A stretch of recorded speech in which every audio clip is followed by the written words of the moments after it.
samurai. Dia dikasih gope, aku samurai. Dia dikasih gope. Walau yang lain terus berubah, gope konsisten, kasih yang pasti murah. Bayar tagihan murah. Dia dikasih gope, gratis transfer 100 kali per bulan. Ikut selebrasi MPL pasti dapat hadiah. Download aplikasi gope baru, nggak pakai lama. Dompet andalan gamers banyak damage-nya.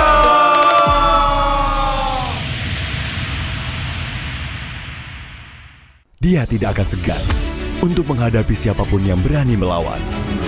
Dia mewarisi perjuangan karena di tubuhnya mengalir darah seorang pahlawan. Pedangnya mengukir takdir kemenangan, menghadapi segala tantangan. Penuh keberanian untuk terus berjalan menuju masa depan. Raihlah masa depan, nabung mulai dari hobi. Koleksi terbaru UBS Gold X Mobile Legends Bang Bang, edisi spesial MPL ID Season 13.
Main Mobile Legends memang seru. Mabar sama temen makin epic. Apalagi kalau double kill. Tropicana Double Crunch, es krim karamel dengan lapisan coklat yang tebal. Crunchy-nya double. Main bareng, makan bareng Tropicana Double Crunch. Double crunchy level dewa. Rasa ini Gatot kacau. Ih, tombe basah. Bro, move on ke Head and Shoulders. 100% pede, ketombe basah dan gatal Wiped out. dapetin edisi baru Gatot Kaca di minimarket terdekat. Head and Shoulders. Ini Gatot, ini kaca. Mas Gatot, benerin kaca.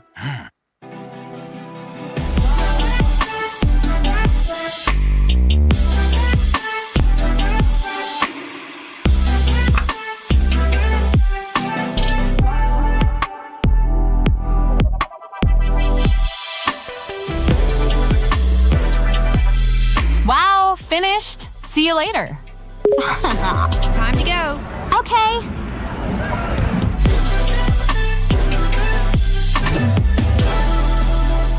Kita adalah pejuang yang melangkah dengan penuh keyakinan, menghadapi dunia tanpa keraguan, karena hidup adalah arena pertarungan. Kita adalah pejuang yang tak akan gentar oleh segala tantangan, menghadapi lawan tanpa ketakutan, karena kita terlahir untuk meraih kemenangan. Raihlah kemenangan dengan koleksi terbaru UBS Gold X Mobile Legends Bang Bang, edisi spesial MPL ID Season 13. Saatnya nabung dari hobi bersama UBS Gold.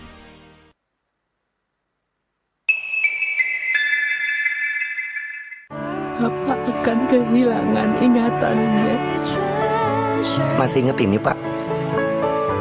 Sekecil apapun perhatian adalah kekuatan. Hidupkan momen kebersamaan. IndiHome. First Blood.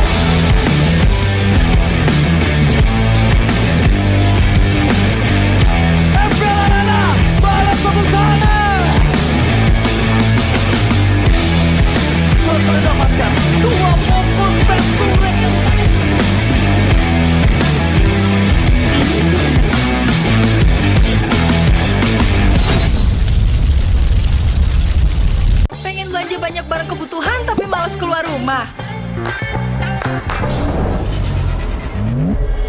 Untung aja pakai aplikasi aplikasi Klik Indomaret. Cuma tinggal klik bisa belanja online seperti di toko. Beli ini, itu, jadi mudah banget. Produknya lengkap, banyak promonya.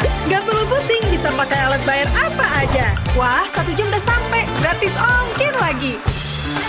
Untung aku pakai Klik Indomaret, belanja online seperti di toko. Klik Indomaret. Kini, Indomaret telah menghadirkan varian baru, soto dan rawon yang wajib kamu coba. Dibuat dengan daging sapi pilihan, dimasak dengan rempah-rempah khas Indonesia, sehingga menghasilkan rasa soto dan rawon yang otentik khas Jawa Timur. Diolah selama berjam-jam sehingga menghasilkan kaldu yang gurih dan daging yang empuk. Bisa dihangatkan di toko atau bisa untuk stok di rumah. Soto dan rawon daging sapi Indomaret, enak tenan rasane.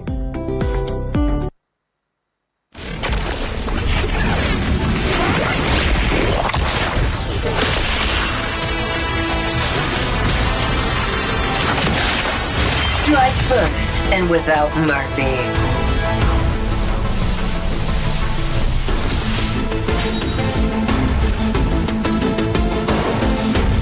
Where I tread, death follows. Enjoy your last breath. Deploying smoke. Going dark.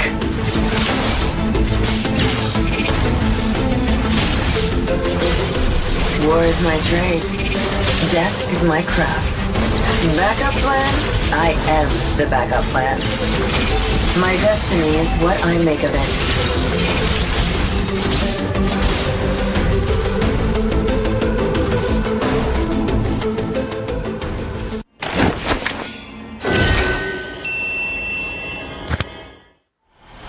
Man of the Meats, MPL of the Meats.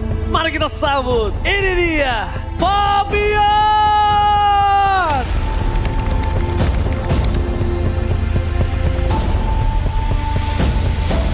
Ya kalau misalnya dia pakai hero assassin ya menurut gua dia selalu ngelakuin tugas dia aja sih dengan bagus.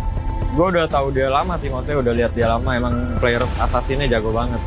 Pas di meta tank dia tuh justru nggak bersinar. Tapi pas pindah ke assassin lagi ya itu udah kayak waktunya dia buat ini lah, buat balik lagi.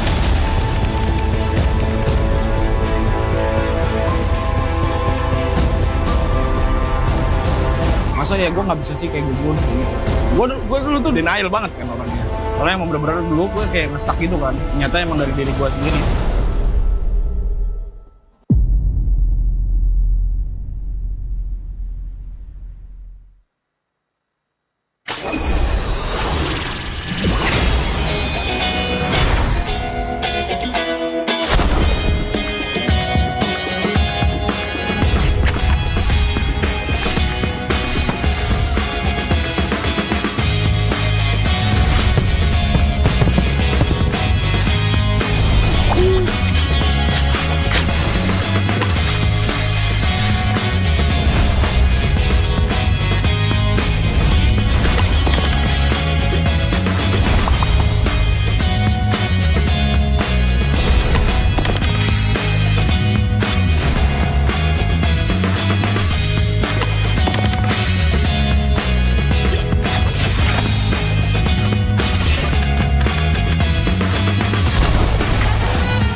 Circle it. Circle, you let me circle it. I can find anything if I circle it, so let me circle it.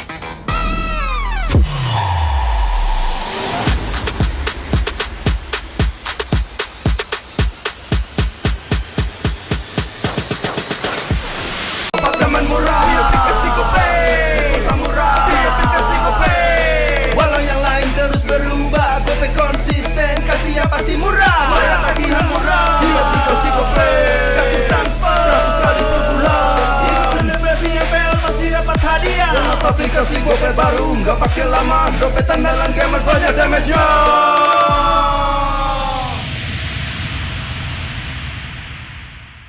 Dia tidak akan segan untuk menghadapi siapapun yang berani melawan. Dia mewarisi perjuangan karena di tubuhnya mengalir darah seorang pahlawan. Pedangnya mengukir takdir kemenangan, menghadapi segala tantangan. Penuh keberanian untuk terus berjalan menuju masa depan. Raihlah masa depan, nabung mulai dari hobi. Koleksi terbaru UBS Gold X Mobile Legends Bang Bang edisi spesial MPL ID Season 13.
Main Mobile Legends memang seru. Mabar sama temen makin epic. Apalagi kalau double kill. Tropicana Double Crunch, es krim karamel dengan lapisan coklat.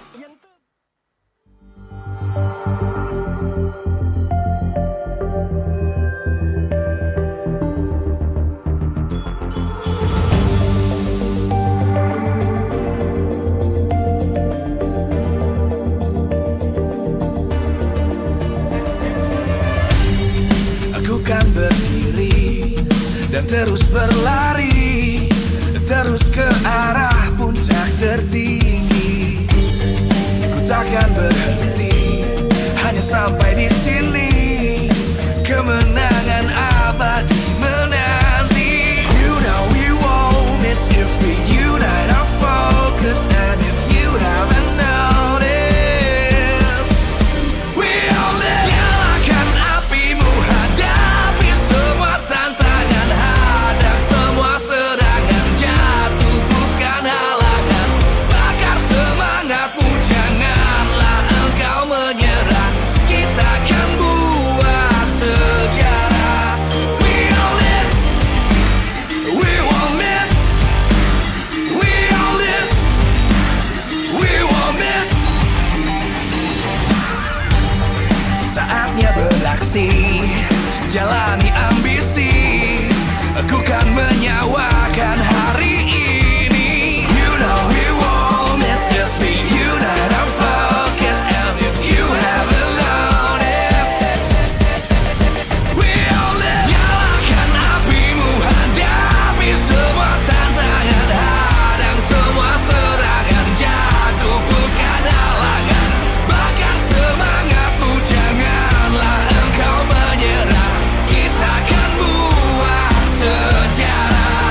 terus berlari, terus ke arah puncak tertinggi.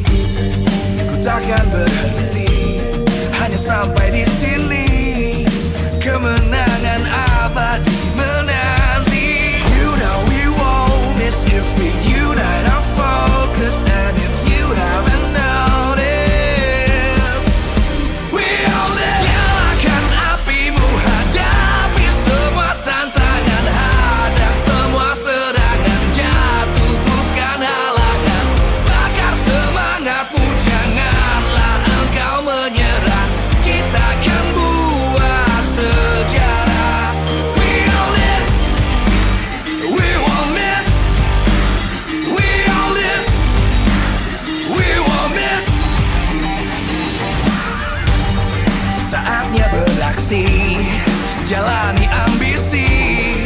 Aku kan menyawakan hari ini. You know we won't miss if we unite our focus. And if you haven't noticed, we all live. Nyalakan apimu, hadapi semua tantangan, hadang semua serangan, jatuh bukan halangan. Bakar semangatmu, janganlah engkau menyerah. Kita akan buat sejarah. We all this, we won't miss. We all this, we won't miss. We all this.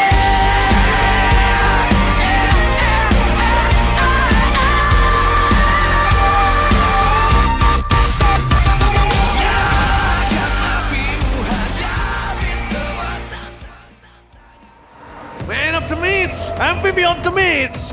Mari kita sambut, ini dia, Fabian! Gue dulu tuh denial banget kan orangnya. Gue emang harus merubah diri gue sendiri. Soalnya emang bener-bener dulu gue kayak nge-stuck gitu kan. Ternyata emang dari diri gue sendiri.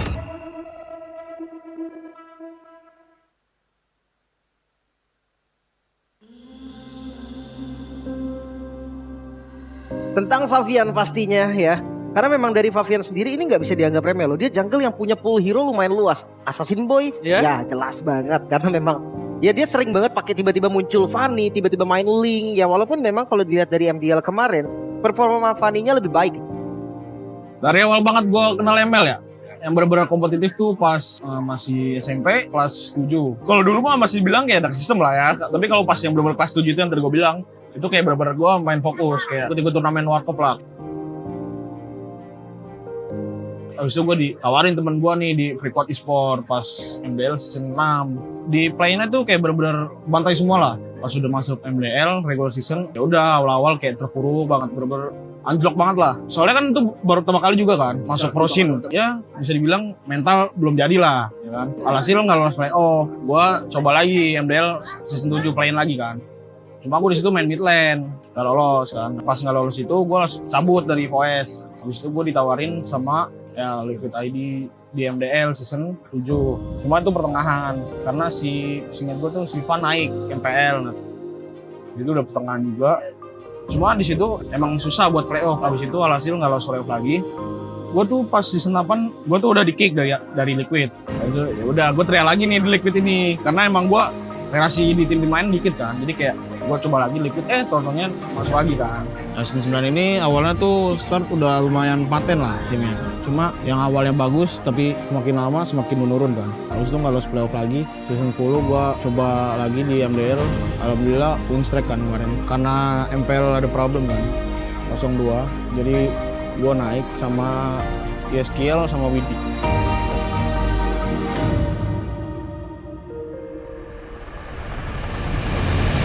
Mari kita sambut penunggang terbaru Tim Liquid. Regenerasi adalah kunci. Itulah yang dia percaya tim Liquid ID. Segi potensi sama gameplay yang paling gue suka Fabian. Ya kalau misalnya dia pakai hero assassin ya menurut gue dia selalu ngelakuin tugas dia aja sih dengan bagus. Fabian ya, gue udah tahu dia lama sih, maksudnya udah lihat dia lama, emang player assassinnya jago banget. Ya yang gue lihat sama tim yang sekarang ini dia klop banget lah, cocok banget dia.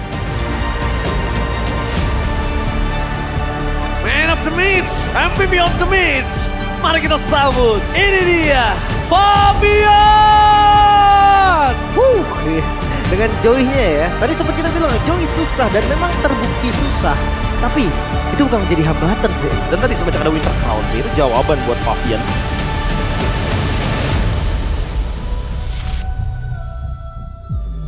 Perbedaan dari Gugun sama Fabian mungkin di hero poolnya, tapi menurut gua sisanya hampir sama mereka tuh. Cuman kelebihan di Fabian itu dengan meta sekarang yang assassin, yang dimana dia sebelum masuk MPL juga di MDL season kemarin tuh dia benar-benar fullnya juga main assassin walaupun metanya jungle tank. Jadi ya dia punya spesiality ya, jadi assassin. Gue tuh kayak memotivasi diri gue sendiri kayak masa Gugun udah MPL duluan, gue belum. Soalnya bener-bener pas di tier 4 tier 3 gitu, gue selalu bantai mereka, bantai si Gugun inilah ibaratnya. Jadi kayak masa ya gue nggak bisa sih kayak Gugun gitu. Ya menurut gue kayak kalau lo mau berubah, misalnya nih kan apa sifat dia tuh kayak bener-bener aneh gitu kan. Terus dia nggak mau berubah, ya udah karir lo udah stuck di situ aja, nggak jadi pro player. Cuma kalau misalnya sifat lo bisa diubah dari diri lo sendiri, itu bakal berhasil menurut gue. Soalnya dulu kayak gitu gue dulu tuh denial banget kan orangnya. Ya gue scream kan, mati, gue banting HP, serius gue. Itu dulu banget gue kayak gitu. Terus gue makin sadar semakin sini kayak gue emang harus merubah diri gue sendiri. Nah, hasilnya kayak gini lah. Soalnya emang bener-bener dulu gue kayak nge-stuck gitu kan. Ternyata emang dari diri gue sendiri.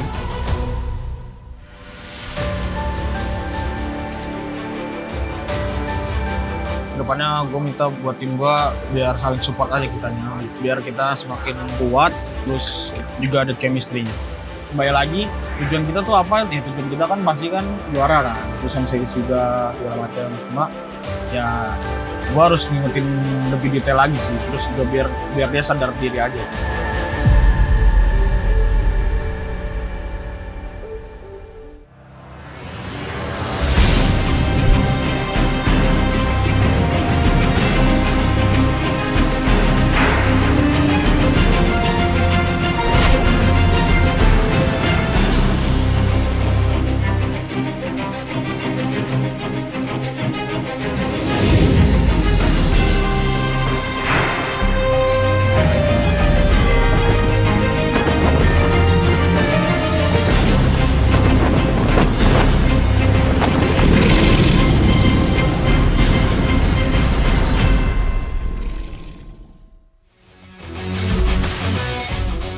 Live from Jakarta, MPL Arena.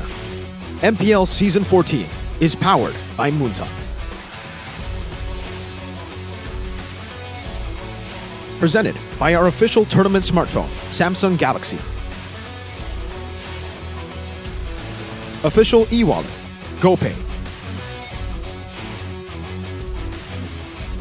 Official destination for gaming and esports, Hidea. Official gold partner, UBS Gold.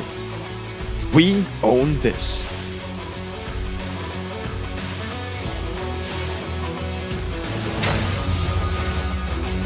Satu mobil turret. Oke, tapi pesawat boleh dikeluarkanlah sudah. Nael masih berusaha membuka jauh. Nael! What? Nael! Menunjukkan kelasnya. Beniaka akan dikejar. Oke, dia looking for Beniak. Again.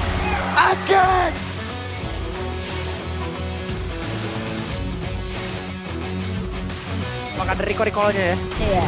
Wih, ada satu implosion yang begitu baik dan ini dia setup dari penanti coding begitu indah. Bahkan sekarang Resnya langsung saja mencoba.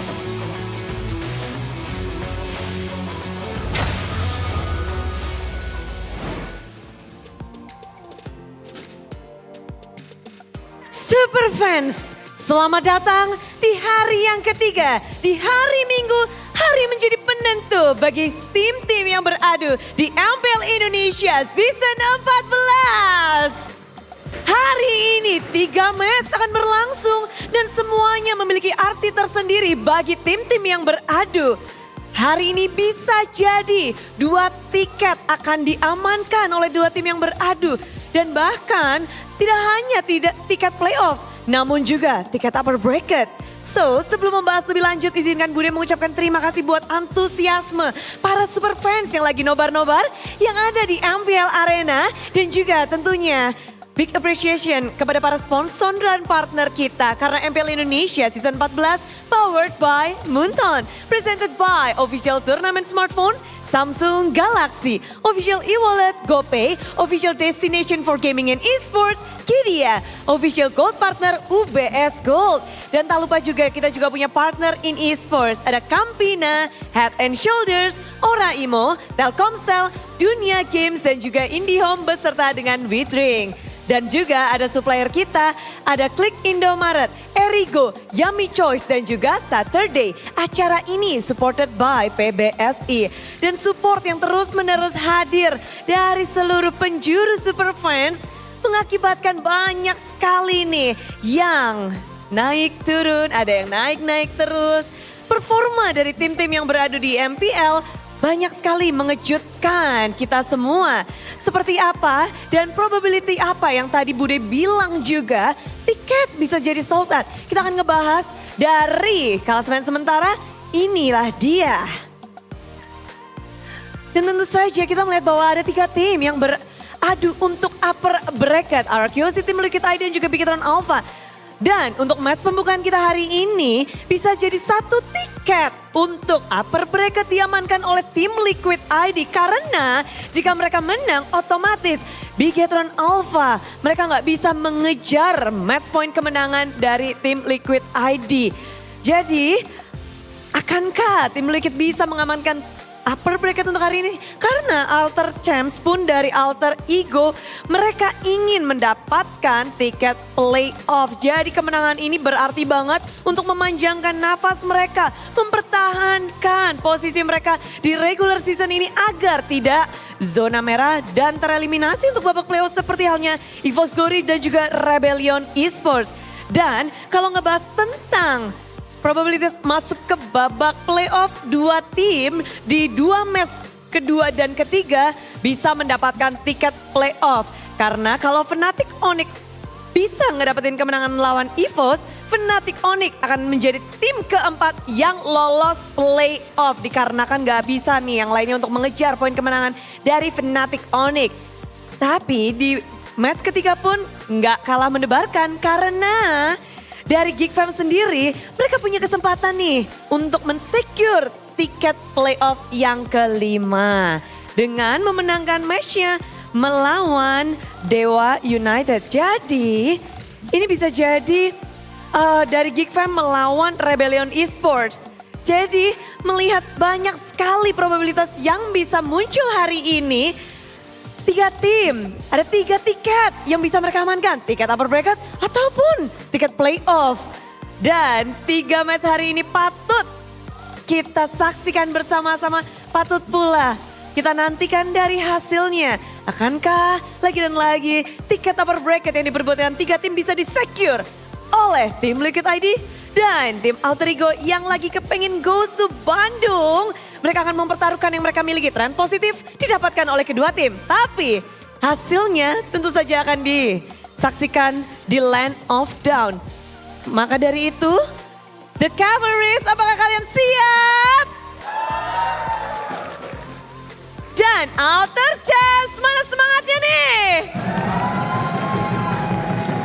Wow. Dari semua super fans sudah siap. Para caster pun ready. Dan kita akan langsung masuk ke dalam Land of Dawn.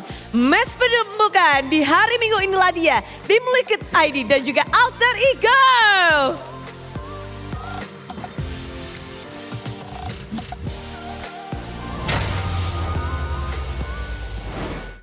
Still a few tickets left for the playoffs for the teams right here. 3 to be exact, and even the top 2 are still battling for the upper brackets to try to qualify for the M6 World Championships, where we will be back to a historic venue where Indonesia lifted our first, unfortunately, and only World Championship. Welcome, ladies and gentlemen, to MPL Indonesia Season 14. It's Week 8, day number 3. Final day of the week. I'm here with Mr. G-Man Gani, Mr. A-Man Arashi, and I'm your boy Mirko. How you guys doing? Man, I'm feeling good, especially after witnessing day 1 and day 2. It's been a wild journey of Week 8, but yeah, today is the last day and opening Team Liquid against Alter Ego.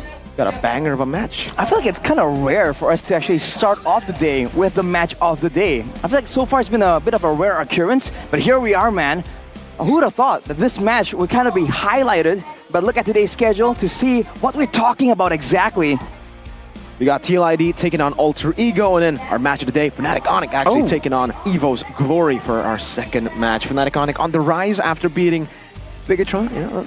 Got it. Nice one on there. Rebellion taking on Geek as well. Geek fam actually currently a bit shaky in their form. For some reason, it's kind of the opposite to what we have come accustomed to for Geek fam. Always struggling in the first half of the regular season, but then coming back as an absolute titan in the second. Let's take a look at the regular season, folks. We got 3 teams who've already qualified to the playoffs, 2 teams who've been out of the playoff contention. Unfortunately, Evo's Glory and Rebellion Esports will have to say goodbye to the playoff spot. And Arakyoshi, they had a chance to actually secure upper brackets just yesterday with a win, Arashi. Yet they didn't. So Liquid can actually beat them to it to secure the first upper bracket slot with a win over Alter Ego. I mean, they certainly have the advantage, and time is favoring them because for RRQ, if they fall behind here to equalize, they have to wait for quite a bit of time right here. So for a bit, if Team Liquid does succeed today, they're gonna enjoy that top spot for quite a bit longer. So does that play into the mental game? We'll have to wait and see. We'll see about that. And for Alter Ego, they're on the rise. Gani, your GOAT, Highs in the goal lane doing well, but honestly, I'm sorry. The GOAT was good, but Highs, he was accompanied with Owen on the Gatot Kacha and Sir Nile. Owen and Nile, 2 ex-Onyx players, by the way. I mean, they performed tremendously yesterday, but now another Titan this season is what they're facing in Team Liquid. Boy, there are no pushovers. I believe to all clean sweeping most of their Leg 2s. Certainly, man. They're an absolute powerhouse right now. Once they shifted that roster a bit, immediately you see results. And they still seem to be improving still, even till today. And looking at the playoff scenario right here, a lot of what-ifs, man. If Team Liquid win, the first team to secure the upper bracket will be theirs to hold. But for Alter Ego, if they win and Dewa United lose, then Alter Ego themselves will secure playoffs. Definitely a huge moment because a lot of people have been discounting Alter Ego, saying that there's no way they can match up to the rest of the teams. But just yesterday, like you all have been talking about earlier, they just completely upset the predictions of a lot of people, I must say. We can see here, Fabian and Nile. It's definitely going to be the matchup that we will be talking about most for both of these junglers really popping off in the flashy picks. I think Fabian has been a bit more impressive, but after yesterday, I don't know, man. He got a 1v4, actually, against your team. Against RRQ, one of the strongest teams in the league right here. So definitely not a pushover as a lot of people are predicting. But Fabian, he's definitely been proven a bit more. He hasn't really had a slump or a bad performance since he's actually joined the league. And seeing the VT earlier, talking about his mental state, how he himself admitted he used to be a bit of a selfish player, a bit close-minded, but afterwards he found the need to rebuild himself from scratch, and you can see the results paying off right here. Fabian Achu, a very what do you call it? Familiar way of referring to him in Indonesia here. Yeah, usually it's Kairi Achu, my Fabian. But now it's Fabian Achu. He's stolen that title from Mr. Kairi. That's why he's the usurper, stealing the title, stealing the victories as well, and could actually steal that first spot of the upper brackets. You saw in the stats just exactly how impressive this man has been. #1 at Lord Takes. And if you notice, there's no turtle takes there, right? He wasn't #1 in the turtle takes. That turtle take record was actually not shown because Team Liquid, amongst all the teams that are in the top 5, actually don't go for turtles as often. They like to trade out the turtles for turrets on the other side, for kills on the other side. It's really about getting to that item power spike. And I would say when we're talking about item power spike, the window, when it opens, when it closes, it almost seems like TLID has the best understanding of when it opens, when it closes right now. But with the patch, it seems Alter Ego has found a new way to play the game. They're just super aggressive, going in for team fights, and a lot of teams, even RRQ, couldn't handle those chaotic team fights. We got this line from Nile, top 3 junglers, according to Nile himself for MPL Indonesia Season 14. Sutsujin, we all agree with that, right? We all agree, #1. Second is Fabian. Do we agree, Fabian? Okay. number 3, Niall puts himself in there.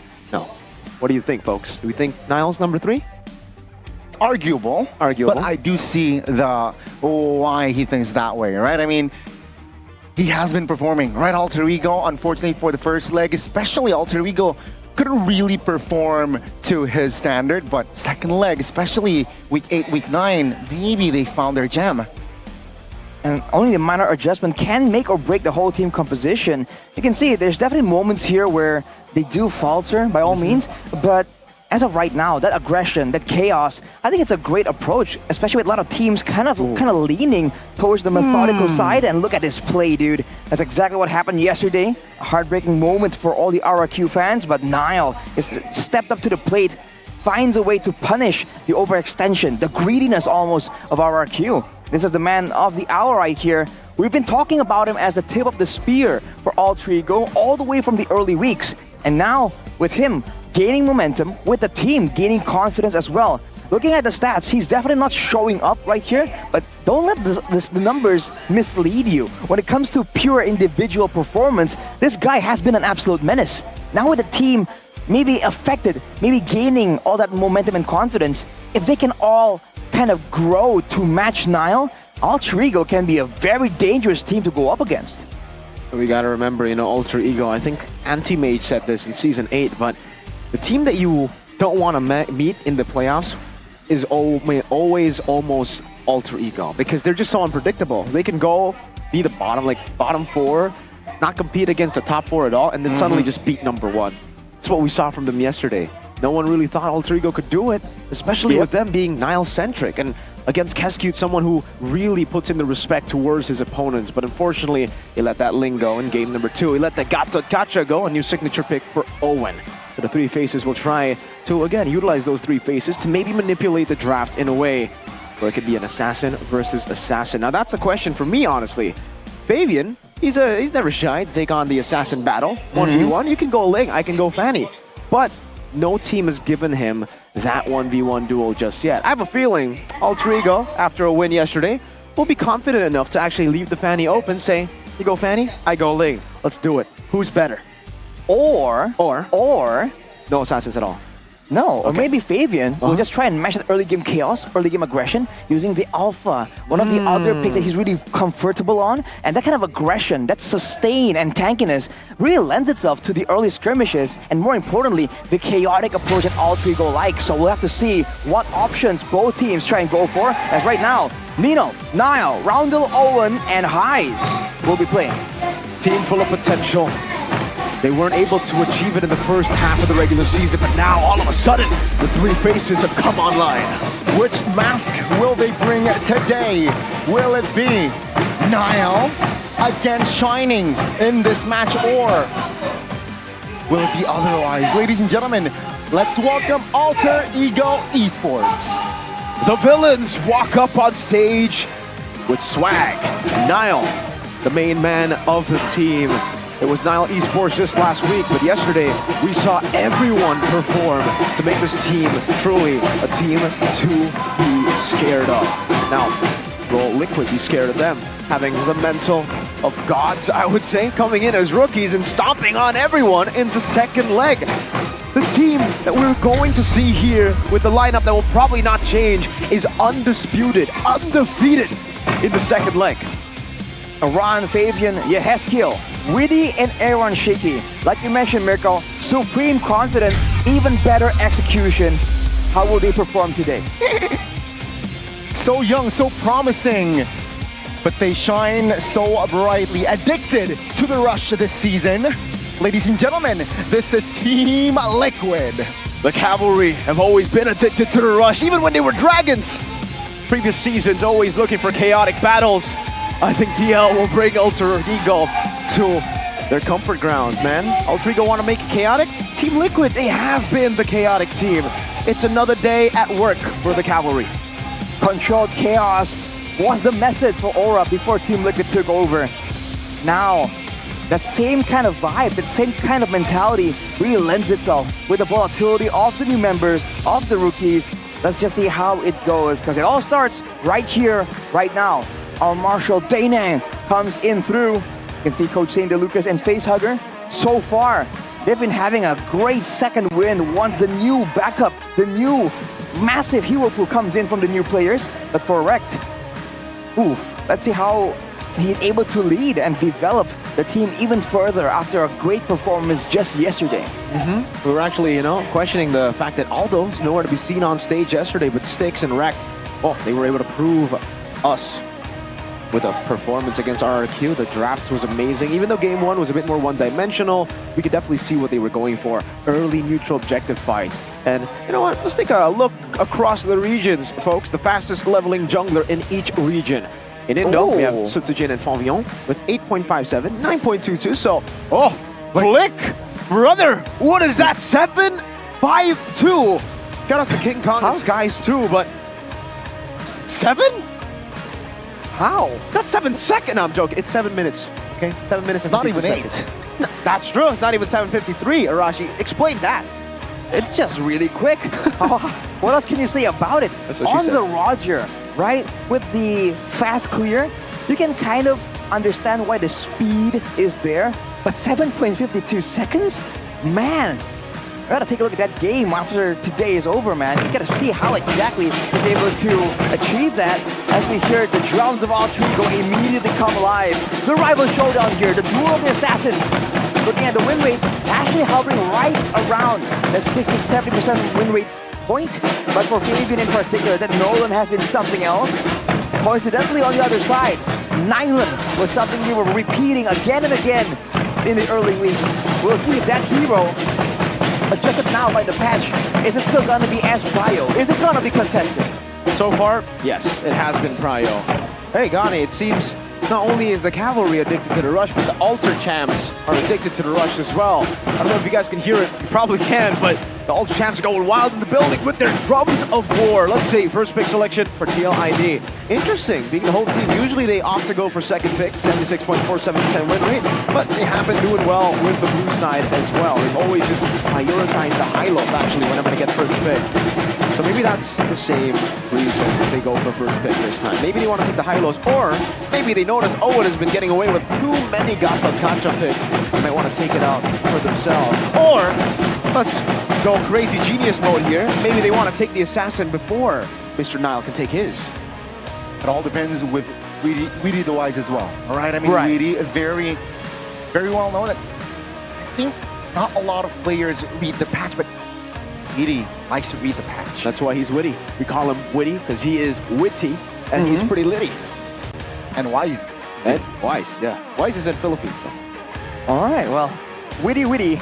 Let's just see what he can come up with right here. Like you mentioned, Gani, the fact that one of the players is the one looked to really broaden the horizons there by reading the patch notes. It's, a different perspective compared to just being a coach and reading the patch notes. Maybe that will be the big difference right here. If they can find something that is unexpected. You have to remember that for Team Liquid ID, they were also, if I believe, if I'm correct, the first team to bring out that Alice in the gold lane as well. So surprise picks are no surprise actually for Team Liquid ID. If you're all three go, you gotta be on your toes, man. If you least expect it, something crazy might just pop up once more. Exactly, right? It seems weird this season because usually, especially when a patch drops, it was kind of a minor patch. Everybody was really talking about it as a minor patch. I personally was saying it's a minor patch, but in MPL, any minor patch turns to a massive one. Especially with the Thunderbelt getting nerfed, Roger, Julian, and some changes to even Terizla. It has given this hero right here that is banned by TLID, straight up Khalid, so much more prio. That's why it's banned out by TLID. They also noticed how Alter Ego were able to utilize Nino on that Khalid, getting a 4-man set for the 4-man avatar of Owen. Matilda banned away though. So far, nothing out of the ordinary, but the assassins haven't been banned. That's the advantage of having two, your own assassin as a weapon right here. I think both teams are quite confident in kind of bringing out their own style. But now, technically, right, if Altrigo wants to kind of lure Team Liquid ID to go for a pick, if they have some kind of secret counter, being second pick, they can kind of surprise everyone. But Team Liquid, banned with a Hayabusa, a bit too dangerous. We've seen the potential of that pick, actually from Fabian himself. They know how to deal with it too, but they won't take that risk for now. For Alter Ego, banning with the Mathilda is a great way to curb the aggression, the tempo and playmaking of Team Liquid. They use mobility very, very well, and letting Weedy get a Mathilda, a hero that can be a bit elusive in his approach, in her approach to the game, that could be a very fatal mistake. So for now, with the Phobias banned out, Alter Ego have one more option. I mean, Ling is still open, right? It's a possibility that Alter Ego might bait the Ling out again, because I believe they did this yesterday, leaving open the Ling to their opponent. And now it's Fabian though. Exactly. It was Sutsujin yesterday. Number 1, according to Niall. Number 2 is Fabian. That's what I was about to say, man. Chip would be a crazy hero to leave open for Liquid, knowing that so far they've been actually able to make a lot of those macro moves with the high-lows. But this time, no high-lows first pick. Maybe they're confident that Alter Ego won't take that away from them. They won't be able to take it away after Alter Ego reveal their first pick, which could very easily be the Gato Kacha that has worked so well for Owen. And the Gacha can have a lot of pressure in the early game, a ton of pressure in the team fight as well. We talk about flexibility from the Mathilda. The Gato Kacha is one of those heroes that can almost be as annoying when it comes to different ways of approaching. You can kind of do damage to the back line, you can kind of zone with the Avatar of the Guardian, you can cut him off. So many ways for a team that want to be chaotic as Alter Ego. So if they go for that, another assassin in theory would be a great option, but no, Valentina first, and of course that Gato Kacha does make an appearance as predicted. Very fast response though from side of TLID. It will be the Ling-Jala combo. Alongside, they added in their composition a Tropical, right? A hero that can break the tempo and very good melee range. Last time they did this, it was the Angeline together with the Ruby Gold. There wasn't a Ruby Roll more XP. So we'll see if TLID decides to do the same. Again, this is a pretty good flex pick for them. The Angela being flexed, the Ruby as well. Alter Ego building towards this opposition that beat RRQ yesterday. Gatot, Valentina. In game 1, what was it for Mr. Nael? I forgot. Joy! They went for Joy, but that was very late. I don't think they're going to go for the Joy here, right? I think it's a bit too risky. Nolan is still up for grabs. Not the best of matchups against the Ling, but it's Nylan. It's Nylan, a signature pick. I think mobility will be something that he won't be using right here, especially considering he's up against Fabian's Ling. Right then, right now, it really feels like the early game is still kind of muddly, right? We have to wait on the next couple of picks before that. But Team Liquid ID, this is something I kind of feel like they do a lot. They kind of pick between hiding the pick for Fabian or hiding the pick for Aaron Shiki. So knowing that, I wonder if Alter Ego have a plan for that, right? Is there a way to elevate this Nolan? Maybe get something aggressive in the golden as well to try and shut down Aaron. Because, you know, Aaron Shiki in a winning lane, with the way he's been laning so far, definitely has a dangerous task. They ban away the Hylas for now.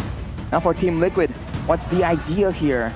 Do they want to actually limit some of the gold hero pools as well, knowing that Aaron Shiki is just that flexible? That's why the Ruby can go gold, the Alice as well could still pop off here. And heck, they could even go for Harith if they ban Lunox. That's the thing, that's the thing. I feel like a Harith might surface here in the second phase. TLID, they will try to start to limit that gold lane position, right? Moscow, perhaps? And also, I really believe that TLID should ban the Harith next. TLID banning out the Harith would definitely be pretty smart. Again, Alter Ego have many ways to utilize the Harith together with the Gato Kacha and the Valentina too to lock people down, to fight in the Zaman Force. Alter Ego also have first pick in the second phase, so yeah, it could be concerning here if they actually leave the Harith open. Let's see for the ban. Vexana. A signature pick for Yehezkiel this season. We've seen him on mostly the utility-esque mid laners. Vexana, Aurora, it's all about getting the stuns down.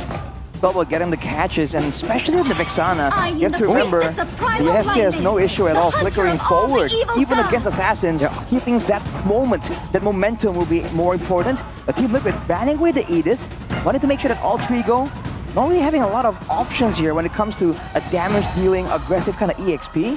Technically, the Arlet is still available though, if Alter Ego wants a bit more combo, and it certainly is the option they go for. Yeah, I would like the Arlet actually in the hands of TLID too. I was thinking if it wasn't for the Arlet pick for Alter Ego here, TLID could have gone with the Arlet Angela, so it will be Arlet Alice, so it could be an Alice plus Angela plus Ling. You're gonna have to think about who actually gets the Angela hard card, and then you're forced to stay with the Ruby Arlet, getting so many more free resets for the Vengeance. But now that that's out of the way, will it be a Harith pick? It's risky, honestly, if you go for the Harith here, because Alter Ego still have that last pick for highs. Yesterday, they even pre-fired the Harith pick by going for Lunox in this very spot that TLID find themselves in. So I wonder if TLID want to do that. Maybe they want to just go for the Lunox here. There's so many ways they can tackle it at this point. I think a safe XP, though, would probably just be the Terizla, right? There's not really a lot. Oh, Barats and Aurora Ruby Gold. Barats making a comeback to the meta. Yesterday, it was Nino. Now it is Aran. More options for the Angela as well, right? You can go for the Ling, you can also go for the Barats to be more durable. And with the Aurora, makes sense. They need more crowd control in a sense where, yeah, it's going to be very annoying taking on fights, and also they have potential for pickups as well from TLID.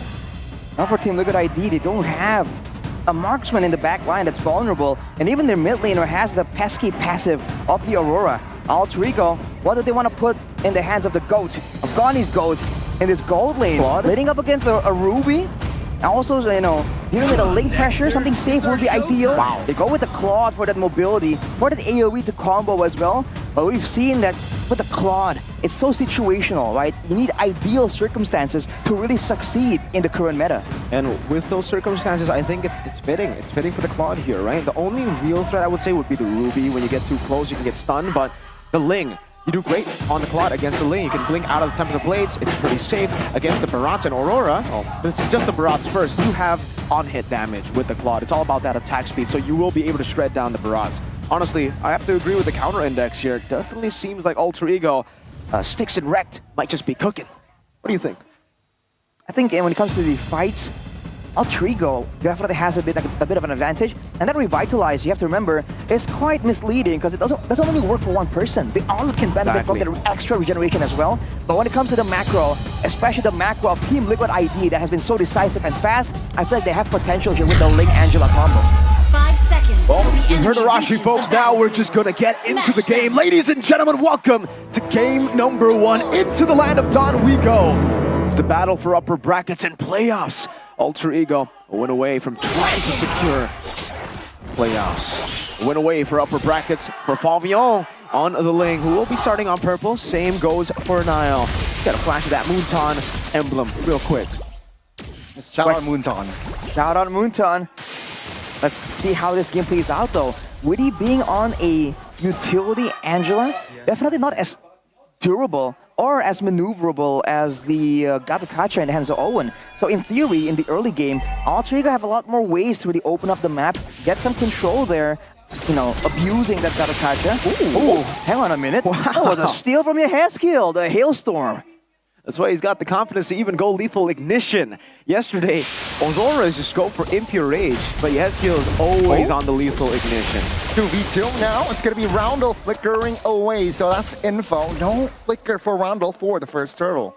That's a peculiar move by Roundel right there. Yeah. Moving essentially 1v2 when we just mentioned the advantage of having this durable regen-heavy Owen on the Gatokacha. Looking at the in-game equipment just so far, you can see the mana crystals for Witty. Making sure that he has a bit more mana to swing around, to send out all those spells and swing the tides in favor of his team. And whereas for both goal laners, it's about a warrior boost, just extra bits of durability. Because if you look at the big crowd control tools, so far, won't be a factor just yet. And technically, as long as you avoid the big ones, you should be somewhat okay. Speaking of Witty, we don't usually see the Angela used as a roam anymore, huh? Aran gets chunked. That's a dino. That's a setup. That's a flicker from Aran. Good terrified, but Aran still survives. He has to recall though, setup-wise, Alter Ego has it. Yes, Kel from Flangs is level 4, but Witty is not. Owen now with Revitalize, trying to sustain, trying to buy time for his team. As Val was unable to find the blitz, but Owen will fall here as TLID drew first blood. Turtle-wise now it's going to be an ult by Roundel as well as Yehaskill, but now it's going to be the retreat from Nile. Fabian no Tempest of Blade just yet, and not committing all towards a fight. Final Slash will force that Tempest of Blade, but TLID will not do business. TLID Just, again, losing out on the turtle fight, but they're able to at least get one kill on board. Meanwhile, up top, it's a win 2 for Sir Aaron. Arashi, anything interesting for the emblems by IndyHome? Looking at the emblems there, Thrill and Festival of Blood for Aaron, so a very aggressive style. But if you look at Owidi, actually going for the Bargain Hunter as well as the Inspire, so full utility there, no tankiness at all, so he's gonna be a bit more vulnerable. So the positioning of the Angel needs to be much more careful. Whereas for the side of Alter Ego, they understand the danger and the pressure, 3 tenacities to ensure that they do get the muscle required to just withstand all the blows, especially the extra firmness for Owen. He knows that he has the advantage of the Guardian, so mobility won't be that big of an issue with all his mobility tools. Just going for the extra tankiness to ensure that he can survive longer, but also do more damage with that passive as well. Owen doing some damage back too. On Aaron Cheeky now fracture. Oh my god, that's an offended Roundel. Wow, that's a hard guard trigger already. Alter Ego can simply back away. So far, the Battle of the Assassins has been won by Niall, who's been a step ahead over Fabian, getting that turtle, and then also now farming very, very well. We all know the advantage of the Nolan, one of the fastest farmers in the meta right now. The Ling again has the mobility, but so far, Team Liquid ID, they're really struggling to get control and decide which side exactly they have the advantage on, where they have the actual control and means to dictate the fight. Even with Aaron Shiki winning, quote-unquote, in this lane, so far, there has been no real way for them to punish Highs for just sticking around and just farming up, especially running that Purify, still respecting all the potential card control tools as we move again towards the next turtle. This is where Team Liquid can maybe make an adjustment with Aaron Shiki rotating very early on. This is the gamble that they always play. I'm offended! The girl offended will delete Aaron Shiki. Green light for Alter Ego to take the second turtle. TLID, what will they respond with here? Aaron just providing vision for his team. Good taunts. Nino from the flanks. Daytona's welcome popped as well. Now it's going to be the Avatar. Pops, Tempest to Blade, but it's a freeze. Aaron's taken down. Getting Nino in the midst of it all, but Fabian will not survive. Alter Ego again, finding the better trade. Defying the odds again. Alter Ego are just playing with the gambles of TLID. Usually they're always able to use Aaron Shiki and rotate Niall. Oh my goodness. Fracture will find Witty the Wise. Alter Ego's wiser this time. Niall said number 1 Sutsujin, number 2 was Fabian, and number 3 was Niall. It seems he's aiming for the number 1 spot. He beat Sutsujin just yesterday, and Fabian 0-1. Meanwhile, Niall, he's 2 turtles up, 2 kills up, and 2 assists up. He's trying to cut in line from the Usurper to try and step in front of Fabian to claim that title. The confidence surely is there. With how the game's going as well, you can see Owen already trying to find ways to be even more disruptive. Team Liquid ID, they're usually a bit more consistent, but oh man, is it about to happen once more? Hey, Papulong is probably gonna get it right again. We'll have to wait and see, man. Let's wait and see indeed, man. Shout outs to the Indo desk. We're solid here. We're all 2-0, but it seems we're sitting on the wrong side. Look at the Alter Ego fans. They're like, yeah, good job, because apparently we've been cursing the teams majority of the time. Aran on this Dino, not as tanky as you would expect him to be too. And again, for TLID, they always play that gamble in the mid game with the Ruby Gold. They send Aaron to rotate over to the Turtle, and you sacrifice the lane, but usually they get the win. Now they didn't get the win, and they didn't get anything up top, so Highs was able to just free farm, and Highs free farming on a Claude is a big problem. That's Scotty's GOAT! Scotty's GOAT definitely can do a lot of damage. Can still be a very real threat if you let him scale into the late game. Already on a 2-item power spike with a DHS and the Golden Staff, and they got to punish Aaron! Quicker final slash finds Aaron. Hard guard not committed, but now it's going to be Alter Ego finding the collapse. Aaron Cheeky will not survive. Aaron finds a Daytona's welcome, no follow-up. No! Oh my goodness, Nino! The backside of Avatar pops. Thankfully, TLID has some flickers and they will survive, though they will have to say goodnight to 2 members. They're just so behind right now. They were about 2.5k gold behind in that fight.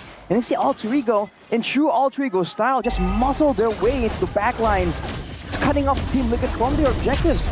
Usually, like we were saying earlier, Team Liquid are a bit more patient and they are a bit more calculative in these early stages.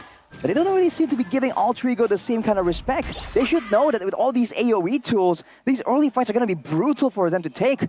Now 5k gold behind. We've seen Fabian make the plays happen, stall out the game, and make it competitive. But look at this. Roundo misposition. Hardcore pops as well. Tempest the blade by Roundo. Will be traded back with the I'm offended as well. Now it's going to be Aaron Shiki trying to hold on. Blazing Duet by Heinz will help Owen secure a kill. It's going to be Avatar pop to the backside. Weedy though will not survive in the S-kill. Passive triggered and he will have to be taken down. It's a wipeout almost as Fabian flees to the top lane. Alter Ego aren't just winning, they are stomping on TLID. The cavalry is getting charged back towards them. And Fabian only has a Haas Claws, and Nile is a monster already. He's on the way to a BOD. This is insane, man. He's almost 2,000 gold ahead. Oh, wow. Cancels the recall. Wow, Alter Ego, man, they're getting so much confidence right here. That gold lead is extending to a 7K. We haven't seen Team Liquid ID that far behind that often at all. Now really just grasping for survival as Hive picks up the win of Nature third. Great itemization choice, shutting down the offense coming in from Aaron, Shiki, and Fabian even more. Like we talked about earlier, look at that gold lead for Nile, dude, 2,000. Already working towards a BOD. Once that's secured, you saw especially Witty and even Aranes in the face of this Nolan. If Nile gets a power spike, it's looking from bleak to worse for Team Liquid ID. This is where the composition actually starts falling off as well, right? Because for TLID, they needed the early game to actually get into the mid game. Alter Ego, when I said it after the drafts, they have a more balanced composition with the Claude as well. So even if they lose out on the early game, they will always be able to bank on Highs as the carry. But it seems they might not even need that. Highs is online, but Nile is more than online. He's 5-0-2, perfect turtle. They can continue to pressure on the Lord. And with the Claude, he can actually match up to the macro threat that Fabian possesses. Hard card hovered, now triggered. Good terrifying. Tempest Blade defensively, now with the Blazing Duet will zone the members of TLID away. First Lord surely will be Alter Egos. That's a valiant attempt from Team Liquid ID. Seeing now was low, it's a great call by him as well to back away from that Lord and just deny Team Liquid the chance of making a hero play, of making a steal happen. And look at this, Queen's Wings for Owen. You thought he was tanky earlier. Man, he's gonna be almost unkillable now with an extra regen, with an extra damage reduction, especially when it comes to a massive full-on burst. If Team Liquid are attempting to go for a pick-off style, relying on the I'm Offended, relying on the Daytona's Welcome, especially against Owen, it just won't be possible. It's just weird how tanky Highs is as well. He's not taking any damage, and shoutouts to the chat. Leo Rojo from the chat actually pointed this out. Highs is on a tank emblem. He's on a tank emblem. Oh, wow. It's crazy. No wonder he's so tanky. And now they're going to siege down. Hive could just dive. Lord, mid lane. It's going to be Alter Ego, though, not pulling the trigger for a fight just yet. TLID turtling, and they will sacrifice that mid-base turret. TLID will not be able to find that defense, but at least it's just one lane. Wow, so let's talk about that, right? No more mana, so you don't need to go for common emblem. But we were discussing, all right, assassin emblem or marksman emblem for the Claude. High says, I make my own meta. Especially against a team that's well known for just, dominating the gold lane and actually having an assassin threat. That tank emblem is actually quite big brain coming in from the GOAT. Yeah. That's a reason why Gani holds him in such high regard. Rate him since birth, man. Man, he met him backstage, said, this is my guy right here, and Highs just followed him instantly. No wonder. Highs is a genius. He went for the tank emblem on the Claude, and now he can match up against that Ling. No macro power, I would say, now for Fabian, because, yeah, he can get tier 1s, but once it gets to tier 2s, the Claude should win, especially when he gets the win of nature. And he already has the win of nature. Yep, third item. So let's see, Fabian definitely trying to be a bit more sneaky, going up and around. But Alter Ego know that the purple buff is actually available as Owen just walks up right there, far from his teams, but it's no issue. He's just too tanky. He does not find the connection with the I'm Offended. Alter Ego will simply just reclaim and also just keep that control. Yesterday, a big question was thrown out to the air after Alter Ego beat RRQ. Was it a fluke? Did Alter Ego get lucky? Did RRQ just throw the game? Now they're doing it to TLID, Arashi. So is it a fluke again? Is it lucky? Is it all just luck? Some people also mentioned that teams might not be respecting Alter Ego as they kind of should be. But look at this, Fabian. Tempest the Blade finds the Blazing Roulette here on. That's a cancellation by Nino. Weedy now will not be able to escape with the flicker. Nino finds a double. Small Dino. The blanks as well. Small Dino will not be able to do anything. Aaron Shiki against the world as Alter Ego will find the monster on this guy. 3 members are down and out. The 3 faces chose the angry face to show up here against the cavalry. Oh my goodness, finding the play as well. Trigger passive to freeze, but what can he do? What can Rondo? Alter Ego taking 1. That wasn't just a stomp, that was a 14-1. They smacked TLID to the ground with that game. Who would have thought Alter Ego? People were thinking that Team Liquid is going to show RRQ how it's done. But maybe Alter Ego is the one showing the top tier teams how it's done. Breaking the mold, using a new meta, creating their own meta, brute forcing the result that they want. They have taken the lead against Team Liquid ID. I don't even know who to choose to play of the match. Everyone played so well. Alter Ego, we were saying this yesterday as well. The fact that usually, I mean, what did they change in the last week? What did the coaches Styx and Rec start feeding them? It was Nile Esports. I could have sworn just last week it was just Nile performing. I even heard in the comms now was saying, guys, what the heck? Perform like you do in scrims. Why are you different here on stage? And now we see it. We see what they've been seeing in their scrims. Nile doing well, as usual. Nothing changing there, but the whole team stepping up. Nino too, the man that was criticized, I think, the most out of this team. People were saying he can only play the high-lows, can only play the gacha. And here you can see, that should have been a one-shot. Highs would have died had he not gone for the tank emblem. And then the Wind of Nature was the nail in the Nile in the coffin. The Nile in the coffin. That was a desperate play by Fabian as well. We've always seen this guy as a more crafty, a more calculative type. But right here, Alter Ego's tempo might just be too much. And this Barat's pick as well, a run that's usually so dynamic, such a playmaker, was just completely brute force into submission in game number 1. Wasn't allowed to lane properly, wasn't even allowed to frontline due to all of the damage. Man, Alter Ego were cooking, and I don't know how they came at this result. They got wrecked. They got wrecked, man. In the literal way, not in the game, because they wrecked Team Liquid. Exactly. So wrecked in Styx so far. 100%. 3 games, 100% win rate. But it's not sticks and stones, it's sticks and wrecked. Wow. It's not set in stone though. Their job not is yet, not done. Yet. Exactly. It's 1-0. 1-0. Everybody calm down, right? We're getting hyped because this is the Alter Ego we kind of expected coming into the season. They had a lot of potential early on. All right, they didn't do too well. No problem. It's a new roster. Yeah. And then 5 weeks go on and we're like, okay, what's the real problem here? They fixed that problem, it seems, right now. Alter Ego punishing TLID's very one-dimensional teamfight style. And we were already talking about this with the Ruby Gold all the way from when they were winning with it. It's great if you can execute it to perfection, and they've always been able to do so. What happened? What went wrong here in this game? Well, I have to say, they really weren't respecting the AoE, the combos. If you look at, we just talked about this earlier, right? Fabian, all those great stats, but not a lot of turtle takes. And sometimes it's because they know that the early turtle takes won't benefit them. So they really have a game plan laid out to counter and almost avoid all of the advantages that their opposition usually gets. But this game is just completely different. I don't know if you guys noticed that, but that might have been like a 200 IQ play from Roundel. Do you see? Out of all the ultimates there, he stole the Tempest of Blades, and he used it right as Fabian used it. So that maybe it confuses him with how many blades there were on the ground. Fabian just had to back away after that. I don't know if that was intentional, but a shout out to our player of the game, Nino! El Sabar! El 123. El everything, it seems. Man, the most patient guy in the league right here, Nino. Finally given an aggressive pick, given the Arlet. We've seen it on playmaking heroes like the Terizla. We saw him on the Hylas too, but on the Terizla, on these playmaking heroes, that's where he shines. That's where his aggression can really be shown. But this game, man, it was just something else. Let's take a look at the highlights here. The player of the game highlights by our official gold partner, Ubez Gold.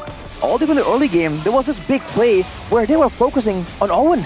And Owen, noticing that Weedy, of course, is just a bit more vulnerable, just goes straight for him, but he still gets taken out.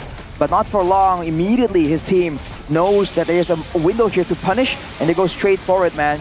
And against all of the combo, against all of the early game sustain that was given with the Revitalize, I think this is what we were talking about earlier, especially in the early game. It's just too much. Now, Rondo, this was the play that you're talking about, Mirko. He just bought enough time for the team to come in, and then he gets out with the flicker, and just like that, he has baited the full-on commission, the full-on engage from Team Liquid ID. And while that's all happening, you can just count on Nile finding ways to get in the back. We thought that there's not a lot of targets available for Nile, and his Nolan is gonna find it difficult to make an impact. But when you're Nile, it's just a whole different story. That Angela from Witty is just never safe. And this was a play desperately made at the 12-minute mark. Unfortunately, with the win of nature, with the backup coming in from the team, it just wasn't possible. So, the Barats, it worked out for Nino yesterday, and it didn't for Liquid. I was already very vocal about not liking the Barats pick. What was the idea behind the Barat? What is the idea behind the Barats anyways, you know? I believe it has to be to match the sustain, to match the frontline prowess. But the thing is, it's not just pure tankiness. They're not up against a team that only frontlines. They're up against a team with a lot of regeneration as well. I mean, the Valentina also has some regeneration technically. So for Team Liquid ID, they're the ones forced to really go for an all-in almost, trying to maximize the use of the hard guard. And again, we saw that when the Team Liquid goes in, the hard guard gets committed so early that Alter Ego can wait it out. They have enough tankiness for everyone due to the Revitalize. And then, once that's down, Weedy gets targeted by Nile on the Nolan, and everyone else slowly but surely starts to fall. So Team Liquid, again, it just seems so different. It's just not the same kind of calculated type of play. And if you look at the jungle stats, man, this is something you don't see very often for Fabian. No big neutral objectives, and even his purple buffs, only 3 for the Ling. Now that's abysmal. Yeah, not a good game definitely for Fabian here. Unfortunate for him, got picked off early and lost out on the first turtle that gave Alter Ego all the resources they need to actually go in. And again, the Barats, I can understand the sustain, right? When you are in the jungle, at least because you get pre-farm, you get level 4 fast. But there, I think very early on, he was the one zoned away by Nino, very low. Alter Ego were able to just get through his HP bar like it was nothing. So, yeah, 0-4 for a run here. Let's talk a bit about also how Alter Ego, this composition from them, it's a way to deny the Ling without banning the Ling in a way, right? They pick up the Gatot Kacha and Valentina first. Valentina is, against most assassins, Valentina actually already does pretty well because you're able to displace yourself from, you know, these skill shots. And then you add the Gatot Kacha, that is unkillable. Like you said, Revitalize, giving sustain for the rest of the team. Then you have another person that has resets and is very hard to catch, Elusive, Nino, on the Arlet, and then the Claude. So that was just all denies. Everything except for the Nolan, I would say, is good against the Ling.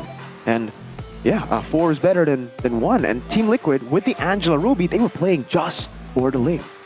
And I think that's very apparent how they were playing as well, that was their idea, right? Because we saw that the moment the Fabian just comes in on the Ling, along with Weedy potentially in the hard guard, you saw Nile immediately pull back because he knows as long as he stays out of sight and kind of forces Fabian to kind of, you know, look around, spend some time on the walls to take some damage, he knows that it's GG.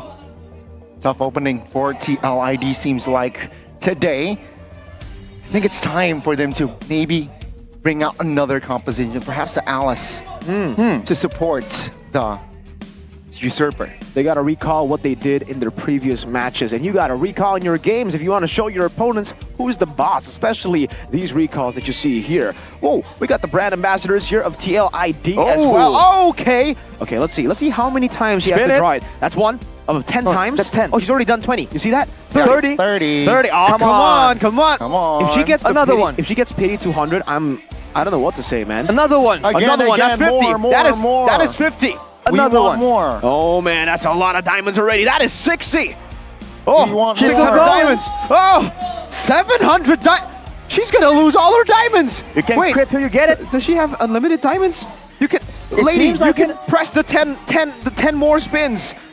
Oh my God, this is horrible. Oh no, what? No way. I got it at 60. No way. God. Mirko, is this an omen? She's gonna hit the pity. Oh. Yo. Again. Guys, can we get it? Oh no. Can we get the frustration? Ladies and gentlemen, can we F's in the chat for this 140, lady? Oh, she's gonna hit Pity! Oh my god! Oh, he's gonna hit all the 200. No way, chat. F in the chat. F in the chat. 170! It's over. You better hit the pity now. Oh my god, guys. F's in the chat. Whatever it takes, man. Whatever Whatever she it is takes. actually going to hit pity. Let's get it. Oh, that is the most unfortunate roll, but it is what it is. You win in life, maybe not in the gachas. Shoutouts. I don't know, that's pretty sad, but in a way, you should be happy too, because you got that recall that you wanted. Got the full 200 roll. F's in the chat though. Is it worth it? Absolutely, Man. Is it just sad to watch? Kinda, in a way, you know? Also, because, man, can you hear, Mirko, the superstitious viewers immediately going like, oh man, is this a sign that Team Liquid can't do it? Oh, all 200 is what it takes. Is it a sign that they need to go all the way? Oh, see, there are two. She thinks she can do flexing out here. All right, calm down. We don't allow guns in the MPL arena, and she's showing her guns. Lethal weapons. Kind of, matching the Team Liquid PH. Oh, that's true. Team Liquid does. I have that recall, by the way. Okay, which ones did you get out of this one? Which one did you get? You got the TLPH one? Yeah. What about EVOS? I want the EVOS one. You want the EVOS one? I want the EVOS one. What about you? Which one did you get? Being a man of numbers, I keep rolling for the 50% discount on the one. So I'm taking my time, man. I'm playing the long game. I'm cheap like that. You have so many diamonds, man. Just do it. Yeah, I have so many diamonds. 35,000 diamonds. That's a very wild number to guess. I don't think it's all that high. But hey, I get that diamonds. I have that many diamonds because I cheap out. So it's all about saving your money. Exactly. But you guys, you can do the Arashi method, or if you want, you can just go for it, right? Like the lady did. I'm so tempted, dude. 2,000. Seeing that. Did she use 2,000? Is it 2,000? It's 100 per roll. She did 200. 2K diamonds. Wow. All right, so don't forget to check it out, folks. And also, feel free to tell us which one is your favorite. Is it a Dewey 91, TLID1, EVOS, or maybe even Geek Fam, or maybe it's Rebellion. Who knows? I mean, they're all really, really good. So I think it depends on your personality, how you want to show off. But, talking about Team Liquid, man, I wonder what's that deal here? What's the idea? Let's see. Seeing Alter Ego right here looking still very confident. Again, that was a great performance against a lot of signature picks coming out from the side of Team Liquid. We were saying that there was potential, especially again with the macro game. We saw Team Liquid kind of shut down in that department as well. Where was the split pushing, right? Well, even when Fabian does get the space to try to go to the far lane to try and do a solo play, it seems that Alter Ego just matched it completely. It's almost like without the play, or without the split coming in from Fabian, they can't even match the macro. So it's like a split push to match the macro pressure. But we have an audience topic voting here we can kind of peek at, Mirko. So, out of the three, boys, you want to give Witty an initiator hero, you want to ban Owen's Gatot, or you want to win the Aaron Shiki lane? Well, technically, number 3 was done. Technically, right? As we were talking about earlier, let's show you guys at home. That's the topics we're talking about earlier. It seems like the Gatot Kacha, we've seen a lot of teams really benefit massively from this Gatot Kacha pick. Yeah. And we've seen a lot of respect kind of working out. I mean, I recall Bigotron Alpha as well. They were doing well with the Gatot Kacha, and then without the Gatot Kacha, it seems just a bit less effective. So maybe that is going to be the key. The audience sure seems like they believe that that's the case. Well, we do have Alter Ego this time actually going for first pick. So TL actually going back to their comfort side, which has a 75% win rate on the red. Alter Ego will be forced on to blue, and this was actually the side that they utilized to get a dub yesterday against RQ. This was the first pick Ling yesterday. Do they want to give the first pick Ling to Nile, though, is my question. Liquid playing with fire here. 76.47 actually, higher than 75. It's a unique situation, right? Because TLID, they're currently first in the standings, but they're in the draft, they're not that free to give that Ling. Not like Alter Ego in that first game. They leave the Ling open and they manage to defeat it. So let's see here in the second game, what will Coach SDL, Santa de Lucas, cook for his players? Santa de Lucas. SDL. Well, he was very confident earlier, but now he has to really get his head in the game here and find something. It's almost like with both assassins being so good, so high level, it's about which team can kind of enable that assassin the most. You talked about it earlier, Mirko. For Alter Ego earlier, there's so many ways to really maximize the use of that Nolan, whereas for Team Liquid, it's all about the Ling. So it becomes a bit more one-dimensional, a lot more easier for teams to shut it down. Now with the swap in the pick order, let's see what happens. The Mathilda still respected by Alter Ego. And again, in true, in what we were predicting earlier, we said that Team Liquid likes using that maneuverability. In that game right there, they were the ones getting caught out due to the avatar, due to the plays by Roundel as well on that very mobile Valentina. So maybe an approach with mobility can benefit them yet again. For TLID, they've already banned the chip. Last game, they banned Khalid, Hayabusa, and Phovius. So they want to take a... I honestly think, do they need to ban the Khalid and the Phovius here? Try to trade it out, right? No? Or trade it out, you're right. Maybe if they think Phovius is too prio, but it seems like blue side, red side doesn't matter for TLID. It seems like the lead ban still coming through for their side. They just hate that Khalid, man. Alter Ego, I understand though, Nino was able to get a crazy play to turn the game around actually against RQ yesterday.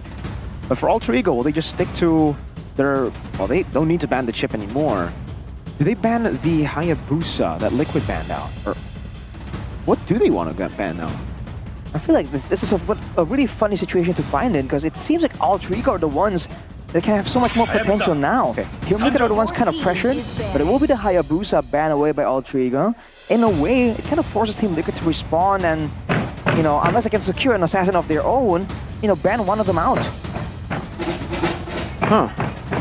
TLID, now it's their turn. Phovius was what they went for last game. The Hayabusa is already banned out. So far, everything is the same, despite them being on different sides.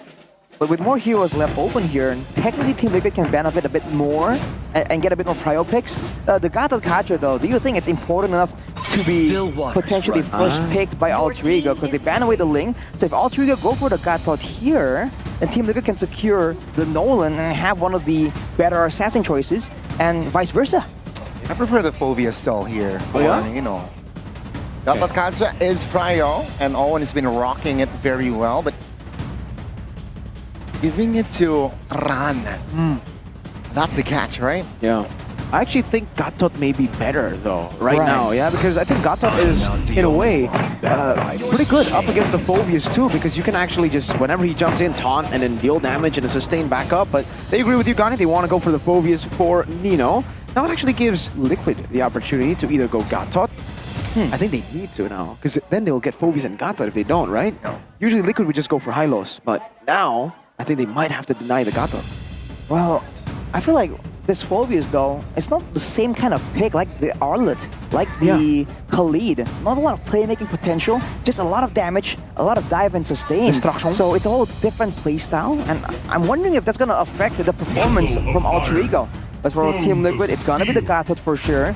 Do they want to double up and get some more tankiness right here, knowing that it's going to be a bit of a contest in frontline presence? Or again, will it be an assassin picked up very early on? Oh, neither. It's going to be the Yves. Okay, we're finally seeing something different here, actually, from Yehezkiel. No Vexana, no Aurora. Usually the Vexana comes in very early. But with the Gatot Kacha now, at least I'm smelling a Nolan pick later after the Yves, right? So I think Alter Ego could very easily just take it away from them first. I think they should deny this Nolan, and perhaps to also add within their composition, right? I think a Valentina here also just makes sense, right? You want your own real-world manipulation as well. And that can work, especially if they're predicting the assassin pick coming in from Team Liquid. But again, I wonder if Team Liquid can maybe bait out the Nolan pick and then fight it using an alpha. Both picks farm really fast, and technically with all the utility, they have ways to kind of dive in and shut down Nile in this early game skirmishes if they really want to play for that early game style. But with Alter Ego securing the Harith, now they gotta be a bit more concerned about that too. Extra tankiness, more burst damage. The final pick is gonna be indeed that alpha. Oh, we have a fist fight in the early game. We get that alpha coming out. Nice call there, Arashi. But what this Harith pick is essentially it's a forced error in a way, where you pick up the Harith in this position. We knew that TLID needed to get a jungle. here in this position, right? It's either whatever, Bane, Alpha, whatever it is, they needed a jungle. So the Lunox is going to be left open. Alter Ego will ban it away, and the Herald will get a pretty good lane on top of it. It's combo with the Nolan. So this composition for Alter Ego is already quite ridiculous, honestly. And it's very smart drafting coming out of Alter Ego. We thought that Coach Aldo would be the one coming up with something like this. But without him around, Alter Ego is still managing to be quite confusing. As I say confusing though, the Jawhead comes through for Team Liquid. They smell some more pick-off style coming in from Alter Ego. More playmaking in the hands of Owen. And for Alter Ego, now they're squeezing down at the gold lane. They went on Nathan first though. Do they want to just leave the Lunox open because they feel that they can punish it? Right? Technically, when they pick the Harith, they're kind of immediately telling the opposition like, hey, go ahead. It's Lunox time, right? Yeah. If they have an ID here, if this is a big brain approach, this could be dangerous for Team Liquid ID. I think Alter Ego will just ban out the Lunox here. But again, I think TLID have a lot of different ways to actually beat up the Harith. They still have the Edith that's up for grabs, and they can actually even go for the Clint, and then they can just focus on a full front to back composition with the Yve, Gatotkacha, Alpha, and then, what did I say earlier for XP? Edith. If they go Edith, right? It was, so, they already have Alpha, Yve, Gatot. They go and Clint Edith. That's a crazy front to back, and there's no real full dive that can stop them from doing that front to back, from winning with that front to back. And if they want to double up and get some more crowd control too, then they can really shut down this Nolan potential. But of course, when you have a Yve in the picture, it still is quite the daunting situation to be in. Final expose here for Alter Ego. They indeed ran away the Lunox. Now, what's the call? What's the idea here for Team Liquid? What are they trying to hide? Is it going to be the gold lane shown first here and expose what kind of composition? Dive or front to back? Or they want to make sure that that EXP lane matchup, do they want to shut down Nino's playmaking potential here? Yeah, Edith would be a good choice, I would say, right? And if it's not the Edith, technically TLID, usually they go high-low still, but then they would just have so many tanky members, but I think not enough damage, right? I mean, Alpha and Yve do a lot of damage, but yeah. I don't know. Do you want to double down on the HP bars with the Gatot plus high-lows? I think Edith is much safer. Edith has a lot more playmaking potential as well. Oh, Angela! Sustain. Interesting. So now the difference is that it's an Angela paired with a fighter instead of an assassin. So technically the early game is still stronger. But for Alter Ego, I wonder if they see through this. Do they want something more aggressive to ensure that Fabian and Widdy both get shut down in one fell swoop? What mid laner do you even want to go for at this point, right? Huh. It's actually quite tough to think about a mid lane. Valentina, I as think Goni called out earlier, can be an option. Works well with the whole dive as well. Yeah. I like the Yve and the Angela, man, because usually when you see an Angela, you would opt to go for Faramis, but then you see the Yve and you're like, okay, maybe not. Maybe not the Faramis. Yeah, Valentina is the safest option to go for. Oh, that's the Owen Tigreal, and that is Lilia. Okay. Yeah, back in the Yve meta, when Yve was super prio, you want to get that mid prio, you go for the Lilia.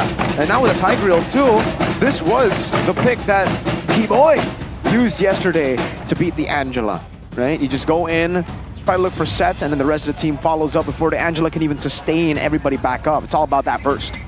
And with the Tigreal, it somehow forces members of TLID to go on Purifies, which helps Nolan to catch members of TLID as well. So that's a good mix of composition. And we've seen this happen before.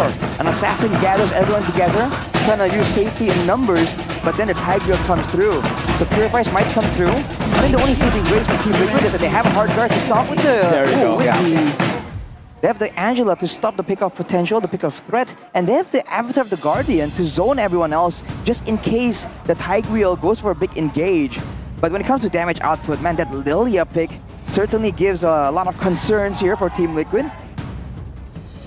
Technically, it's pre-firing the Alice pick as well, right? Because Lilia is very, very good dealing a hero that is close range, quote-unquote, and Alice. Yeah, that's a good pre-fire there, anticipating the Alice pick. I would say this game, though, I'm going to give it over to TLID. I think they have too many HP bars, because even if you want to go in and dish out damage to Alice, there's a revitalized Gatotkacha. This is what Megatron did, but with Alice going gold, not jungle. and they're the ones known to go for that Alice in the gold lane. It's a bit dangerous. We'll see if Team Liquid, what's the approach? Are they gonna try and use the Alice to fight in the early game? Are they gonna give it time to scale up? That will decide the course of the game. It's all about the windows opening and closing, folks. Alter Ego. They got a window opening right now as the game starts all the way to the mid-game. If they don't close it out, Liquid will charge through with their scaling composition. Oof. Off the bat, you can see spirits are absolutely high on the side of Alter Ego, as always. And look at this mid lane again. Owen and Roundel trying to be the aggressors, but the Angela presence, level 1, level 2, certainly is nothing to underestimate. But man, Weedy now again stuck on kind of guard duty. They're going to be really heavily relying on Fabian's decision making and his pathing.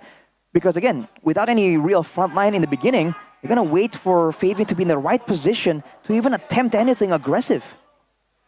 This lane as well, because Witty is actually rotating up top, Heise is actually playing it super safe, so Iran won't really get bullied.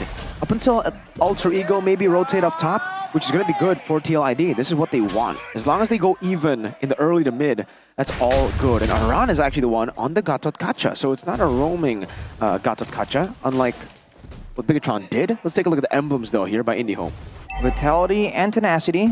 In signature Aran style, he likes to be unkillable. Because remember, the last time I at least remember seeing Aran on the Gatot, he was able to actually 1v4 and then keep escaping with the Avatar of the Guardian and buy so much time. Tenacity is going to help him with that. It kind of works well with his passive as well with the reduction. And the same is taken by Yehezkiel. He knows that he's going to be a vulnerable target, dove in by potentially the Harith and the Nolan, so the extra defense will really help. And with the extra agility, maybe enough movement speed to really get out of the tight situations. But with Inspires, in both the Lilia and the Harith for the side of Alter Ego, they want to make sure that they have enough damage output in the late stage of the game where they can just spam out all of those spells. So they're just trying to make sure that they have all bases covered. Big burst damage, but also on a healthy amount of DPS. With Alpha, Fabian will try to collect as many as turtles as possible. Now, Avatar pops, airborne as well. Real world relations, a lot of members now. It's going to be Owen taken down. Rondo picks up the turtle. Rondo flickers away, but Nino is still stuck, and now he has to deal with Aran. Infernal Pursuit pops, but no damage whatsoever. That's a taunt with the help of the hard guard from Witty, and that will put Nino in place, and he will be taken down. That's an all-out win for TLID. Alter Ego need the snowball, Rashi, but TLID don't even want to give it to him. Fabian a level ahead going into it. Fabian securing the turtle, I would say, almost, but Aran was the one that secured it. And look at how this works out. Aran was full HP at the end of that fight, dude. He was regenning, he was healing up. Fabian, a level above it now, will be nailed down by Fabian. That's a solo. Wow, Fabian took that game one personally, man. He said, all right, you've had your fun. Now it's my turn. I'm the alpha. He's literally the alpha in this situation. Look at that. He's using the Spear of Alpha for almost a show of dominance, yeah. He can do whatever he wants. Exactly. 4-0 on the alpha. You can see that record. And with the Angela, unfortunately, it was also unbeatable for a while for TLID, but earlier, game one, it was just beat up. Aaron Shiki, they're actually trying to funnel in a lot of gold to him. So again, Arashi, this is a scaling composition for TLID, the Eve, the Angela, the Alice. If the early game goes this well, what's stopping them? Well, technically the Eve also is very strong in the early game. That's why I like the hero personally, right?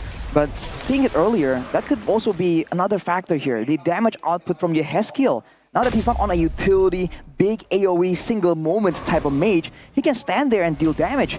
Nino, despite being on the quote-unquote broken Phobius that has so much sustain, was eventually taken down because the Eve technically can kind of serve as DPS. Fabian making great moves immediately, getting out, but he's getting chased down. Yep, it's going to be TLID. Wow. Sniffing the setup that was cooked by Alter Ego. Now they move on towards the turtle. Alter Ego, what will their response be? Let's see Aran just zoning, providing vision as well. Owen trying to go from the flanks. But TLID too fast with the turtle. Now it's going to be TLID perhaps opening a fight. Alter Ego, Avatar, finding Till. That's going to be the black shoes pops. Owen flickers out, but TLID, they can close the gap. They find one. Shaman Force pops. Nino taunted, and now it's going to be an all-out war as TLID finds another. Their play rings true. That's the true damage coming in from Fabian's Alpha, securing the early game. That's a lot of burst damage and sustain. The Gatot, the Alice, and the Alpha all are healing while massacring Alter Ego. No, flicker. Turret though will be the main objective, but Aaron Shiki says otherwise. He wants some kills. Finds a round though. High pops the Shaman Force. Weedy is in trouble, but that's just a roamer. Owen secures Aaron Shiki, and that is going to be a 2-for-1 trade. Structure still alive. Bit overzealous there from TLID. Let's hope with the draft status similar to BTR, they don't pull off a BTR from yesterday. 2,700 gold lead still towards them though. Oh, miscalculation! Oh no. Okay, so gets it. All right, it's not crazy, but because of the delay, yeah, Fabian gets more room to actually get a turret. And now he's gonna go to the orange buff. Nile. Oh boy.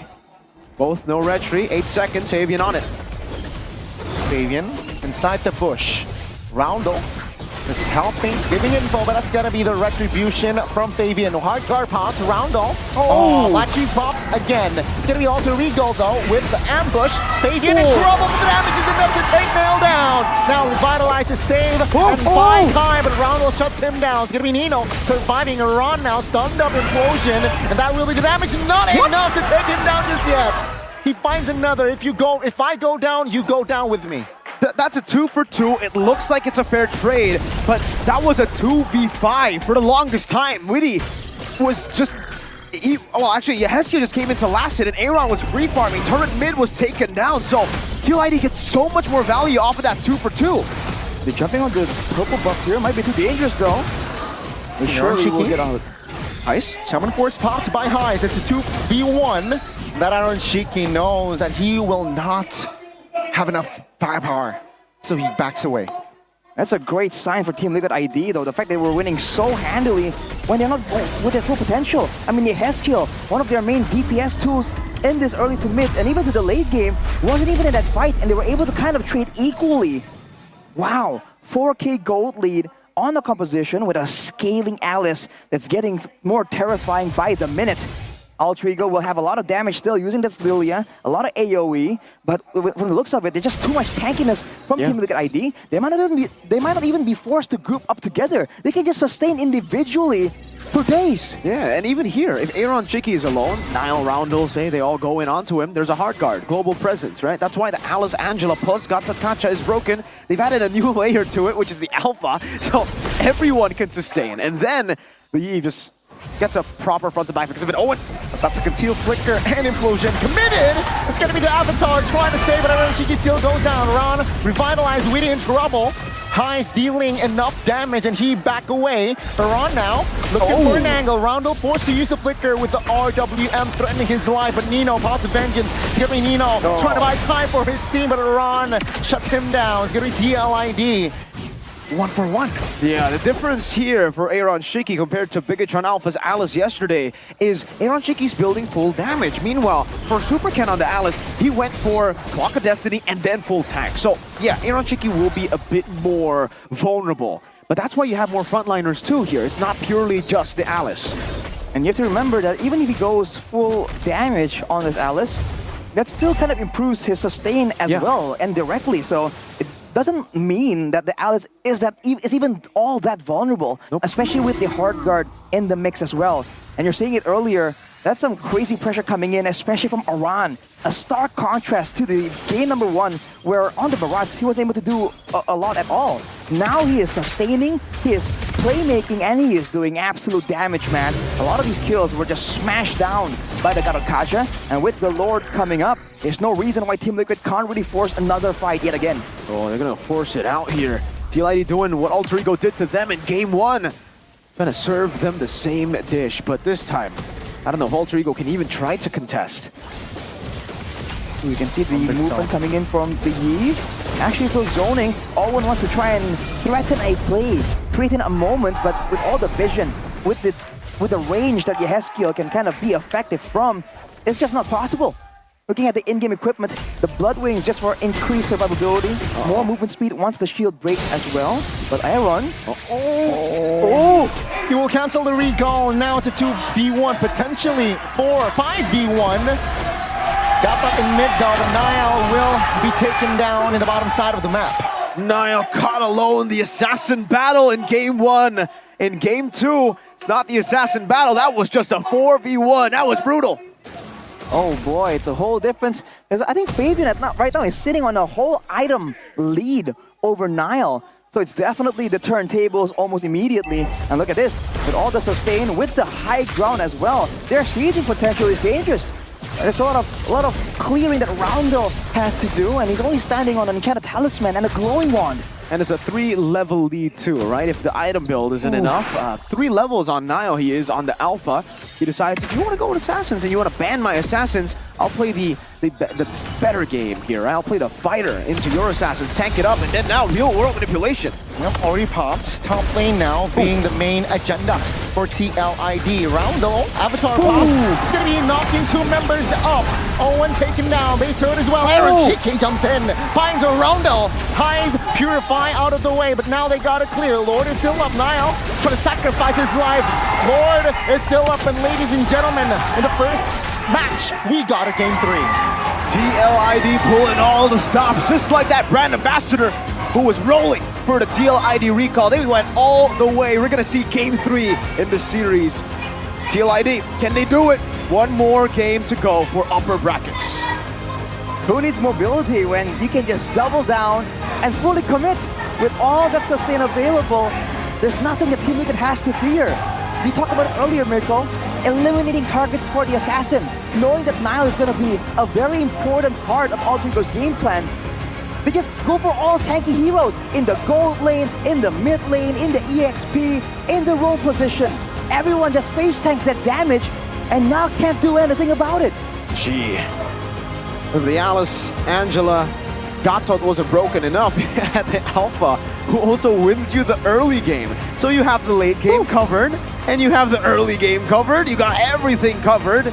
So what was the weakness there? I thought maybe the window for Altrigo would be at least early game. They can try to fight and skirmish. Not even that. TLID didn't even give them the chance to win out the fight. And late, well, not even late, mid-game, they said, yeah, let's just end it. It's getting quite boring. We're a bit too crazy right now with this draft. It's just all these picks that can get tankiness and sustain and damage at the same time. It really is just the perfect composition. Every single one of the members of Team Liquid can do damage independently and can self-sustain. We saw that when they were going 2v4 earlier. Once they all group up as 5, dude, they're just way too tanky and they do way too much damage. This is reminiscent of the old meta, the fighter meta, right? You end the game early before these marksmen, these late game scaling heroes can even have a chance to even play the game. But the thing is, they were the late game too, right? In a way, even if it went late game, I think they would have been happy. Angela. Exactly. You know, they're going for these picks that can do both. Exactly. Right, the Alice, the Yves. Crazy stuff. Smart. Crazy stuff, man, from Team Liquid here in game number 2. After a stomp. Underwhelming game 1. 14, what? Yeah, after underwhelming game 1. After an underwhelming game 1, they say, it's all right, you know, game 1 we were just playing. We had a one-dimensional draft. We played for Ling. Now let's see if you can handle 3 that can carry the game. And no, Altrigo, we're not able to. So, Phobius or Gatakacha, let's talk about it, right? Because I think with the Phobius pick, I'm not a big fan of the first pick Phobius, especially when the Gatot is up for grabs. The Gatot is just, man, Beloy started this. Okay, so it's his madness. He caused this, but now we're in his mess. So, pick Gatot, right? No? I think you have to pick Gatot, but picking the MVP here is gonna be Flavor Fav, the Usurper, Fabian on the Signature Alpha. 100% win rate? I think when we saw the stats earlier. It was 4-0, now it's 5-0. Presented by the official tournament smartphone, the Samsung Galaxy S24 series. Fabian on the Alpha, dude. That farming speed, that damage, and of course, the aggression that he's able to bring in with a fighter, right? We talked about his killer instinct on the assassins. On the fighter, man, it's no less dangerous. That burst damage with the Spear of Alpha combo is something that kept catching Altrigo off guard. Yeah. Let's take a look at the player of the game highlights here by our official gold partner, UBS Gold. Everyone grouping in like this in the real-world manipulation against the Gatotkacha. Right, there's just so much damage to throw around. And give a shout out to Aran and Yehezkiel. One, just doing so much for the team, right? Sustaining, crowd controlling, damaging even. And then Yehezkiel as the real the true backline DPS for the team, considering that Aaron Shiki is on the Alice. And look at this, the synergy from the team, man. It seems like everyone is just on the same aggressive page. So moments like this, someone goes in and immediately you just know that the whole force of Team Liquid is coming right behind you. And for Altrigo, there's just not much they can do. Even when they go with around here with the Vengeance, it's just too much damage, man. The true damage is certainly something that a lot of people take for granted. On the Alpha, it is absolutely lethal. Oh, the true damage, the sustain, the Look at this. healing, and then the 1v5 potential. What does this hero not have? This was 2v5, man. Yeah. Then Aran came in, obviously. But this was a 2 for 2. Aran was just farming up top. Oh, the tankiness, the sustain, redonkulous. And bang, it's the last hit coming in from Yehezkiel. And again, by doing so, they're just having so much pressure around the map. And we saw a bit of a shift as well for Team Liquid. There was so much emphasis on going for the lane push. You have to remember that one moment where Nile was going for Fabian's purple, and he was like, fine, I'll push the wave. I'll get the pressure, all right? I think when Team Liquid can push this insanely high tempo on their opponents, that's where they're at their strongest, man. A lot of even the best teams in the league right now struggle to match the farming speed, the movement, the team fighting, the constant team fighting from Team Liquid at this point. Yeah, and if you can handle that, then the Alice comes in the late game, then the Eve again. Yeah. So many layers to this draft for Liquid, and even with the double lethal ignition here for Roundel and Nile, it was not enough. There was no combo too, unfortunately. Owen just never had a chance to even go for the implosion. If he did, he's dead. You go in and you get punished for it because the sustain was just too much for even this composition to burst down. And again, that's also because there's no fear of the assassin. So the effect that Goni and I were talking about earlier, right? Everyone corralled together and then getting comboed. It just never happened, dude. Everyone's like, okay, where's Nolan? You know, where's Nolan? Like, come on up and see if you can even do any sort of damage. Wow. You have to remember, in that one fight, a run on the God of Kacha ended it on a full HP bar with shield to spare. That's an insane amount of sustain, dude. And this pick, they were tickled. Compared to the Barats, this pick kind of synergizes so much better with the Thunderbelt as well. Yeah. Right? In game one, he went for the Thunderbelt on the Barats as well, and you kind of see it's a bit underwhelming. He doesn't really have a lot Barats, Arashi? Do you hate Barats? And I love dinosaurs. I hate Barats. All my homies hate Barats, man. Well, again, there's no way for him to easily proc the Thunderbelt at all. You're relying on your opponents coming closer to really get the procs off. On the God of Kacha, it's a whole different story. You get in the back line, you get a taunt, and immediately, boom, Thunderbelt, and you have so much more ways and opportunities to really stack up that passive from the Thunderbelt. Your GOAT did most damage, though. I mean, first game as well. First game. And second game. Highs. Unfortunately, though, Alter Ego or Highs wasn't able to carry, but Team Liquid, yeah, I mean, composition-wise, draft-wise, such a well-rounded draft, right? You got sustain, you got damage. I think Angela is so important now. Yeah. And I think that should be their main ban target. Really? For side of Alter Ego. I personally don't think so. I think the Angela is good because you are able to get the Gatot Kacha and the Alpha first, right? That's why they picked it up also towards the second. I think take away the Gatot Kacha. I think the Gatot is the real problem. 0-1 on Gatot without the Angela, against the Angela. And then now we have Gatot winning a game with Angela. Gatot, what? Baloy, stop this madness. You started this madness. Take responsibility. Yeah, I think I agree with that opinion as well, Mirko. The Gatot is just so troublesome. It's just so insane.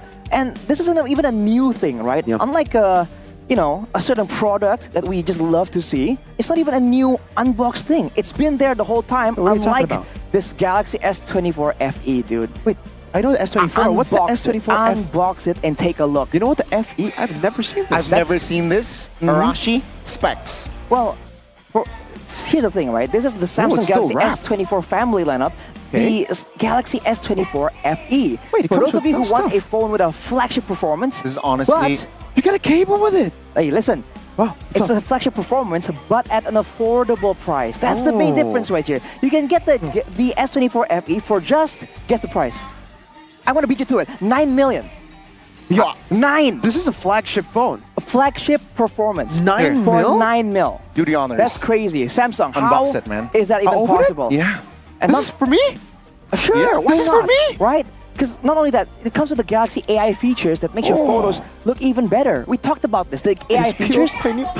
This phone also has the same features. So what are you waiting for, man? Pre-order now and get a total bonus for up to 2.1 million. Show it to the world, man. Show it to the world turning what it on. you got. Look, Samsung Galaxy, powered by Android. We're turning it on right now. This is the unboxing. If you get it right now, you get a free 2 times memory upgrade to 256 gigabytes. We're in. And you get a free casing. That's wow. Later, I mean, if you get in the promo, you get the free casing. The case? But yeah, check it out, boys and girls, ladies and gentlemen. Samsung Galaxy S24 FE. Yeah, you have to go rush though, Gani, because the promo is only until October the 3rd. Okay. Right? So make sure you get on to Samsung.com/ID and pre-order it as soon as possible, dude. This is some value stuff that we're highlighting right here. Well, thank you, Samsung. I can throw away your competitor now that I have had for a while. Man, I've been using Samsung, bro. Yeah, Donnie's actually using the A series now, and honestly, I'm just gonna take this. Couple of years. I'm gonna throw away the others. Whoa, just gotta throw away the others, you know? Garbage, everything else. Get the Samsung S24. Samsung is just all the way up here, man. So good. I don't know how the heck they're doing it. We talked about how Team Liquid, how they do this. Samsung, how do they do this, man? What? Coming in with the value too. It comes in with stickers, everything. Yeah. The competitors don't even have anything at release. Anyways, let's talk about Bude Clara Mongstar with the interview with some of the fans, a brand ambassador. What's going on with her right there on stage, Gani? Guess. What is she doing? S24. Samsung Galaxy S24 FE. Okay, Bude, are you talking about the S24 there? Are you? Or are you not? Kedatangan Echa dan juga Laura. Halo. Mana suaranya? Kalian ini belum makan apa gimana sih? Udah masih pagi. Namun kalian gimana ngelihat pertarungan tim Liquid nih? Echa Seru gimana? banget. Jujur ini aku udah lama nggak nonton Liquid. Udah setahun nggak sih? Hah? Udah setahun? Enggak sampai lah. Sorry. Seru banget, gago banget. Menurut aku Liquid GG banget. GG banget, beda sama yang sebelum-sebelumnya berarti nih? Sebelumnya juga jago, tapi sekarang lebih jago lagi. Lebih jago. Akhirnya datang. Hari ini spesial kah, Echa? Spesial dong. Ada apa nih yang spesial? Soalnya aku tuh dari kemarin kayak agak susah tidur karena sesak nafas gitu kan. Ternyata separuh nafasku ada di Fabian Acu. Fabian Acu nyampe ke Echa ternyata ya. Iya dong, jago banget Fabian. Jago tuh. Papian langsung deg-degan ya, mukanya merah nih di belakang. Dan ada apa lagi nih selain ada Papian yang spesial di panggung? Kita punya info penting buat rakyat Indonesia. Siap. Kasih tahu Laura. Jadi kalian tadi udah lihat kan recall yang dipakai player Liquid tuh yang kayak gini-gini. Nah kalau kalian mau recall itu selain bisa gacha, kalian juga bisa dapetin lewat activity yang diadain tim Liquid ID. Wow. Liquid ID ngadain banyak activity. Ada apa aja activity-nya? Ada banyak banget. Yang pertama ada meme challenge, terus ada screenshot challenge, terus ada quiz juga, terus masih banyak lagi. Bentar, ini kapan nih activity-nya? Nggak lama lagi sih, kira-kira kayak tahun depan lah. Lama Echa itu lama. Kita udah mulai dari minggu lalu sampai minggu depan juga nanti pasti tambah seru lagi activity-nya. Jadi jangan lupa ikutan. Tapi udah pada mau ikutan bingung nih caranya gimana? Kalau kalian bingung pergi ke Instagramnya @liquid.id dan @tlcavari.id. Nanti akan diposting caranya gitu. Berarti ikutan aja nanti bisa dapat recall. Bisa dapat piring cantik, tapi piringnya aja karena cantiknya di kita. Keren. Yang kasih tepuk tangan dong sama yang cantik-cantik ini. Thank you. Tapi seru banget, semuanya pasti udah langsung pada ikutan, pada join. Dan buat ngedapetin sekarang kita kepengen tahu dong. Gaya recall favorit kalian yang mana? Yang gini-gini? Kamu yang mana, Bu? Yang gini. Ya yang gini, emang ada yang lain? Sound effect-nya dikasih dong. Aku yang ini, kamu yang suaranya. Nggak bisa, kamu suaranya. Ya udah, ya wes. Ini 1, 2, 3. Ini halo Bu.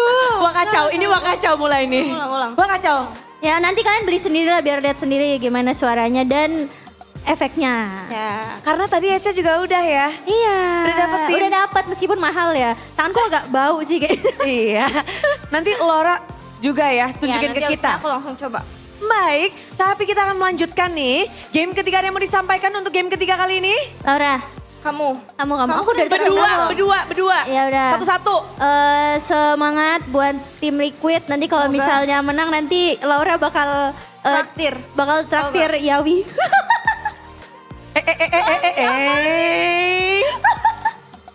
Berarti sekarang Lauranya langsung nih, bisa ngomong langsung. Kalau menang nanti aku traktir risol. Risol itu di depan situ. Buat Yawi doang kan? Buat Yawi doang. Kamu. Berarti kalau Eca siap-siap traktir Fabian dong? Iya, buat Fabian. Jadi kita bakal langsung aja ya. Kita let's go, lempar ke caster dong Eca. Go, caster. Go. Go. Go. Monggo. Thank you. Liquid, Team Liquid. We got Elsa and Laura there, and also we got booty clearing Mingstar over there as well. They said, "Let's go." Not Liquid, let's go casters. He said, "All right." For that, are we biased now to Liquid or no? Do we do the emote? I'll do the sound like them. Wait, you do the thing, I'll do the sound. Okay, 1, 2, 3. I'm Rashi. What the heck? No? What was that? That was a meow, Gani. Was it Wrong Rashi team, meow? Wrong team. Who did that? Who did that? No one knows. What you do know is you're back here on the desk, folks. Again with me, G-Man and A-Man. We got the mag combo, actually, yeah? Yeah, what is it? What are we called? The mag? Gam? Mag? Gam? AMG?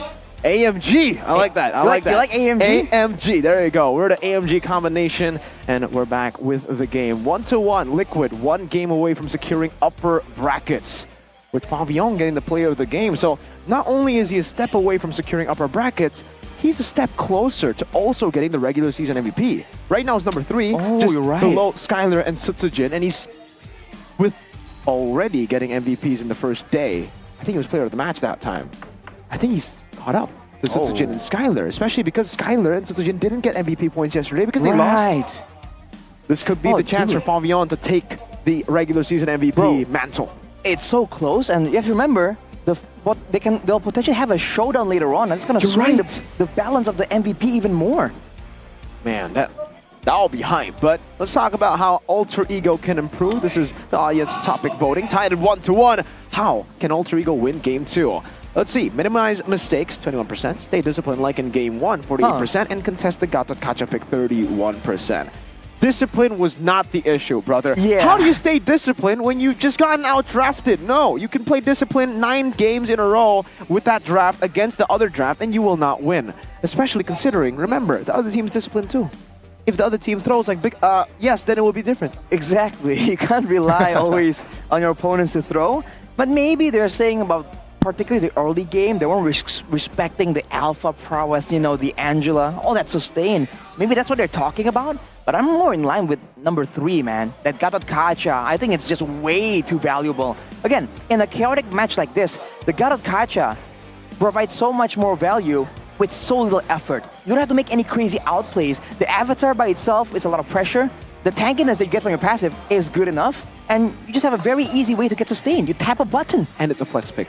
Exactly. So I think it just brings so much value, especially in a matchup like this. All right. Well, Gani, me and Arashi are part of the Gatot cult. Have we persuaded you to join the Gatot cult?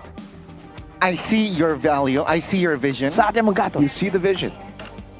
Are you an avatar as well? Actually battling internally. Ooh, internal strife. Am I persuaded? Am I convinced? Because I do see the value, but I don't think it's... Well, let's just see. Let's just see. I'm He's a results man. He's a results man. You know, we're more of the belief, Arashi. We're a cult here, but it's okay.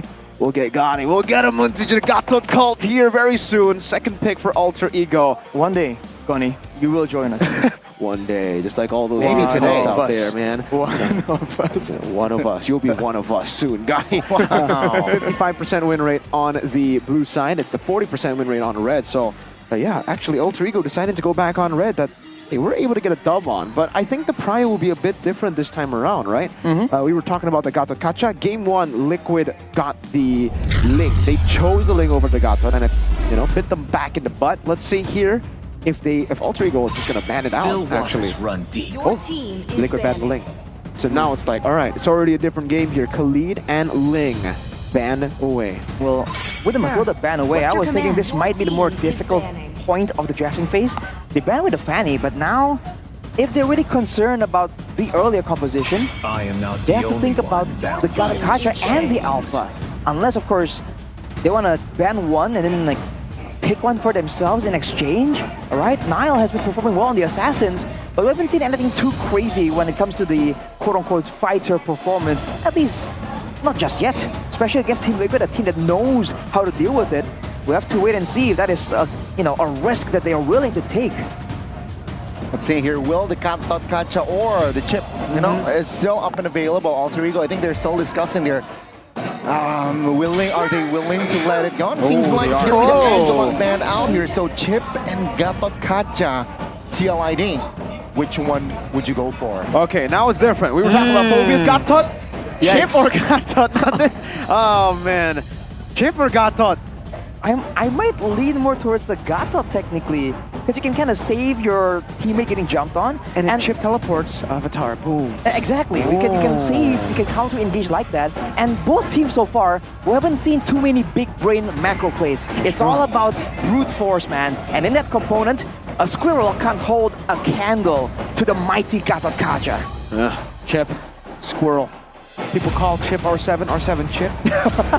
He even started a podcast called Chip 7. So shout out to him. Yeah, it is going to be the Gattacacha as expected here, not the Chip. Alter Ego. Oh, now they're going to have to pick the Chip. This is why... Actually, you know what? Maybe just ignore it. Maybe the Chip isn't that prio in this game, right? Because I think we've seen this as well. I think it was RQ Geek. Yeah. They go Hayabusa. That is a signature pick for Niall. Is that enough to beat the Gattacacha? We'll see. Oh my goodness. This would just be perfect. Okay, they go for the chip. They go for the chip. And now, do we see Liquid go Gattot Horse? Ooh. Ooh. Or do they want to go for another engage tool, right? The Avatar is big enough, but they need someone to serve as the bait, right? To bait in that initial jump from the chip. Vex is good. Vexana. Yeah. Vexana can be good as well to really follow up on the whole thing. If they want a bit more survivability, they can go for the Aurora still. And technically, it kind of works the same way, even though it's a bit different. Or Horse. Horse and Vex? Horse and Vex. They want the Yeve though. Horse and Alpha? Oh. That's so much. Yeah. Well, out the front line, but that's the way they like it. Or system ready. Oh, what is that?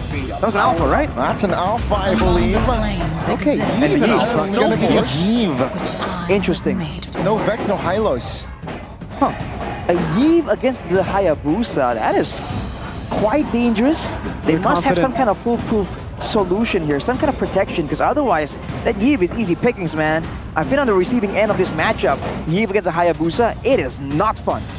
Well, actually, if we're talking about counters to the chip, the team that has been able to utilize Carmilla the most is Liquid with Witty. So maybe they're setting up for the Carmilla pick later, or just expecting to get that full combo. I mean, can you imagine the Carmilla pick here? Curse of Blood, Spear of Alpha, boom, Avatar, real world manipulation. That would be a nasty combo if it actually lands. Big if though. And Vexana gets picked up by Ultra Ego instead, so they themselves want a way to just stop Fabian from jumping in and just wreaking havoc, just blowing people up. Adding more appeal as well to their composition with the Lord from that Eternal's Guard. And yeah, it helps, right? And could break the tempo from the side of TLID. Let's see second phase though. I think they should just restrict the gold lanes here, or yeah, I think just the gold lanes here, right? Seems like gold lane will be a massive portion here. I think with the compositions building up from both these teams, safety becomes something that's so important right here. Either you go for something tanky or something with good escape potential, I feel like. Because even if you win in the lane, if you can't really have the same kind of impact due to the dangers in the team fights, I feel like that's also a very difficult situation to be in. So Alter Ego, they respected Alice immediately. Man, I think Team Liquid has just been that reliable on it. I think the quad ban would be great for TLID too, because against this composition, a composition can all in. Going up against those blinks will be very, very annoying. And Heis showed that he was actually pretty good, very good on the Claude in game number 1 too, able to dodge from everything in that composition. So TLID, it could actually be a Claude Natan situation too. Claude Moskov? Moskov, I think they should be... my own Oh, okay, they banned out... Is that the Moskov or the Arlet? They have very similar voices. Arlet. And see? Yeah, it is indeed the Arlet. Another one of the heroes without a mana pool. So they're trying to limit the playmaking potential from Alter Ego as well. It was a take wheel in the hands of Owen earlier, but now they want something more dynamic for Nino. Because we saw earlier on the Phobius, it's not exactly the kind of playmaking pressure that they were looking for. With the Carmilla banned out here, again, setup and ways to start a fight become even more critical. All right.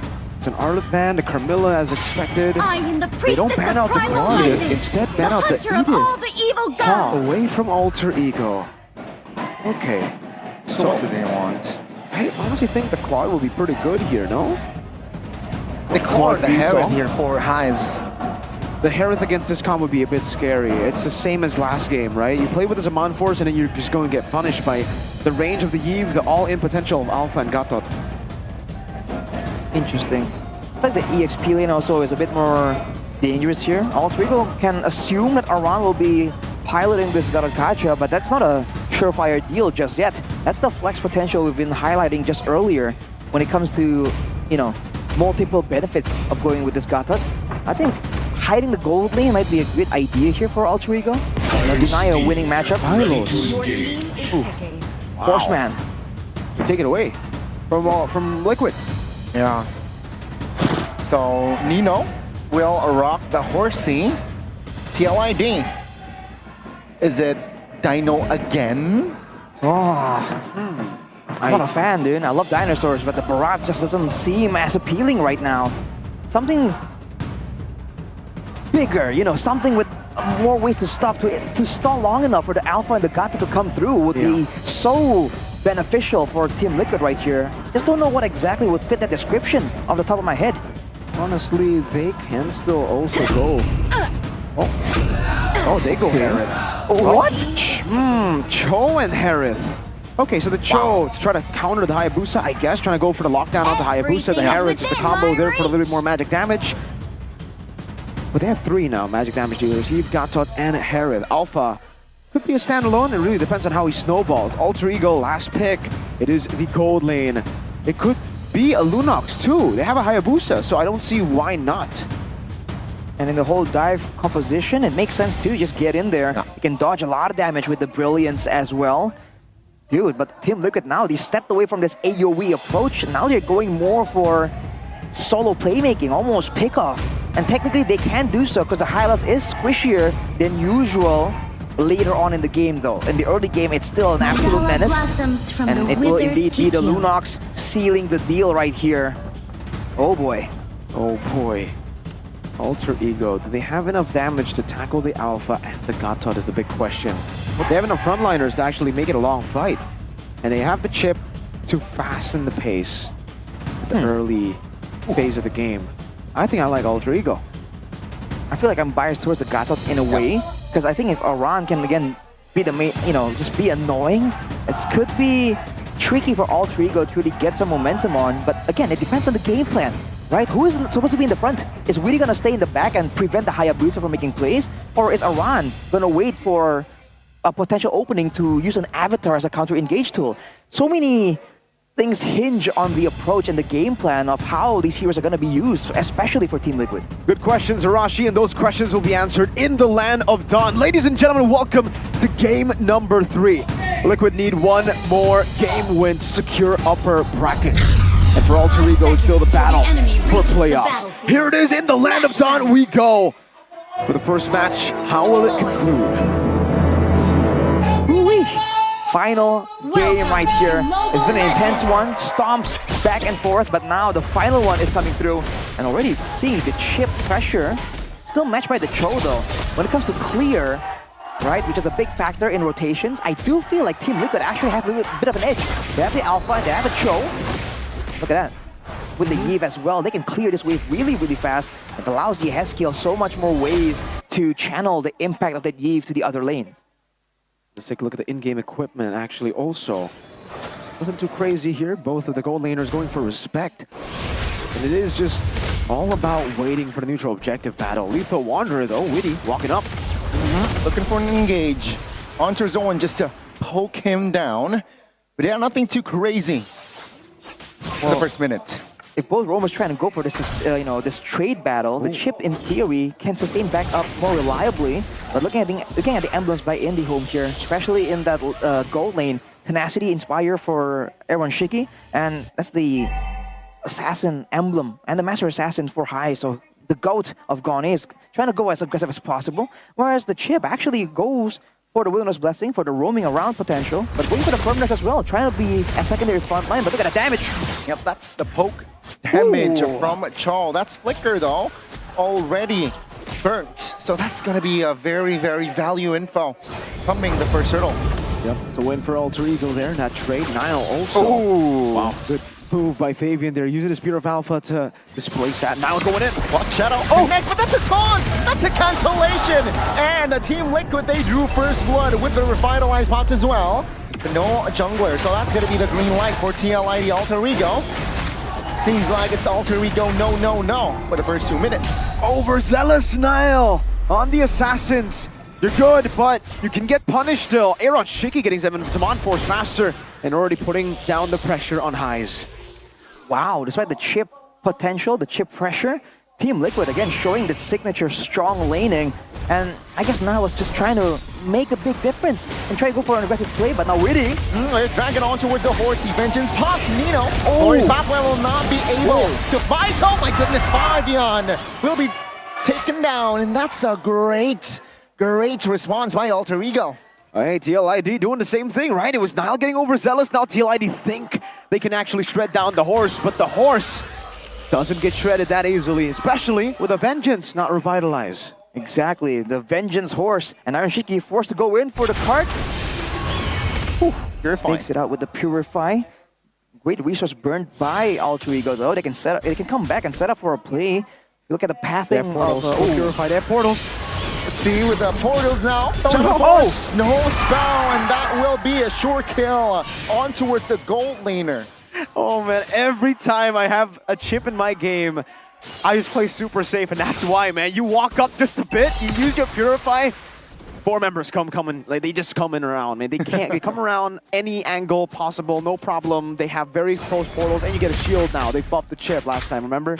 Exactly, and this is the other danger for Team Liquid. They've been using the strong laning. They've been using the strong, wave manipulation presence, right? Clearing it faster, forcing Alter Ego to show on the map to clear some of these waves.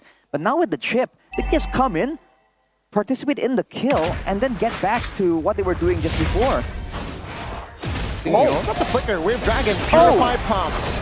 TLID, is this a mistake, Fabian? Where's Pathway? In the right position, Fabian and Weedy will fall Alter Ego.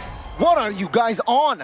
Well, they're on a rush, an adrenaline, an addiction to rush, it seems. Just going for team fights, skirmishes all around. And now, AE, Avatar the Guardian! AOTG, real world relation pops! And that's going to be Aaron Shiki securing the jungler. Demiaskiel, though, will be the trade. Highs and Aaron Shiki going at it. Boom knocked through the Siren, doing it raw. Highs finds a double. Arondo secures the turtle, and that is TLID finding compensation. Darn you, Chip! Always, when it seems like TLID get the man advantage, Mr. Chip puts on the power riddle, and now Fabi wants to punish him. Yeah. Great calculation there. Owen, overzealousness. Yeah, the Chip, not as tanky as you would think, but Aran, what is up with Gato Kancha and stealing neutral objectives? It was cars, and then we saw, I think, Aran as well steal a turtle just last game, and then now it's Aran again. This is the damage potential that you get, surprisingly, even though you're not building a lot of damage items. Unfortunately for Aran, though, he hasn't really been as active if you compare to Nino, right? Nino with 6 assists already, always around for those big plays, whereas Aran, 1-0-1. So, despite having, I guess, a more dominant laning phase as of right now. Oh, hang on a minute. Shadow kill on towards 3 members, though. So that's a good division of damage, and now it's going to be the bottom side. Fabian, though, will not go and jump the horse. As I was mentioning, Aran is not being able to go around. He's been cutting waves even, and he's not really rotating faster than Nino. As Owen, with a conceal, looking for something. Looking for a pick. Fabian. Spear of Alpha. towards one. Finden's spot. The Quad Shadow is there. Turtle's gone as well. And that's going to be Fabian taken down. Take a look at Owen, though. Isolating 2 members. That will be Alter Ego again. Finding the right trade. You can see the adaptation from Niall. Early on, he was overzealous, went in on Fabian alone and got punished for it. Now he goes in, baits the Avatar, and then walks back, knows and trusts the team to do the dirty work, to get the kill on Fabian. I feel like Fabian also needs to adjust a bit more. He is still tanky as an alpha with sustain, but oh, hang on a minute. Niall. Oh, doesn't go for it just yet. Knows a lot of danger is available. But yes, Fabian, whenever he's showing, you can see Alter Ego immediately jump on him because they know his value as a jungler. Yes, Kill now getting low. Wow. Oh, yes, Kill taking a lot of damage. Very low. We have Dragon, though, will be committed on towards the Nino. And that's going to be Nino punished. Well, Shadow Kill actually finds Weedy. Last second, that's going to be the shortcut as well. Ron goes down. Fabian low, and it seems like Alter Ego, they will shift their focus on towards the Turtle. They have to be careful with who they show here, Team Liquid. Alter Ego are trying to abuse that Hyla's power in the early game as much as possible. So whenever they see someone beneficial, right, someone like Yeheskiel, someone like Aaron Shiki, or Fabian, but mainly Haskell and Fabian, who don't have the Purify to get away from the horse, they would just go straight at it.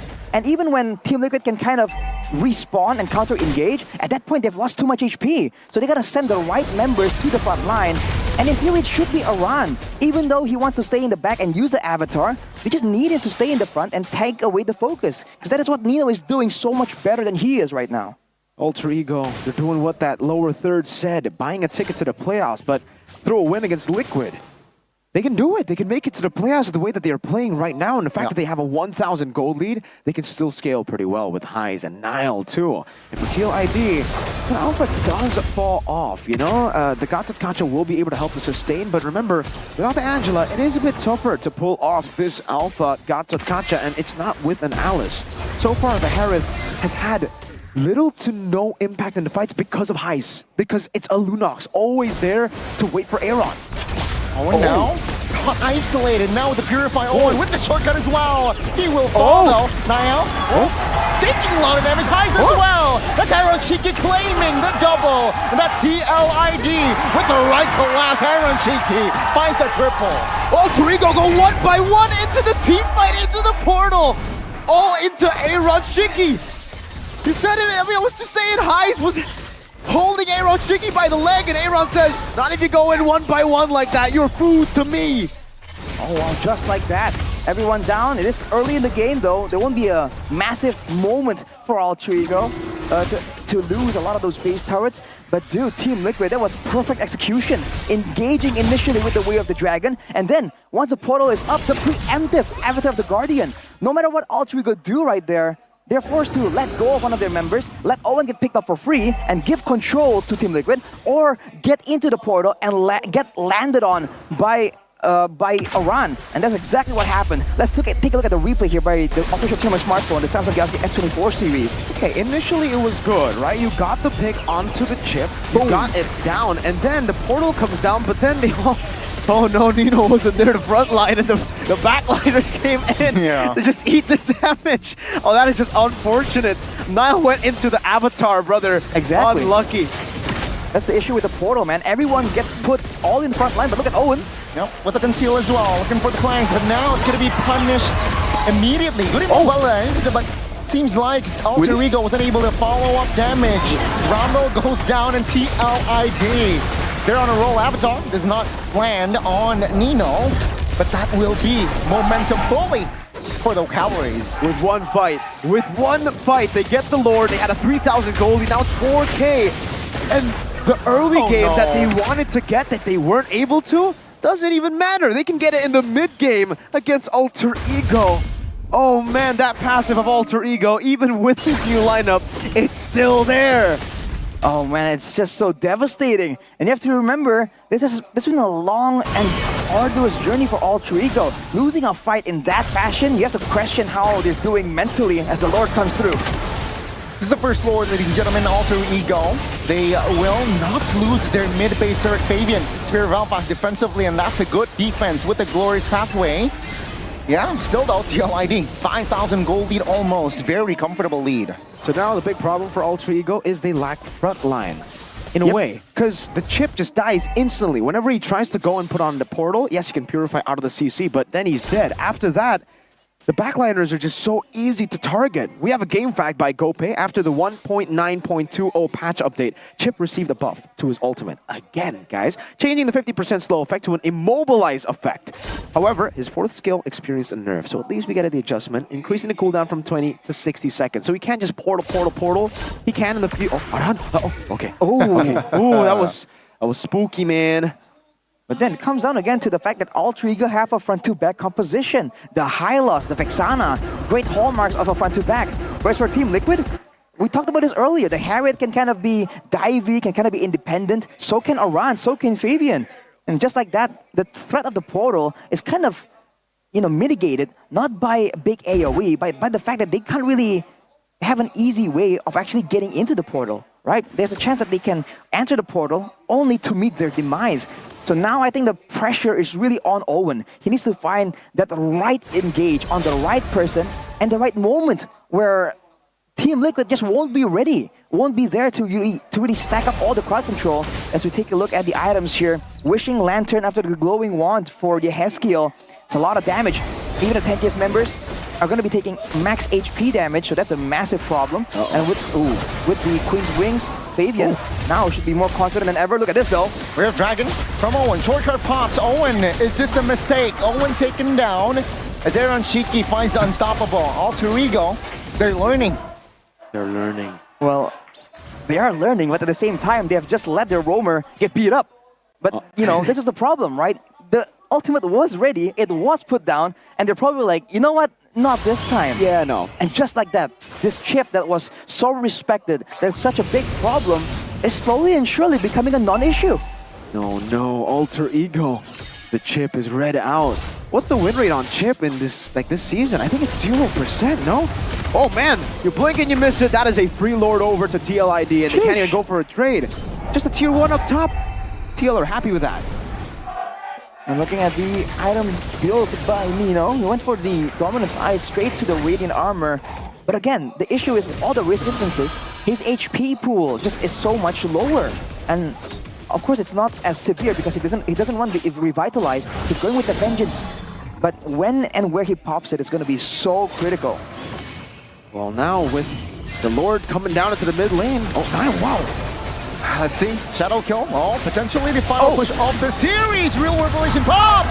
Guard will find Weedy as well. Highs will find the kill. It's gonna be the Lord now, being the main target of Alter Ego. But TLID taking their time. Baser in the bottom side, taken care of. Mid-wave, crashing down Alter Ego. They should clear this. Highs got the Order of the Brilliance, but the turret lock is just too huge. TLID finds the reverse.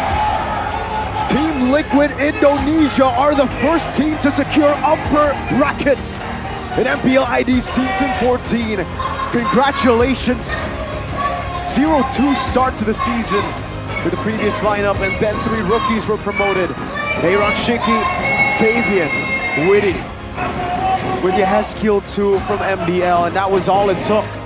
Undisputed, undefeated in the second leg. It still stays true to this day. They will not have the same fate as RQ against Alter Ego. Just like that, they've stolen the lead. Who would have thought a team that was looking so inconsistent, so new, so inexperienced, has rushed past the whole pack and by brute force, by sheer determination, went on to #1 right here, right now. Welcome the Cavalry to the stage. The glory run of TLID. The Cavalry have done it. Maybe in the Usurper. He might have done it. He might have taken the MVP regular season spot from Sutsujin. And Aaron Shiki just giving the smile down onto Alter Ego. Wow, what a performance. The adaptation from TLID after losing Game 1, stomping their way through Game 2, and winning against the chip in Game 3. In-game micro adjustments made from this special team. That was great macro adjustments, micro adjustments as well. The feared chip, usually when teams counter quote-unquote the chip, at least it's still relevant, it's still a big problem. But here it was really a non-factor. And even here you can see that despite their best efforts, the decisiveness in a game this close to just completely push through and rush for the base. I think even we were caught off guard just a little bit with how they just immediately went for it. You can see the celebration backstage, securing the first upper bracket. Let's throw it over to the interview. I want to hear what they have to say.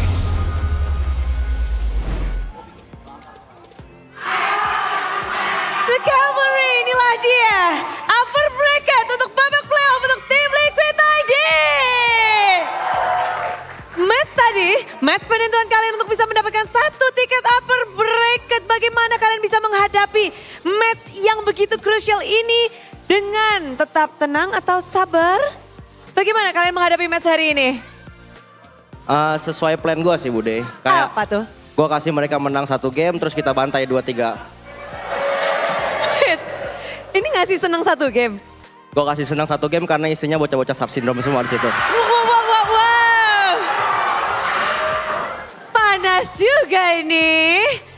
Tapi emang kalian nggak takut ya habis ngasih 1 game terus mereka kalau nge-2-0-in kalian gimana? Gak mungkin bisa sebenarnya. Oh iya? Yoi. Kok bisa? Emang bisa mereka ngalahin gue? Sepertinya nggak bisa ya. Tadi 1 game doang Gak dikasih bisa. katanya. Selagi Nino masih di XP gak bakal bisa ngalahin gue. Wow, kamu pengen Nino di gold lane? Ya gue pengen Nino di gold lane terus ketemu gue terus dia frustasi pensi udah. Bye. Waduh, ini panas banget kayaknya ya. Pengen memberi pelajaran ternyata, tapi kalian menghambat nih laju jalurnya Alter Ego dengan 2-1 ini. Ini banyak banget yang mira, wah Alter Ego bisa jadi nih, ini bounce back mereka. Kemarin baru mereka ngedapetin 2-0. Apa yang kalian pelajari, apakah kalian mempelajari sesuatu dari hari yang kemarin? Dari kemenangan Alter Ego? Ini siapa yang menjawab? Widi berarti? Widi ya? Gimana Widi? Kemarin Alter Ego bermain dengan brilian, mengalahkan tim yang sedang mengejar upper bracket juga seperti kalian. Mereka men-2-0-i RRQC. Dan apa yang kamu pelajari dari match kemarin mungkin? Kemarin sih kayak strat mereka yang dipakai gitu ya. Jadi kita nyiapin draft doang sih. Cuma untuk kemenangan kita hari ini sebenarnya karena pure digendong mereka berempat sih. Soalnya aku agak nggak enak badan kan. Jadi emang mereka yang bisa ngejalanin game-nya juga. Jadi ya keren lah mereka. Hitungannya aku kayak digendong doang. Masa? Kayaknya enggak, ini semua pasti kerja berlima. Tapi Widi hari ini dengan keadaan yang tidak sehat pun kalian bisa ngedapetin 2-1 dan sesuatu yang spesial telah didapatkan oleh tim Liquid ID. Membawa banyak sekali dan kita akan melihat bersama-sama. Inilah dia dari MPL Indonesia Season 14 dan wahai tanda bintang disematkan untuk tim yang mendapatkan upper bracket, tim Liquid ID. Tim yang mungkin banyak sekali nggak menyangka kalian berada di posisi ini. Melihat tiket sudah di tangan, upper bracket sudah di tangan. Apa nih dari tim Liquid ID? Yeskiel yang bilang upper bracket dan wow terjadi. Udah terjadi nih sesuai dengan yang Yeskiel mau. Ya senang lah. Senang, tapi perjalanan Yeskiel sampai bisa ngedapetin bintang ini, ngedapetin upper bracket ini. Bagaimana sih Yeskiel? Perjalanannya seru banget ya karena kita tiap minggunya terus belajar, terus konsisten. Jadi seru deh. Terus belajar, terus konsisten. Dan setelah ini pun dari tim Liquid ID, apakah ada plan sendiri nih? Tiket upper bracket udah, tinggal menghabiskan sisa match. Apa nih yang harus kita nantikan dari tim Liquid ID? Ngalahin RRQ minggu depan. 1 sisa match dan mengalahkan tim RRQ. Apakah menjadi challenge terbesar bagi tim Liquid ID? Enggak sih, cuman karena mereka sisa match kita kan. Kita lawan RRQ. Oke. Dan buat Yeskiel sendiri, lawan terberat yang sudah dilalui, kan menang-menang terus ya? Kayaknya gak ada yang berat ya? Ada dong. Oh ada. Siapa tuh? Alter Ego bro.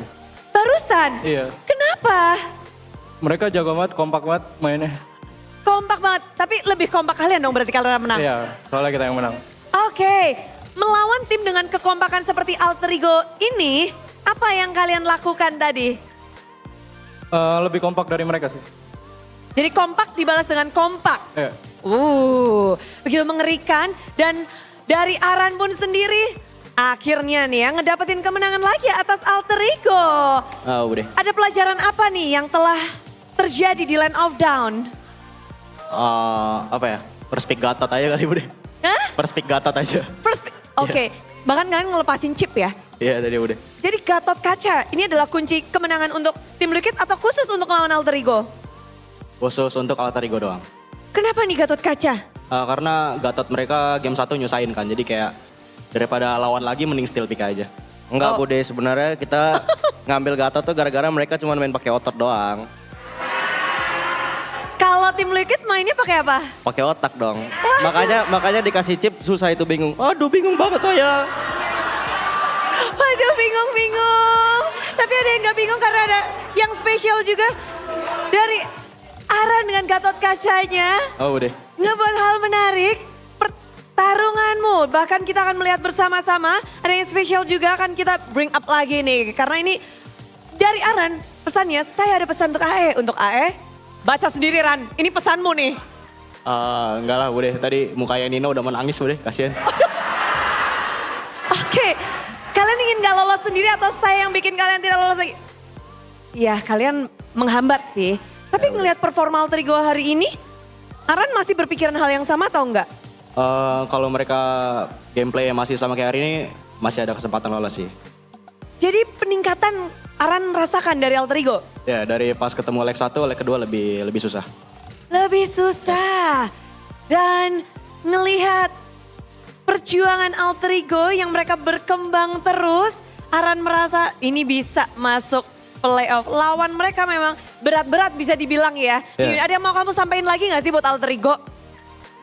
Good luck aja buat sisa match-nya Nino. So sweet banget nih Aran. Buat semuanya, buat Rondel, buat Nael semuanya lah. Alter Ego. Buat semuanya. Nah ngomong-ngomong tadi tentang Nael. Tadi juga Nael satu player yang kemarin bahkan melakukan defense. 4 player sekaligus dia sesang.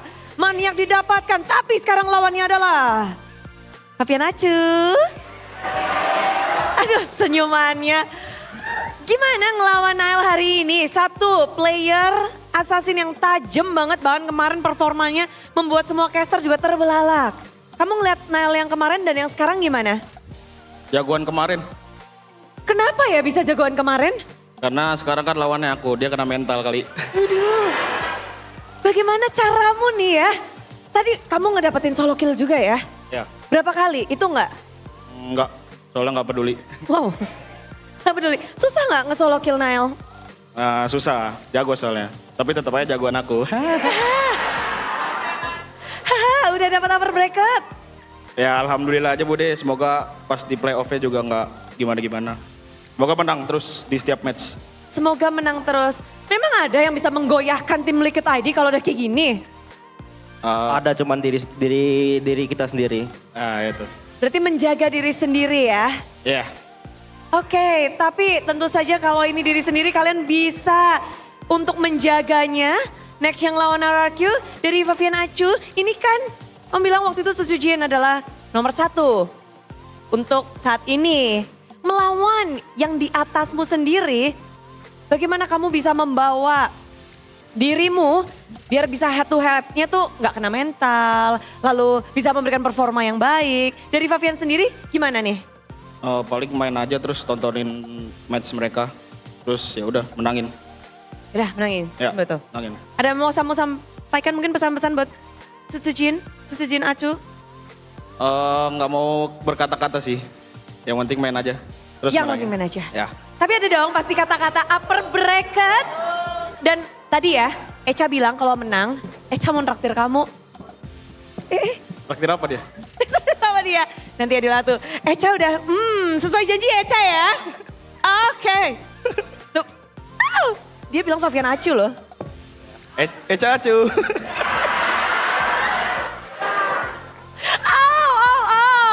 Udah Echa Acu, Fabian Acu. Dan kemenangan ini Mungkin ada yang mau disampaikan atas kemenangan hari ini?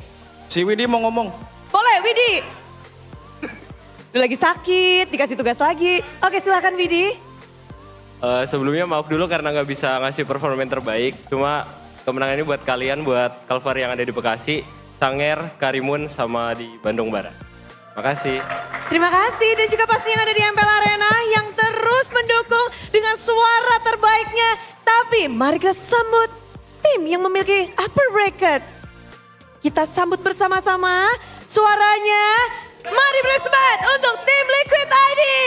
Tiket upper bracket sudah diamankan.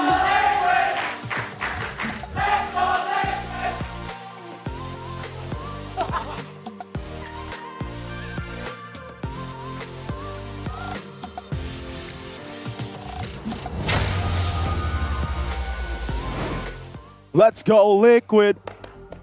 No? All right. Yeah, man, Liquid, what a performance. What an interview. They're always so good.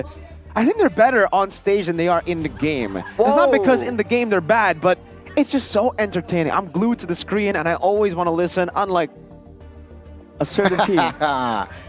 Make them two. Make them everyone except for like, I Seven. think Alter Ego is pretty good interviews, right? Uh-huh. Right. But the others are, meh. Well, exactly. I think right now they're really a standout team in game and out of the game as well. W Liquid, W Witty as well. The aggression, the jokes. I mean, they have it all. The man. wise. Even the wisdom, exactly. After all that build-up, you might be left kind of a bit anxious, a bit upset, and then Witty the wise comes in and is like, "Hey guys, this is for all of you, our fans," and just like, man, how do we? We can't hate stop on them him on the stage. Yeah, no, we can't hate on him after that, right? Witty. Yeah. I have so much respect for this guy. W Witty in the chat, guys. He was saying he performed bad. He was the guy who actually kicked Mr. Chip and got them the dub here. Yeah, maybe in the early game there was some mistakes. He was apologizing for playing like this. Hey, man, if you play like this, that was pretty good. I don't think it was. I ain't got no complaints. I don't think it was bad, Witty. Shout outs to the main man, though. The guy who did he make Nino cry? He said, you know what, I'm not going to talk about the quote that I said because Nino already looks like he's about to cry. Spicy boy, the man who started it for Aura, now Liquid, 1-1-10. Aran, when he made his debut, 2 seasons ago? He beat Onyx and BTR back-to-back with him on the Badankadonks and then the Paquito. Now he's on the Gatot, it seems. First picking Gatot is the answer against Alter Ego, was what they said, because Alter Ego only play with their mechanics. They have no macro. They have no brain, they said. That's why when they gave him the chip, it was GG easy. Wow. The exact quote is that they only play with their muscles, right? They have no, bronze. They don't play with their bronze, not the brains. So that's why they can't really play the confusing game. And when it comes down to it, there's some sense to that. You can see that when the going gets tough, they already get confused on what to do. And Z's Avatar of the Guardians, man, we talked about it earlier. The potential combo that Alter Ego might walk into. And the moment it does happen, that's an immediate triple kill and a swing in momentum. And from there, every single time Owen tries to do something, it's just GG, right? He gets denied, he gets bursted down, and it's almost like Team Liquid immediately made an adjustment after game number 1. They figured out who needs to be the front line, how they shut down the jungler, and all that. Whereas for Alter Ego, they're stuck with the same idea. They kept trying to do the same thing again and again, but against a team like Team Liquid, it's just so difficult, man. And you can see the difference from the stomp in game number 1 to the stomp in game number 2 to the crazy adaptations you saw mid-game in game number 3 as well. Phenomenal performance, man. The adaptiveness and the impromptu gameplay of TLID always never ceases to amaze us. Let's throw it over to Golden Moment by Ube Ran, gue Ran. Komboin Ran, mau nggak Ran? Gue counter chill. Oke. Gue ready masuk. Gas boy. Gas boy. Bocil ya. Gas boy. Nolannya jauh. Orang lagi. Cover wave ya guys, bisa N ini. Udah N ini santai. Pelan-pelan aja pakai Red lagi. N. Orang dulu. Nice. N guys. Dia dalam ini semuanya. Lihat gue Ran. Salah. Tunggu. Ya. Kejangkau bilang aja kalau kejangkau. Gendongnya nggak berani kuning. Siapapun yang bisa lu dapat wit, gas. Kejangkau Ran. Udah. Ayo. Lihat. Gas. Orang. Lu knock flicker ya. Ayo, fokus dulu guys. Bisa bawah ya, bisa bawah dulu guys. Bawa dulu. Gue masih ada ulti. Ya. Reset skill lagi guys. No shadow ya. Ya. Bisa lu knock shadow flicker ya. WFN mid, lo ada ulti. Gue. Kelas chill. Pelan-pelan deh orang. Udah, Gas. W Witty's in the chat. Boys, Witty the Wise, as usual. Stone Cold, Witty the Witty Wise man.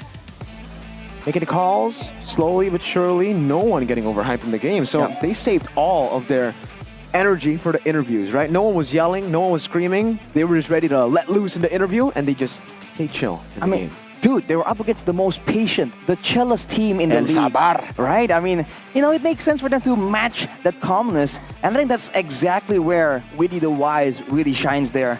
Dude, he said that he wasn't performing well, but we saw that the Cho gameplay was really good, was good at least. He was able to find some picks. And even the calls there, dude, the composure to just look at the greater picture and make the right calls in the midst of the insane tempo that Team Liquid likes to use. Witty, man, the hidden MVP of every single match, honestly.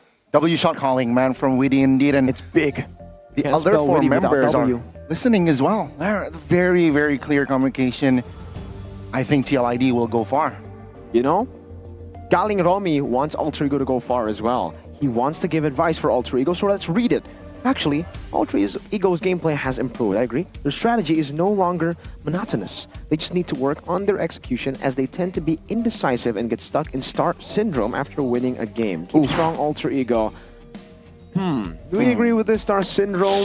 I think, there's the passive of Alter Ego still. They tend to go in for desperate plays when they don't need to. They had a gold lead in that moment. They didn't need, if Chip was dead, it's okay. Like losing Chip isn't the end of the world. They need to understand that. I don't think it's star syndrome though, right? Well, I mean, Aaron Shiki on stage also mentioned that, hey, we got to show how it's done. These guys having a star syndrome, and we're like, whoa, what? Is that not just Aaron being Aaron? Yeah, I think that's just Aaron being Aaron. They just won once. They didn't say anything in the interview yesterday. I don't think it's star syndrome. Exactly. I think it's just, again, I think Owen wasn't really too familiar on this chip, wasn't able to deliver, extract the hero to his utmost potential, but yeah, I think it's just that. So the chip was kind of forced. And then their approach was a little bit impromptu or a little bit improv. Alter Ego wasn't able to get the dub. They're not exactly the most improv. What do you call it? Like the best improvisators. I don't know the exact word right here, but they don't improvise all that well anyways, right? So I think that's a fair point. But the upcoming match for Team Liquid ID. Last match. It's come down to this. If RQ lose their next... Wait, is this just their next match? Is that the match to get to upper brackets for RQ? We'll see. There's that, and then there's one more match against Rebellion for RQ, I believe. Okay, there you go. But upcoming match, we also have Fnatic Onic versus Alter Ego. And Alter Ego will be taking on BTR, like I said, right? For Alter Ego, their road to playoffs is actually quite difficult. But we're going to throw it over to the break for you guys to digest that information and to digest that win 2-1 before we get to our match of the day, FNOC versus EVO's Glory. Stay tuned.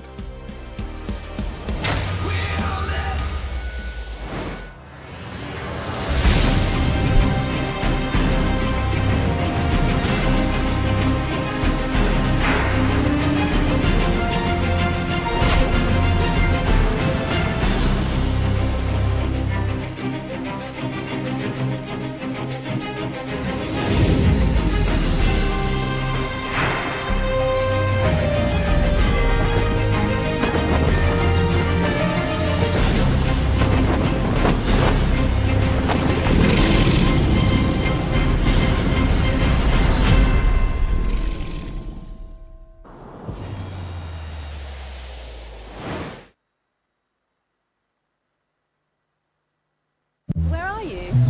I have no idea. Circle it. Circle, you let me circle it. I can find anything if I circle it, so let me circle it.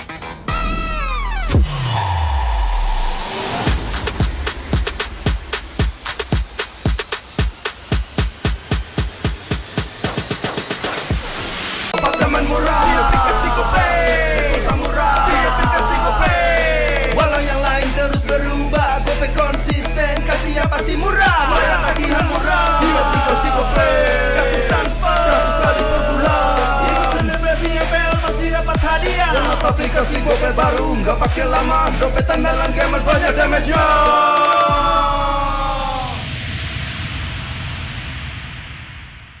dia tidak akan segan untuk menghadapi siapapun yang berani melawan. Dia mewarisi perjuangan karena di tubuhnya mengalir darah seorang pahlawan. Pedangnya mengukir takdir kemenangan, menghadapi segala tantangan, penuh keberanian untuk terus berjalan menuju masa depan. Raihlah masa depan, nabung mulai dari hobi. Koleksi terbaru UBS Gold X Mobile Legends Bang Bang, edisi spesial MPL ID Season 13.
Main Mobile Legends memang seru.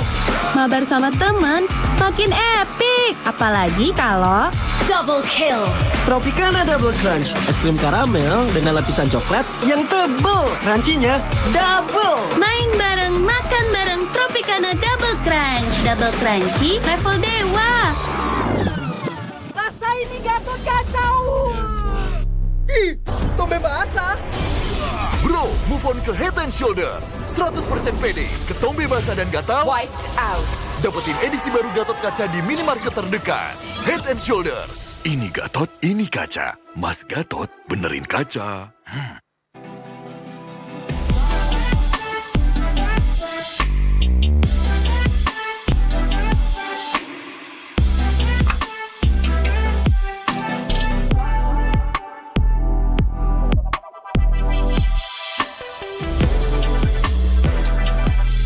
Wow, finished. See you later. Time to go. Okay.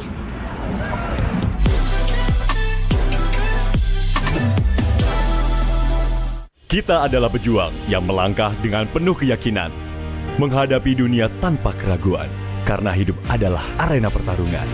Kita adalah pejuang yang tak akan gentar oleh segala tantangan, menghadapi lawan tanpa ketakutan, karena kita terlahir untuk meraih kemenangan. Raihlah kemenangan dengan koleksi terbaru UBS Gold X Mobile Legends Bang Bang, edisi spesial MPL ID Season 13. Saatnya nabung dari hobi bersama UBS Gold.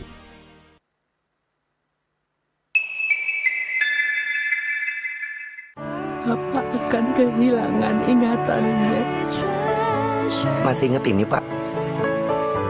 Sekecil apapun perhatian adalah kekuatan. Hidupkan momen kebersamaan. IndiHome. First blood.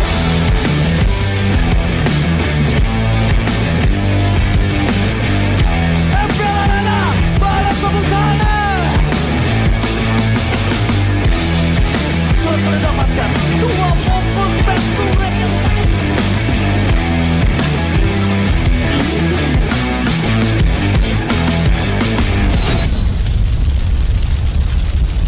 Pengen belanja banyak barang kebutuhan tapi malas keluar rumah. Untung aja pakai aplikasi Klik Indomaret. Cuma tinggal klik bisa belanja online seperti di toko. Beli ini, itu, jadi mudah banget. Produknya lengkap, banyak promonya.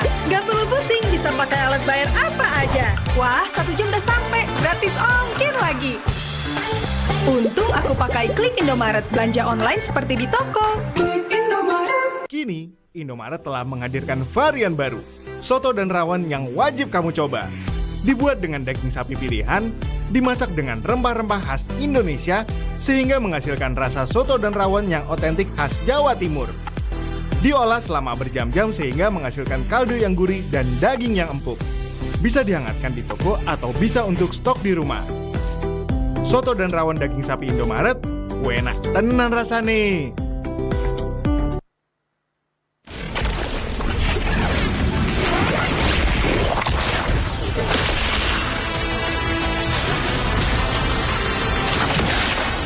Strike first and without mercy.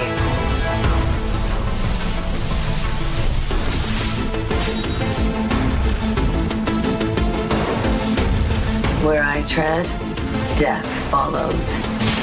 Enjoy your last breath. Deploying smoke. Going dark.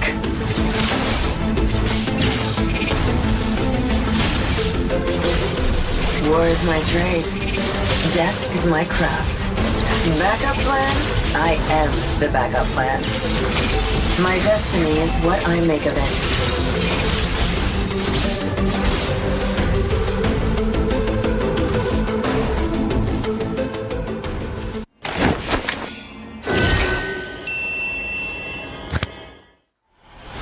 Man of the Meats, MVP of the Meats. Mari kita sambut, ini dia, Fabian!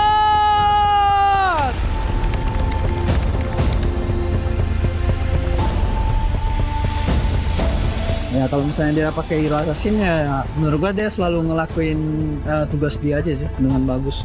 Gue udah tahu dia lama sih, maksudnya udah lihat dia lama, emang player assassinnya jago banget.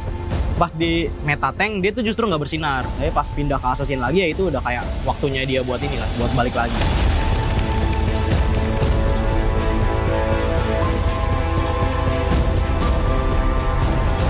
Masa ya gue nggak bisa sih kayak gue gitu. Gue dulu tuh denial banget kan orangnya. Soalnya emang bener-bener dulu gue kayak nge-stuck gitu kan. Ternyata emang dari diri gue sendiri.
anything if I circle it. So let me circle it.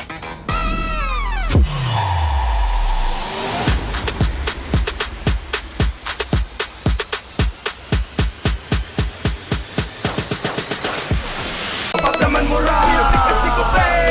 Samurai, di aplikasi GoPay. Walau yang lain terus berubah, GoPay konsisten, kasih yang pasti murah. Bayar tagihan murah, di aplikasi GoPay. Gratis transfer, 100 kali per bulan. Ikut selebrasi MPL pasti dapat hadiah. Download aplikasi GoPay baru, nggak pakai lama. Dompet andalan gamers banyak damage-nya.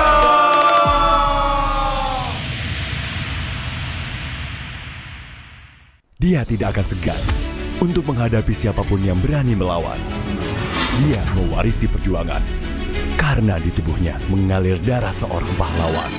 Pedangnya mengukir takdir kemenangan, menghadapi segala tantangan. Penuh keberanian untuk terus berjalan menuju masa depan. Raihlah masa depan, nabung mulai dari hobi. Koleksi terbaru UBS Gold X Mobile Legends Bang Bang, edisi spesial MPL ID Season 13.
Main Mobile Legends memang seru. Mabar sama temen makin epic. Apalagi kalau double kill. Tropicana Double Crunch, es krim karamel dengan lapisan coklat yang tebal. Crunchy-nya double. Main bareng, makan bareng Tropicana Double Crunch. Double crunchy level dewa. Rasa ini Gatot kacau. Ih, tombe basah. Bro, move on ke Head and Shoulders. 100% pede, ketombe basah dan gatal Wiped out. dapetin edisi baru Gatot Kaca di minimarket terdekat. Head and Shoulders. Ini Gatot, ini kaca. Mas Gatot, benerin kaca.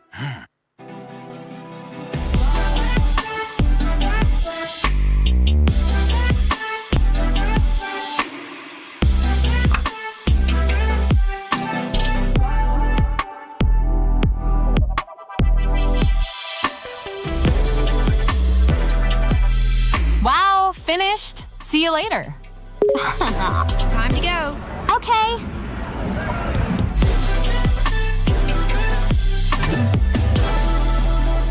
Kita adalah pejuang yang melangkah dengan penuh keyakinan, menghadapi dunia tanpa keraguan, karena hidup adalah arena pertarungan. Kita adalah pejuang yang tak akan gentar oleh segala tantangan, menghadapi lawan tanpa ketakutan, karena kita terlahir untuk meraih kemenangan. Raihlah kemenangan dengan koleksi terbaru UBS Gold X Mobile Legends Bang Bang, edisi spesial MPL ID Season 13. Saatnya nabung dari hobi bersama UBS Gold.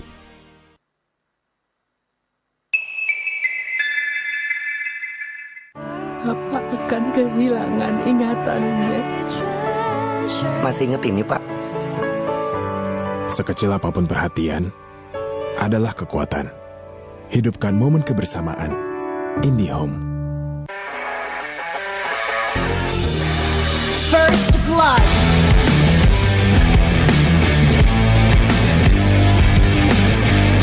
MPL Arena, balap pembukaannya. Klub mendapatkan 2 poin back to back.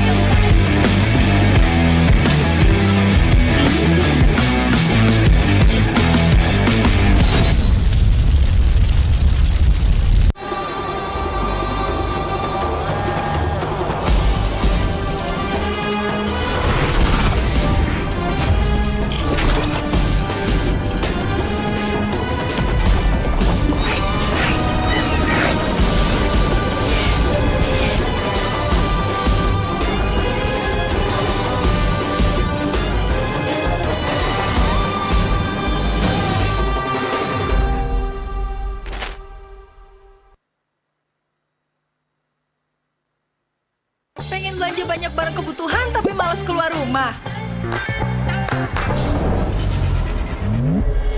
Untung aja pakai aplikasi Klik Indomaret. Cuma tinggal klik bisa belanja online seperti di toko. Beli ini, itu, jadi mudah banget. Produknya lengkap, banyak promonya. Gak perlu pusing, bisa pakai alat bayar apa aja. Wah, 1 jam udah sampai, gratis ongkir lagi. Untung aku pakai Klik Indomaret, belanja online seperti di toko. Kini, Indomaret telah menghadirkan varian baru, soto dan rawon yang wajib kamu coba. Dibuat dengan daging sapi pilihan, dimasak dengan rempah-rempah khas Indonesia, sehingga menghasilkan rasa soto dan rawon yang otentik khas Jawa Timur. Diolah selama berjam-jam sehingga menghasilkan kaldu yang gurih dan daging yang empuk. Bisa dihangatkan di toko atau bisa untuk stok di rumah. Soto dan rawon daging sapi Indomaret, enak tenan rasane.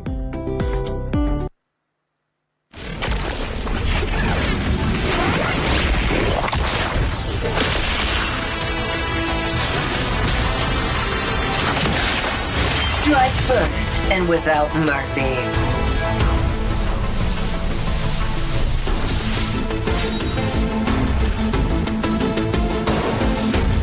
Where I tread, death follows. Enjoy your last breath. Deploying smoke. Going dark.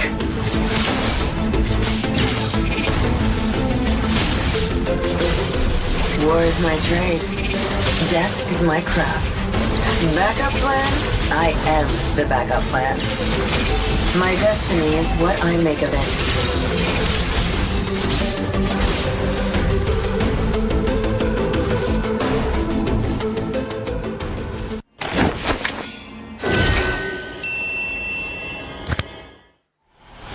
Man of the Meats, MVP of the Meats.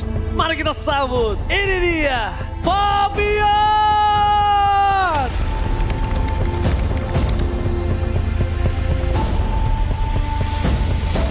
Ya kalau misalnya dia pakai hero assassin ya menurut gua dia selalu ngelakuin tugas dia aja sih dengan bagus. Gue udah tahu dia lama sih, maksudnya udah lihat dia lama, emang player assassinnya jago banget. Pas di meta tank dia tuh justru nggak bersinar. Tapi pas pindah ke assassin lagi ya itu udah kayak waktunya dia buat ini lah, buat balik lagi.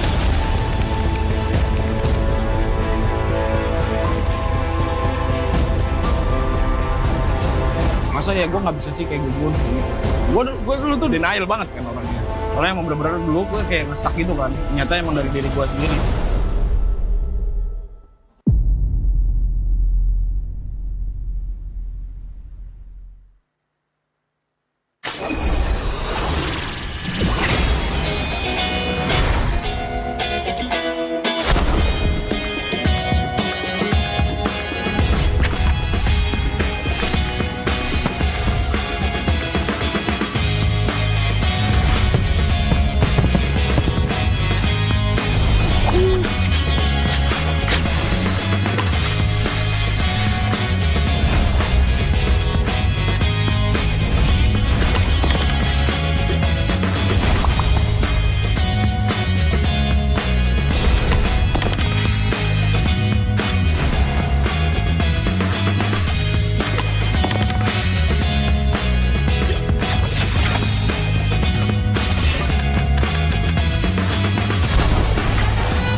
dan terus berlari, terus ke arah puncak tertinggi. Ku takkan berhenti, hanya sampai di sini. Kemenangan abadi menanti. You know we won't miss if we unite our focus. And if you haven't noticed, we all live. Nyalakan apimu, hadapi semua tantangan, hadang semua serangan, jatuh bukan halangan. Bakar semangatmu, janganlah engkau menyerah. Kita akan buat sejarah. We all this, we won't miss. We all this, we won't miss. Saatnya beraksi, jalani ambisi. Aku kan menyawakan hari ini. You know we won't miss if we unite our focus. And if you haven't noticed,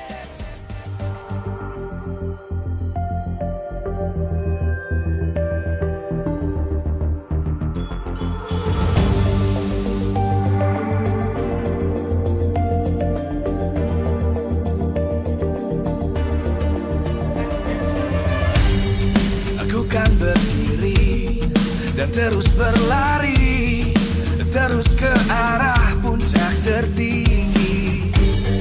Ku takkan berhenti, hanya sampai di sini.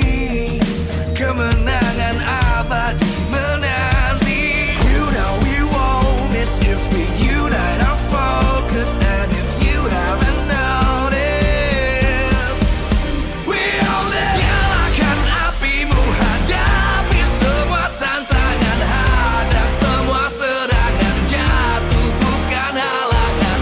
Bakar semangatmu, janganlah engkau menyerah. Kita akan buat sejarah. We all this, we won't miss. We all this, we won't miss. Saatnya beraksi, jalani ambisi. Aku kan menyawakan hari ini. You know we won't miss if we unite our focus. And if you haven't noticed, we all live. Nyalakan apimu, hadapi semua tantangan, hadang semua serangan, jatuh bukan halangan. Bakar semangatmu, janganlah engkau menyerah. Kita akan buat sejarah. We all this, we won't miss. We all this, we won't miss. We all this.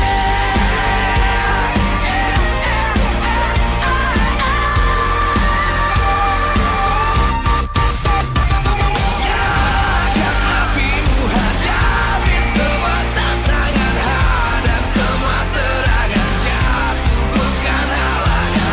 Bakar semangatmu, janganlah engkau menyerah. Kita akan buat sejarah. We all this.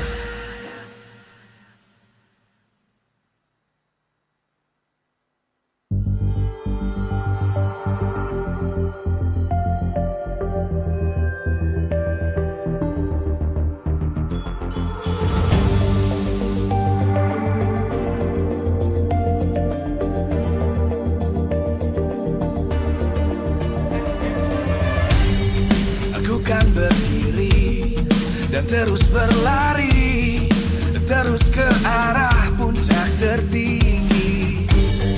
Ku takkan berhenti, hanya sampai di sini. Kemenangan abadi menanti. You know we won't miss if we unite our focus. And if you haven't noticed,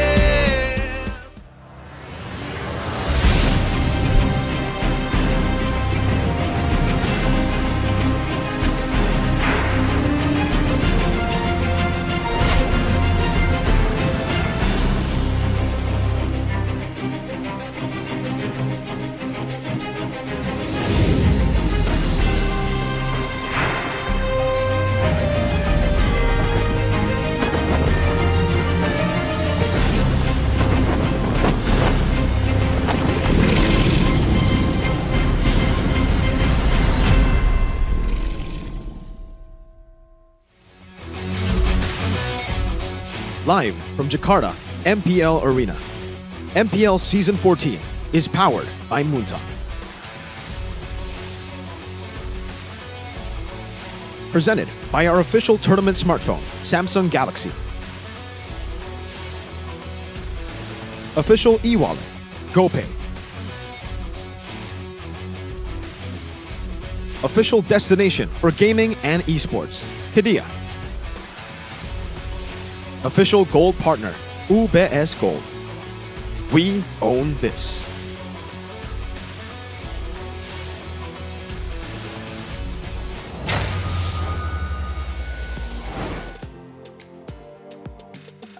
Selamat datang kembali untuk seluruh super fans yang menantikan match kedua di hari ini, hari yang terakhir di minggu yang ke-8. Pertemuan antara Fnatic Onyx dan juga EVOS Glory.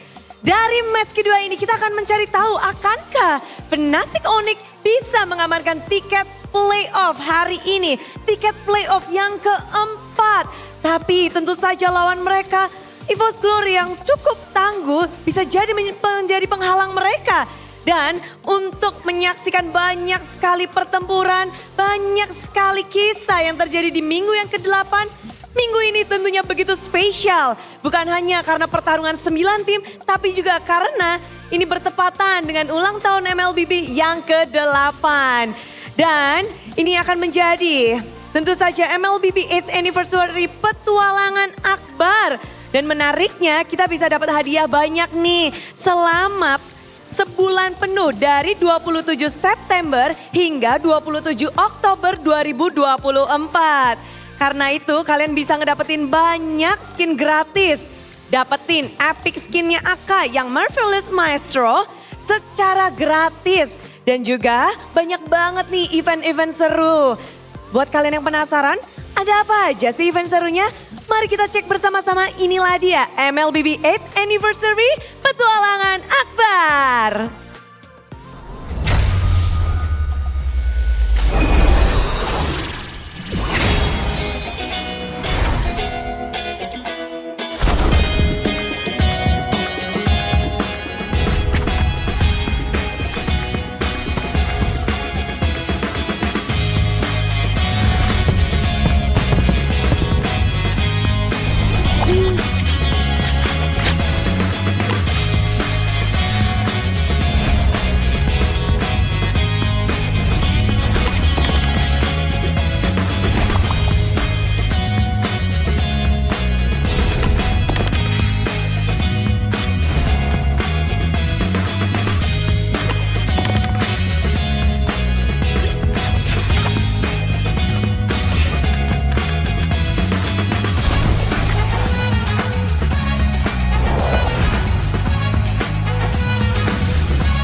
Welcome to the land of God.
Wow, ulang tahun yang begitu meriah tentunya untuk MLBB yang ke-8 dengan banyaknya aktivitas yang bisa kita seru-seruan bareng, bisa kita lakuin juga. Dan kalau melihat sepanjang MLBB at Anniversary Petualangan Akbar ini ada skin selebritas favorit kita yang bisa kita matchingin nih. Wow, ada Jazz No Limit yang kemarin juga hadir di sini. Lalu ada Siska Cole, Shiva Haju, Fadil Jaidi, Anti-Match, Danki, Luminer, Aura, dan bahkan ada player-player yang masih aktif kayak Watt. Dan gak lupa juga, tadi itu ada sepertinya player legendary dari Gashen ya. Bapak Dark System Indonesia yang sedang mengejar ke Immortal yang gak kesampaian-sampaian. Jonathan Liandi. Kok mereka loh. Oke. Halo. Emperor, kasih tepuk tangan yang meriah dong. Halo, selamat sore semuanya. Halo Bude. Halo Jo, hadir di panggung MPL. Waduh, selamat datang. Iya, udah lama banget ya, rasanya pengen main lagi. Gimana menghadapi semua super fansmu ini yang lagi nunggu-nunggu kapan Jo Immortal? Waduh, season ini? Serius? Pasti. Season ini. Oke, jadi saksikan perjalanan Jo Immortalnya ya. Kita lihat beneran apa enggak, tapi ngelihat perjalananmu di sini, perjalanan MLBB juga udah 8 tahun, banyak banget activity seru. Di ulang tahun ini apa sih acara yang paling harus kita nantikan nih? Wah, kalau acara yang paling nantikan itu ada skin yang bisa kembaran sama gua. Kapan lagi kan? Itu kalian bisa mainin Petualangan Akbar. Jadi main di dalam game itu ntar dapat skin kembaran sama gua. Biasanya sih kalau skin kembaran, skillnya bakal kembaran sih. Oh my god, langsung pada ya. Jo pas waktu lagi prime. Bisa. Oke. Tapi yang paling seru banget nih, apa sih dari event ini? Event ini ya, paling seru eventnya kan banyak kan. Ada Petualangan Akbar, ada juga lagu Mabar tuh, by Phil Koplo, sama featuring ya artis-artis kesukaan lo pada gitu. Ada Jazz No Limit, Fadil Jaidi, gitu ya gue gak ada sih. Ya ada yang lain-lain, tapi kalau yang paling seru itu ya Petualangan Akbar itu. Karena bisa dapat skin kan, keren banget. Skin spesial AK itu keren. Wah memang ya ini skin spesial jadi harus buru-buru didapetin. Dan ini kan anniversary yang ke-8, pas banget MPL lagi minggu ke-8 juga. Benar banget. Kamu gimana ngeliat minggu ke-8 ini di MPL season 14? Wah, minggu ke-8 ini seru ya, banyak match-match tak terduga. Kayak kemarin RRQ juga baru kalah kan. Terus ya salah satunya gue juga lumayan sedih, mantanku. Terakhir gue datang ke sini tuh pas EVOS juara. Season 7, udah lama banget. Pokoknya gue setiap datang tuh kalah. Setiap datang menang, juara maksudnya. Ini gawat dong. Menang, biasanya selalu menang. Oke. Jadi season 4 datang juara. Season 7 datang juara. Nah, kali ini kita lihat. Nah, ini dicatat ya. Kemarin ini kita lihat. Kemarin ada Jazz No Limit datang. Menang ya? Jazz Effect menang. Hari ini Joe Effect menang apa kalah?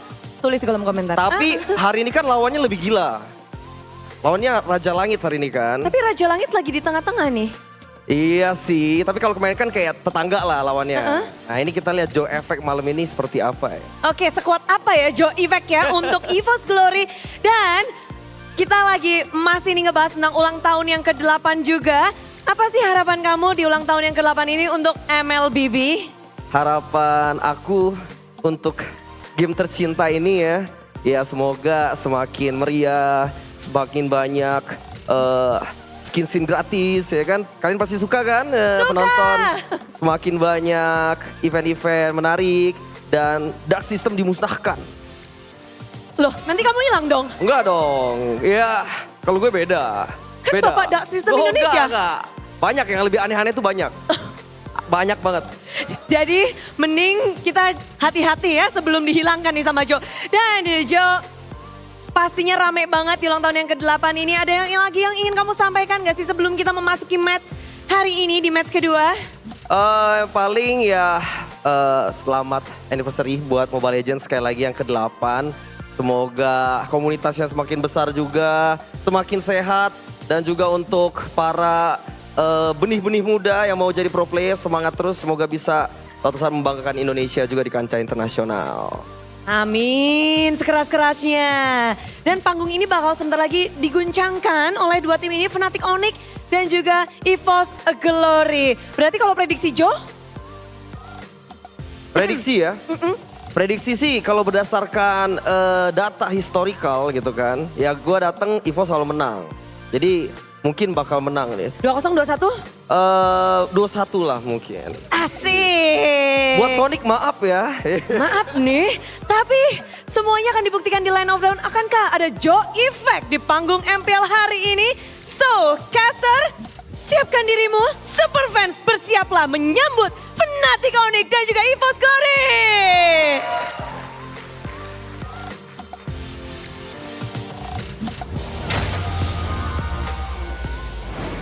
Welcome to MPL ID Season 14, Mr. Jonathan. We haven't seen you restream in a while. Hope you come back maybe for playoffs, but hey, last time he came here, graced us with his presence.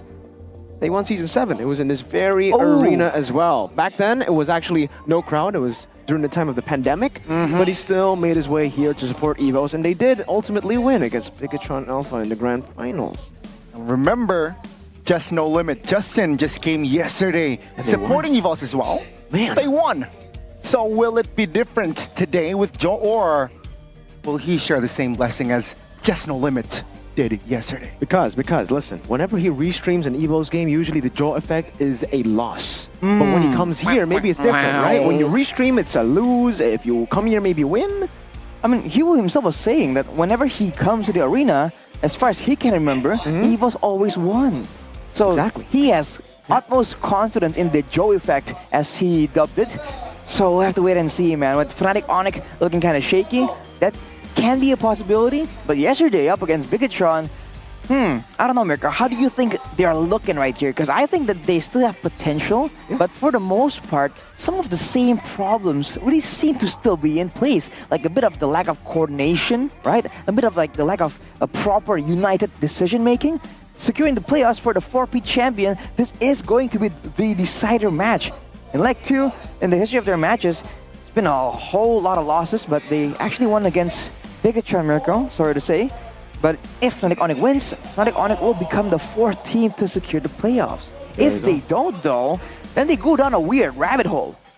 Yeah, and it's going to be EVOS that will deny them if that's the case, right? Because EVOS definitely have a chance to deny it. Let's talk about the match here, because yesterday, it almost feels like, well, game 1, they were just outscaled. This was that game number 1, outscaled. This was still a 3,000 gold lead for the side of Fnatic Onyx, but they just had no way to actually deal with everyone. They either deal with Super Ken, but once they deal with Super Ken, Luke would still be there, and then obviously Eman would be able to free hit. If you deal with Super Luke, then Ken just deals damage. Even if you kill Eman, they just have enough damage to really turn the tide around. And game number 2, it was actually the same draft. A risky move by Coach Jeb and Adi that ended up working, but again, it came through a throw, a big one from BTR in game number 2. Game number 3, back to the classic Fnatic Onyx though. This is game number 2 here. You can see that for BTR with this composition, they kind of learned from their mistake in game 1. Don't give that big of a lead in the early phase, and they were able to out-team fight a lot of the skirmishes up against Fnatic Onyx with their ridiculous sustain.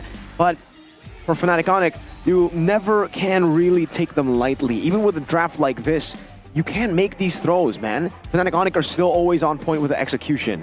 I would say even Rez has been phenomenal yesterday, really impacting the game too. And now we get to see Mr. Rez, the man who's been the guy who's mostly been criticized actually by the netizens online. Air of the Sky throw, number 2 assists per game in XP lane, number 3 kills per game in XP lane, and number 4 damage taken per game in XP lane. This guy's a tank. He's brute force. He's Boots 2.0. He's an enabler. And it's a stark contrast to his successor, Litpi, who was more well known for being aggressive, for carrying from his own lane, using aggressive picks like the Arlet, like the Masha, to name a few of his key heroes. Rez is a complete opposite. We discussed the subject already, the difference between an enabler EXP lane and a more carry-oriented one.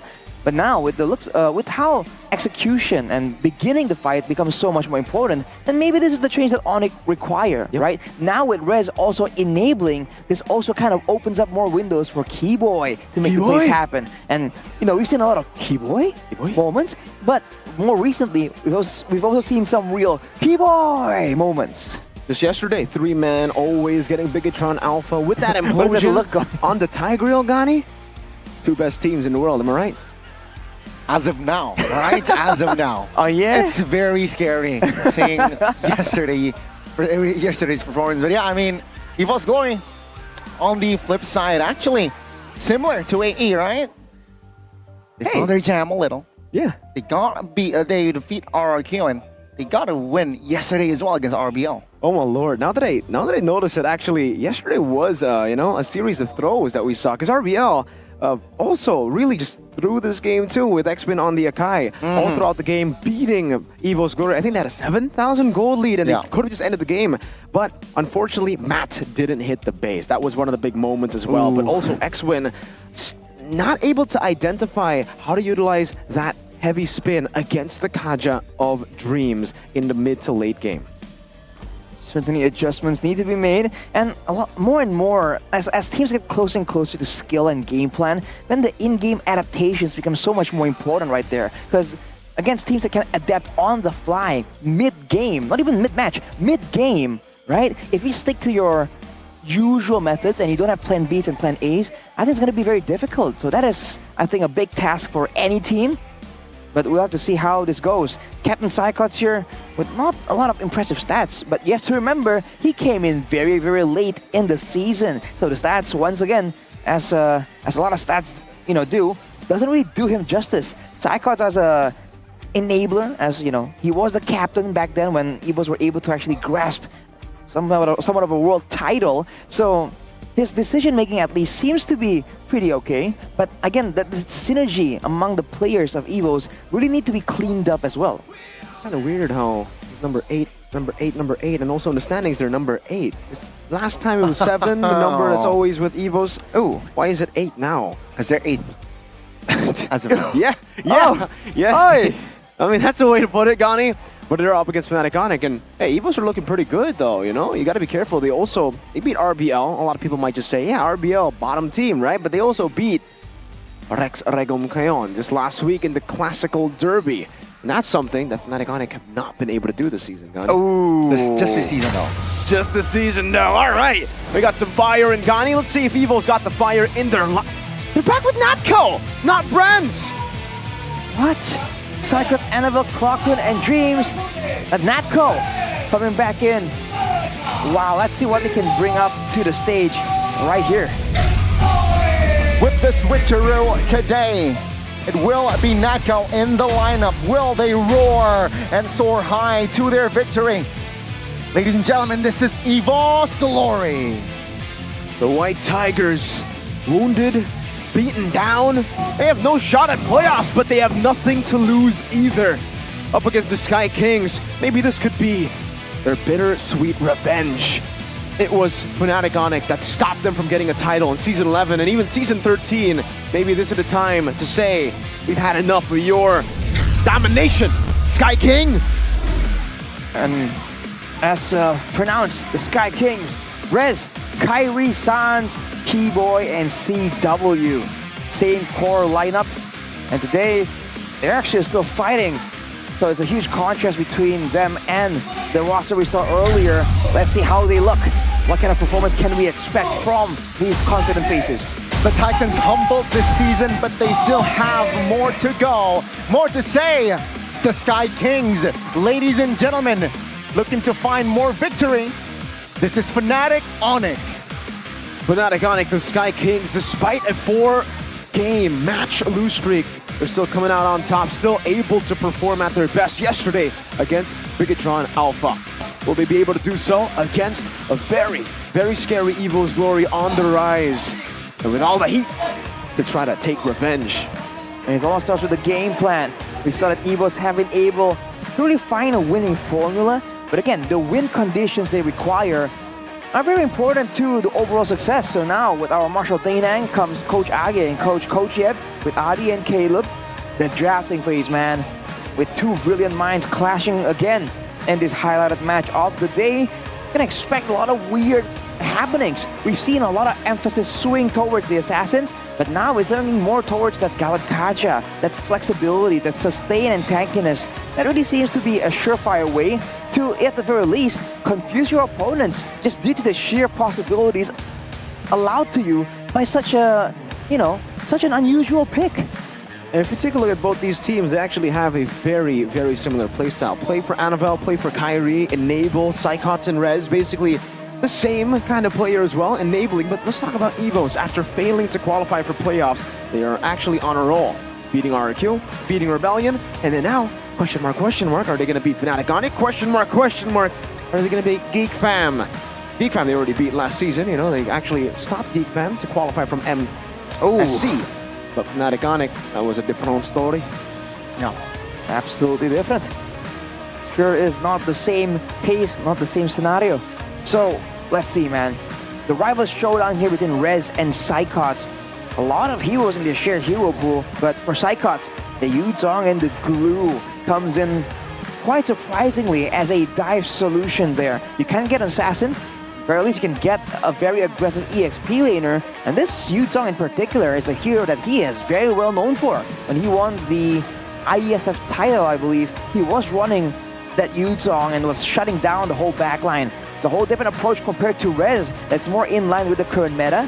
But maybe right now is the perfect time for EVOS to just break that meta in half. Yeah, but yesterday we saw the Yuzong. It wasn't really that crazy. It was kind of shaky. It actually led to them having very telegraphed initiations that ended up with them losing the game. It was game 1, I believe, right? Up against Rebellion. First pick selection for Fnatic Onyx. Oh, interesting stuff. Rajayeva not going for red anymore. I think he wants to increase that number, man. 42% ain't really like Fnatic Onyx-esque type of win rate. So yeah, it seems like Fnatic Onyx, they will try to prioritize perhaps the Khalid if it's open. What's Fnatic-esque win rate, Gani?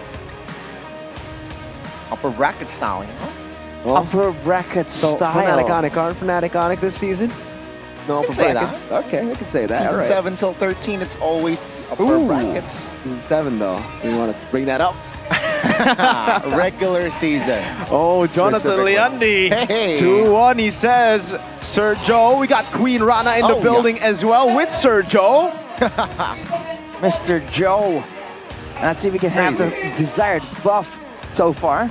But just right here, second pick selection for EVOS as the away team. No wonder they took blue. Oh man, yeah, that's a very stark difference there between the first pick and the second pick win rate. But again, EVOS have nothing to lose. Now they can really pull out all the stops, and maybe even in second pick, they can have a chance to really outsmart, out-confuse Onyx. Oh man, I don't know what to say about the 15%. Is this the lowest? Is it? Because I know Rebellion, both their sides are 20%. 20-ish. But I don't know if we have a 15% on a side. I think red side worst win rate actually goes to Evil's Glory with 15%. Let's see if they can actually fix that, right? Against Fnatic Onyx. I'm actually surprised. I did not expect 15%. Let's get into the draft, folks. Let's see if it is truly a red side problem for Evo's Glory. Bovius banned out by Fnatic Onyx. It is going to be the chip. And like Gani mentioned, this could be just set up for the Khalid first pick. Harith as well, taken out by FNOC. Bovius and the Harith. Again, very good priority towards the aggressive, strong laners. But we've seen earlier, it's not enough to just stop the aggressive laners. You also have to kind of stop the whole game plan and get a read for it. Right now, this is quite the mixed band coming in from Fnatic Onyx. No real prio, not a single person really is targeted. So I guess they're trying to play it standard, play it textbook, and pro for weaknesses right here for Coach Age.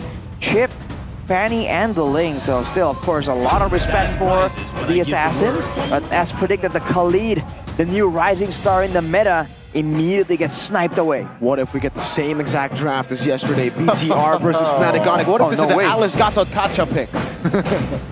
I think Miami was already taking a page out of that match and perhaps preparing and also perfected the craft of Bigatron. Perfecting it? Man, that's strong word you're using, Gani, but maybe after having extensive reviews on that match, that could be a possibility.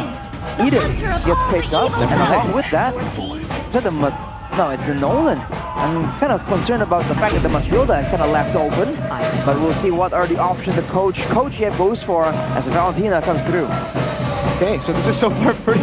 If it wasn't for the Hayabusa ban, I think we would get Khalid, Valentina, Hayabusa just like yesterday. They want to stick to it. Edith and the Nolan. No Alice to be seen. Now, did they go for the Gatot Kacha is my question, because actually... Thorns remain. Oh, Thorns remain. Lancelot! Third pick, technically. For Kai. It's so early on, and again, no flex coming in from Fnatic Onyx. That's a, you know, Gonna talking about, you know, Fnatic Onyx-esque, right? That's a very straightforward style here that we haven't really seen too much out of Coach Yeb, but maybe he has an idea here. Maybe this Lancelot somehow, some way, has a way to kind of counter the Nolan? That'd be it? I mean, you can't escape.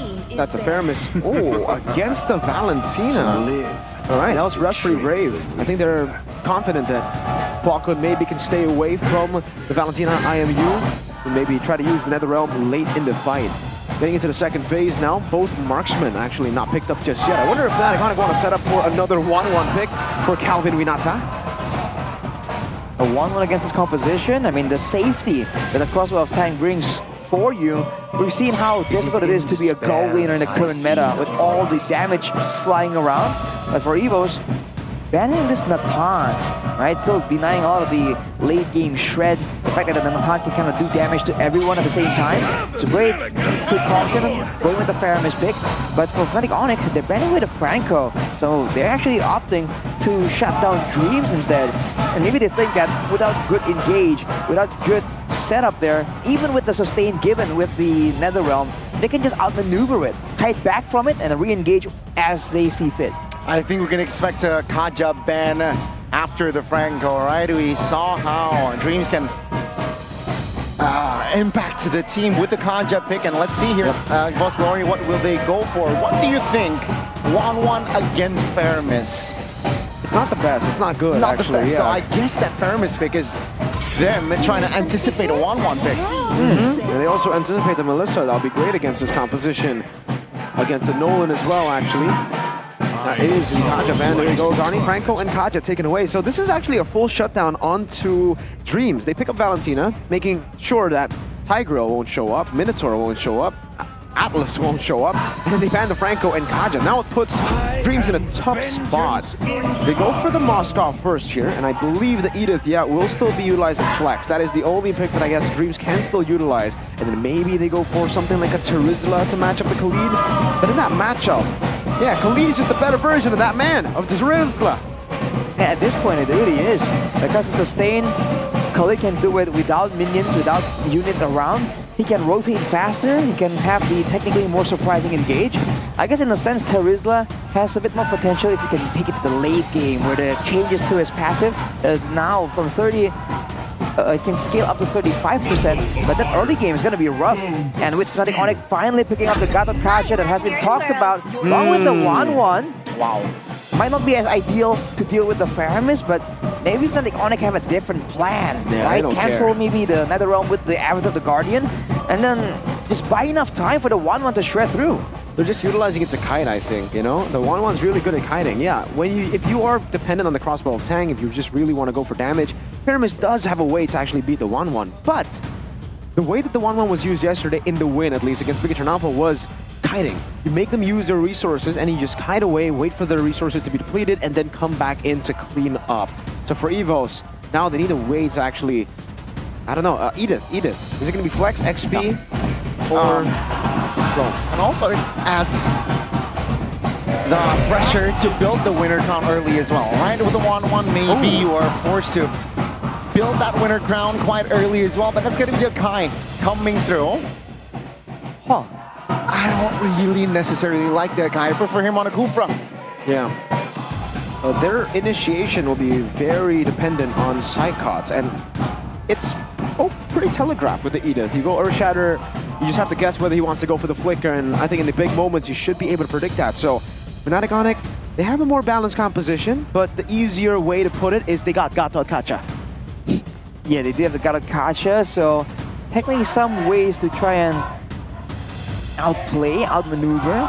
Man, for a set of Evos, like you said, limited engage, and technically, I guess it's really on the shoulders of Annabelle to really find a moment to burst down the squishies. Because if they want to just match the side of Fnatic Onyx and damage output, I feel like it's a bit of a tall order. maybe later on when the Edith, Edith and Moskov can kind of scale up and do all that DPS, then maybe they have a chance. But in the early game, it's going to be a dangerous time for Evos when they're trying to go for these neutral objectives. Well, Fnatic Onic secure their playoff spot with a win against Evo's Glory. Will Evo's Glory take revenge for their loss in the grand finals to Fnatic Onic to also make it a little bit tougher for the Sky Kings to make it to playoffs? We'll see in the land of Dawn. Evos, NFL, Fnatic Onic, Kyrie, both pathing towards the bottom side. And look at the battle spells, actually. All flickers for Evos, of course, aside from Annabelle. So, despite going up against the Raging Sandstorm, the Avatar, the Guardian, and the Pawns, and everything else that... Oh, hang on a minute, Keyboy. It's a long pull by Clock, and this will be Keyboy taken down. First blood goes to the White Tigers. Interesting pull there. Great use of the mechanics, but now on the bottom side, you can see the pressure mounting for Evos actually. Fnatic Onic are the ones kind of outmatched, even though we talked about the potential of this Gatot Kaca. As spoken about earlier, no purifies, they just want to prioritize the playmaking potential. Looking at the emblems by Andy Home, you can see that it's a basic emblem still for Natco on the Moskov. The Marksman emblem for 1-1, with the tenacities, especially for the Edith, it's going to allow Psychots to be a lot more threatening. With low HP comes a more threatening Primal Wrath every single time. And especially for Clocken, with the Agility and Wilderness Blessing, he's going to be present in a lot of these fights, but he needs to be careful that he doesn't get caught with anything big, because with no Purify, that, an engage onto Clocken's Faramis can spell doom for Evos. Oh, of course, and for Evo's Glory now, they actually have gotten the lead, right? They got first blood, obviously, but Kyrie went in a bit too greedy, I would say, to actually steal that gold crab away, and he lost out on a little bit of the creep in his own jungle because Akai was able to actually rotate quicker. Fnatic Onic with the rotation to get level 4 for Sans and Rez, but look at Evos, straight onto the turtle, they go! Let's sing now with the Phantom Execution spent, the pull. It's going to be Annabelle finding the Retribution, but he will be taken down. Dreams and Clockman will trade their jungler, but it's going to be Flicker from Clockman. With the Avatar now looking for the knock-up, finds one, but Keyboy healing a lot of damage onto his Clockman now. CW potentially might join, but no, he will not, as Keyboy will fall as well. Wow, a win for Evo's Glory! Annabelle was able to get the retreat, good zoning from Dreams to zone Kyrie away, and now he might actually threaten the Retribution. Oh, it's down. No, Kyrie won't fall for it. It's going to be Dreams actually punished. Good terrifying. Here, Dreams though will still be able to get back safely. Rez on the hunt, does not have enough range, and that will be all. Wow, Evo's there, just utilizing the Netherrealm really, really well, and making sure that the long duration of the heavy spin doesn't really gets wasted, right? Using it at the right moment, making sure that there's a wall around. Small things like that can really spell victory for Evos. You have to maximize the tools that you have, even though you don't really have as much as your opponent. And now it's back to both of them just really waiting for the neutral objective. But hey, I got a little bird whispering in my ear, actually. We might actually have an MPL X restreamer moment. Oh, it's Selly Boy and Kaius together restreaming from home. I thought they would restream the Alter Ego match, but no, they're here for Fnatic Onic and Evos. The combo there. Let's see, got a baby on the way. Congratulations. Congratulations. Congratulations. Let's see when they're going to see themselves on the screen and how they're going to react, because right now Psychos is beating Rez up. Wow. Let's see the reaction. Boom! There you go. Selly Boy just disappears to the green screen. Oh, both of them are just going to disappear. Boom. They're very shy. Interesting. You would think that they would be less shy, more outgoing. Oh, no. Rez might misplay this Raging Sandstorm this time with the Flicker. Will save his life though, off-camera kill on towards Glock, and that will be the setup for Fnatic Onic. Evo's Glory, what will their response be? Heavy spin on towards Kyrie, that's a terrifying mobilizer. Kyrie still finds a Retribution. Now it's going to be Dream Punish, he is outside caught. 4v1 right now with the Gross Level tank to secure that kill. Natco sitting on the sidewalks. Interesting fight for Evos. They're approaching when Clockman wasn't in position and then using the heavy spin early on. And yet we saw that Natco, you don't know what whoa! You don't walk up like that and try to survive against Annabelle, man. Rez, good play up top and not there. Town prediction by GoPay. Ooh, we got a prediction for Evos by Mr. KB. 2-1 to Evos, he says. Definitely a bold prediction. But again, for Evos, they went in right there, but you don't really see the vision, right? What exactly was the main objective they're trying to get there by just going in for a V5? They might want to play a bit more patient if they really want to try and wait for some of the scaling, unless they really feel like that late game kind of lackluster compared to Fnatic Onyx. Considering they have the Edith and the Moskov, that's usually not the case, but now Keyboy almost gets spotted out. Luckily, he was able to displace himself. Got some damage back from Anavel, who's a level ahead of Kyrie. Item-wise, he's doing pretty good too, man. He already has the Hunter Strike, and he's a dagger ahead, Psychots, in this eternal battle against Rez. This will not go anywhere. Bottom lane. Well, let's see here. CW trying to trigger that crossbow attack, but he's been down due to Dream's heavy spin. What a cover. The continuous nature of the heavy spin just punishes, but oh, Natko! Yeah, that's going to be Natko going down. Keyboy not giving any chances, and that's going to be Keyboy traded back. 2 for 1 in favor of Evo's Glory. He did get Natko, but Clocken got a kill as well. Sans. Oh my god, it's just 1-by-1 in the bottom side. That's a pull. On towards Sans. Good. Immobilized there, but it's going to be Dreams now backing away safely. You get to hear that theme song of Evo's Glory as they get the 1,000 gold lead back again, and now they should be playing around a neutral objective, but Rez doing a good job at actually starting it, trying to delay that take to give his team more space to take it. Keyboy already respawning, and straight to the turtle he goes. Now there's more chance for Evos to kind of play it slow. They have to hide Clockman, but look at this, Annabelle.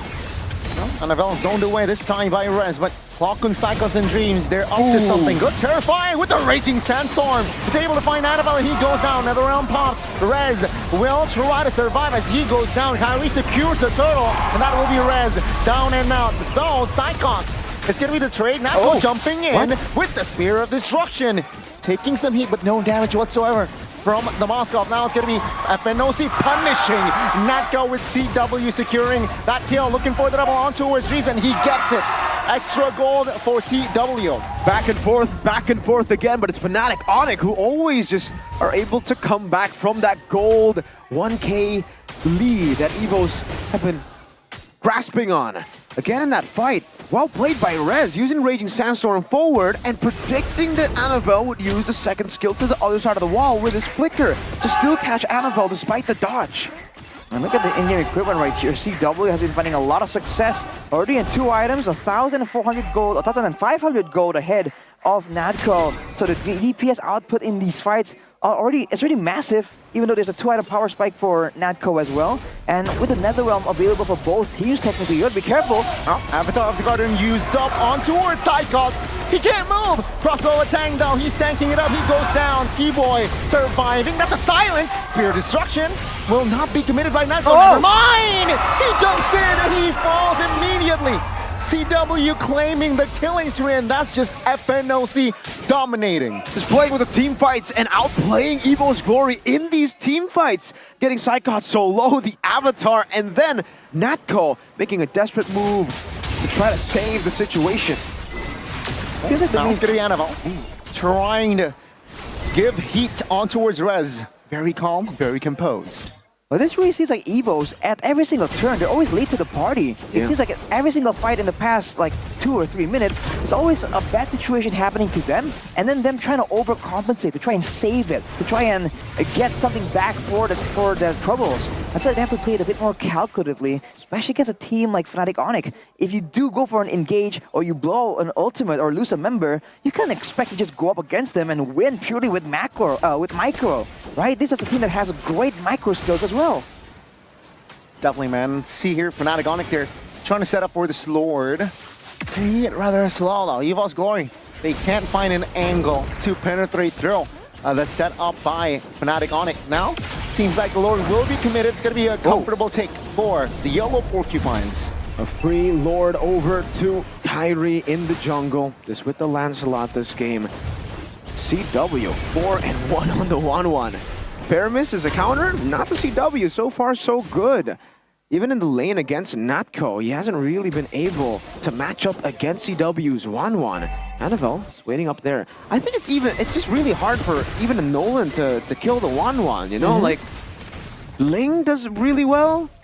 Hayabusa maybe even, but But Nolan struggles with a guy as mobile as a 1-1. Exactly, these hops from CW just gets him out of danger so frequently. It seems like the only real way to catch CW is if Dreams uses a heavy spin on him and gets a really perfect pin down. Ooh. But even then, the problem is you're gonna use that ultimate for one person. Just not feasible of a option for the side of Evos, especially with the Wind of Nature completed for CW. He can just go even more aggressive, even more risky in the front. Yeah, that's a Wind of Nature too. So Evo's Glory, if they wanted to take 1-1 down with the physical damage, I don't think they'll be able to do that anymore. It's now up to Clockwood and Psychots. Natco clearing out the wave here, getting it done. Also really well played by Annabelle down below. But Fnatic Onyx are just going to be happy with the tier 2s and the 2 holy defenses popped in. Natco, is that a power spike? Has he hit it? Sounds actually goes for the Blood Wings here. That's a 3-item power spike for Natco, so the damage is there. But is there survivability there against a Lancelot, right? The Moskov is mobile, but nowhere as mobile as the 1-1. And looking at the burst potential coming in from Sans, from Kyrie, a great mix of physical and magical burst. So if Evos are really relying on Natco to be the main source of damage, they gotta really invest some skills to really protecting him in these fights. 3 holy defenses. Dreams? That's a very ambitious pin down on towards Keyboy. Revitalize used up, and he is A-okay. Oh man. Keyboy's feeling it. He just popped Revitalize.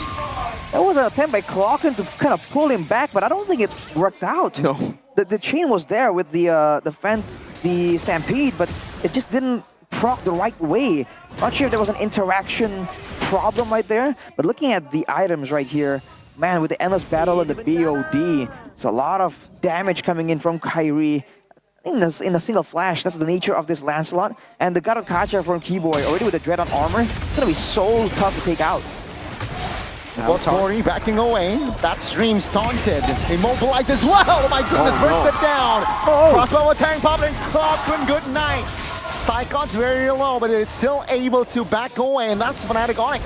Before the Lord manages to find 2 members of the White Tigers. Oh, Dreams and Clockwood just couldn't do anything, and Clockwood's passive is not going to be done. Annabelle trying to go for the purple buff. Is this a mistake? That's a terrifying Annabelle retribution, and he will fall. CW securing yet another kill, and that's just Evo's Glory dismantled. You know, we talked about the nerfs to the mobility, but now you're seeing it again against the 1-1. CW could catch up so easily as Kyrie gets the guaranteed Lord. Evos on full damage control, but against a team like Fnatic Onyx, even without high ground, they're getting picked off right in front of their own base. That's the 1-1 for you, man. The Nolan. Oh, good. Can't stand a chance. In the matchup against the Ling, we were already talking about it, right? Ling just outmaneuvers the Nolan. Now imagine if you're up against a 1-1 who can just dash and dash and dash and dash. Annabelle stood no chance. Can only go retreat and try to run away, but even then, 1-1's pretty good at chasing. If you haven't noticed, Fnatic Onyx have the enhanced Lord now, and it feels inevitable for the end. Dreams and Psychots, even if they want to go for a pick, Valentina can steal the Netherrealm. So they have multiple avenues to just stay sustainable in these fights. Don't forget about the Avatar of the Guardian as well that can just zone everyone away from your initial target, as Fnatic Onyx making a play with the Lord right here, aiming to get at least a single base turret. It does seem like for the second time, Evo's Glory, they're handling their defense quite well, though. The Lord is still standing. That's a flicker on towards Sans. Responded with a flicker by Sans as well. That will be 3 base turrets still standing. Let's see. Wave in the mid lane will crash soon. Evo's Glory still able to defend for now, but Rez now actually punished, loses immortality. Evo's Glory trying to defend, and Rez is able to flicker out. Top lane, though, will not be able to be hold onto. Evo's Glory will lose that one only. And it's a Sky Piercer for Kyrie on the Lancelot. They're really feeling it. They feel like they should be able to crack the base open next time around. It is 1 base turret now taken down, and they've done plenty of damage to the mid lane and the bottom lane. Evos are going to have to make a desperate move to try to stay in this game. But even if they do make the most desperate of moves, that full tank Khalid along with the God of Kacha, more than enough sustainability to stay in the front. Oh, Natco, very low. Wind of Nature, though. Might save his life as Rez No immortality in him, and he will fall. Now it's going to be CW taking Annabelle, but Natko is taken down as well. One by one they fight, but one by one they fall. The captain will not be able to sustain, and ladies and gentlemen, Fnatic Onyx in a dominating fashion, they will take game one. Dreams, will he be able to keep the dream alive? Trying to buy time, has the immortality. Clockun is up as well, but now Fnatic Onyx, they will shift their focus onto his main base, and that will be the yellow porcupine striking first in the best of 3. A 12,000 gold lead, 15 minutes, a return to form for the Sky Kings after a win against Bigatron yesterday. Trying to do the same, but maybe even cleaner, maybe 2-0 against Evo's Glory. That was a stop, that was a declaration that we're back. It was definitely a massive statement from Fnatic Onyx. A lot of people even dare predict that Evos can upset against them, but Fnatic Onyx, they have made a big statement in the second half. They said they wanted revenge. They wanted to reassert their dominance, and right now they're doing it. At every single turn, outplaying Evos, shutting down every single avenue of approach. The draft was solid, the macro was solid, and the micro, at this point, man, with the outplays they showed in that game alone, there certainly is a lot to display for the side of Fnatic Onyx. And man, Rez played a phenomenal game, initiating so many times, baiting people up top with the cuts and then escaping. Yeah. Hey, it's almost like he was never bad. Rez survived. Yeah, exactly. I thought Rez was taken down. He survived. It was good. Practically 1 initiation. HP. Yeah. And look at how Fnatic Onyx were able to actually end the game. There was no urgency, man. They could have the time to chase down the kills, to make it even more distant when it comes to the statistics. Wow, dude. Fnatic Onyx, from the looks of it, this might be a clean sweep unless Evos can just do something drastic here. Woo. Tough. It's tough. It's tough. For Evo's Glory, but Fnatic Onyx yet again showing a sharp performance. Sharp? Sharp. Razor. Sharp. Like, porcupines. Ooh. Like porcupines. Especially when they feel threatened. Oh, so you're saying, okay. So they're feeling threatened right now? They're not in the best of positions, standing-wise. Okay. If they get a win here, though, they will secure playoffs. So, wait, they'll be the 4th team to secure playoffs. It looked quite far last week after the 4-loss streak. We thought GeekFam would secure playoffs first, but GeekFam has lost their game, and now it's actually, Fnatic Onyx. Despite the concerns of Fnatic Onyx, they might be able to do it with a 2-0 win against Evo's Glory, who in this game, again, Rashi, simply put, who got the Gatot Gacha? I think at this point, today at least, that seems to be the pattern, man. This Gatot was just such a big problem. And you saw the several times where Rez actually made it out alive in those critical moments. The revitalize of Keyboy plays a part there as well. Keyboy. So it really is also a team resource as much as it is a single person resource. And you got to give some credit to Sans as well. A bit of an honorable mention there, because sometimes he kind of swoops in, makes a big play happen, but he is not going to be the MVP. That title right now belongs to Rez, the heir of the Sky Throne on the Khalid. It just suits his playstyle, man. Now, a bit more flexible, more damage, more playmaking tools, but still sustainable. Damage, but also enabling for his team. Presented by the official tournament smartphone, the Samsung Galaxy S24 series. As always, full tank Khalid, having so much impact, really out pressuring Psychots on the Edith, and that's due to just the extra movement speed. In the lane, you saw Psychots gain a bit of momentum, but afterwards, the rotations is all Rez, dude. It all started this early with a level 1 play.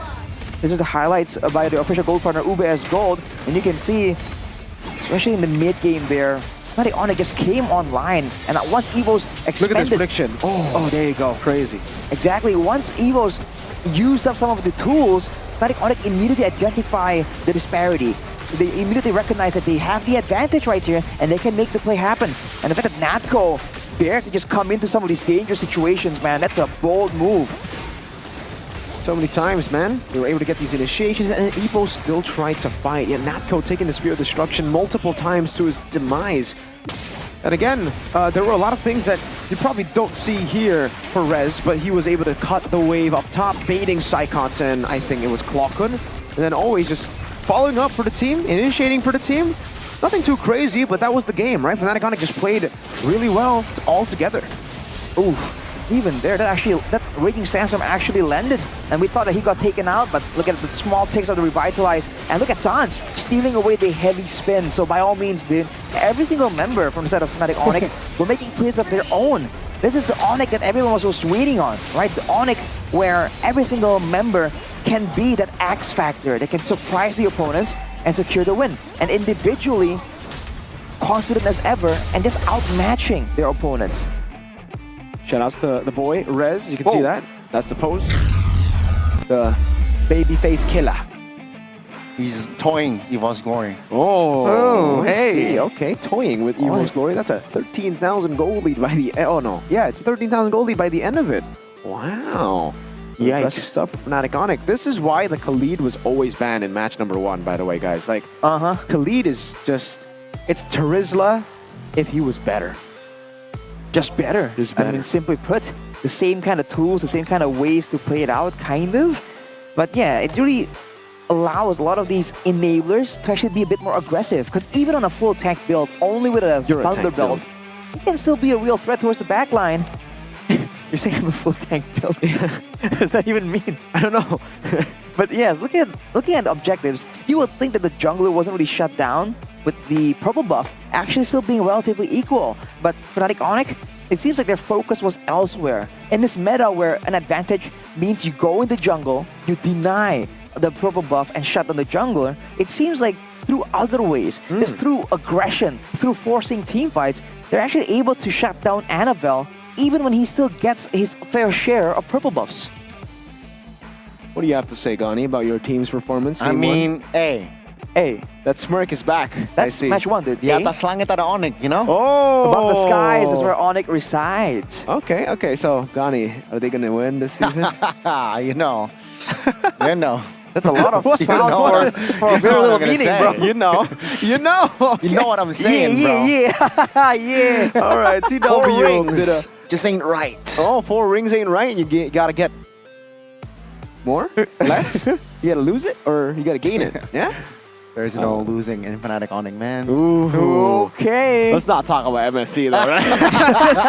Oh man, CW, Rich Guy and the carry played really well. Best wingman, it was K-Boy and Sandbag, Mr. Dreams on the Akai. Yeah, we all kind of groaned as well after the Akai pick. We're like, Akai, you know what this is literally a Rebellion draft.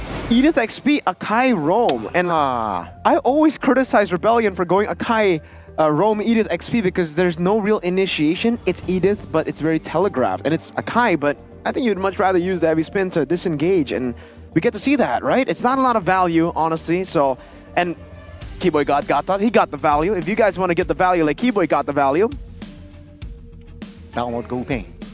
I don't even want to say it. I don't even want to say it.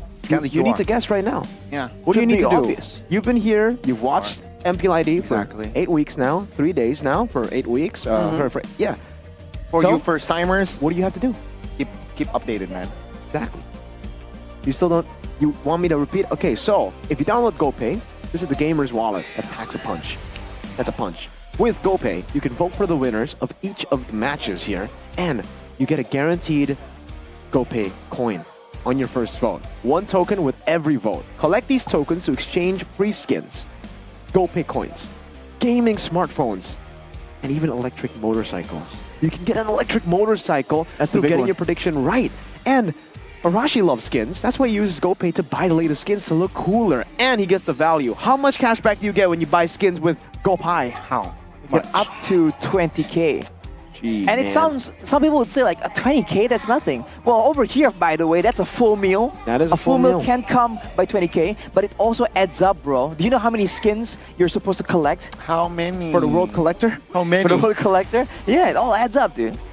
Exactly, it's a lot. I mean, guys, phone credit is important if you want to keep competitive, all right? So you can also buy phone credit with the lowest prices here in the GoPay app. And also, by the way, you can get up to 100 transfers per month. Wow. Anywhere without any additional administration fees. It's as simple as that. And if you want to split your bill, right, after going to a restaurant, eating together with your friends or eating together with the people you don't like, it doesn't really matter. You can always just scan the bill and then show everybody, here, this is how much you owe me. This is how much you owe me. As easy as that. You don't need to open up the calculator app. You don't even need to do anything. You just scan the Q. Scan. You know, back when you were younger, right, your teacher would tell you, like, you can always have a calculator at the ready. Now we have a split bill calculator on the ready, dude. No? What is this? What does your teacher tell you to get ready with? Ban Khalid in the first phase. With the Ban Khalid. That's what your teacher told you? Wow, that's some foresight, bro. Wow, I don't know who your teacher is, but he's pretty good at MLBB, and if he wants to brawl with the best, maybe you should download GoPay and then join the activity to play a brawl match with pro players. Yeah, you guys can actually have a chance to play with Kai or Rez. It's gotta be difficult. It's actually not difficult. It relies a bit on luck. It's super easy though. All you need to do is download the app, Arashi. Okay. All right? Then you register in the GoPay app on your phone. Okay, that's 2 steps. Then head straight to the GoPay booth outside there in the MPL arena, and then there's going to be a lucky draw for a chance to win a golden ticket. If you get that golden ticket, you get a chance to play with your favorite players. It's a brawl match. It is easy, very easy. In the games itself, even easier because you play with the best. Huh. So just like that. Just like that. Interesting. It's Actually, I have more. Oh, really? We have more. Gani, tell him.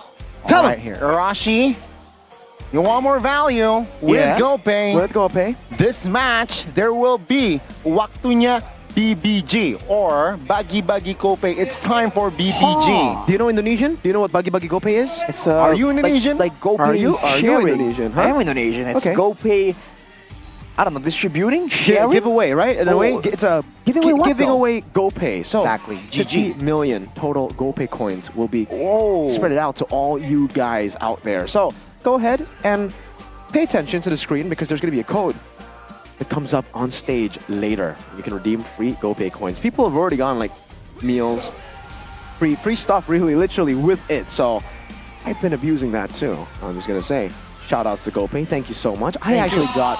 Oh, okay. You know what? It's this time. We're doing it. Come Etcha on. did it earlier, and Come she on, bro. had 200 rolls. That's 2. That's 3. That's 4. Oh boy. Oh no. Mr. Joe. That's 5? Oh my god, no way we get 20 again. I literally got it at 60. How much did you get it for? You're so lucky, man. Oh, there you go! Okay. He's only gone and done it. There you go. He got the, I think it was 100, right? He got it with 100. Is this a sign? 100. Oh, what about halfway? A sign of what? Is that Evo's gonna win halfway? Well, maybe they get a game. Last time it was all the way for 200 Etcha. And then now it's Jonathan Liandi. There you go. Shout outs to Jonathan Liandi for actually getting it with 100 rolls. Doesn't need to rely on pity, unlike the first match. Oh. I was just super unlucky. Shout out to Moonton as well for making those recalls happen, man. It's been a great improvement and it's a great way to really show support and to, you know, bring a bit of that esports energy to your own game. Absolutely. Esports energy, man. EE. Esports energy. E. That's a double E. And for Evos, they need a double U right now. Literally double W's to actually take the match off of Fnatic Onyx. If you turn the E from Evos 90 degrees, it becomes a W. It becomes a robotic, square-ish W, but it is a W. Let's talk about how they can get that W, though. Audience topic voting, you guys voted here from the survey. After losing game 1, how can Evos bounce back in game number 2? Babysit Natco, 27%. Banner pick the Gatot Khalid combo. I agree. We don't even need to read number 3. Right, Rashi? Right, Gani? Yeah. Gani, are you in the Gatot cult now? One of You know us. what? I am more persuaded. One of us. No. But okay. There you go. What? Yeah. You're more persuaded, but okay. But okay, now I'm convinced. Okay. Seeing your faces, being, I mean, yeah. Bro, seeing your team bring it out, Yeah. are you still doubting the power? Oh no, away teams it dropped from 15 to 14 to 9. But at least now they have a 50% win rate, right? They have first pick. And they can get the Gatot, Gani. They can get the If they get Gatot, Onyx gotta worry. 100% win rate today. Look. Liquid, game 1, lost to Alter Ego with Gatot. Game 2, Liquid won with Gatot. Game 3, Alter Ego lost because Liquid got Gatot. Game 1, Fnatic Onyx Evos, Fnatic Onyx won with Gatot. Okay. This is a Gatot lifestyle that we're living in. And Gatot Kacha is from Indonesia, right? Gatot is This love, is MPL Gatot is ID. life. Exactly. We didn't choose the Gatot Life. The Gatot Life chose us. Exactly. It's literally in the patch. It's literally in the patch, man. Thank you to Beloy for introducing this hero. Now I have to face it in ranked, and it's annoying. I guess now we just ban it, right? Yeah, which is kind of wild because the changes, right? The improvements to the Gatot didn't come in the most recent patch. It came a while ago. Yeah. And if you play ranked, sometimes you occasionally see it. Of course, there's some weirdos who go Sky Piercer Gatot and just try and be a one-shot avatar of the Guardian Machine. Nerd. But some people play it the same way Beloy does, but we just haven't seen it. And then Beloyski, as always, man, he just broke the barrier and allowed, you know, the full wave of that crazy playstyle to show up. And now we have to deal with it. Okay, let's head on over to the drafting phase. This time, will Fnac ban out the Gatot? Or actually, will they take away the Khalid? The Khalid was a pretty annoying threat to deal with. All right, Evos banning out the Hayabusa and the Fanny. Say goodbye to those assassins, Kyrie. You're never going to play those assassins again, it seems. Teams just respect you a bit too much for that to happen. FNOC, Chip, and Foyos. Foyos. It's an interesting option, but I wonder, okay, they ban away the Khalid, so they're kind of forcing Fnatic Onyx if you know, if they want to ban something like a Mathilda that's been so prio today, they have to do it now. But hey, it's the Link. There's just too much threat in the assassin potential. Technically for Evos, Annabelle can play a mean Ling as well. They still have access to the Nolan though, so many options possible for Evos here. It really depends on what kind of playstyle they think can work best against Fnatic Onyx. Follow the trend, man. Evol's glory. Pick up the Gatot. Pick up the Gatot, Evos. Do it. Do it. It's a flex pick. You have a crazy sustain. You can go revitalize and heal your team. Upon the edge. Nolan! It's gotta be the Nolan first pick. Oh, not even the Mathilda. I don't know how greedy it is to go Gatot Mathilda, but I mean, it is up and in the air. I think the safer choice would just be Gatot and Valentina, right? Whatever. Valentina was great for them too. It also shuts down Dreams, Atlas, Tigreal, those big setter picks. Alright, they ignore it. They go Valentina as expected, but they take the Edith away. Now, do we see the Gatot Kacha? Interesting. I don't see why not. Again, it can be flexed about if required, and that's the big benefit of picking the Gatot as well. If you're gonna go for a dive, you can. If you're gonna go for a peel and use the Gatot as a safety machine, you can do that too. Like the same way we saw just earlier, right? To deal with the chip, you know, the Gatot as a counter-engage tool. So, Evos, if they don't go for it, right, what could possibly be more important than that Gatot at this point? I mean, last game they said Faramis. They went for the Faramis and then the Into the Edith. Valentina. Into the Valentina, exactly. Yikes. So, I don't know if they want to do that again. I hope not, but they do. Faramis and... Alright, okay, I like it, I like it. As long as you get the Gatot Kacha, you know what? I'm okay with the Faramis pick. No problems there, but not for Fnatic Onyx. It is my mission to banish all It's just going to be the Lancelot again. No problem, we can play other assassins. Now, do we see the 1-1 banned out? Or, listen, if you have a 1-1, usually, how do you counter the 1-1? In the lane. In the lane. It's the Irithel, man. Are we going to see Irithel back in the meta because of the 1-1? Just purely for 1-1 There's a Lancelot though. That's true, but laning win, play around winning lane, maybe, no. Well, it's a possibility, but it's not the only option. That's right? the best option against 1-1. Okay, what's the second best option? Second best I think it's too risky against a Lance. Irithel actually has maneuvers, right? Clint does really well against the 1-1 too, but... Oh yeah, not you understand against now. this composition. For Evos though, they're banning the Terizla. That hasn't really shown up today, but just wondering, they're just trying to make sure that Rez can't be that pesky engage tool. No Khalid, no Terizla. What other similar heroes are available? The Arlet can work. I think we've seen Rez on the Grok as well, was it? Yeah, we've seen him on the Grok too. But against the Valentina, I don't... Oh yeah. They can pick it up still. Yeah, exactly. Actually, it's really good. And technically, that pick is safe against the Gatot and against the Faramis as well. If Evos wants to go with this very lackluster engage style, then a card control immune EXP laner can be quite valuable, as Fnatic Onyx are the ones banning away the Arlet. Wait, the Edith could also still be flexed. They don't even need to go for the Grok, to be fair. Yeah. But I think it will be pretty safe to actually ban out the Grok. That could be a pick that Keyboy can utilize to actually dismantle some of the grouped up compositions that Evo's Glory will have with the Faramis. Huh. That's a fair point too, yeah.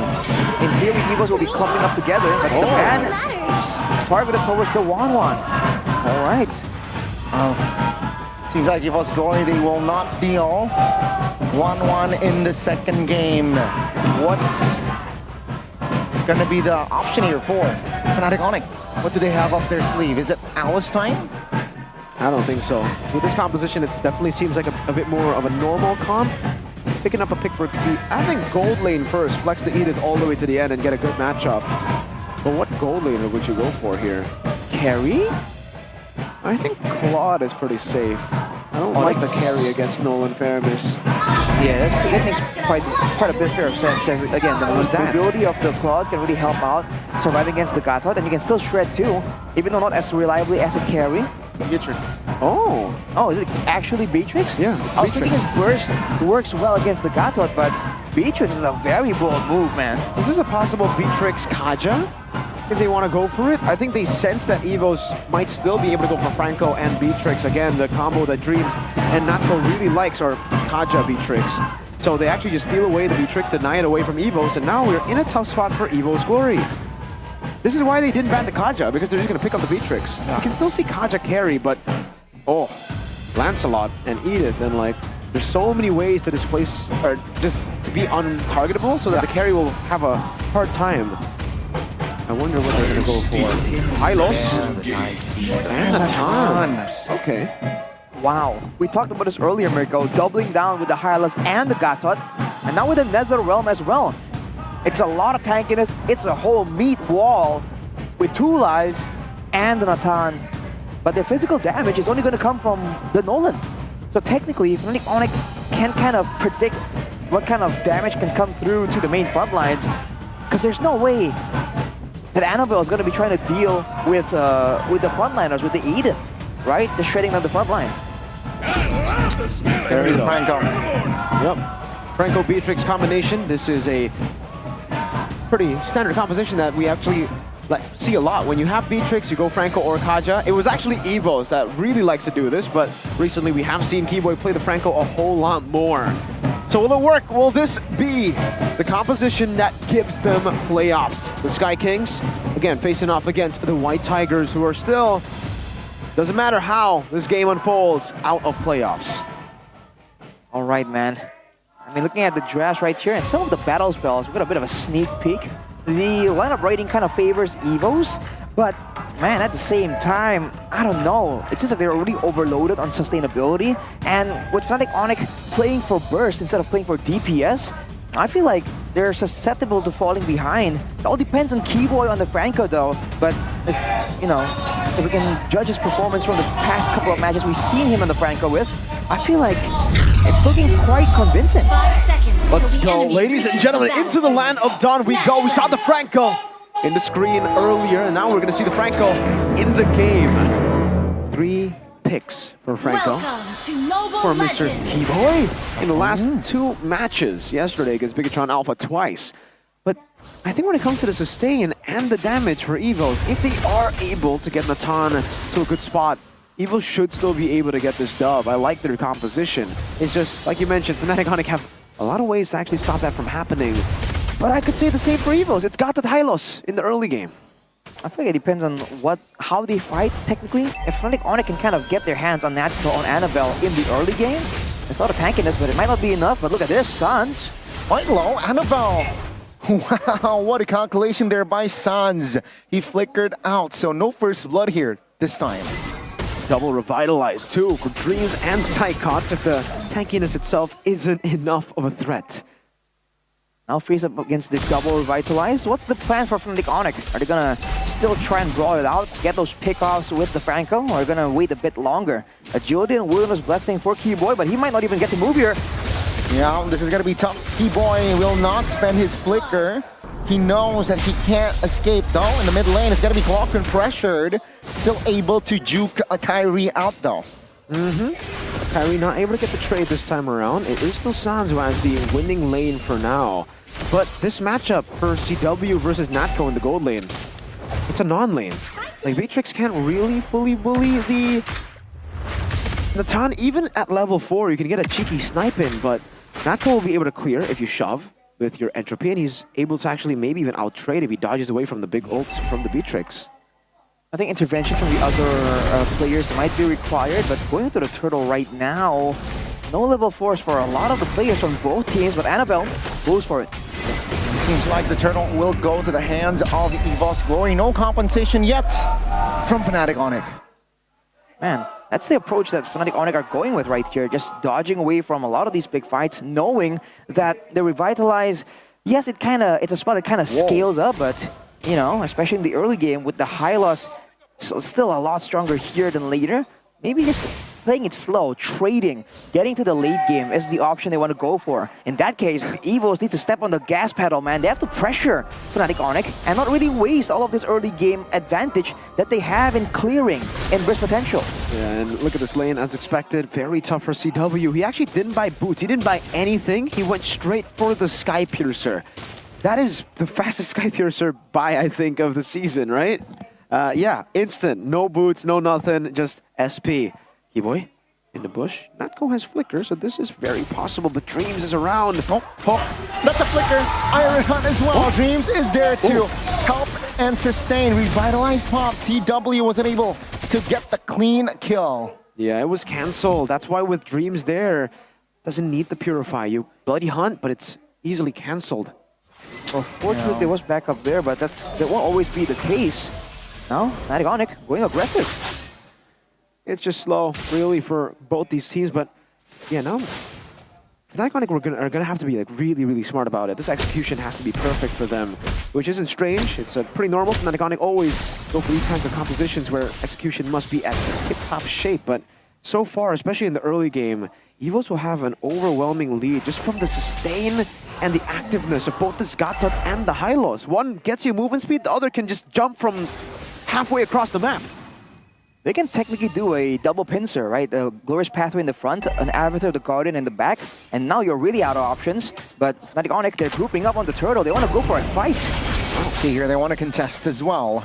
EVOS Glory, a little bit late, but they have chances. Cyclops stunned up, terrified. Glorious Pathway pops Kyrie. Repositioning, Rest flickers out now with another round, trying to buy more time, but it's going to be damage coming through for Annabelle. He goes down alongside Rez, but Fnatic Onyx reposition Keyboy will not be able to survive. 2-for-1 for EVOS. That was the jungle taken out by Fnatic Onyx. It's a great move by CW, landing the Bennett's onto Annabelle, and then going with the Nibiru's Passion, but he's careful, man. 1v3 potentially. With the jungler Annabelle taken out, Fnatic Onyx can take their time. They want to wait and still kind of make a play around this neutral objective, but Kyrie has left. He's not going to try to contest.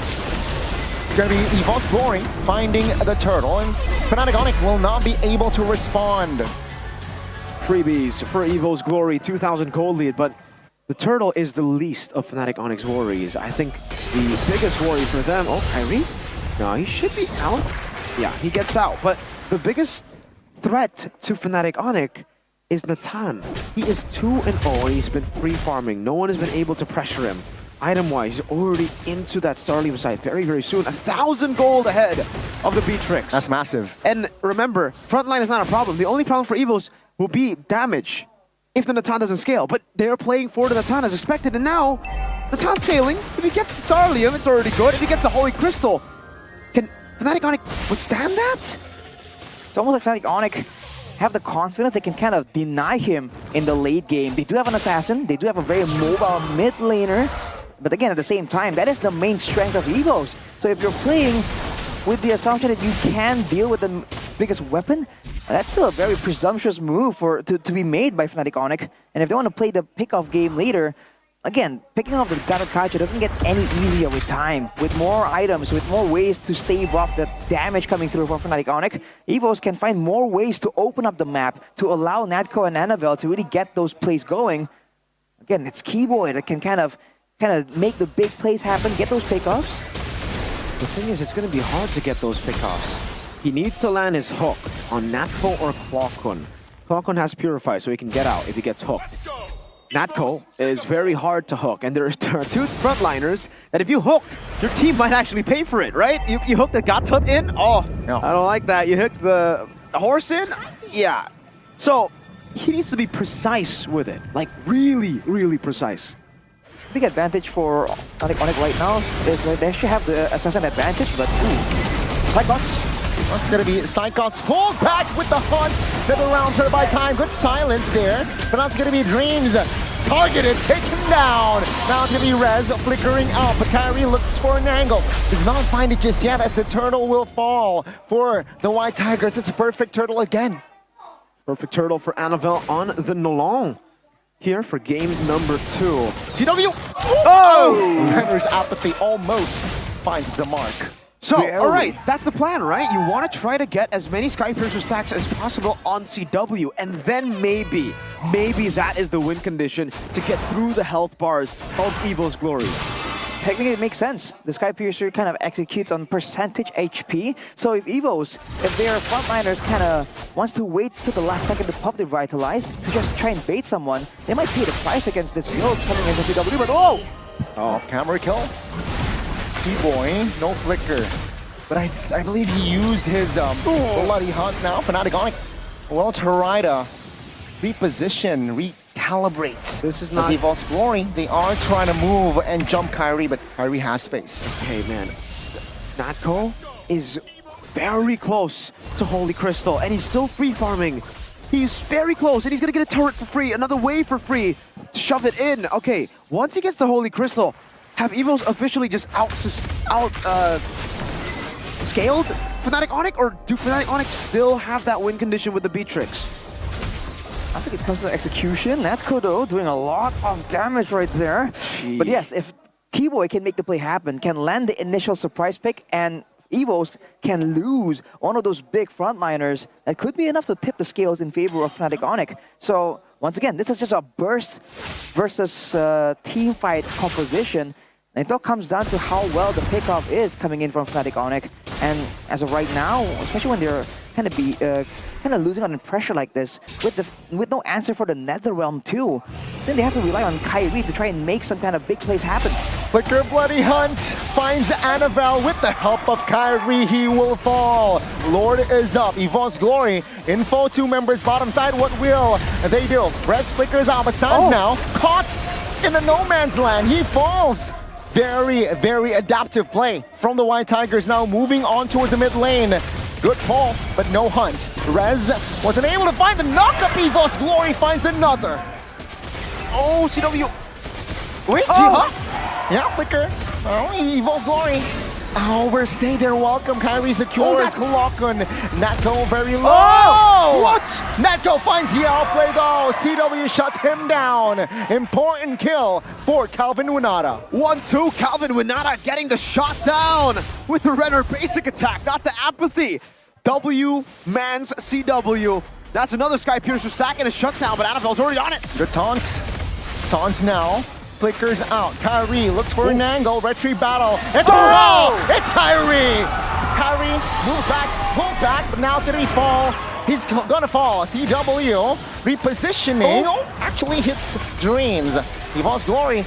It's Raleigh. Very Raleigh. The hook does not find the mark, and that will be all. Yo, Fnatic Onyx had to execute this game plan perfectly, and they did. CW is still alive. They've kept the Skypiercer stacks from disappearing. CW, protect Mr. President. CW is Mr. President right now. And Kyrie, a glimpse of the god in the jungle from previous seasons, going in on that Lancelot, a signature Kyrie play. That was so good, man. Just dashing through, finding a way to get through, using the members of Evos to hop through and get into range for the retribution, stealing it away. Look at this now, though. Evos trying to defend, but now, if Fnatic Onyx can get a pick-off here, when Evos are separated due to the macro pressure by the empowered waves from the Lord, this could be the moment they're waiting for. As we take a look at the damage dealt by Kidia, look at that. CW out-damaging Clockun by 10,000. Whereas Natko, despite the fact that he's been free farming, hasn't really been finding the same kind of impact in these fights. I think it was just that last fight that he wasn't able to find the impact because the fight was scattered around. Yeah. He's been... It's for both protect Mr. President in a way, right? For Evos, it's Natko. For Fnatic Onyx, it's Skypiercer Man CW, who rushed there. Oh, speaking of rush, and the addiction to Rush that we've had in MPL ID. You guys can go and rush into those tickets. Early bird M6 tickets are being sold, and those rumors about the pricing and TikTok and social media, that was fake. Go check it out yourself. It's very, very affordable. Let's take a look at the in-game equipment. Arashi, that holy crystal and a Bloodwing. And the Bloodwings. That's what's important right here. With how Natco is playing, he had no need to move forward like that under the turret, 1v1ing CW, but he wants to take that risk. The Bloodwings will keep him alive a bit longer technically, but he still needs to be very careful. If you think about it, there isn't really a massive need for Natco to move on forward. He just has to keep in range with the frontliners. But look at this. It's gonna be Sans now. Having time to pop that Nether Realm, but he's practically 1 HP. Now it's gonna be reinforcements.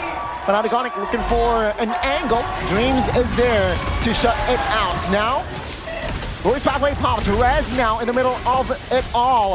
With the Bravo Wrath flickering out. CW will be the main target. Evo's Glory finds a Rez. Keyboy might be next, but Sans will die. Keyboy taken down.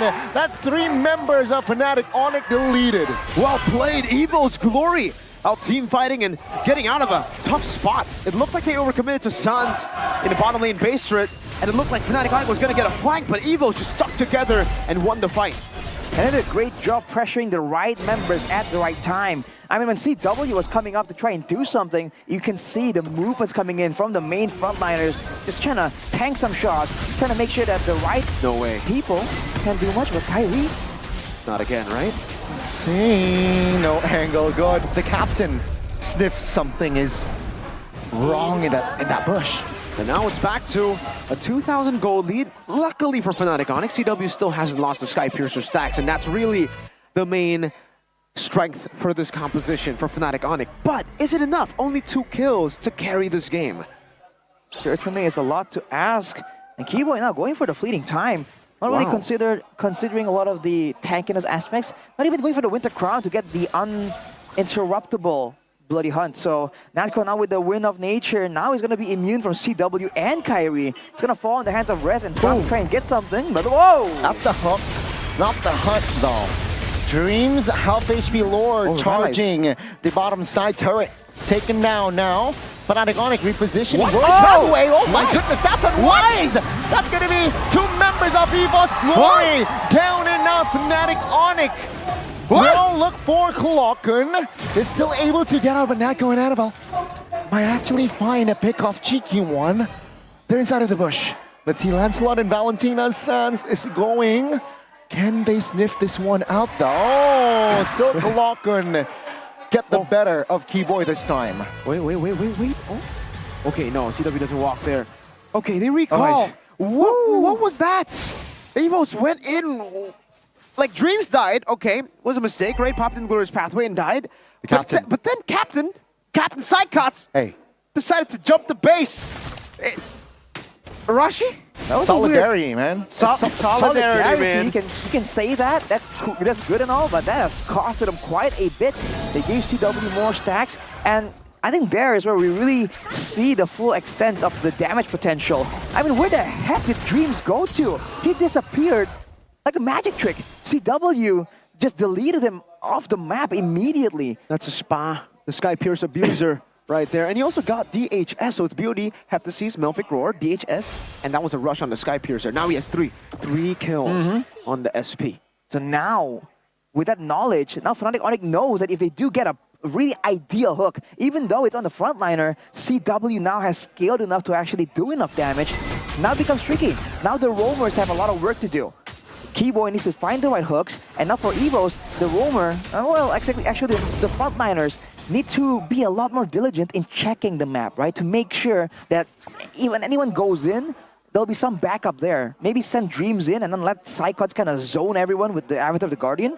Looking at the gold difference there, I think Sans with the Bloodwings already has a very healthy amount of damage, but it's not enough to really shred through the frontliners. He's going to be predominantly looking for ways to get to the backline to try and be a real threat to Natco.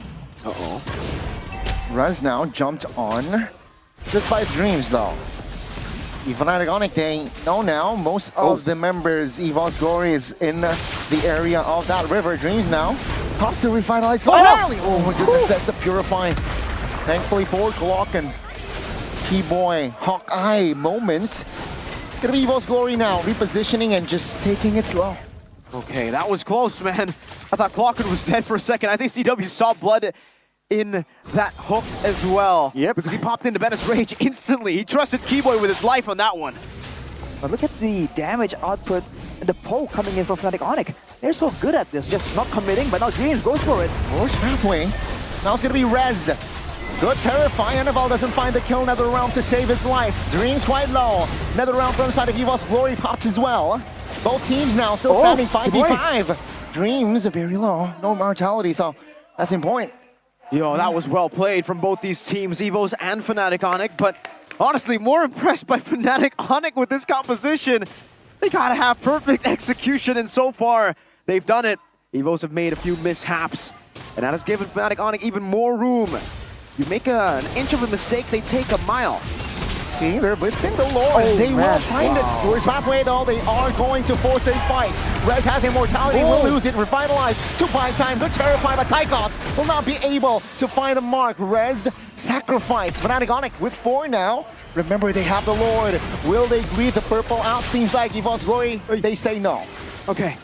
Everybody calm down. Everybody calm down. Fnatic Onyx got the Lord. They lost Rez. That's okay. That's a good trade for Fnatic Onyx. Though, I think that was... They could have been avoided. Still, all right for Fnatic Onyx. They can still manage the waves in a way where, I don't know, is it going to be in time for Rez to respawn? That's 15 seconds. This Lord may not amount to much, because even if it's late by a bit, yeah, no. Oh, Dreams suppressed, has immortality in the realm now, already triggered. That's good sign, but Fnatic Onyx, they will find Cyclops now, who will lose his immortality. Fnatic Onyx still looking to lock him down. They didn't get the horse, but they got the gacha. It's the same trade from before, but it's the opposite. It's Fnatic Onyx with a kill on the XP, but the Lord was cleared out by Evo. So, in the end, Lord advantage, win or lose? I feel like it's still a win for Fnatic Onyx. They deny it from Evos, and with this pressure from the waves, they can still have a chance to go for a Franco play, a Keyboy type of play. Man, Fnatic Onyx, they played that macro perfectly. They set up the waves to push on the top side. They made sure that they bursted. They know they have the burst damage to melt down the Lord. So the moment Annabelle showed on the top side, they just jumped on it. But now it's back to the waiting game. But Fnatic Onyx still have quite a degree of control, but without the bottom base turret, the next Lord is where it's going to be quite tough on them. All right. They have a base turret down below. They have so good. Like, their clear is actually really, really good. That's a winner crown for Sans. Keyboy, missing out. Oh, Glorious Pathway. Glorious Pathway will try to find the jump. Now it's going to be another round. Cyclops Avatar does not land on towards anybody. That's a top though. Sans taken down. Now it's going to be the winner crown to buy time. Fnatic Onyx fights with 4. Evo's Glory will not move onwards. They will back away instead. Oh no, Sans way too overextended. CW. And Fnatic Onyx, this is a 4v5 Dreams. No ult, Rez. It's a stun. That's the damage coming through with the fracture, but Rez is still up. Now it's going to be the base turret. Their main agenda and will be taken down. So 2 base turrets actually are down and out now. It's unfortunate by Sans there. He tried to kind of, I don't know if his flicker wasn't up, but he just expended his last dash, and seeing that, immediately Dreams popped the Glorious Pathway, chased him down, and he used the Netherrealm to try and buy some more time, but he got immediately shredded out, bursted out, and just punished afterwards. It was on cooldown, unfortunately, the flicker. Yeah, barely back up. Unfortunately for Sans, he's going to be back up for the next fight, and technically Kyrie has just cleared the bottom side, so again, if they can get a pick off, that's where it begins. CW still has all the stacks. Yeah. They're fighting against the odds though, because again, bottom lane slow pushing Rez. Glorious Pathway perfectly timed. Cyclops does not find anyone, but Nakao with Entropy trying to find and lead Rez, who is very low. Glorious Pathway by Sans actually finds 4. Good Terrify. Keyboy with the conceal doesn't find anybody. Annabelle 1v1 anime style with Kyrie, but they back away. Now it's gonna be the taunt coming through towards Sans. Good flicker, perfectly timed as well. 5v5 in the land of Dawn. This is Mobile Legends. This is truly Mobile Legends. Both teams fighting it out. Evo's Glory in the late game with an Atan, but it's a Spa CW Sky Pierce Abuser. Let's see. It's gonna be Fnatic Onyx now trying to reclaim better positioning with the Lord leaning to their side. Glorious Pathway popped. Rez has immortality, but Sam's now in an awkward position. Cyclops in the flanks, another round popped already. Fnatic Onyx, they are still hovering around. Both teams not competing on towards the Lord, but Evo's Glory, they see a window, they saw a window. It seems like they will have taken the Lord. It's all because the Wave, Evo's played the waiting game. They played it patient, man. They know that wave is coming. It's only a matter of time. Fnatic Onyx, they can risk it. Go for the immediate fight and see if they win it and then defend. But worst case scenario, they lose it all. So they went with the safer option. They go back here to wave, and they believe that they have the burst damage available to really shred down this Lord along with the full team of Evos. Battle spells actually are more readily available for Evos, but look at this. They try to clear the Lord a bit earlier before Evos can just run through, ignore them, and get the base. Not all spells are active. Glorious Pathway popped. Lord taken care of almost. That's the Avatar popped. Now that's a good taunt. Keyboy will lose his immortality. Another round pops as well. It's going to be Fnatic Onyx trying desperately to defend, but CW survives very low. Bought the immortality, and now Fnatic Onyx still fights with 5! Keyboy finds the hook. Cyclops no immortality, and he will lose his life. Fnatic Onyx, they have defended their base. Just like they did against Echo and MSC, they do it again, and it's CW who is shining together with the rest of the team. Bought the golden sap before the fight, knows that he needs to get more of those basic attacks out to clear the Lord, and he did. He bought the immortality last second too, and now this is a window for Fnatic Onyx to perhaps end the game. Cyclops is down. He is the stronger frontliner. Fnatic Onyx, they leave Cairo in the bottom and go for a base turret. Still able to defend this time with the Glorious Pathway. Evo's Glory composed with 4 man just standing. But now, this will buy time for Fnatic Onyx. It's definitely a wise move from Evos, knowing that they are 1 man down. There's no need to send anyone out to risk getting picked up again by the hooks from Keyboy, by the damage, the Sky Piercer from CW. They can just wait it out, wait for Cyclops to be back, and now he is. They have lost their final outer turret, but all the base turrets are still intact.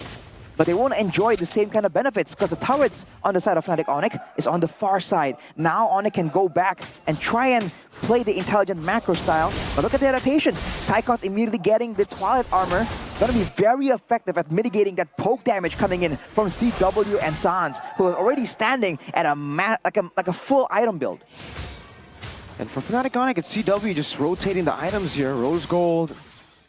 Sold. What did he sell earlier? Is that Immortality? Immortality. So he's gonna constantly just swap it around the Rose Gold, bit of nature, into the Immortality. Now he decides to go for Rose Gold because that magic damage is very, very scary. Natco, their res gets out, but really for Evos, I think they lack the composure a bit for the end game moments, right? Cyclops and Dreams were way too far ahead of everyone. And that gave Fnatic Onyx just the right amount of space to get CW to free hit. They need to go in together with the Netherrealm, without the Netherrealm. As long as they go in together first, then it'll come through. Oh, almost. Fnatic Onyx now taking their time. Evo's Glory as well, who is semi-committing the Lord. Glorious Pathway, though, committed by Dreams. Immortality is on him. He isn't afraid to die. That's a good Terrify, though, to break the tempo. Now Rez loses Immortality. Good Netherrealm, but he will fall regardless. Netto falls! Calvin Winata finds the mark, and that's just Fnatic Onyx with the collapse. One by one, they will fall as Lockun running for the hills. But Kyrie locked in, waiting for the right timing as in the mid lane. Annabelle is trying to buy time, clearing the wave in that mid, but Keyboy is on his back as well. Glory is still up as Evo's Glory trying to buy time in Lockun. Don't do this at home. Clockman is trying to respawn in time. 4 seconds for Clockman. Annabelle can't recall. Now he's in the base. Can they defend? Let's see. Trying to clear that cart, and it seems like the timing is perfect for Evo's Glory. So far, so good for Evos. There's another wave in the mid lane, though, and Annabelle's going to try to cut it. Look at Annabelle. Look at Annabelle. He might actually delay this. Let's see. Fnatic Onyx will move on towards that wave as Annabelle is able again to buy time. Though one cart is alive. 10 seconds on Natco, and that's Fnatic Onyx deciding to go for the Lord. Good move by Annabelle to delay the game a bit longer. They're gonna have Natco, so even then, it still is a possible defense for them. It's a big Lord though, 26 minutes in. Remember, after the changes to the Lord, now it scales like crazy towards the later game. After every minute, it gets like a crazy amount of HP, and now we're already 26, so it's been a while since 18. And for Fnatic Onyx, this is their window to actually close out the game. They just have to do what they did again to Natco. I don't know though, Natco will probably learn from that mistake, but CW now, he has more stacks on that Sky Piercer. That was crazy, man. In a split second, Natco disappeared. He was the backbone. He is the main tool that EVOS needs to really win those fights out, and he was deleted. It all started so poorly for Fnatic Onyx. They're really forced to blow the Netherrealm so early on, but they somehow made it work. Now with the Lord, with a full man advantage, with battle spells coming up for all the outplays possible, are they going to try and go for a decisive play here? It almost feels like they have to. Two ways, practically crashing. Lord though, will crash in that mid. Yvonne's Glory. Oh, that's a big knockup! That's a stunner res, repositions with the Brahma res, but now Winter Crown pops. Now Dream's trying to engage. Psychops as well. Now with the Fnatic Onyx moving onwards. Yvonne's Glory, they're able to clear the Lord. Now looking for the wave! And that's the suppress, and that's the race. Fnatic Onyx cleaning house. Everybody was focused on the fight, but Calvin Winata focused on the win. Straight up to the base with the rockets of Bennett. Ends the game so that there can be no more fights, no more of those cheeky little plays from Annabelle to save them from the loss. GG, well played. Fnatic Onyx, congratulations. Welcome to the Season 14 playoffs. It was a valiant effort by EVOS to take down the Sky Kings, delay and possibly deny their entry to the playoffs. But in the end, the experience shows the adaptation, the small tense moments that allows Fnatic Onyx to find vulnerabilities in EVOS. It was a tough fight, but Fnatic Onyx finally come out on top. One of the longest games in the season. But that is what is required to get a ticket to the playoff stage. Unfortunate for EVOS, they can't take revenge for the loss in the grand finals of Season 13, Season 11 against Fnatic Onyx. Not just yet, but for Fnatic Onyx, it is all smiles. Qualifying to the playoffs. Shoutouts to CW. Wow, what a performance from him and for the rest of the team too. Playing around the entropy of Natco, of Natan in the late game is not an easy task to pull off. That composition relied on crisp, clean execution, and we got nothing less. Very complex winning condition indeed. But it's Fnatic Onyx. Of course they will deliver. God damn it, Gani. The kiting, dude. The way they're able to dodge away from the damage instead of just tanking it. They started this surprise play and it looked like, oh, the Banner's Rage doesn't land. But the kite back from the whole team together, using the Lord as an extra frontliner, it just gave them so much more time. And look at that. Wow. Solid win for Fnatic Onyx to get them to the playoffs. And now we're going to throw it over to the interview with Bude Clara Mongstar. Fnatic Onyx goes to Bandung! Mengamankan tiket keempat dan sepertinya anak-anak Fnatic Onyx kaget nih.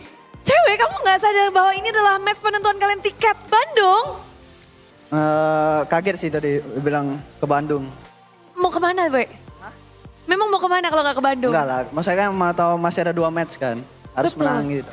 Tidak, karena sudah perhitungan di sini semuanya dengan kemenangan match hari ini, Fnatic Onyx bisa mengamankan tiket keempat.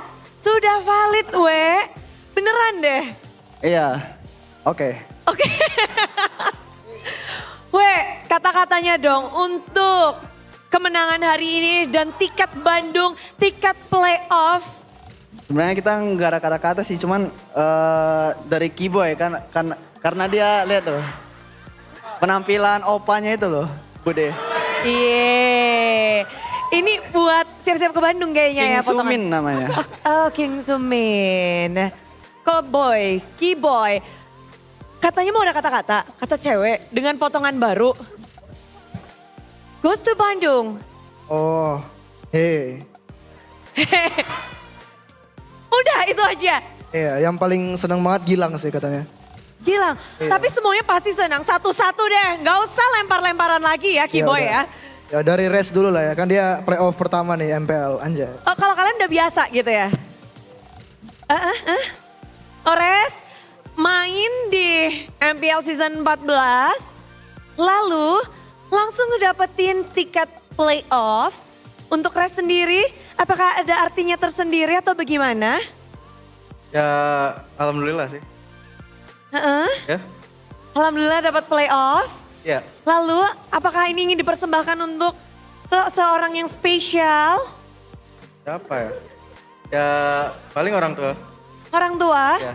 Apa nih kira-kira respon orang tua? Ya pasti seneng lah kalau playoff. Pasti senang. Tapi orang tua datangkah atau menonton atau gimana nih? Enggak. Abang dong. Abang, Iya. di sini ada? Ada. Oh iya, ada yang mau kamu sampaikan? Bang, aku masuk playoff nih bang gitu. Ya nggak ada sih udah. Gak ada lah, gak ada apa-apa nih. Tapi lega gak sih? Kan perjalanan dari Fnatic Onyx berbeda dengan season-season sebelumnya. Di season ini kelihatannya untuk Fnatic Onyx tuh lumayan challenging. Dan kamu hadir di sini di masa-masa juga bersama dengan Fnatic Onyx melalui banyak sekali rintangan. Untuk race sendiri gimana sih untuk ngedapetin tiket playoff ini? Gilang tahu sih. Kan race ya? Kan yang baru masuk race ya? Buat race sendiri kan pengalaman pastinya berharga untuk race. Ya. Gimana pengalaman berjuang untuk ngedapetin tiket playoff? Ya susah lah pastilah. Jago-jago.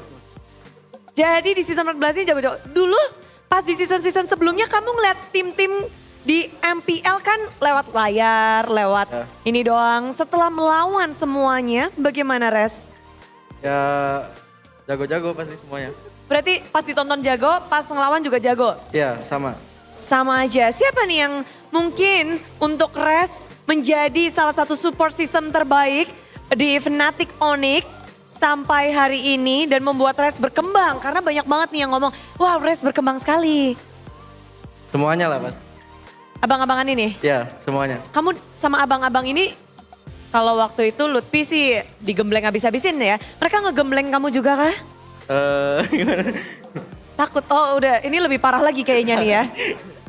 Coba bisa tertawa. Gitu lah. YTTA. YTTA ya. Sonic kasih tahu Bude nanti please. Tapi Sans, gila Sans. Kapan kita bisa melihat kegilaan Sans lagi nih? Di playoff bisa berarti Sans hari ini match yang sangat berharga melawan EVOS Glory. Banyak banget yang ngomong buset. Ini Sans lagi nge-push Valentina atau gimana nih? Enggak, kalau hero ya pasti tergantung dari coach. Aku bebas yang coach pilih jadi dipakai aja. Dipakai aja. Tapi dengan match hari ini 2-1 melawan EVOS terlihat kayak 2-0 melawan EVOS terlihat kayak wow ini adu banget. Bagaimana sih kalian bisa mengembalikan keadaan tadi apalagi di game kedua? Nyaris saja kalian kalah. Ya, yang pastinya kuncinya harus sabar, tunggu timing yang pas buat tuar. Jadi ya emang kuncinya sabar kalau emang late game. Sabar. Sabar. Udah itu aja tuh. Iya, kuncinya emang sabar kalau late game. Oke, selanjutnya setelah sabar dan momen mana tuh yang membuat kalian comeback di game kedua? Ingat tak? Wah lupa aku momen. Udah kelar. Baru main udah lupa sih. Baru main udah lupa. Move on. Ya pasti, next game lagi. Next Minggu depan. match-nya. Minggu depan masih ada 2. Hari ini cukup kesulitan melawan EVOS. Apa yang mau menyebabkan kelihatan gamenya tuh panjang-panjang banget ngelawan EVOS? Mungkin di early kita nggak cukup bagus main, jadi emang dari hero dia juga emang cukup bagus di early. Jadi emang kita mainin di mid game sama late game. Oke, jadi early kalian kesulitan dan mid game ke late game kalian fokusnya di situ. Iya, pasti. gameplay Fnatic Onyx. Oke, tapi di sini Kairi dengan senyuman lebar, dengan kacamata baru juga. Dan bagaimana kamu melihat nih? Solo. Melihat dari Fnatic Onyx di season 14, akhirnya kalian ngedapetin tiket di menjadi tim yang keempat. Untuk Kairi sendiri, seperti apa sih ngedapetin tiket di keempat ini tanpa upper bracket untuk Kairi? So you got the ticket on the fourth place. Biasa aja sih, soalnya kita kan mau kejar juara. Kejar juara. Jadi regular season, is that, do you got a lot of mungkin pelajaran atau pengalaman dari regular season ini? Nggak tahu sih sama coach Seb sama Adi. Mereka yang bikin strategi kita kan. Ya. Ngikut aja ya. Dan kemenangan hari ini mau dipersembahkan untuk yang spesial kah? Ngedapetin tiket playoff juga. Anything to say from Kairi? Buat siapa, sorry? Buat siapa terserah Kairi. Oh, buat fans. Boleh buat siapa aja Kairi. Oke, buat Sonic termasuk yang udah nonton sama yang udah dukung kita, ya termasuk banyak. Buat yang meragukan Fnatic Onyx, ada yang bilang, wah Fnatic Onyx bisa gak masuk playoff nih. Tunggu di playoff. Tunggu di playoff. Yang meragukan tuh di playoff. Tapi kita akan menantikan kalian di minggu yang 9. Sekali lagi, mari beri tepuk tangan dan sambut Bandung Fnatic Onyx is coming. Thank you so much. Congratulations. Dan kita melihat bahwa begitu ramai tentunya untuk match hari ini. Match kedua 2-0 Fnatic Onyx. Mereka mengamankan tiket dengan cukup dramatis. Dan melihat keseruan hari ini tentu saja kita akan langsung masuk ke dalam hal yang kita nantikan. Super Friends akan ada BBG bagi-bagi GoPay. So siapkan device kalian, siapkan GoPay kalian karena kita akan langsung redeem. Caranya kita akan munculkan bersama-sama. Inilah dia cara untuk ikut bagi-bagi GoPay. Langsung aja caranya. Dan kalau, oh sudah. Dan kalian tinggal buka aplikasi GoPay. Ini adalah step by stepnya. Buka aplikasi GoPay, klik cek semua promo, lalu pilih voucher dan klik kolom punya kode promo. Nanti kode promonya akan kita kasih tahu. Lalu kalian tinggal kalau nanti udah dimasukin, klik tukar, GoPay Coins akan otomatis diterima. Ayo, siapin Budi akan tungguin. Yang ada di rumah juga boleh, karena siapa cepat dia dapat ya. Jadi jempolnya tolong. Dan jangan sampai terkecoh, karena biasanya huruf bisa dijadiin angka. Dan sudah siap? Siap, keren. Siapkan diri kalian, inilah dia kode untuk BBG. Wah, naik ke, bentar ya. Naik level bareng GoPay. Tapi banyak banget hurufnya. Jadi jangan sampai terkecoh ya. N4, 1, K, L3, V3, LB, AR3, N6, GOP 4, Y. Buruan. Karena cepat-cepat dia dapat, jangan sampai salah. Dan ketika sudah berhasil untuk mengetik, langsung klik tukar dan otomatis GoPay Coin akan bisa kalian dapatkan. Ini banyak banget GoPay Coins yang akan disebar, jutaan GoPay Coins bisa kita dapatkan bersama-sama. So, tunggu apa lagi? Yang udah dapat absen dong di kolom komentar. Dan juga yang ada di MPL Arena, di semua tempat. Hayo. Ini dari Sonic, dari EVOSFam, semuanya berlomba-lomba untuk mendapatkan GoPay Coins. Emang ya, ini banyak banget yang bisa kita dapatkan. Selain dari gameplay keren, tapi juga ada GoPay Coins di saat ada dua tim yang disokong dan didukung oleh GoPay. GoPay baik banget, mau bagi-bagi GoPay untuk kita. Dan sepertinya banyak banget nih yang lagi buru-buru, bisa. Mantap, dari Sonic. Congratulations yang sudah mendapatkannya. PKL ya, memang jempolnya tidak perlu diragukan lagi. Tapi itulah dia, keseruan kita di BBG dan keseruan tentu saja dari para Sonic sedang berpesta karena Goes to Bandung bersama-sama. Waktu yang mereka nantikan. What time is it? It's time to go to Bandung for Fnatic Onyx. Dan saatnya kita untuk mempelajari apa yang berbeda dari Fnatic Onyx di minggu-minggu akhir ini. Langsung saja kita kembalikan kepada para caster yang bertugas. So caster, monggo.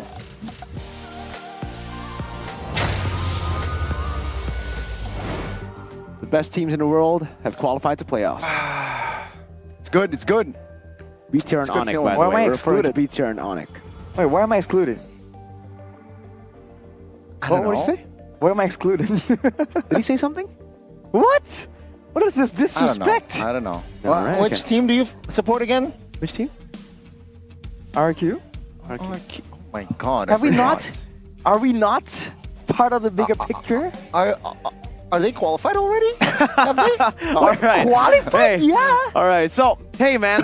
As a win for Fnatic Onyx, they finally secure the playoff spot. It looks like it was just inevitable all the way from the start, but for some reason, 4 lose streak almost looked scary for them. But then Onyx back to form, it seems. Yeah, even CW back to form. So CW's back.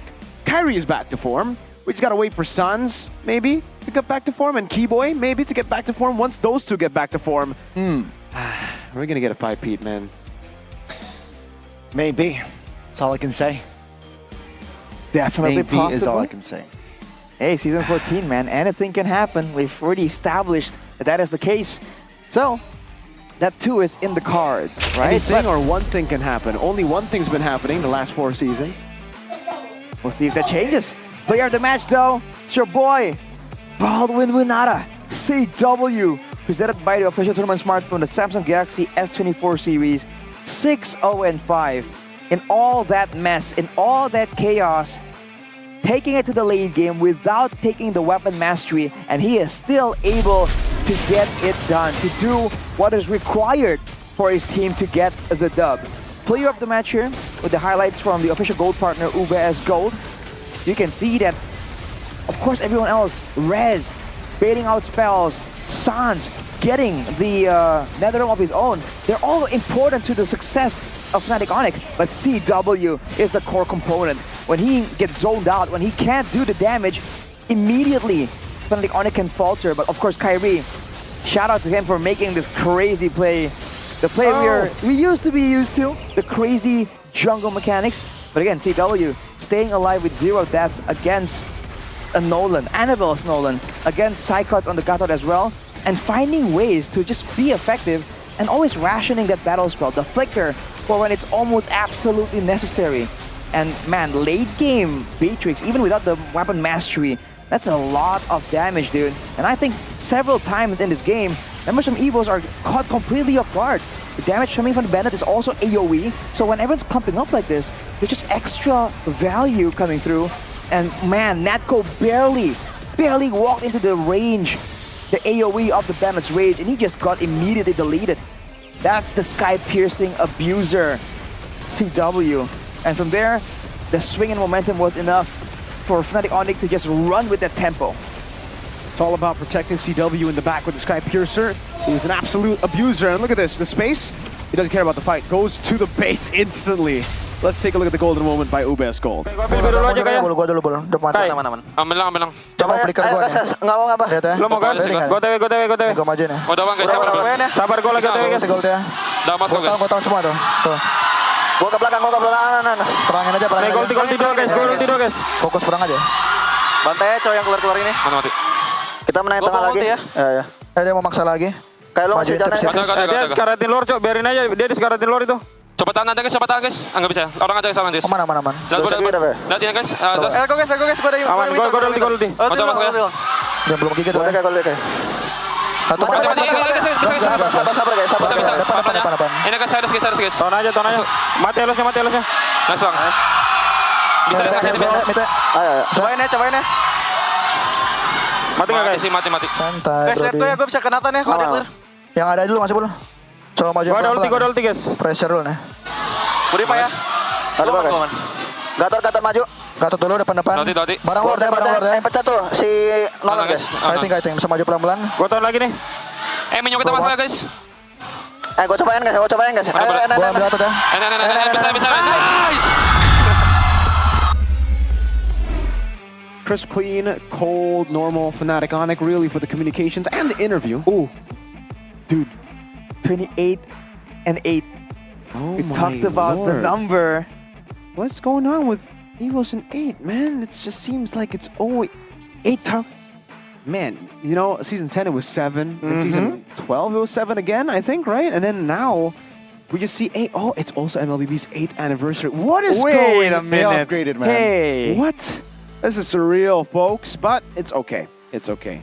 We're not the only team at 8th.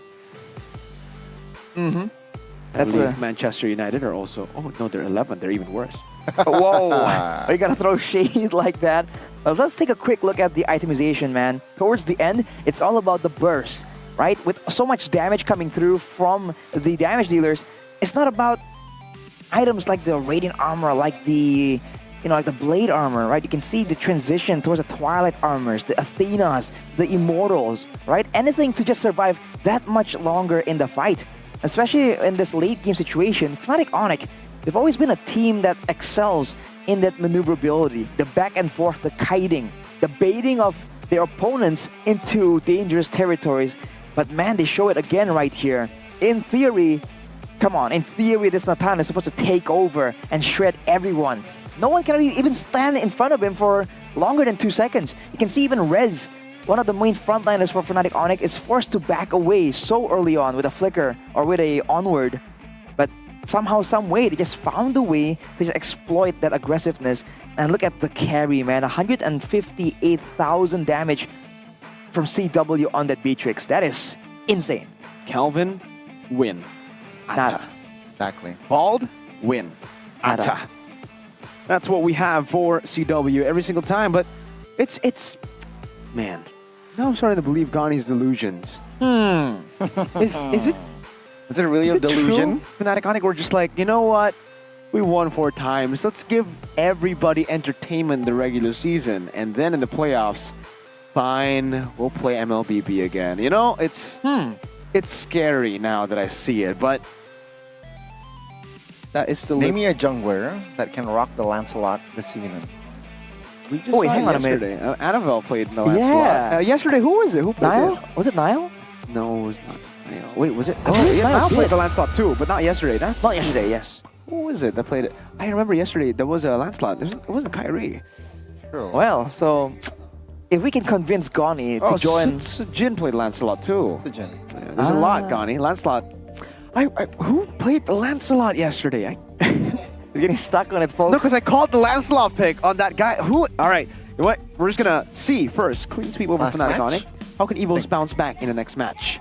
Mr. Irza Hadian, thank you so much for your comment. The gameplay has been good, not easily taken down by FNOC's kiting. Clocken was just a little rushed with his ultimate, and Natco needs to improve his positioning as a carry. Even though we're out of the running, please continue to leave us with a positive impression. Evos Roar, salute.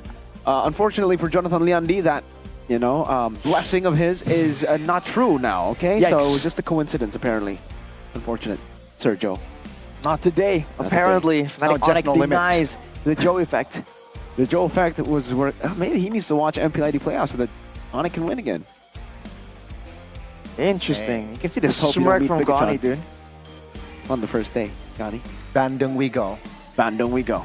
Bandung. Fnatic Onic I'm making excited. it to Bandung as Do well. we skip to the playoffs? I really just want to see playoffs, but we don't even know who's going to playoffs yet. Yeah. And we don't even know upper brackets. Wait, how many RQ more slots are there? There's 2 more slots. Potentially Geek Fam? Next game. Geek next Fam, Alter Ego, match. Dewa. Those are the 3 teams that can compete. Oh boy. If Geek Fam win next game, they will qualify. So then there will only be 1 more slot. Alter Ego or Dewa United. Who knows? We will know later though, or next week. Exactly. Next week. Will Obviously. RQ make it to upper brackets? Next week. Next week, we'll find out. Well, Or you can try to get predictions of Arashi in Kadia's Discord, because that's where he uploads all his predictions. He says, today Araki's going to win, Araki's going to lose, Araki's going to blah, blah, blah. All those predictions in the Discord. Because the Discord is full of communities, and Arashi plays different games, right? So he also joins the community because it's not just MLBB there, it's everything. It's the gaming community. full of fans of the game, and it's a new era of play. Look at that, Kadia, play life. Man. Oh, wow. I mean, if you know, when you get the chance, dude, you gotta feel that sensation of entering the world of gaming in real life, man. That's a whole different story. With the most complete facilities as well, by the way. You can only experience all of that in Kadia City. It's literally tailor-made. Tailor-made. For gamers. Where else can you say that exists? Nowhere. Kadia. Kadia, just Kadia. That's the only one. The Kadia Riverlands. That's the Kadia. That's Kadia. This is Kadia. Kadia. It's not Kadia. Kadia Riverlands, right? We have that in the game, folks. That's where Suyo is from, the Kadia Riverlands. But yeah, go ahead, follow at Kadia Gaming for more, and also QR code to scan down below. Also, you should check out Oops Gold. Ubes Gold. Get free skins with every purchase of the limited edition with a Benedetta, actually, Electo Katana, and Mythic Warrior skin ring thingy-majiggy. Onic have 4 of what looks to be the Mythic Warrior skins. I mean, we would like to have 5. Thank you very much. You can buy it now. Hey. My question is, Goni, are you going to buy 5 to match them? Right? Right, Gani? Come on. I'm not greedy. Well, you can buy the Mythic Warrior skins. Mythic Warrior ring. Katana. And Katana. And maybe you can say the Katana stands for 4. Hey, I want to invest for life, 1. you know? Yeah. Gold is the future. It's the future. It's just the go-to. Go and analyze the value of gold right now, Rashi. Analyze the value of gold? He's considering, right? advisor. Considering that gold actually has value, it's actually scarce on this planet. Really? Exactly. It has real value. It's like water. Unlike some things that are artificially controlled by the market, the gold's value has been proven to... You're trying to diss diamonds, Arashi? Diamonds? Man, gold is where it's at. I agree. W gold. Let's be real here. Yeah, that's true. You can't make gold in the lab. That's actually facts. Am I making enemies right now? Maybe there are potential, you know, diamond people who wanted to sponsor you. Now they're not gonna do it. But hey, for you guys, the diamond in the rough is Head and Shoulders. You can find this diamond anywhere you go in any convenience store. And what this diamond does isn't what the other one does, which is kind of useless, like you said, right? This one actually helps with your hair, dandruff, itchiness. Gone. Boom! Wiped out. That's what it is. That was the sound of Gatot Kacha coming down with the Avatar of the Guardian. Bam! Exactly. Boom. Here, Gani. No Gatot, no win, so might as well have it in on your toilet bathroom, right? No, Psychots lost on the Gatot. It has been broken. All right, get rid of the cult. We're done with the cult. If you want to equalize, you gotta use the lemon flavor, as Goni likes to put it. Maybe we give it to Psychots, right? You know what? The Gatot Kacha players who've won, they probably use Head and Shoulders Gatot Kacha. He's not channeling the right energy, bro. Using the Tigreal one, or even the Eudora one. If you want to play Gatot, you gotta go Gatot. And if you want to go, you better go wherever you go, bro. Oh, there we go. So that you don't go low. Alter ego, go. You gotta move with the flow. Though. And if you're on a boat, you row. Anyways, go ahead and check out the merchandise, the official merchandise of MPL Indonesia x Erigo. We actually got a package from Erigo. Thank you so much to Erigo for that. We got a varsity. I got the jersey. Did you guys get the same thing? Varsity in jersey? I believe so. It's super fantastic, man. I wear it all the time for the jersey. It's so good because I wear it to the gym. I wear it outside. It's just very versatile. It doesn't look out of place when you wear it, you know, outside as a regular outfit. That jersey, you know, sometimes jerseys, they look really jersey-ish, you know, with all the emblems and logos. Big Sean jersey is amazing. Erigo, Erigo's jersey is even better. Everything's better. Yeah. What about the Fnatic Onic jersey? I don't mind it. You don't mind it. Everything can be used if you use Saturdays. That's what I'm trying to get to you, all right? I'm waiting for my Saturdays. All right, Gani, tell us your personal experience ordering Saturdays. Was it difficult? Was the customer service horrible? Was it long? Customer service, very, very good. All right, and also... Rate out of 10, out of 10, out of 10. Out of 10, 10 out of 10. 10 out of 10, Service 10 out of 10. Service 10 out of 10. Design 10 out of 10. Design 10 out of 10, okay. And of course, availability. Availability. Is also 10 out of 10. So, where did you check out the website or did you go to the store? Physical store. Ah, this was the one at... Yes. Yes. Yes, that was the one at, yes, www.saturdays.com. Maybe he doesn't want to dox the place, you know, but you can find Saturday stores everywhere. Me and Arashi, we went to Gei once. That's a mall here in Indo. Yep. And, yeah, we just saw the store. We walked in and just, you know, looked around. There were some good Did you frames. say I'm a caster? Nah, Did Arashi come said on. I already got a frame for free. I don't want to milk it, you know. We're But just- Arashi could do it, yeah. We're just low key, dude. We're enjoying, the whole Arashi catalog. is They have some pretty good star. stuff. And honestly, if you're not really sure where to find those outlets, you can begin finding it out Exactly. by following them at Saturdays.lifestyle on Instagram and TikTok. Go ahead Because they and have check it something out. new Check it out, coming in ladies for and season gentlemen. 14.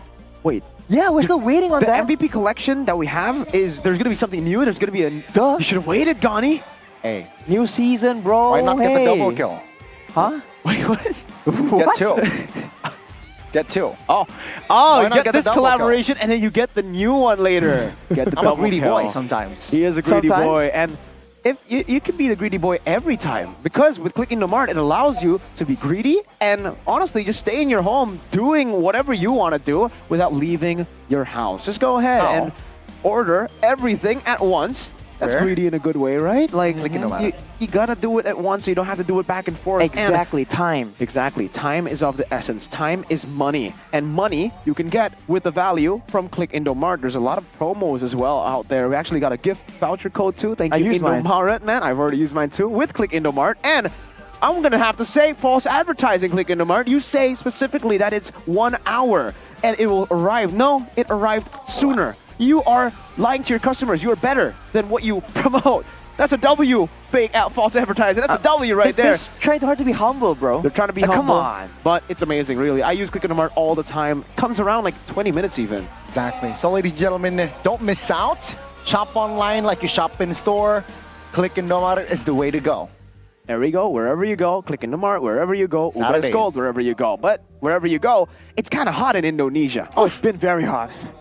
I honestly can't live with the conditions here in Indonesia, with the heat here, if it wasn't for Campina. Thank you so much, Campina. I personally like the Tropicana Double Crunch because it's actually doubling my energy to God level. Oh, Whoa! God level. You kind of stuttered there with the God level, Johnny. The caramel ice cream with the double chocolate, it's twice as crunchy. Believe me, man, you think that ice cream is all about the flavor, right? But the texture, ooh, once you have a good ice cream with good texture, you can't go back, bro. Yeah. You just can't. Every time I eat the Campina, what I do is, what Remy does in Ratatouille? When he tastes, the flavor, he closes his mouth, closes his eyes, and starts eating, and then he imagines the flavors. And that's what I Fireworks. always do with Campina, because the flavors just explode, man, in your mind. It's amazing. Go ahead and check it out. Like Gani said, double crunchy God level. G-O-D. G-O-D, that is how you spell God. Pretty good at spelling. No, I can tell you. MLBB 8th anniversary is spelled with MLBB 8 THANNIVESARY. Wow. That's quick spells. Quick spells, man. Well, Should if join you, his spelling bee. Oh, Maybe they have a spelling bee. maybe, but you have to be able to spell Akai's 8th anniversary exclusive skin. The MARVELOUS. That's marvelous. MAESTRO. That's maestro. Exactly. Marvelous Marvelous maestro. maestro. Okay. Got a spawn effects, killing notification, after border, battle emote, and of course more epic skins are waiting for you guys. Like the Kagura's brand new epic skin that will also be available free. Starting from the 18th of October. So don't miss out. Mark it on your calendar, baby. Mark it on your calendar, because the ad-libs here for the birthday of MLBB. What was that? Epic skin of Akai. Let's celebrate MLBB's 8th anniversary, enjoying many exciting features in the game, grand adventures, roll the dice in-game. I tried this earlier, right? Yeah. So you claim after winning games, after playing games, and then you press the dice, and then you roll, and you can actually buy little companions that'll help you out. I already have all 5. All 5 companions? See, I took the different route. You roll, and then you get a companion. I roll, I upgrade my companion. I roll again, I upgrade my companion. So I have 1 really good companion. You got 5 losers. What? Excuse you. Dang. Excuse Miracle. You got called out. You called your gang. Let's But the see. losers. I Put have up my- one pull guy, up my but that Samsung. one guy is really He's a Chad. strong. Yeah, he's just. I love the mini events in MLBB, Yeah. man. And he's okay. He wants to upgrade. He doesn't want to have 5 level 1 Quality dudes. over quantity, ladies and gentlemen. I mean, the same thing can be said about your purchases, right? You don't want to buy a bunch of really cheap knockoffs, bad stuff. No. You want to get it from a reputable source. What's the reputable source? Why not get it from the TikTok shop, man? TikTok Because we have a shop? TikTok shop X MPL ID Season 14. Wow. Right? They're back on the TikTok shop, which will offer a variety of merchandise and outfits from your favorite teams, as well as collaborations with several different brands. We saw just the live stream just a couple of days ago with Pak Pulung and Nevin, right? You can see their pictures right here. I mean, we're going to do it again. 2nd and 3rd of October 2024 at 6. So I actually bought a few jerseys for that. Yeah, I got some packages. Dude, the prices go like crazy Level though. 10. Wait!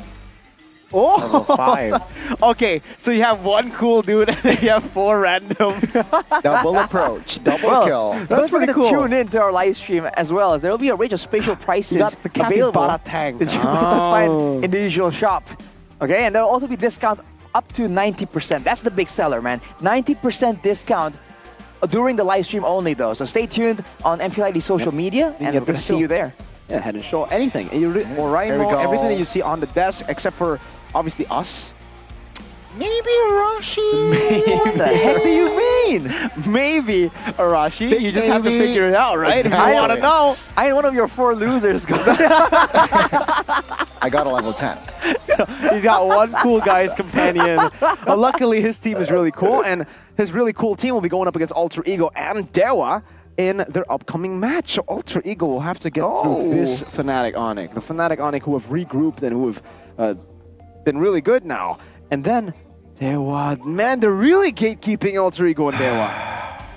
Who has boosted more though, Alter Ego or Fnatic Onic? We'll have to wait and see. Fnatic Onic, yeah, TLID lost there, so Fnatic Onic have secured, I think, 5th spot. I mean, Alter Ego's back. gameplay-wise.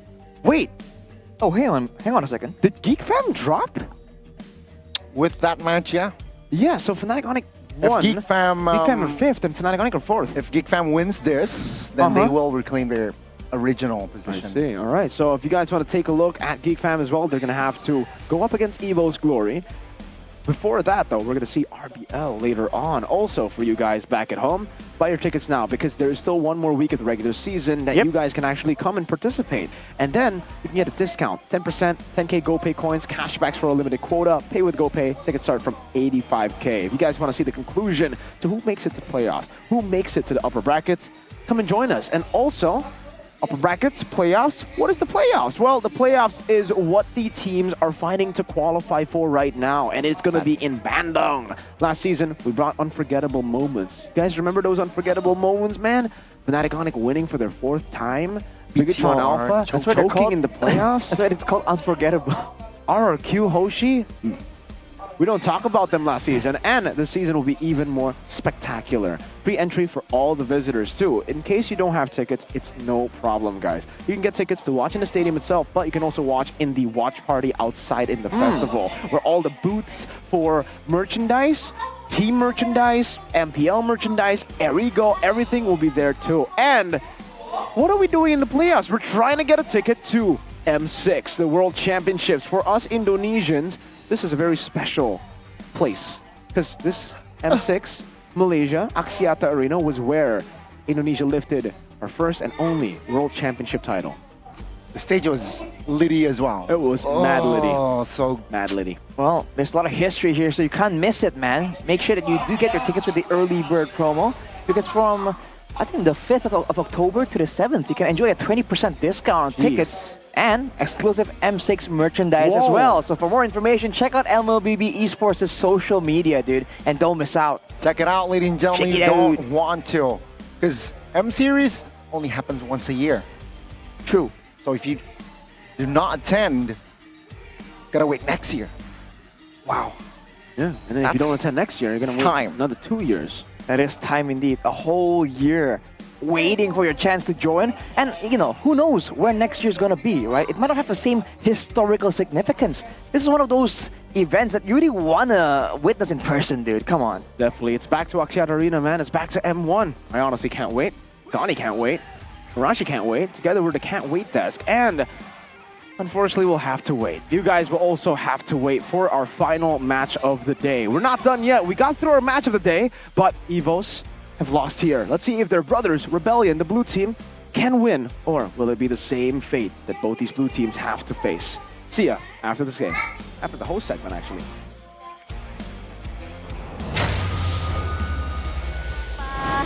Jadi Onyx baru aja ngeluarin efek recall yang keren banget Bude. Yes, keren banget. Recallnya kayak gimana sih? Recallnya itu landak super saiyan. Landak super saiyan. Nanti ada efek petir-petirnya Bude dan itu cocok banget buat taunting lawan. Bener banget, apalagi tadi habis menang 2-0 makin pede nih pakai stikernya. Bener Tapi banget. cara dapetinnya gimana sih? Cara dapetinnya kalian buka aplikasi MLBB, abis itu langsung gacha aja, maksimal spin 200, kalian bakal dapat efek recallnya permanen. Asik, maksimalnya 200 tapi kalau hoki kamu berapa kali melatih? Kalau misalnya kalian laki, kayak aku aja 100 udah bisa dapat efek recallnya. Kalau laki, kalau perempuan? Kalau perempuan, gimana jawabnya? Halo. Beruntung ya laki. Iya kalau dan laki juga ya.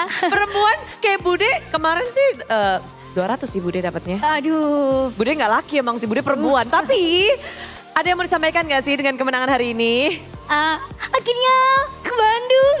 Akhirnya ke Bandung. Iya, Fnatic Onyx akan pergi ke Bandung. Tapi setelah ini bisa jadi Geek Fam juga menyusul Fnatic Onyx dengan kemenangannya. Tapi kita nggak akan tahu akankah Geek Fam menang atau tidak melawan Rebellion. Jadi jangan kemana-mana, stay tune terus untuk match ketiga. Thank you Melati. Thank you Bude, bye-bye. Bye-bye.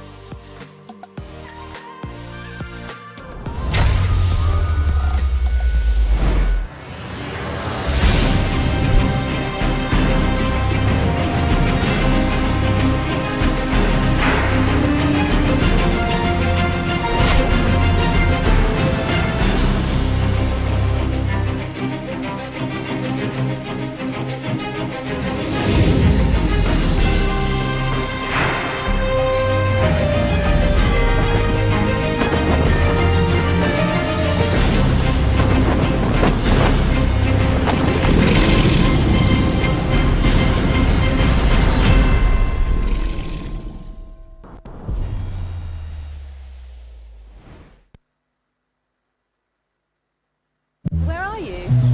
I have no idea. Circle it. Circle, well let me circle it. I can find anything if I circle it, so let me circle it.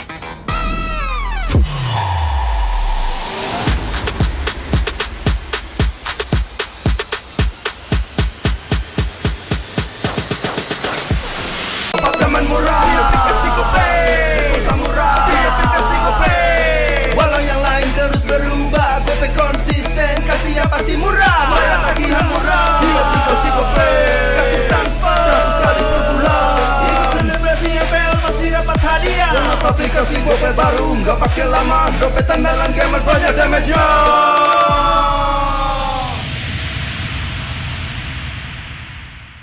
Dia tidak akan segan untuk menghadapi siapapun yang berani melawan. Dia mewarisi perjuangan karena di tubuhnya mengalir darah seorang pahlawan. Pedangnya mengukir takdir kemenangan, menghadapi segala tantangan. Penuh keberanian untuk terus berjalan menuju masa depan. Raihlah masa depan, nabung mulai dari hobi. Koleksi terbaru UBS Gold X Mobile Legends Bang Bang edisi spesial MPL ID Season 13.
Main Mobile Legends memang seru.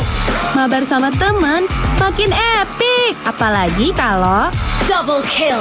Tropicana Double Crunch, es krim karamel dengan lapisan coklat yang tebal. Crunchy-nya double. Main bareng, makan bareng Tropicana Double Crunch. Double crunchy level dewa.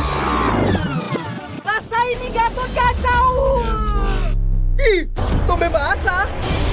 Bro, move on ke Head and Shoulders. 100% pede, ketombe basah dan gatal Wiped out. dapetin edisi baru Gatot Kaca di minimarket terdekat. Head and Shoulders. Ini Gatot, ini kaca. Mas Gatot, benerin kaca.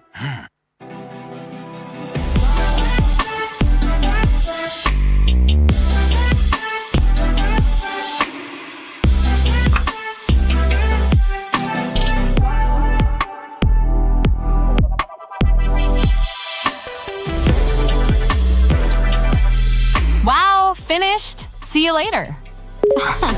Time to go. Okay.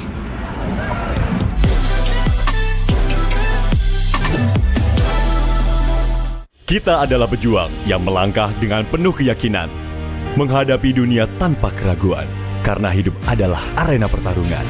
Kita adalah pejuang yang tak akan gentar oleh segala tantangan, menghadapi lawan tanpa ketakutan, karena kita terlahir untuk meraih kemenangan. Raihlah kemenangan dengan koleksi terbaru UBS Gold X Mobile Legends Bang Bang, edisi spesial MPL ID Season 13. Saatnya nabung dari hobi bersama UBS Gold.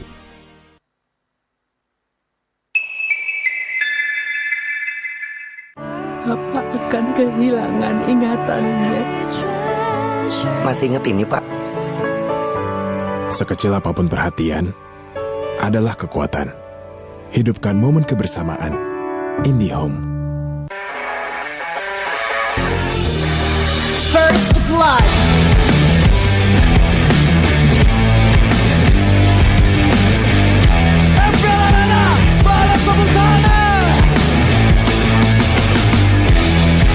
Mendapatkan 2 pompon Pemburek yang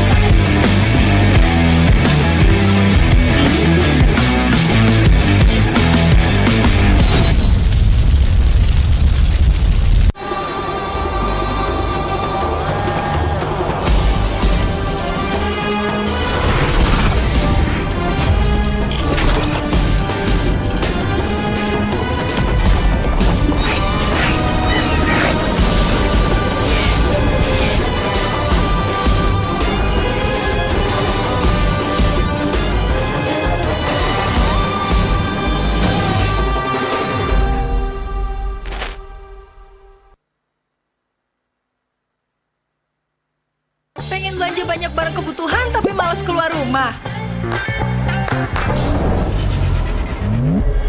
Untung aja pakai aplikasi Klik Indomaret.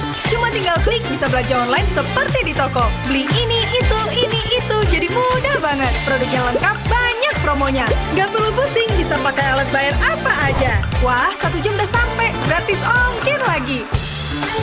Untung aku pakai Klik Indomaret, belanja online seperti di toko. Klik Indomaret. Kini, Indomaret telah menghadirkan varian baru, soto dan rawon yang wajib kamu coba. Dibuat dengan daging sapi pilihan, dimasak dengan rempah-rempah khas Indonesia, sehingga menghasilkan rasa soto dan rawon yang otentik khas Jawa Timur. Diolah selama berjam-jam sehingga menghasilkan kaldu yang gurih dan daging yang empuk. Bisa dihangatkan di toko atau bisa untuk stok di rumah. Soto dan rawon daging sapi Indomaret, enak tenan rasane.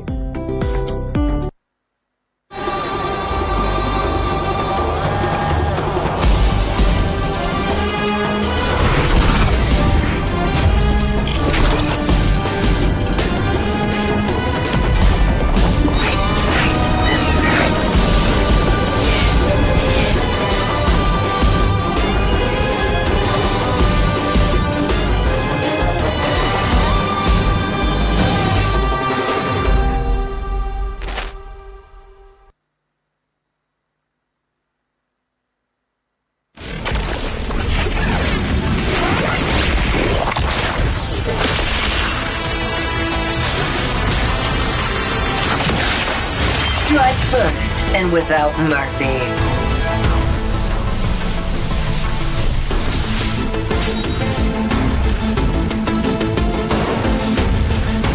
tread, death follows. Enjoy your last breath. Deploying smoke. Going dark.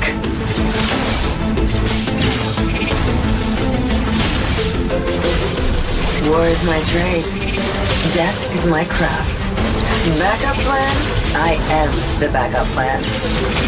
My destiny is what I make of it.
menantang terang. Hey, aku MPV di sini, jago tak terkalahkan, tak perlu pembuktian. Yo, ku tak tertandingi, lawan bergemetaran, cukup satu pukulan. Tiap kali aku masuk arena, tak perlu banyak fikir, semua kocar kacir. Saya sudah biasa, victory depan mata, akulah si pasti juara. Hey kawan coba teriakan, bersorak kita pemenang. Hey kawan coba teriakan, bersorak menantang terang. Hey kawan coba teriakan, bersorak kita pemenang. Hey kawan coba teriakan, bersorak menantang terang.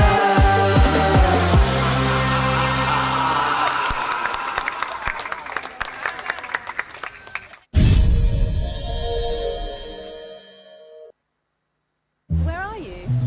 I have no idea. Circle it. Circle, you let me circle it. I can find anything if I circle it, so let me circle it.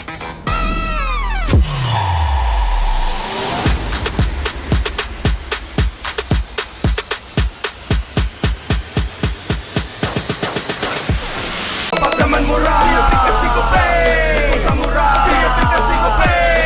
Walau yang lain terus berubah, GoPay konsisten, kasih yang pasti murah. Bayar tagihan murah, dia aplikasi GoPay. Gratis transfer 100 kali per bulan. Ikut selebrasi MPL pasti dapat hadiah. Download aplikasi GoPay baru, nggak pakai lama. Dompet andalan gamers banyak damage-nya.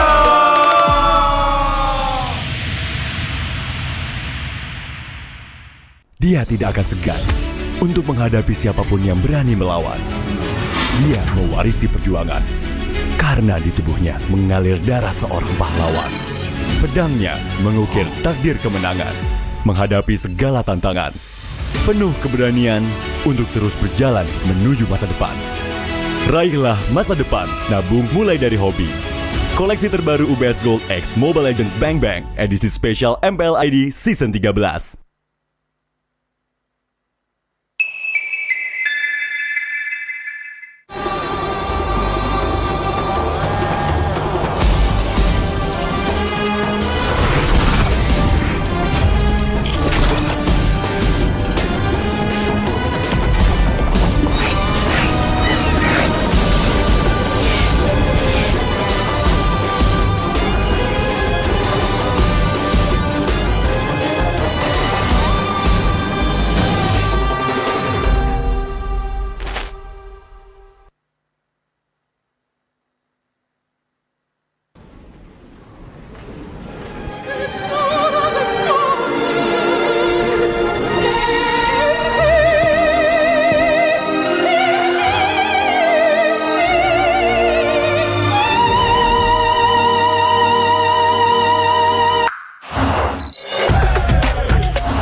Main Mobile Legends memang seru. Mabar sama temen makin epic. Apalagi kalau double kill. Tropicana Double Crunch, es krim karamel dengan lapisan coklat yang tebal. Crunchy-nya double. Main bareng, makan bareng Tropicana Double Crunch. Double crunchy level dewa. Rasa ini Gatot kacau. Ih, tombe basah. Bro, move on ke Head and Shoulders. 100% pede, ketombe basah dan gatal. Wiped out. Dapetin edisi baru Gatot Kaca di minimarket terdekat. Head and Shoulders. Ini Gatot, ini kaca. Mas Gatot, benerin kaca.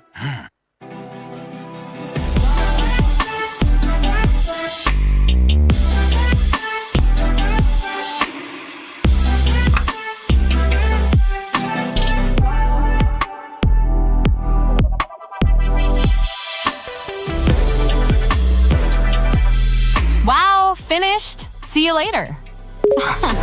Time to go. Okay.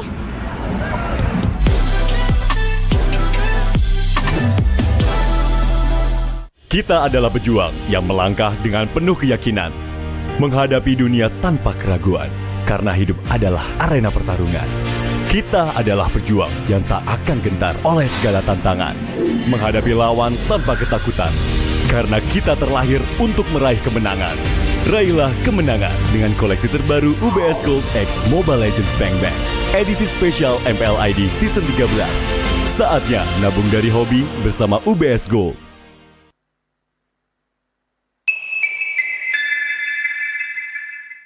Papa akan kehilangan ingatannya. Masih inget ini, Pak? Sekecil apapun perhatian adalah kekuatan. Hidupkan momen kebersamaan. IndiHome. First Blood.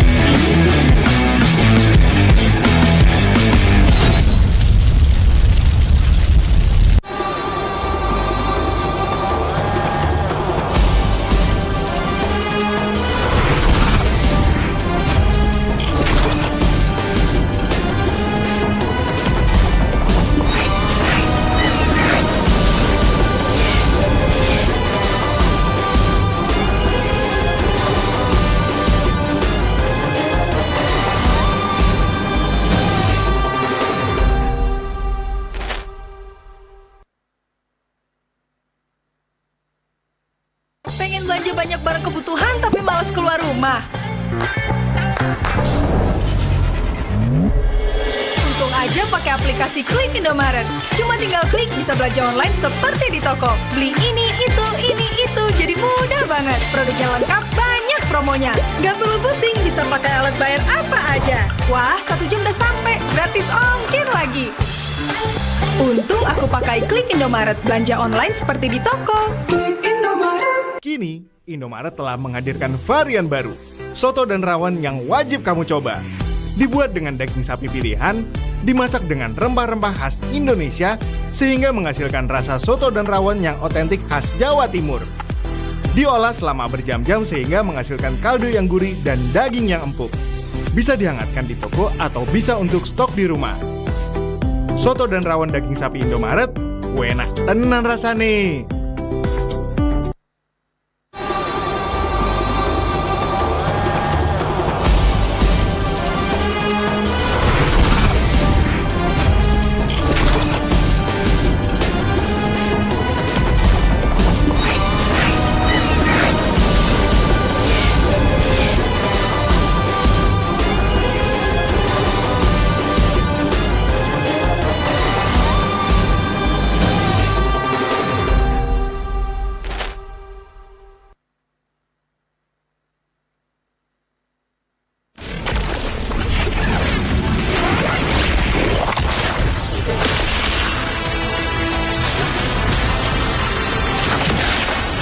Strike first and without mercy.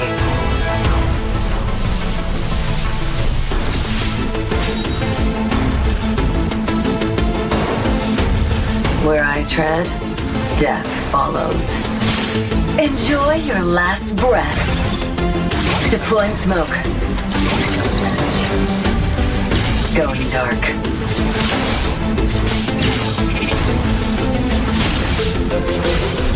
War is my trade. Death is my craft. Backup plan? I am the backup plan. My destiny is what I make of it.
Well, let me circle it.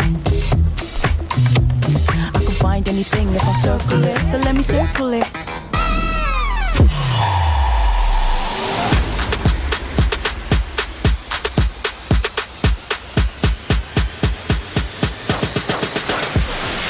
Teman murah, dia aplikasi GoPay Samurai, dia aplikasi GoPay Walau yang lain terus berubah GoPay konsisten, kasih yang pasti murah Bayar tagihan murah, dia aplikasi GoPay Gratis transfer, 100 kali per bulan Ikut selebrasi MPL pasti dapat hadiah Download aplikasi GoPay baru, nggak pakai lama Dompet andalan gamers banyak damage-nya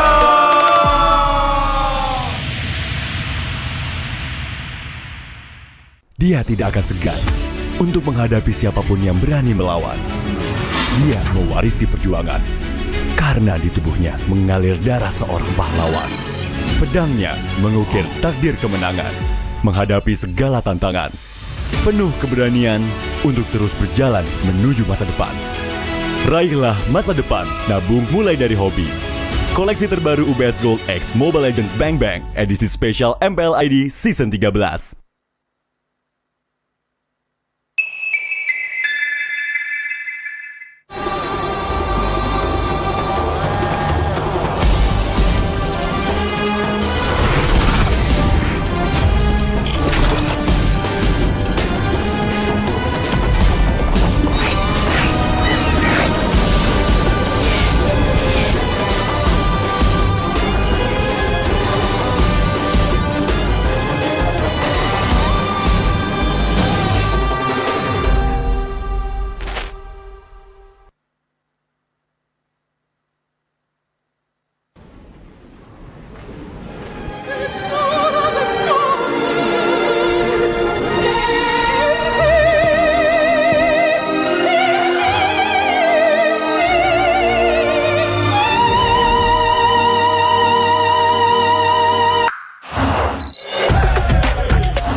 Main Mobile Legends memang seru. Mabar sama temen makin epic. Apalagi kalau double kill. Tropicana Double Crunch, es krim karamel dengan lapisan coklat yang tebal. Crunchy-nya double. Main bareng, makan bareng Tropicana Double Crunch. Double crunchy level dewa. Rasa ini Gatot kacau. Ih, tombe basah. Bro, move on ke Head and Shoulders. 100% pede, ketombe basah dan gatal Wiped out. dapetin edisi baru Gatot Kaca di minimarket terdekat. Head and Shoulders. Ini Gatot, ini kaca. Mas Gatot, benerin kaca.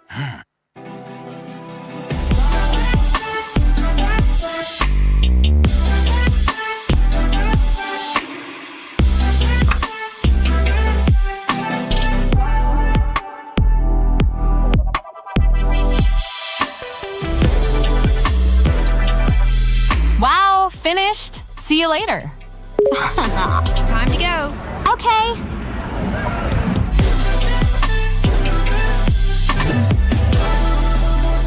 Kita adalah pejuang yang melangkah dengan penuh keyakinan, menghadapi dunia tanpa keraguan, karena hidup adalah arena pertarungan. Kita adalah pejuang yang tak akan gentar oleh segala tantangan, menghadapi lawan tanpa ketakutan, karena kita terlahir untuk meraih kemenangan. Raihlah kemenangan dengan koleksi terbaru UBS Gold X Mobile Legends Bang Bang, edisi spesial MPL ID Season 13. Saatnya nabung dari hobi bersama UBS Gold.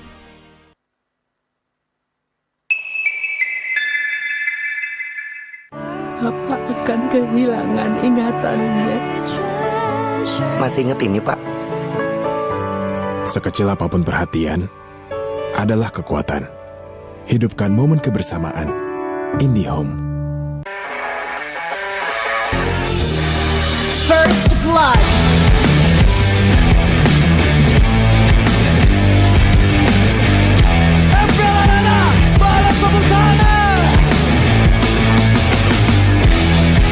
Mendapatkan 2 momen pentulen yang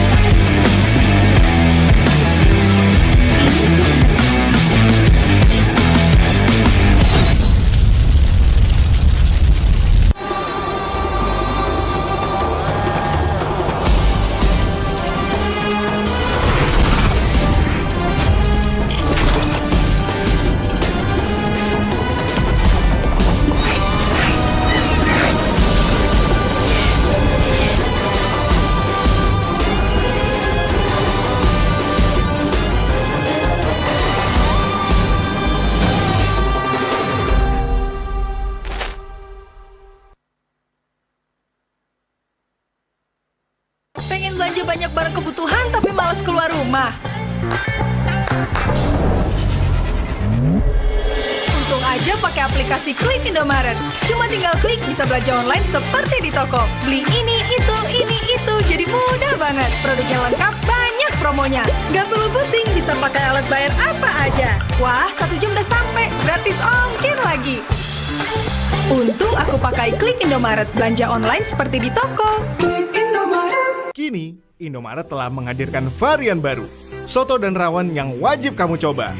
Dibuat dengan daging sapi pilihan, dimasak dengan rempah-rempah khas Indonesia, sehingga menghasilkan rasa soto dan rawon yang otentik khas Jawa Timur.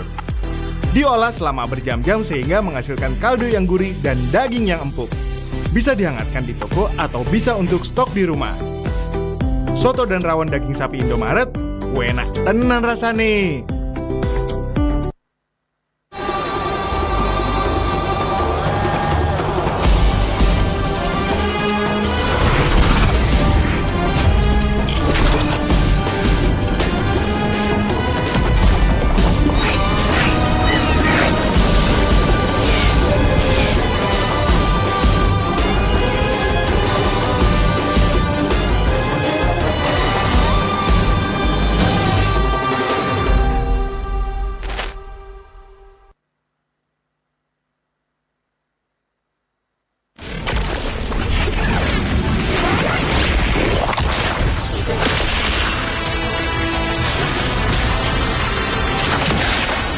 Strike first and without mercy.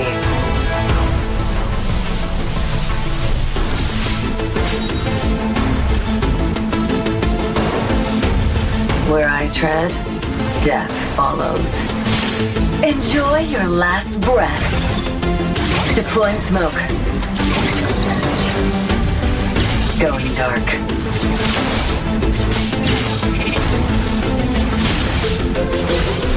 War is my trade.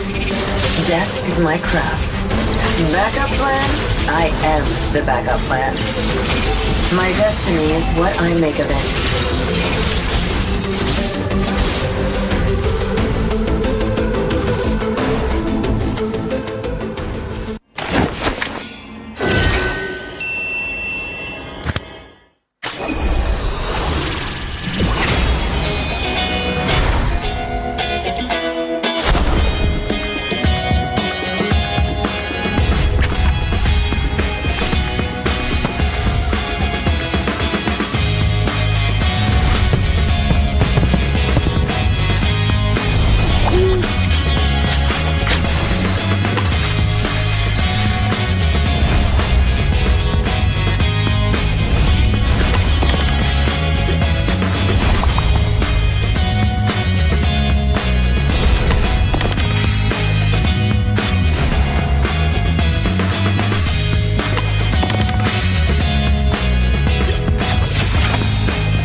dan terus berlari, terus ke arah puncak tertinggi.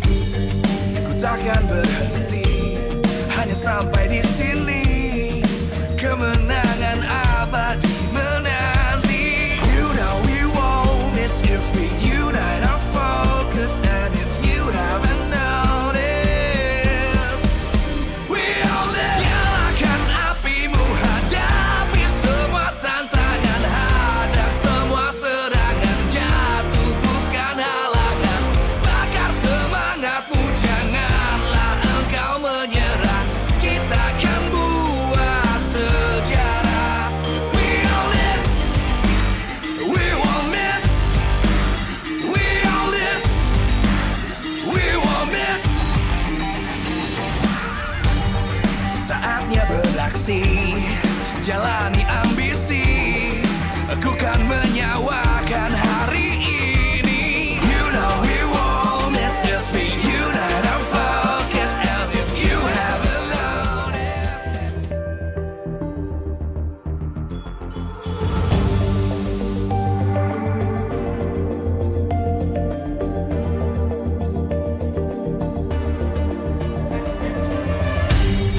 aku kan berdiri dan terus berlari, terus ke arah puncak tertinggi. Ku takkan berhenti, hanya sampai di sini. Kemenangan abadi menanti. You know we won't miss if we unite our focus. And if you haven't noticed, we all live. Nyalakan apimu, hadapi semua tantangan, hadang semua serangan, jatuh bukan halangan. Bakar semangatmu, janganlah engkau menyerah. Kita akan buat sejarah. We all this, we won't miss. We all this, we won't miss. Saatnya beraksi, jalani ambisi. Aku kan menyawakan hari ini. You know we won't miss if we unite our focus. And if you haven't noticed, we all live. Nyalakan apimu, hadapi semua tantangan, hadang semua serangan, jatuh bukan halangan. Bakar semangatmu, janganlah engkau menyerah. Kita akan buat sejarah. We all this, we won't miss. We all this, we won't miss. We all this.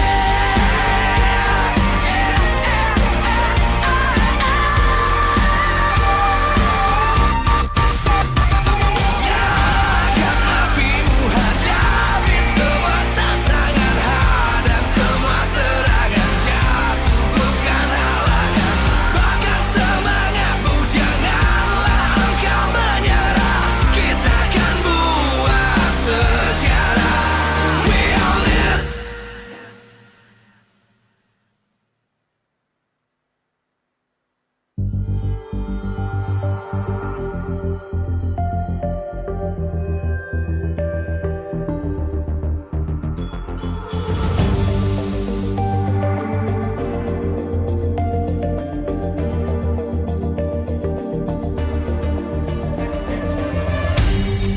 Aku kan berdiri dan terus berlari, terus ke arah puncak tertinggi.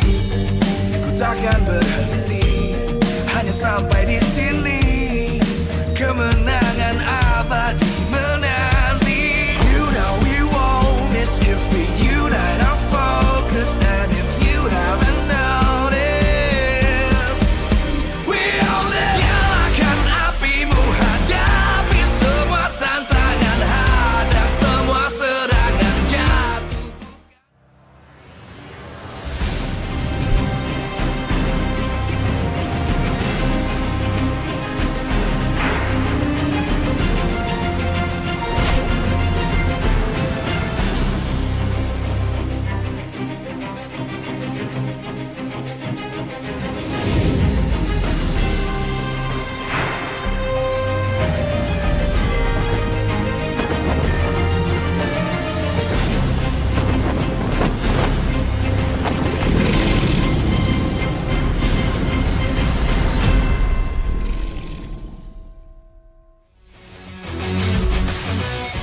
Live from Jakarta, MPL Arena.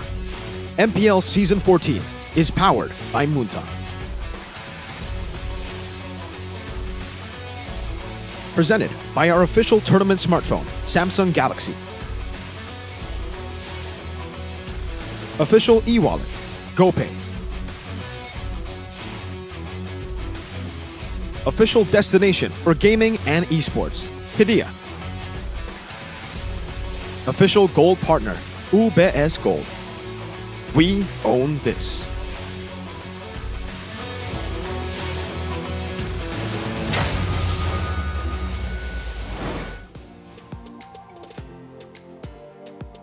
Selamat datang kembali di match penutupan di MPL Indonesia Season 14 minggu yang ke-8. Di mana kita sudah melihat ada 4 tiket playoff yang sudah didapatkan oleh tim-tim yang pada akhirnya Fnatic Onyx tiket 4 berada di tangan mereka. Dan pula tiket upper bracket berada di tangan tim Liquid ID saat ini. Di match penutupan ini bisa jadi tiket kelima akan didapatkan oleh tim Geek Fam. Tapi lawan mereka kali ini adalah Rebellion Esports yang terlihat ingin menunjukkan hal yang terbaik di sisa match mereka. Sebelum kita memasuki match yang menjadi match penutupan di minggu yang ke-8, izinkan Budaya mengucapkan terima kasih kepada dukungan semua super fans dan juga dukungan para sponsor dan partner. Karena MPL Indonesia Season 14 powered by Moonton, presented by Official Tournament Smartphone, Samsung Galaxy, Official e-wallet GoPay, Official Destination for Gaming and Esports, Hidea, Official Gold Partner UBS Gold. Dan tak lupa juga ada partner ini esports, ada Campina, Head and Shoulders, Ora Imo, Telkomsel, Dunia Games, IndiHome, dan juga WeDrink. Beserta dengan supplier ada Eriko, Klik Indomaret, Yummy Choice, Saturday. Dan acara ini supported by PBSI. Dan 4 tiket sudah diamankan oleh 4 tim dari 9 tim. Sehingga kita melihat bahwa perolehan poin dari setiap matchnya sangat berarti untuk tim-tim yang ingin mendapatkan tiket pula untuk babak playoff. Rebellion Esports memang tidak memiliki kesempatan lagi. Tapi ini bisa jadi modal mereka untuk next seasonnya. Mengakhiri akhir-akhir minggu ini dengan performa yang mungkin kita bisa lihat terbaik mereka bisa jadi modal. Namun dengan adanya Geek Fam yang menantikan kemenangan setelah 2 kali lose streak, missing puzzle apa yang harus mereka solve. Dan kemenangan ini tentu saja berarti untuk tim Geek Fam. Kemenangan berarti tiket menuju playoff. Tidak ada kemenangan berarti tiket masih terbuka. Dan mari kita sambut bersama-sama. Inilah dia pertarungan yang mendebarkan antara Geek Fam dan juga Rebellion Esports.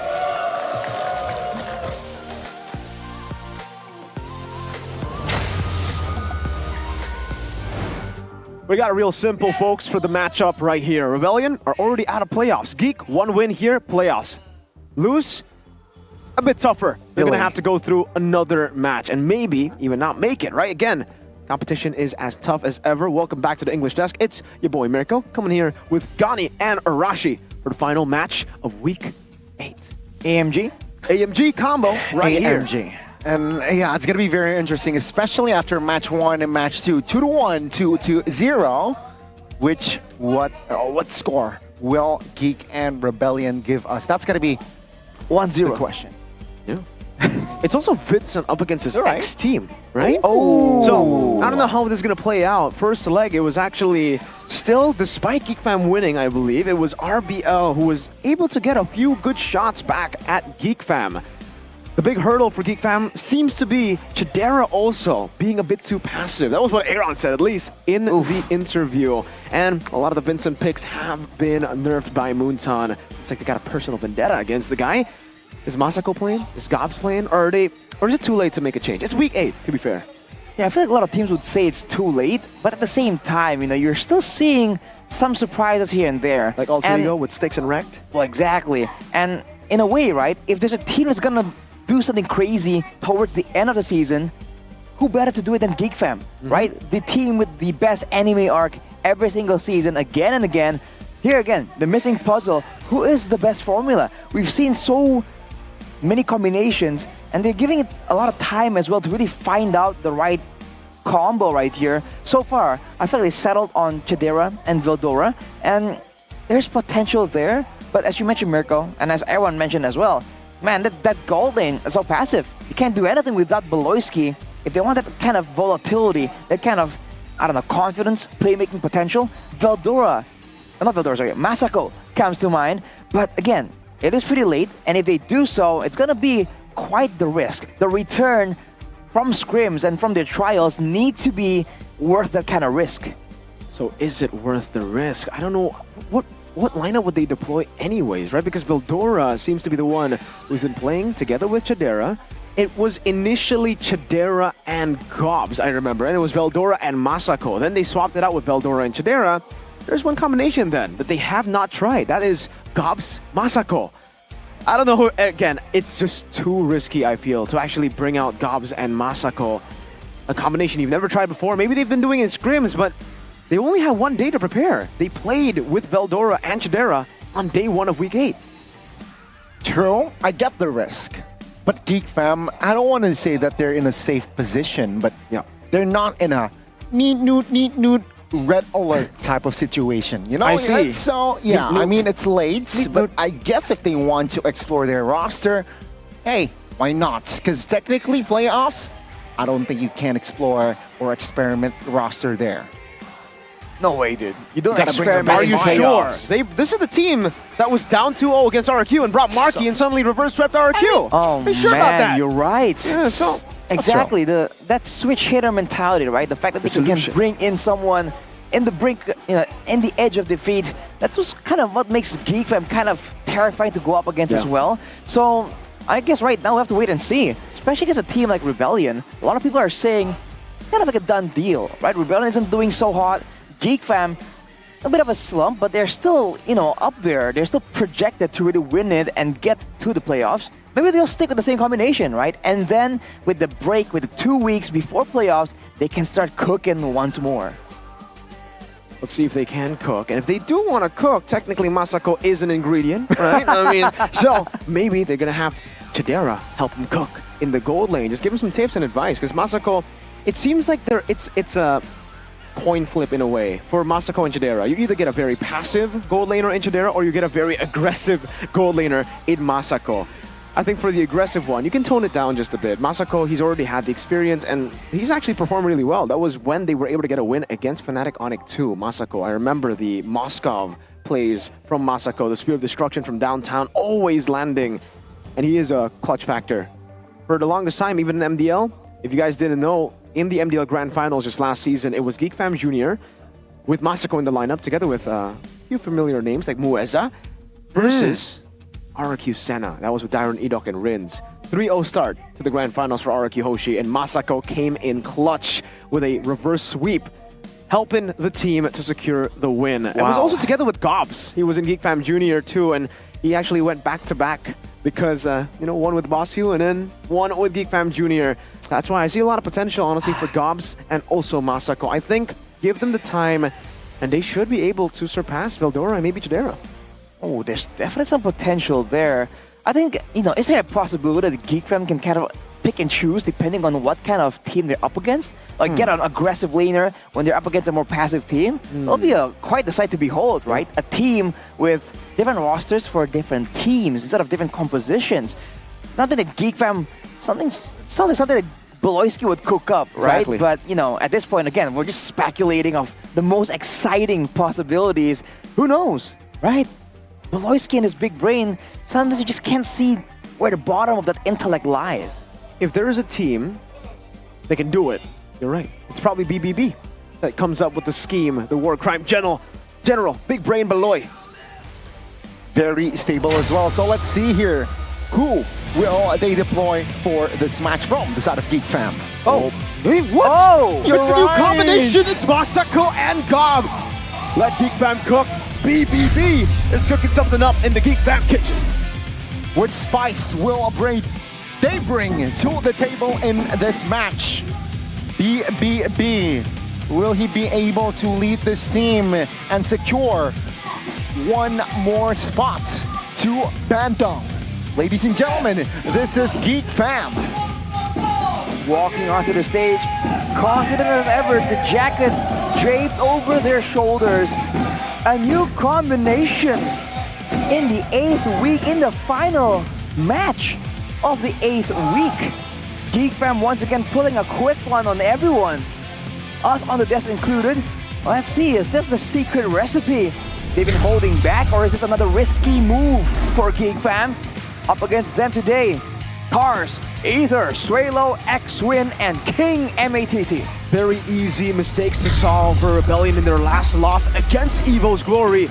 Will they be able to show up against the Kingslayers? Charging the Blue Bulls, looking to delay that ticket to the playoffs from the side of Geek Fam. Can they do it? Will they do it?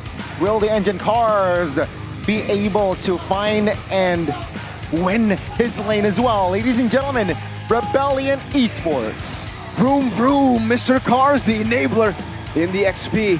Provius, Edith, even the Gatot Kacha. He was the first actual Gatot Kacha user in the XP to get a win. Always been the work rate and the aggression that Cars brings to the table. Rebellion might be prepared for the previous Geek Fam though. Now with the new combination, possibilities really start blooming, and that's usually where Geek Fam can find vulnerabilities. Our Marshal Dainang brings in Coach Farin Vivi, along with Bluffsy and Dora BSP. We've seen Rebellion somehow resurge with a new array of heroes, with new compositions to take down their opponents. And now, with this curveball from Geek Fam, this is where I would say, from experience, Geek Fam might be their most dangerous. It always is that last minute change that is scariest, right? Because it's scariest honestly for both the sides. It's a double-edged sword. It's scary for Geek Fam because how long have you been preparing for this? If not long enough at all, then yeah, you can. It's a double-edged sword. Either Rebellion get curveball by it, or you curveball yourself.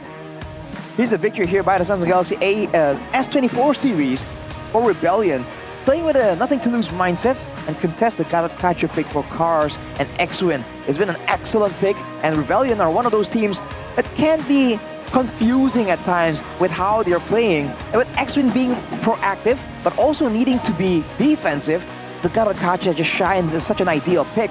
Now for Geek Fam, prioritize power picks, especially for their signature members like Beloyski, like a boy.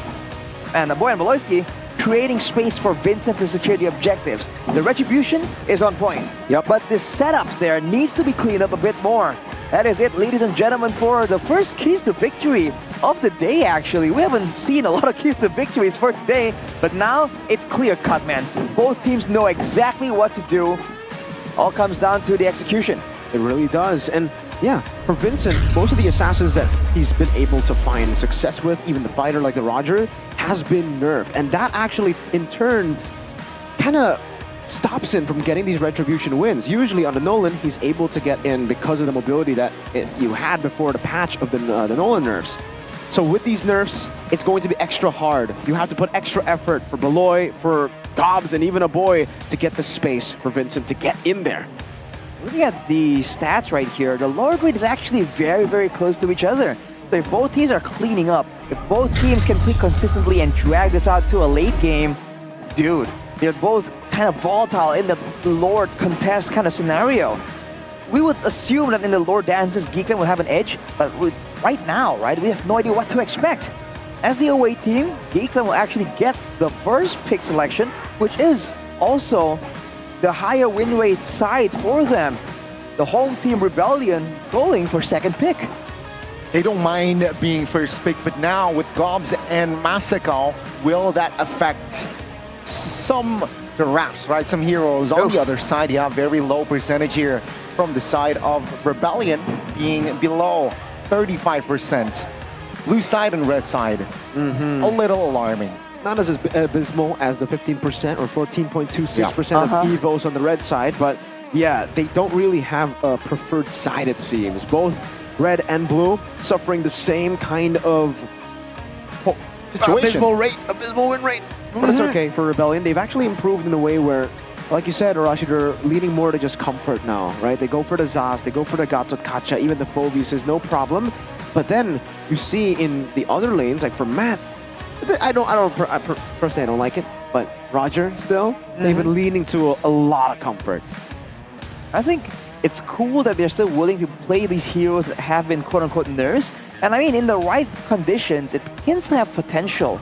But especially that mid lane, that becomes a bit of a concern. The Sway Low, if really wants to double down on his Zaz gameplay, a boy's hero pool involves a lot of the heroes that can really deal with the Zaz very, very well.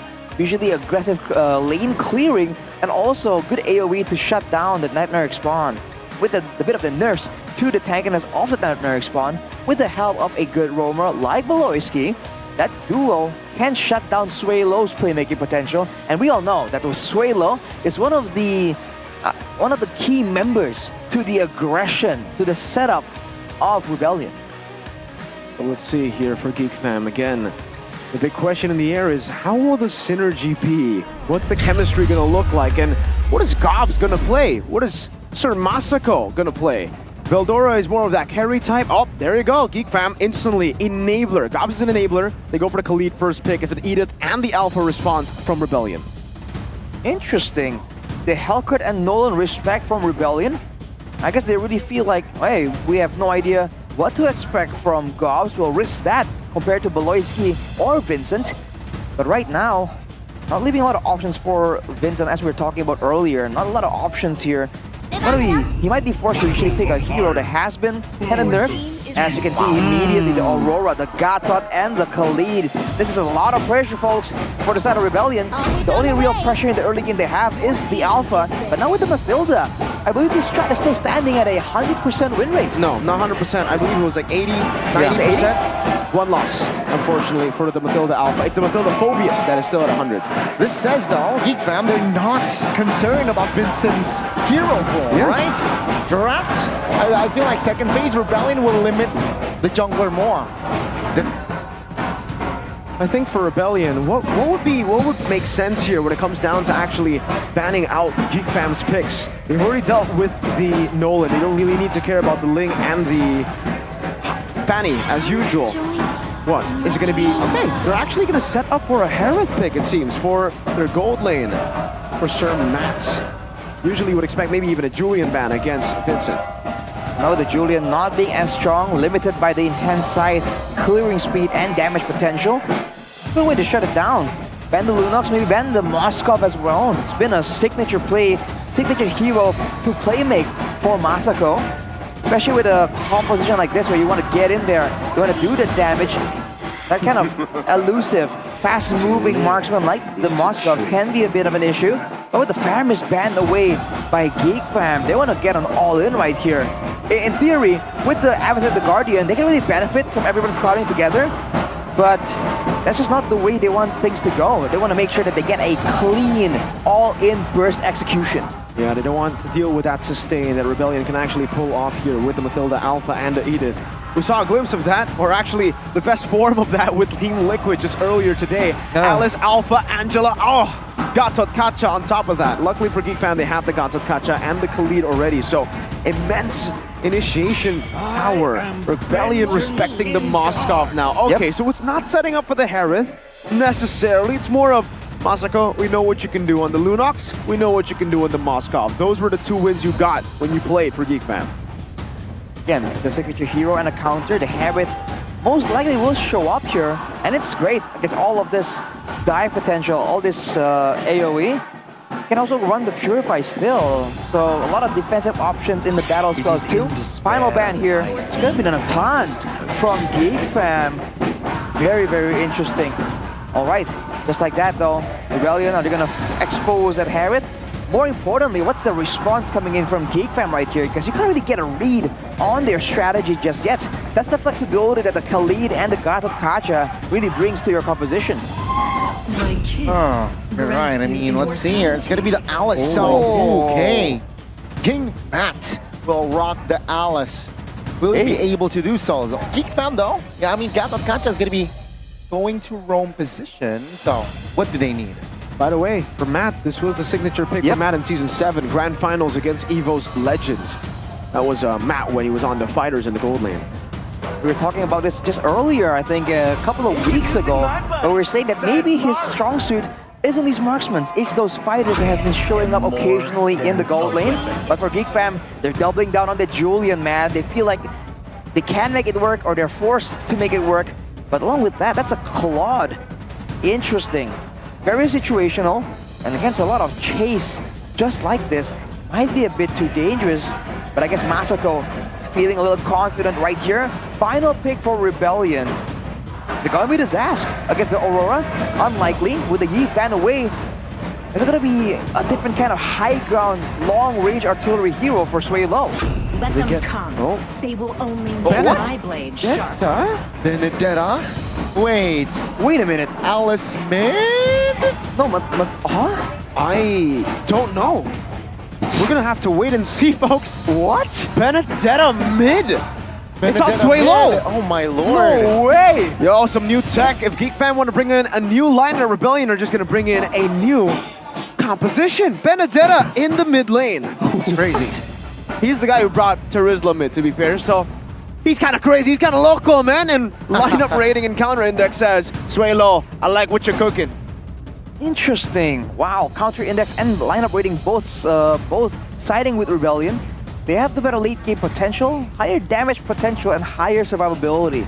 But again, you can see that the early game might be difficult, but maybe that's exactly why they want this Benedetta, for more pressure stemming from that mid lane, so they can actually pressure and draw attention away from the Alice, and maybe allow that scaling to come in handy.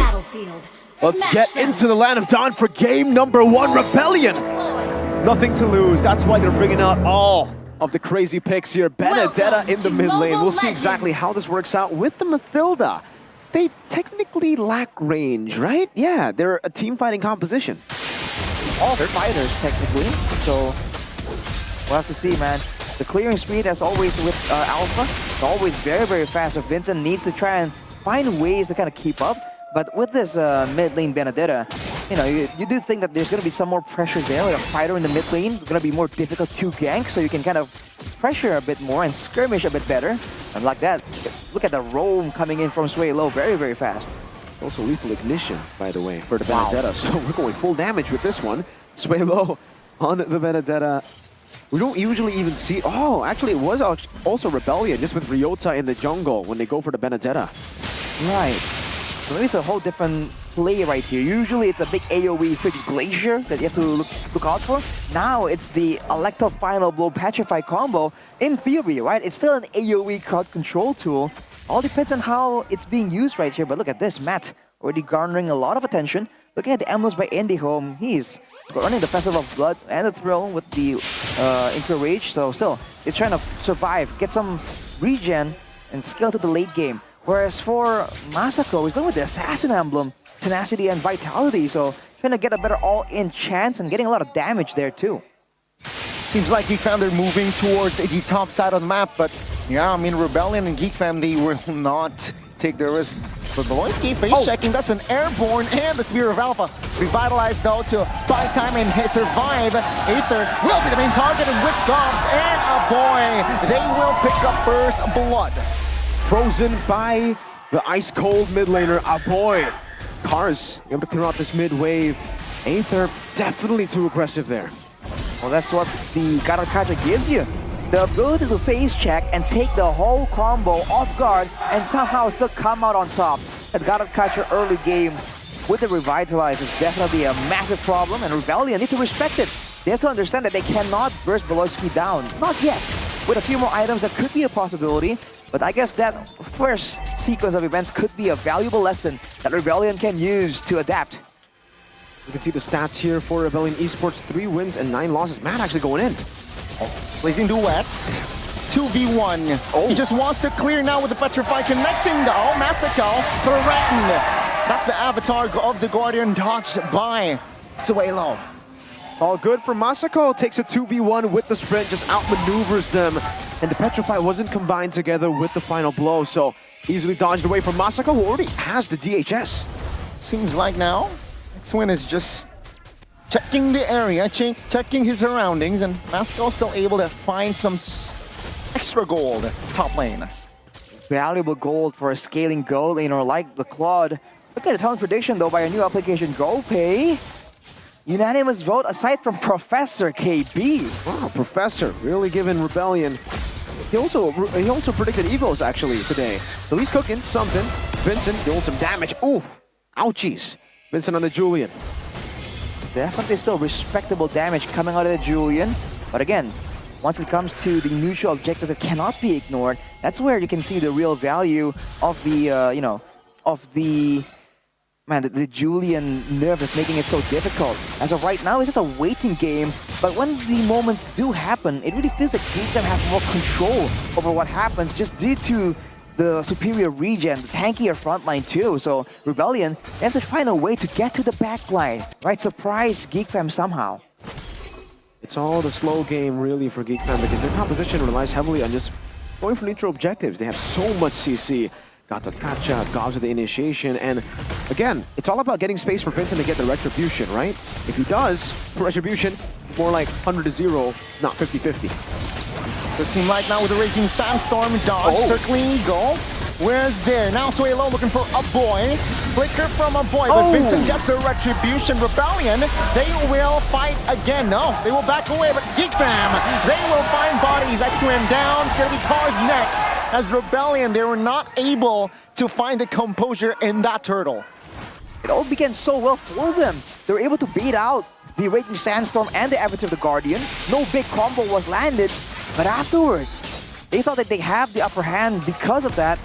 And still, GeekFam were able to still have a dominant showing there, a dominant result in that team fight, and they lose a turret for their troubles as well. Look at this though. The setup by Rebellion, 4 members, top lane. It's gonna be Valoisky now melted down with the blazing duet though. Suelo's in trouble. Now Massico, he wants Suelo, but with the guiding wind. Clutch one now, Aether from the flanks. Massico, BMI to the back. Will this be enough? Aether has some damage. Very low at the circling eagle. Should secure that kill now. Dobbs will try to find the trade, but X-Win falls in the process. 2v1 in the mid lane. Cars not able to defend that mid base turret. No. Tier 1 turret as Rebellion lose another trade. Wow, that was just so chaotic. Fights across the map, up top, never stopping, then in the mid lane. But I gotta say, GeekFam definitely have gotten the dub there. This combination, by the way, has been lethal. 100% win rate for the Khalid Gatot Kacha. 100% in 4 games. That's crazy, dude. I think what's happening right now is both teams are just trying to make plays, and they're not really setting it up as neatly as you would expect. So they're kind of catching each other off guard. And now it's back to the waiting game, but Rebellion, despite some respectable attempts to shut down Massico, he's still able to farm up. And for the most part, GeekFam taking down 2 turrets right now. That means more zones, more areas to try and set up traps with the Aurora, with the Khalid as well. So Rebellion, they gotta be even more careful right here. They have to decide who's gonna be the main front line, because not all front lines are created equal, unfortunately. Nope. Some are created like Gatot Kacha. Crazy HP, revitalize, and you get HP when you hit. Valoy, good position. Looking for the right targeting. It's gonna be Aether. He wants to screen Aether, avoid with a flicker play as well. Vincent finding the Retribution now.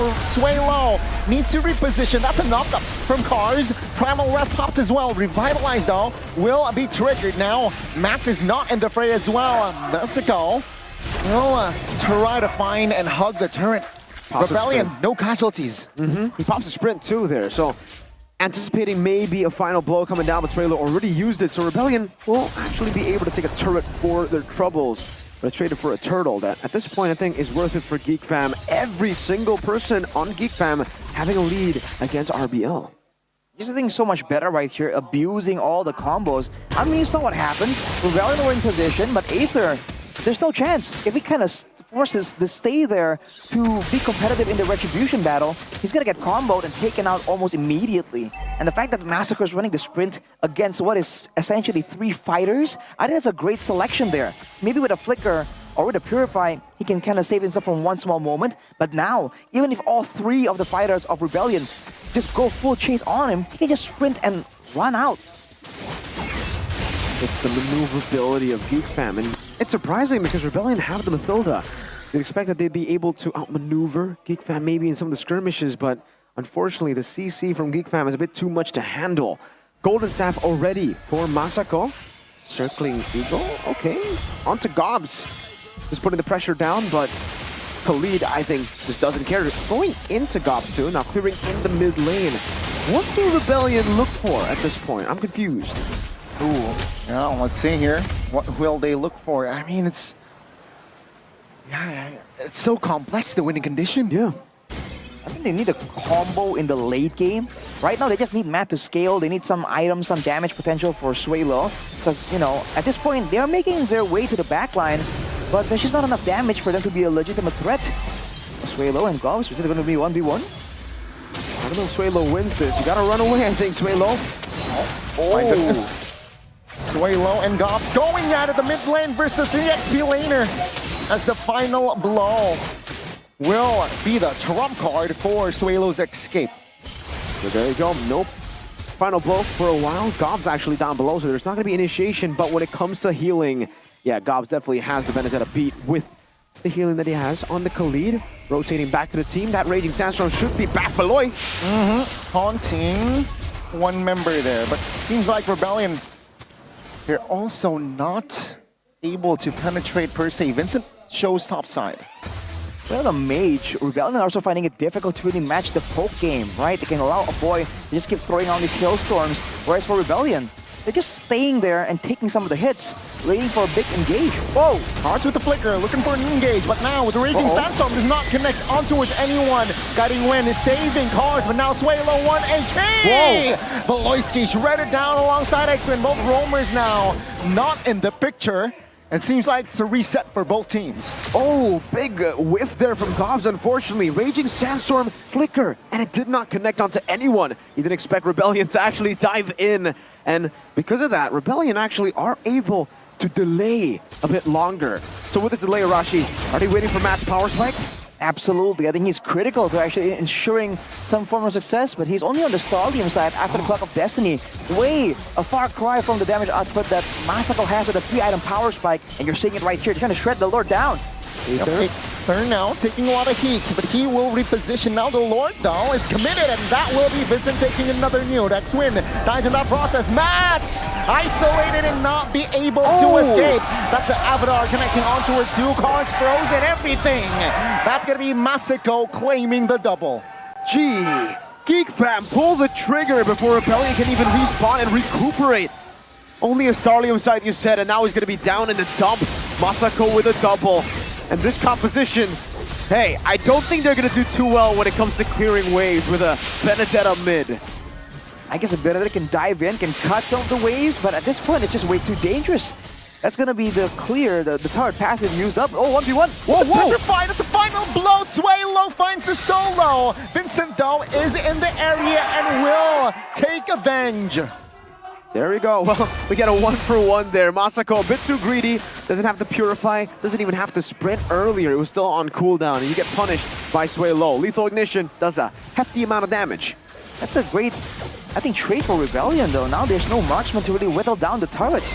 Technically, all they have to worry about is a boy, and being on all fighters, they can kind of tank some of the spells and clear out the waves. So all things considered, not bad.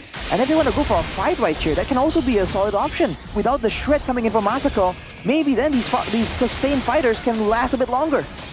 That's going to be the Lord, though. Taking the final blow, taking heat, but that's going to be the freeze coming in! Raging Sandstorm finds a lot of members, and that will be Rebellion.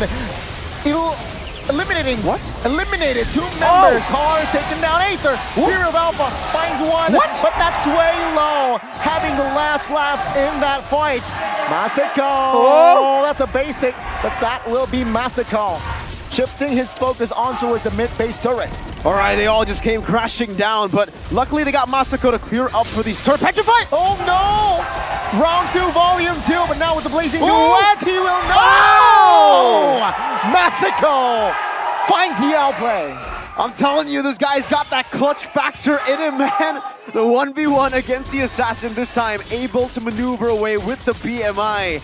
Oh, you held your breath there for sure. 2 base turrets, so it all became worth it. Despite the 4-for-4, it became a 4-for-5 in the end with 2 base turrets for Geek Fam.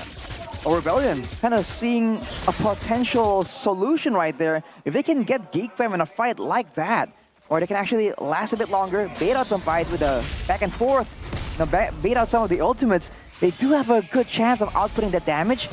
But at this point, 4,000 gold behind, especially with all the base turrets, except for the top one taken.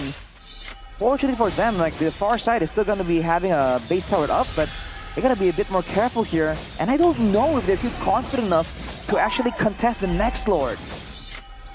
I think they have to, right? It comes down to literally just have to, because if they don't, I really question the composition's strength when it comes to actually clearing up the waves. Aether engaged on, Gobs walk looking for him. Avatar does not connect, does not land. That's a knock up. 2 members though. That's Aether in trouble. Now Aether with the guiding wind. He will survive, but Cars will be the sacrificial lamb. Now Suelo.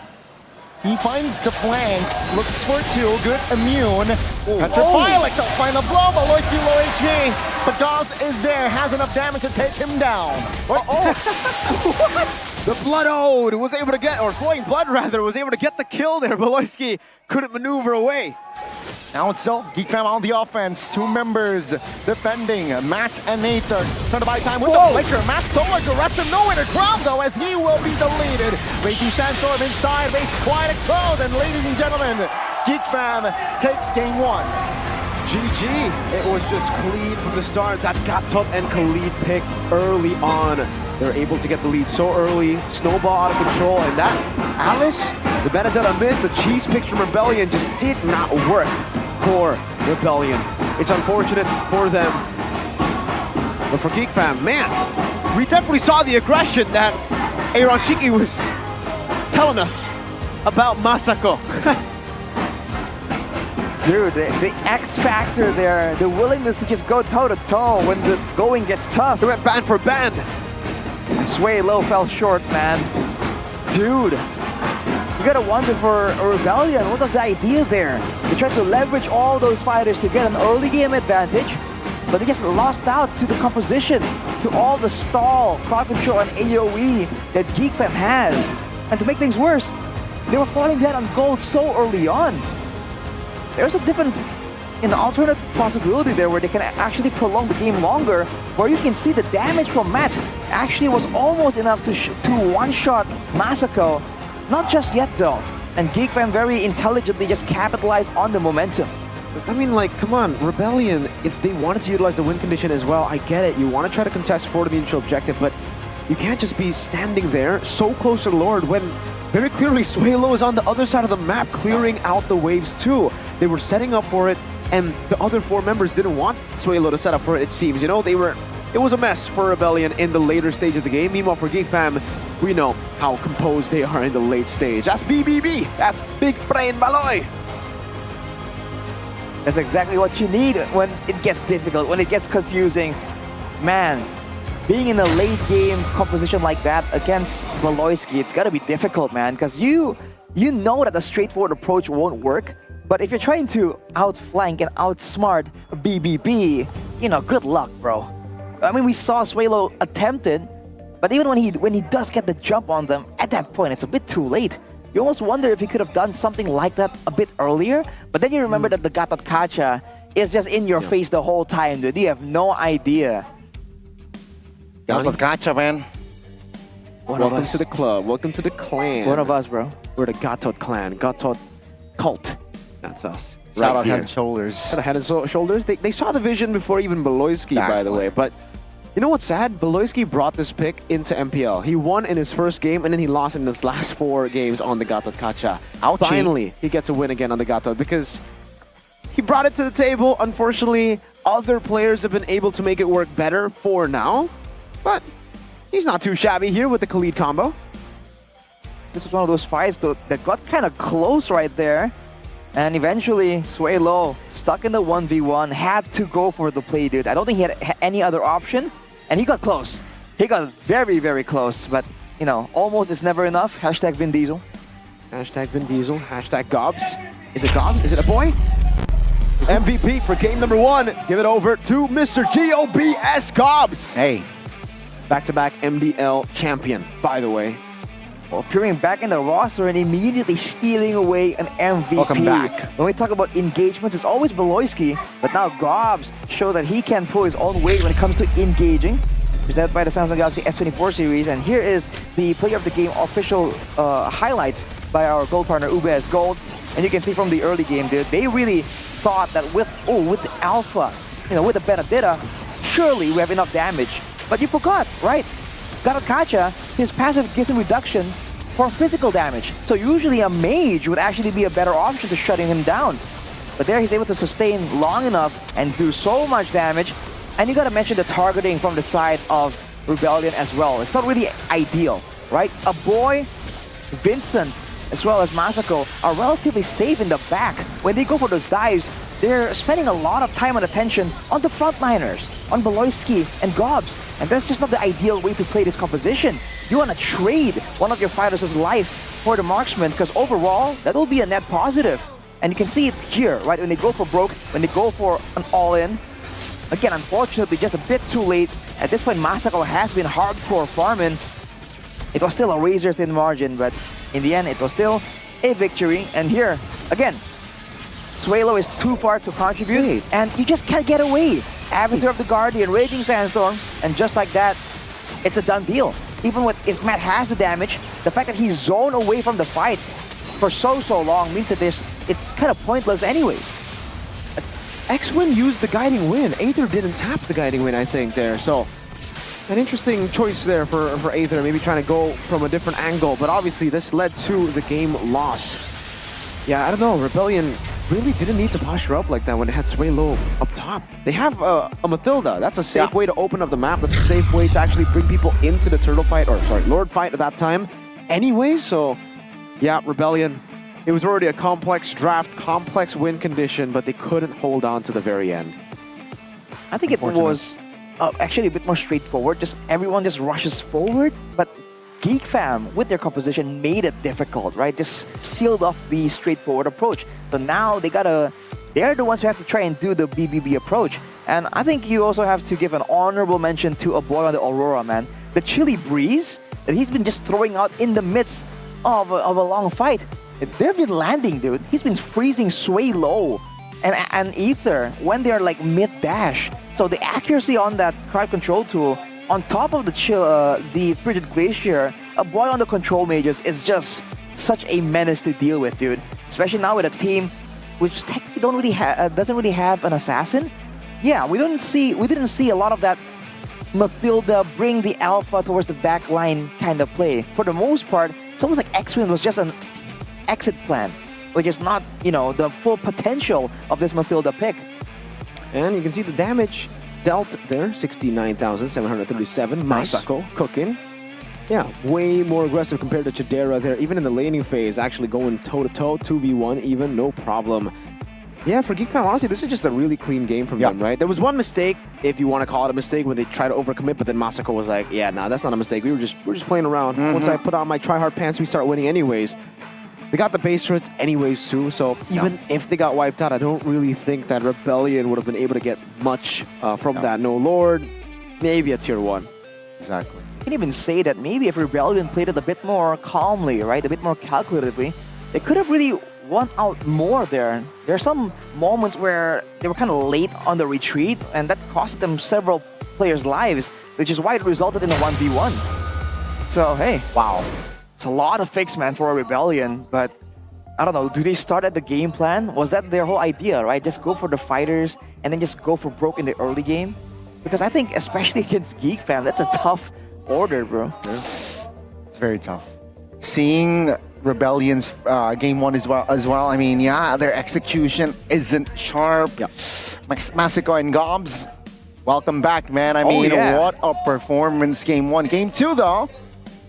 Their job is not done here, ladies and gentlemen. They need a sweep, or well, not need a sweep, they need another win game-wise to really officially be secured and go to Bandung with Onyx. So far, we've already had 4 teams qualify. Onyx just recently joined the company of the 3 up top with a win earlier. Congratulations, my guy. Thank you so much. And Sheffin, maybe I'm going to shake your hand soon. But advance. he's not Maybe. here, so maybe we can actually just tell him, because he's wearing Oraimo with the Airbuds 4 right now. Probably 100% charged too. We can see it in the visual display there, LED. Yep. Just like that. I mean, 4 teams in the playoffs. 4 teams. Airbuds 4. Airbuds 4, Airbuds on it for Peach as well, by the way. So that's where it ends, yeah? No? You got to be careful, Gani. Airbuds 5 is coming. You got to be careful, Gani. Geek Thanks. fam. Uh-huh. Only number 5. Yes. If they qualify, then they'll qualify as number 5. Uh-huh. You're going to meet Geek Fam in your first day in playoffs. Concerning. Geek Fam, twice? Not 2-0. Fnatic Onyx. And that was with Masako. Yeah. So, Interesting. are you threatened, Gani? Do you feel threatened? Not right now. Not right now. All right, maybe in Game 2, Geek Fam can actually show a little bit more to try to threaten Mr. Sky King Man over here. But, or they could honestly just save the strat. It seems like going with the normal compositions have been doing well for them. They don't really need to go for anything too cheesy. We've been talking about maybe Beloyski coming out with an Natalia again, coming out with these assassins, but no, so far, okay, Gatot, Ruby, right? It's literally just been standard Beloy. Pretty standard. We don't get that greed Beloy just yet. Maybe he's saving it for when he's up against you. Well, it seems like, though, I mean, Rebel, you're taking nothing to lose a little too far, right? Benedetta mid. I mean, by all means, it's creative, but you know what that reminds me of? We talk about Suelo's creativity, Beloyski's creativity. I'm reminded of the Samsung S series, actually, because again, it's a great phone already. The Galaxy S24, this phone right here, actually, just epic gaming performances with the Snapdragon 8 Gen 3 processor for the Galaxy. This phone is lag-free, and the large vapor chamber built in inside here keeps it from overheating. So this phone stays cool. Unlike some other phones right there that overheats when you play with it. Bro, come on. Facts. And it allows you to keep improving your gaming skills like a pro. But that is not what the creativity reminds me of. It reminds me of this new feature, actually, that I think we showed. It has a pen? Just a little bit. Yeah. It has a pen, first of all. It has a pen. Just like that, first of all. But second of all, here is a photo of me earlier, but I don't have a tie on. Look at this. You don't have a tie? Why don't you have a tie? Oh, no. You have a tie now. See, it's not neat. Imagine someone asks for a neat photo and you're like, man, the only photo I have is me without a tie. So how? Samsung you gotta buy a tie. got you covered. No, Wait. absolutely not. Here's what you do. Absolutely not. What do you mean? You don't buy a tie to get a picture? Hang on a second. What are you trying to do here, Rashi? Well, with the new AI, right? You can draw and actually just add it. Right? We showed this a bit before, but right here, you press the menu and you go sketch to image, and right here I'm going to draw a very simple outline of a tie on my shirt, right? Just so it looks a bit neater. Okay. I'm bad at drawing, so bear with me for a second. This is so creative already. I can feel Arashi's creative energy. Then you press generate. Here. So I draw just basically, a curve here, a line here. Yeah. And just like that, transforming my sketch into substance. All right. It's detecting the lines. It's trying to transfer the vision. Look at that. I have something that looks a bit like a tie. He's got a tie? Not quite there. If you can zoom in on this, not quite Can I there. see? Can I see personally? But what's cool is, this picture doesn't look convincing enough. Okay. You swipe right. You got options. There are options for the tie. Exactly. Now I want to see. Check it out. I want to see. I want to check it out. I want to see it for myself. Like a tie. You wanna draw something too? You wanna get? Oh my! Yeah, this is okay. This is cool. This is actually cool. I'm not even good at drawing. If you saw what I draw, You're not a you can drawer? zoom in. It just looks awful, man. It's like very scribbly. Looks like a doodle. But if you're good at drawing, right, you got solid lines, it can get even more realistic. And you can use this photo very reliably because it doesn't look weird. Yeah, right? there's shadows to the it. The AI actually shades it properly and color grades and all that funky stuff. The Samsung Galaxy AI, dude, it's insane right here. It's amazing. And if you guys want it, there's a Play voucher. There's a Google Play voucher worth up to 200,000 rupiah, and also a shopping voucher worth up to 500,000 rupiah, and also a cashback promo up to 2 million IDR. So go ahead and check it out right now. You can see it right here. You also get a free permanent skin in MLBB. All you need to do is utilize that Galaxy S24 XMPL promo code on Samsung.com/ID when you check out. Or scan the QR code below. That would also just be very, very easy. You don't have to type everything in, individually. Just go and scan the QR code. Tap it again. What did you draw, Nani? What is that? Fail to make a bow. A bowl? A bow tie. what did you draw on Arashi's head? A bow. Oh, you were trying to make a ribbon, huh? Yeah. Like a bow ribbon? Yeah. Well, again, yeah, I'm a bad drawer. That's folks. not the best drawing skills, Gani, but hey, thank you. The results still show. Hey, Joe Vincent, hey. Support the team, not the player. Sheffin is a fan of everyone on Geek Fam. Number Everyone, one I'm fan. talking to everyone, even the brand ambassadors. Oh, big okay. fan. Sheffin is a big fan. Okay, I see you, Sheffin. Shout out to Sheffin. Oh, we got Sheffin in the building, it seems too. That's nice hair. That's nice hair. Sheffin would say that's everything in the screen right now is nice. But you know what's the nicest about the screen? What? That beautiful Head and Shoulders Gatot Kacha / Tigreal one as well. Look at that. Hey. Head and Shoulders Gatot Kacha and also the Tigreal one. You can do whatever you want. Gani likes a Tigreal. I like the Gatot Kacha one. They were actually... They Head and Shoulders predicted the meta. Oh wait, you're right. Gatot and Tigreal. They predicted the meta. Are you saying that Eudora might show up soon? Who knows? Maybe next Maybe next patch. Moonton says Eudora. Global ult. 200,000% Longer magic range. damage scaling. How about longer range for all the spells? What about, we asked the audience to ask, audience stop your voting, failed to secure game 1. How can Rebellion make a comeback in game 2? All right, let's see what you guys voted for. Number 1, secure early objectives, 37%. It's easier said than done with a composition like that. It's Khalid and Gatot. Yeah. I don't think that's, well, I think that if you want to secure early objectives, then you have to start with drafts. True, that maybe that's the idea, right? That's the extension of this vote. You secure the early objectives by optimizing your draft to try and do so, right? Because for the longest time, remember, Rebellion was the team that could get that early game objective, the early game lead, but then they falter in the mid game. Now it seems like late game, they kind of come online, they're willing to try and make plays happen, but then the early game just looks so shaky. Yes, sir. First pick selection, though, still. So Rebellion chose to stay on red despite the loss. Oh, interesting. I think they can go for the Gatot pick, though, right? Like, they went for Edith Alpha. I think they can go Gatot Alpha. But you think they're going to let go of the Khalid? Yeah. Oh, wow. Let go Khalid, go Gatot Alpha, and then maybe Angela. And then you'll have Gatot Alpha Angela, and then later you can go Alice. This is like TLID's draft again, right? If you really wanted to make the Alpha and the Alice work, I think that is the proper steps you need to take to enable it. You know, okay, that makes sense, right? Logically speaking, we've seen it done, right? It has been done before, so you're not even forced to kind of do your own calculations. You can, you know, see your classmates' assignment and just change it up a bit, right? Just make sure it's not too obvious. Well, they can make it obvious. It's okay. Exactly. It doesn't really matter. You can copy it. You can copy it. No one problem. to one. You know, copying homework is legal in MPL ID.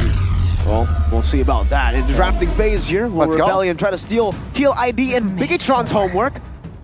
Oh, the bands already? Same bands. Hayabusa, Oh my god. Eve, and the Hellcurt band Who away. said there are no And the shortcuts chip. in life? Okay, nothing I changing literally at all. invented I love one. how Hellcurt is just Exactly, I was about to say. auto ban. Even after the patch, no one wants to try to even give Beloy this hero. Do you think that's still value? Do you think if let open Hellcurt is auto pick, or I'll give you a better question. Do you want to find out?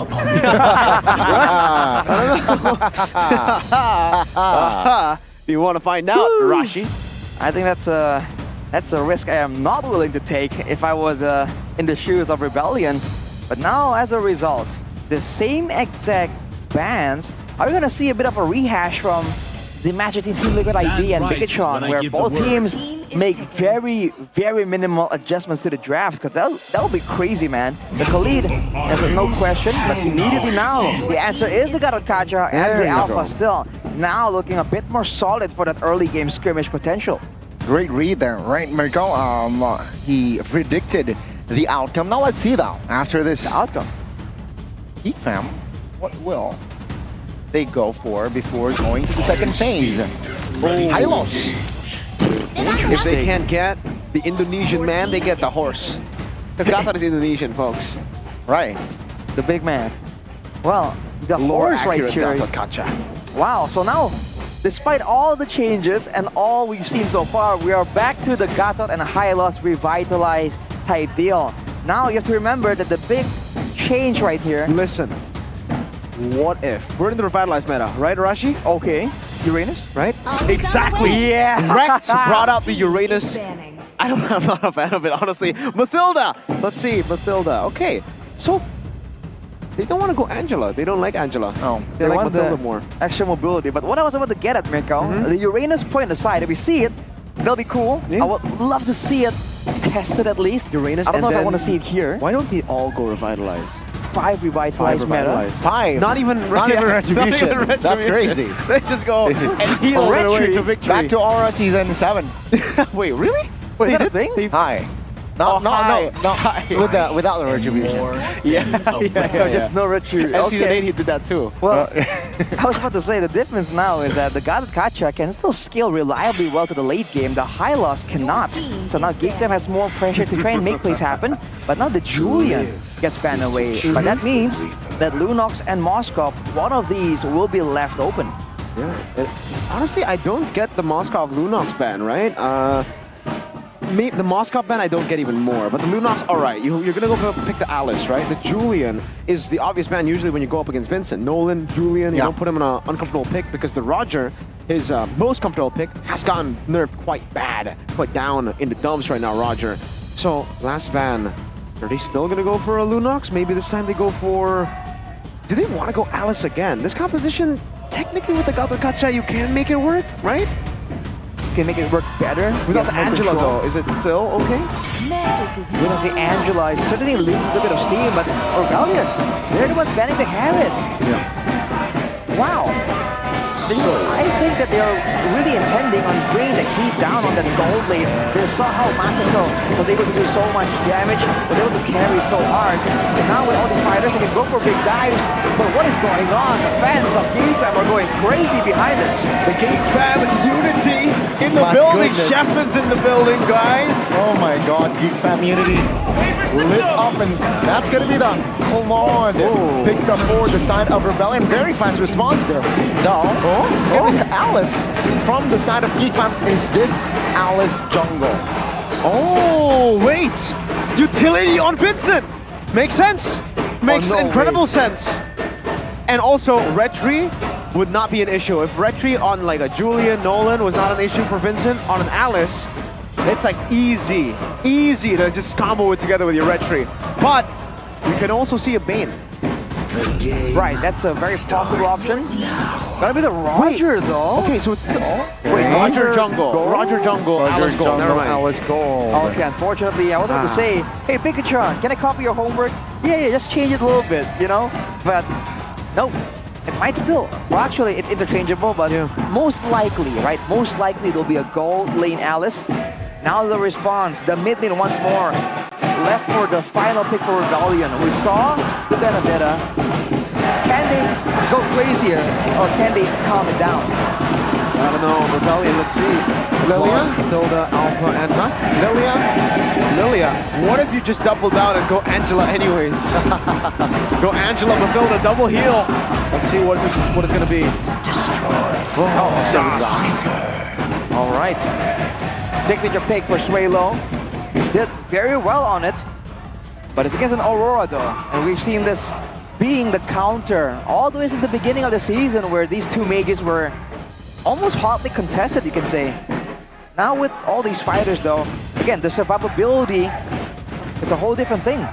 It's gonna be a lot of AoE coming in, a lot of combos for GateFam, but Rebellion can operate independently of each other. They don't have to crowd together the same way they were doing earlier. So if they can do that, they can kind of negate all the benefits of this Alice, of this Aurora, and the Khalid. Well, let's see, Rebellion, both games actually winning out in the counter index and the lineup rating. This time they have a Gatot Kacha, and we're the Gatot cult, so maybe it'll change for them. For GateFam, it is just a game away for them to secure playoffs. Bandung, are they bound for Bandung, or will Rebellion make it hard for GateFam to qualify? Smash them. Welcome to the Land of Dawn, folks. Game number 2, 2-0 or 1-1. Go and throw your predictions in the comment section down below. Welcome to Mobile Let's see and witness what will happen in the second game. Oh, 3 flickers and 1 revitalized from each side. Once again, no Purify, so a lot of teams really are wanting to have that extra bit of outplay potential, and they're kind of starting to try and find ways to deal with this big AoE crowd control tools without opting for the Purify. But look at the pressure coming in from the Aurora, man. Again, a board on the Control Mage, absolute menace. Suelo on the Zaz, can he have enough pressure in that lane to try and be, a lot more impactful in the early game? Wow. Because the Gatot isn't in the roam position, right? It's in the EXP. We've seen Cars succeed, but this also means that when it comes down to it later on, Valoisky is going to be able to bring that tankiness more places than Cars. He's going to be forced to lane a bit longer. Looking at some of the emblems here by IndyHome, Firmness, Tenacity, 4 Cars. It's all about that tankiness, man. Whereas for a boy, still the Rupture on that Aurora. He wants more damage, and the Zask that we occasionally see with the Rupture actually went for the Inspire. So Suelo actually wants to cast a bit more spells and maybe provide a bit more utility on a team that's already limited in engage tools and slows and stuns and all that. It does seem like for Suelo, again on the Zask, after the patch, the Zask early game is a bit tougher to pull off, but once you get to the later stage, it actually scales better, right? So, Rebellion gonna have to wait for those power spikes, or maybe look for a snowball all the way from the start. With a Mathilda and Alpha, you should be able to actually get a gold and XP lead on the Alpha, but so far, Aether is still the same level as Vincent, actually, but maybe he gets level 5 off this camp. See here, the first turtle setup, Aether level 4, a boy level 4 as well. Both junglers taking their time here as the others are just providing vision first. Vincent running the Impure Rage, by the way. We usually see a War Cry or Quantum Charge for extra chase, but that won't be the case. Valoisky, whoa! That's a Raging Sandstorm connecting onto its Zero Flicker from X1 Aether. Zoned out. Vincent, comfortable turtle take seems like Cars though. Will he pull off? No. Cars backing away. Dominus Ascent popped as well. Valoisky very low, but is still able to get out. No first blood, ladies and gentlemen, in that turtle fight. Really, really good stuff there from Geek Fam. Zoning him away, getting Vincent space, and then actually in the bottom lane too, Masako is actually winning out on this lane where this is strange. The matchup for Masako, he won the lane against Matt earlier with the Claude against the Alice. Now he's winning with the Alice against the Claude. Wow. This shows again this man's laning prowess, but look at Valoisky already rotating down. The horse pressure, man. It's just so difficult to deal with. And now for the Rebellion, right? The same issues still persist, but I guess when it comes down to the setup, like we saw earlier, the Zaz is really allowing them to have more vision, more ways to try and do something. But overall, the tankiness from Geek Fam is still a big problem, and we haven't really seen Cars perform the same way, but look at that threat coming in from a boy. Yeah, now Glorious halfway towards the back though, anticipating a gank from the side of Rebellion. Let's take a look at these win rates. 2-0 for a boy on the Aurora. Vincent on the signature pick, 5-2. Matt's still just farming. And it's a debut pick for Masako. It's cool to see that the rookie is already comfortable on a pick that he's debuting on. Gobs unkillable on the Khalid. This is the problem right here, Rebellion. They want to try and leverage this early game aggression. But right now, with the lack of crowd control, lack of burst damage too, they can't really find a lot of good targets, especially if Valoisky is shadowing their movements again and again. They don't have any realistic way to punish the Hylas, so Valoisky can just keep walking up, get a peek at the movements of Rebellion, and just walk out. Worst case scenario we saw earlier, Glorious pathway backwards, and immediately once the turtle is up, they play a bit more carefully to ensure that they don't waste any of those ultimates. Whoa, damage. X-Win, half. Oh, that's a lot. That's a taunt towards a boy. Passive triggered. Ult as well. Flicker. Calm moves from a boy. And Geek Fam now, they are setting up for the turtle as well as Rebellion. Aether caught in that glorious pathway. Stunned up as well. Certainly he'll try to buy time, but X-Win will fall to the hands of Gobs, who might claim the double. He will. Surely. Avatar finds Masako, but Gobs actually caught in the turret. Now it's going to be Vincent claiming the turtle. Cars now trying to buy time, but actually Valoisky being the casualty. Matt with the blazing duet, able to find a boy. It's a trade for the kills. 3-4-2 it was, right? Or was it? No, 3-for-1. Only Aether dying, but Geekfam did get the turtle. So did Rebellion actually get the value out of that fight? It's hard to tell. It almost seems kind of even, but right now with the low HP bars on Vincent, on the rest, if Rebellion can kind of find something else here, then maybe you can say it's value. I think overall it kind of evens out. Especially with Geek Fam still having the advantage. That's a good sign, but at the same time, maybe since Beloyski doesn't scale well to the late game, keeping up in gold at least will be a great move for Rebellion. Look at this though. Let's say Gops 3v1 action, not cleared just yet. That will be the structure now, targeted, but backup is coming with the Glorious Pathway from afar. Beloyski though will not engage more. Glorious Pathway is so annoying, man. It's just, you just place it down and it slows you, right? Yeah. So just from that alone, a lot of players would just back away. Beloyski, no Glorious Pathway for some time though, so Rebellion can try to utilize this window to maybe look for something else on the map. But thus far, it's still Geek Fam with the lead and they can still just scale with it. It's Alice Gold. But look at how both EXP teams are playing, but whoa, Beloyski moving forwards unfazed by two members. But yeah, as I was saying, look at how Kars is playing. He's trying to rotate, trying to be effective in these team fights, in these skirmishes. But because of that, Gobs, who's just been playing the standard Khalid gameplay, clear and slide around to the multitude of skirmishes in this game, he just got the turret essentially for free. And now they're just going to wait for the neutral objective. We have the player head-to-head for both of these roamers. Everything actually favoring Beloyski, but it's weird to see this. Beloyski is usually not a man of stats, not a man on paper. He's a man in the land of Dawn usually. You don't see his KDA being too good most of the times, but yeah, X-Win has had a pretty...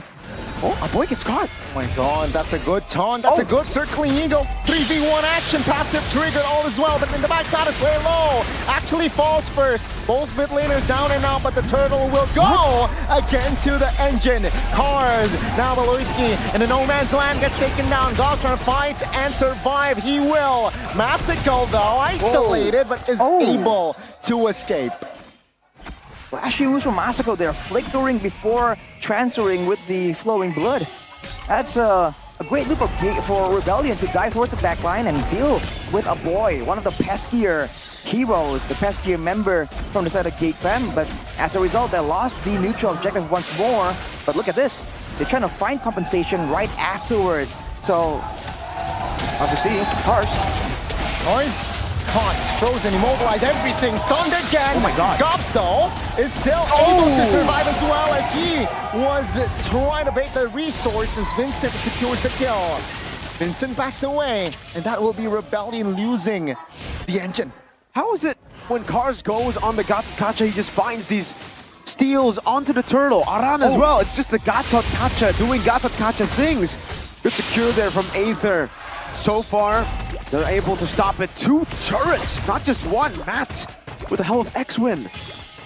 Barreling through, and yeah, completely forgot about that. That was a random moment there again for the Gatot Kacha. It's just a random burst of damage coming through from this hero, just allowing for crazy moments just like that. But as we talked about scaling, Mirko, on the Zask, on the Gatot Kacha, on the Claude even, Rebellion has equalized on the gold disadvantage with those turrets on the top side. And now look at the control they have. Geek Fam now feeling the pressure, feeling the threat of a boy is getting targeted again and again.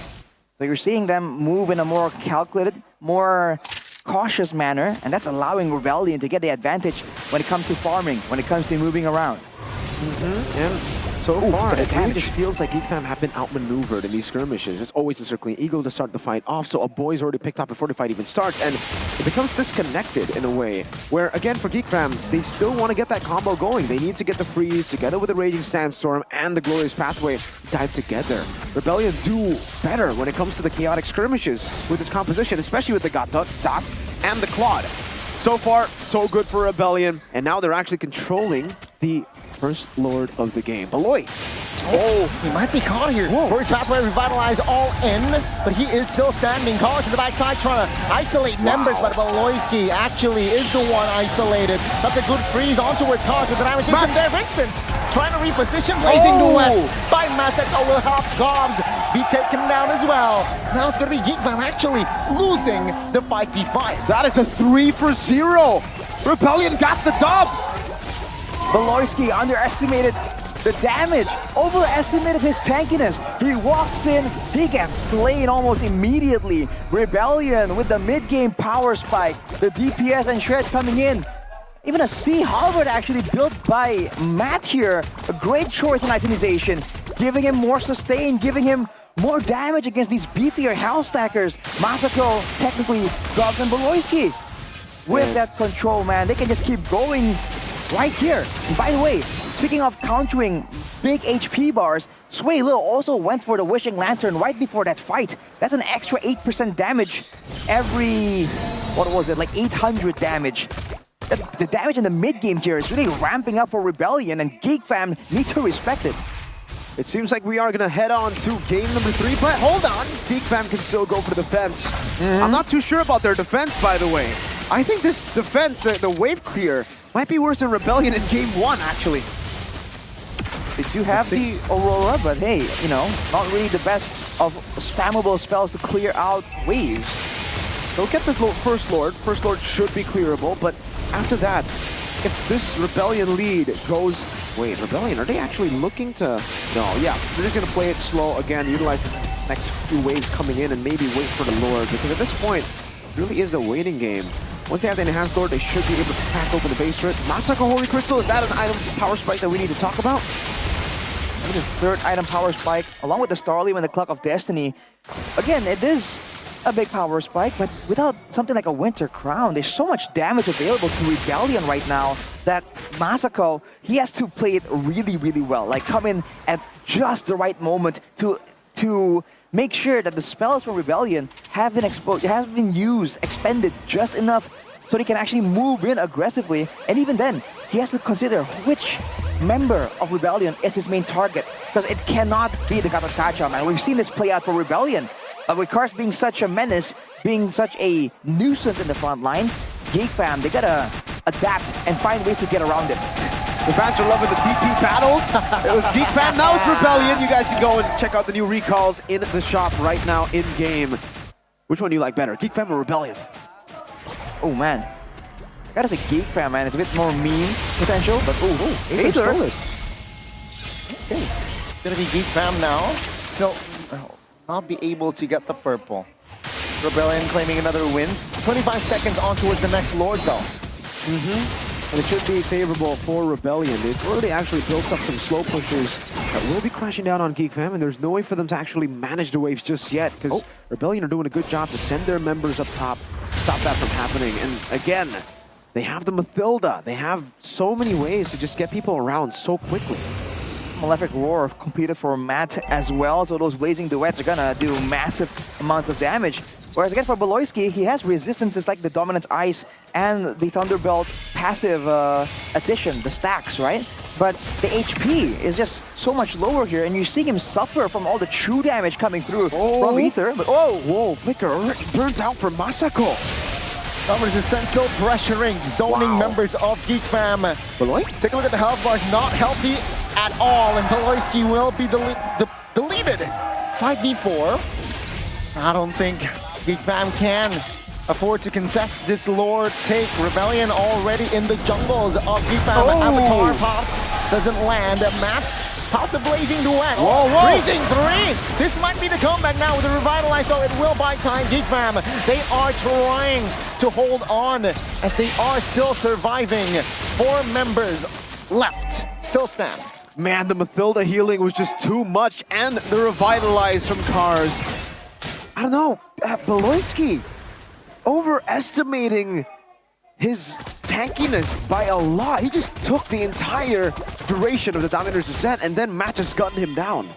It's a great move by Swalo as well to cut off the paths of exit, the paths of maneuvers coming in from Geek Fam as Matt finishes his final item, the Rose Gold Meteor. Now with this Lord, are Rebellion gonna go for a decisive fight?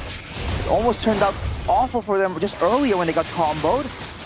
Fortunately, they were able to recover with the gold advantage, but you know, the second time, they might not be so lucky.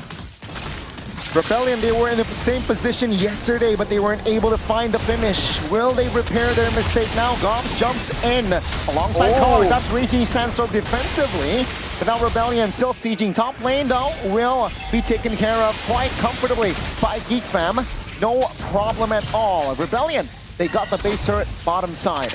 Yeah, Rebellion actually, unfortunately, also don't have the best of sieges. They don't actually have ways to zone Geek Fam in their own base. So it's kind of like a stalemate in that way. They're both going to have to wait for Lords to either siege and to look for a comeback for Geek Fam. It is. They're going to crown for Cars.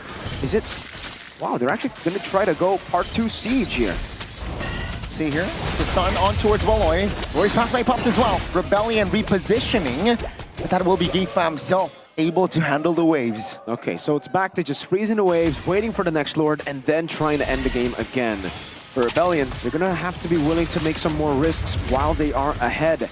Especially when they have the Lord, but they are actually just going to go in. Oh, let's see. Oh, nice. Finds 3, then that's going to be the pull the trigger. Got taken down one by one, though. Rebellion slowly but surely taking down Vincent. Now that's going to be passive. Triggered as well, Masako. With the winner, Crown finds Cars. Rebellion, they answer back, though, with a boy taken down. Rebellion, 3 members is up. 3v2. Can they do it? No, they need to back off. I don't think so. I think they can force it out. Matt has a wind talker. They want to do it. Let's see, 15 on Gobs, 3v2. Valoisky with the Glorious pathway trying to find some healing, but Masako healing the wave. Take a look at Matt. Turret lock, and ladies and gentlemen, in the final match of the week, we will have to go to a 3rd game. Of course we get game number 3 to decide whether or not Geek Fam will secure their playoff spot. And of course it's Cars who says no to his ex-teammate Vincent. Not just yet. You're gonna have to work for it a bit more to get that dub, to get to playoffs. Y'all getting to playoffs that easy. Not when Rebellion are in the house.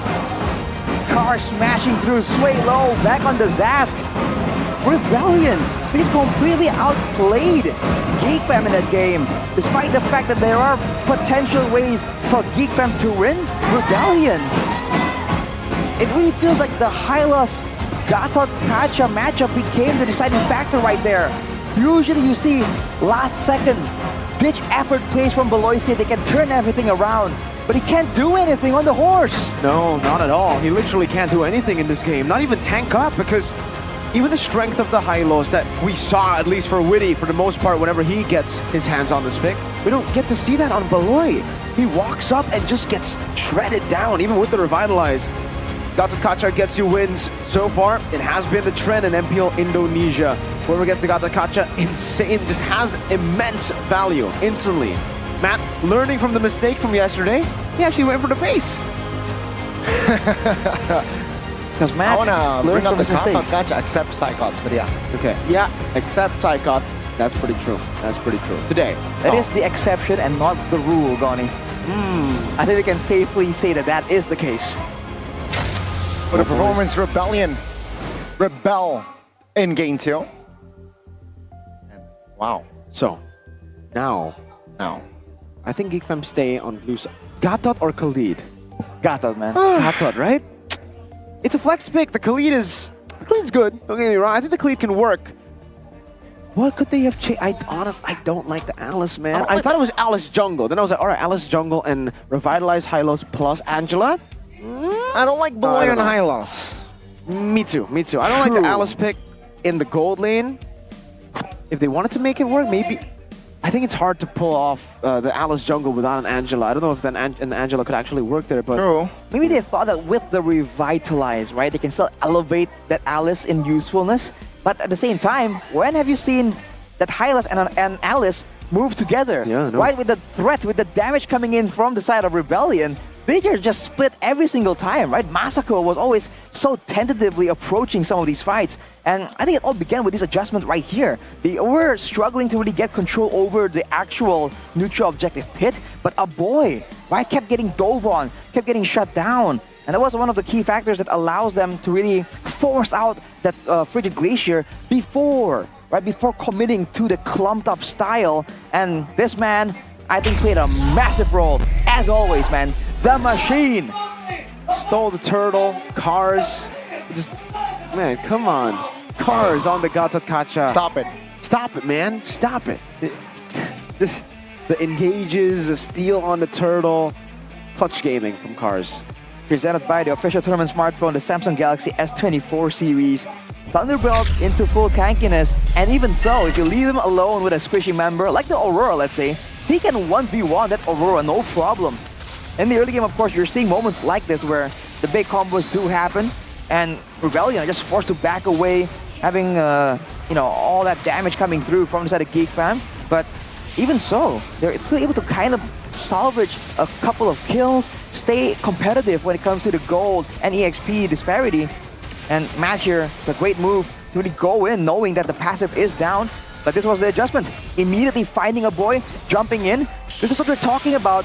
What we wish we saw more from Rebellion in game number 1. The Mathilda carrying a dangerous member of the team towards that backline and wreaking havoc, allowing the frontline to be completely isolated without backup from the backline damage dealers. I really wonder if the Mathilda is currently meta, right? It's pretty prio too. Is it that Beloyski signature pick? Why don't they just pick it up? Why are they trying to force out the high-lows when they don't get the Gatot Kacha when, again, Beloy can just stick to the Mathilda. That's what he's good at. Then here in these skirmishes, again, RBL always is outmaneuvering Geek Fam. And the high-lows came out way too early. Like, they're trying to match the pressure, right, with the revitalized tankiness in the front line. But maybe either find a different option or, again, just go for something a bit more straightforward, like a support healing type hero. There's no problem with that. We've seen Beloyski do it, like you mentioned, Mirko. I think the high-lows just isn't... It's so situational much more right now, and there's so many more ways to deal with it. So I feel like if you really still want to try and find something that can match with the Gatot, you gotta find something new. Because I think we're seeing today that the Hylas really isn't matching up to it. You can see the thank you pose from Cars there. So humble, by the way. So humble. He's a machine. The humble machine. Humble machine. So he doesn't Cars the have Wise? emotions? What? So he doesn't have emotions, is what you're trying to say? I mean, he was smiling. He was smiling. Was? Calm, cool, collected. Operates the same way. Consistent. That is the machine. Precise. Reliable. Perfectly engineered. Is that German engineering? German engineering cars. Well, let's take a look at some of the items right here. Matt, again, you mentioned that Mirko switches over to the Windtalker, just signaling immediately that it's time to go. It's time. For Zask on the Swaylo on the Zask. You can say that, yeah. Zask on Swaylo. Why not? Went with the cooldown boots as well as the Inspire. So, again, I guess he did his best right there to really supplement a bit of the crowd control. We were doubting whether or not they have enough to really force out some of these plays, get some of these catches, but he actually did a great job, and it's seen here with the best wingman card for Swaylo. Ouch. Damage taken, 160,000. True damage, bro. That's true damage. I mean, that's true damage, it's magic damage, it's physical damage, all kinds of damage here that Beloyski was taking in that game, and he still decided to walk forward in a lot of these skirmishes. I think high loss is not for Beloy. It doesn't suit like Beloy's play style, man. Yeah, he usually needs to deal damage, Yeah, I get it, he can soak in as well, but looking at the track record for Beloy, it's either healing heroes or damage-dealing heroes, right? Or pick-off heroes. Or pickoffs, yeah, with Ruby, Kaja, Franco. I don't know, Franco. Fnatic has been winning on the Franco. Maybe Masako can try to go Beatrix, and then maybe they can go Franco, Kaja. Who knows? Ooh. Oh my god. Interesting. Very interesting. That's why they need flex picks, man. When they go for the Khalid, I get it. It's really good. And if you have the setup for it, let's take a look at how Fnatic do it. They pick up the Khalid because it is the replacement for Terizla. Why would you usually want a Terizla or a replacement for Terizla in a composition? It's a setup for your assassin. It's a setup for your jungle. Right. And Vincent here plays a role where most of the times, at least on Julian Nolan, he's in here for the retribution, right? Yeah. He's not in here for the skirmishes, not actually the one being the main damage dealer. They're actually playing to gold lane for the most part. So put him on an Alice, that early game just kind of gets scrambled and no Gacha to deal with that. Usually Gatot is the way to kind of like, all right, we'll have a little bit more damage anyways. That's why Beloy goes for damage dealing now. Terizla, Gatot, and then Halkert. I mean, he's going for pretty creative solutions. Another creative solution we can offer to you, ladies and gentlemen, if you need delicious and quick meals, is to try out Yummy Choice. Yummy Choice. Yummy. It's literally the name. Yeah, exactly. And there's a menu there. What menu? We offer Nusantara menu. Nusantara menu. That's very delicious. I personally have tasted it, enjoyed it. Wow. And fun fact, short preparing time. Donnie, how short? You tried Saturdays, you tried Yummy Choice, you tried everything, all for sponsors. Hey. How delicious is it? Now, you have to be honest. 1 to 10. 1 to 10? How delicious? 9.5. Whoa, 9.5? The It's half? quite up there, man. The half is I the need time more to make portion. it? Oh, okay. Oh, okay. There you go. Yummy okay. choice. If there's one, criticism that we can send your way is make the portions bigger. I'm a He's big a boy. big boy. It's Big G. We call him Big G. Big Need guy. more portion. But, maybe for an average size people. For an average bloke, Yeah, pretty good. It's more than enough. he's a samurai. But I'm a big boy. You're a samurai, Gani. And Buddha Mongstar is a samurai too. We're going to throw over to the samurai on the stage with a katana that is a mic. Kelima menjadi satu tantangan bagi tim Geek Fam. Dan di sini Budi udah bersama dengan Geek Fam Unity. Hai. Aduh, ramai banget nih di sini ya. Kalian ini emang rame-rame untuk mendukung Geek Fam. Sadar, ini adalah tiket kelima. Iya, sadar Bude. Dan kita ini lagi berusaha mendukung Geek Fam karena match kali ini menang, kita langsung berangkat ke Bandung. Asik. Bentar, tapi pas playoff aja ya, jangan besok ya, jangan. Iya, pas playoff dong Bude. Tapi dari Geek Fam Unity gimana sih ngelihat permainan Geek Fam di season 14 ini? Permainan Geek Fam kan bakal di awal mungkin kita emang sedikit struggle dan namanya itu tantangan kehidupan Bude. Sama aja kayak pepatah pernah berkata, nahkoda terbaik tidak lahir dari ombak yang lemah. Kayak gitu. Namun lahir dari ombak yang bergelombang ya. Betul Bude. Dan kan biasanya memang awalnya udah struggling, up and down, up and down. Tapi ini ombaknya kayaknya bergejolak terus loh. Biasanya di season-season sebelumnya, Geek Fam tuh menguat di akhir season. Ya mungkin di sini kan masih menyatukan chemistry satu sama lain Bude antar pemain. Kan banyak juga player-player baru dari MDL juga naik. Karena kita juga ngasih kesempatan ke player-player MDL kita buat improve juga ke MPL gitu Bude. Ini ngomong-ngomong tentang player baru ya. Hari ini di match yang crucial banget untuk Geek Fam tuh meracik line up baru. Gimana sih Geek Fam Unity melihat racikan baru dari line up Geek Fam? Racikan baru dari line up Geek Fam ini yang Gop sama Masako itu mereka tuh emang benar-benar satu kota juga Bude. Mereka berasal dari Manado juga dua-duanya dan Geek Fam Unity juga siap mendukung Gop dan Masako memasak Bude. Waduh, jadi kombinasi yang berarti menarik ya. Chemistry udah dapat karena sama-sama dari Manado. Betul. Lalu dan hari ini kalian lihat mereka kombinasi ini respon dari Geek Fam Unity berarti happy semua nih? Happy semua Bude, karena kita juga kangen sama Masako sama Ghost buat main Bude. Oh, menarik pastinya ketika melihat chance untuk Geek Fam memecahkan lustrik 2 kali ini. Bisa nggak Geek Fam nih untuk memecahkan lustrik? Untuk memecahkan lustrik sih bisa Bude, karena kita pengen ngejawab juga tantangan dari omongan dari tim sebelah, katanya ada yang mau masak-masak Geek Fam di playoff Bude. Masak-masak, wah akan kasih masak balik. Tapi Geek Fam, tiket kelima ada yang ingin kamu sampaikan gak sih untuk Geek Fam biar bisa nih dapat tiket kelimanya? Yang disampaikan buat Geek Fam, terutama buat para pemain, semangat terus. Kita Geek Fam Unity bakal nemenin kalian sampai kapanpun dan sampai berjumpa di Bandung nanti. Yay! Sampai berjumpa di Bandung, tapi boleh dong denger chant-nya dari Geek Fam Unity biar makin semangat nih. Oke, langsung aja Geek Fam Unity, mana suaranya? Geek Fam ID! Geek Fam ID!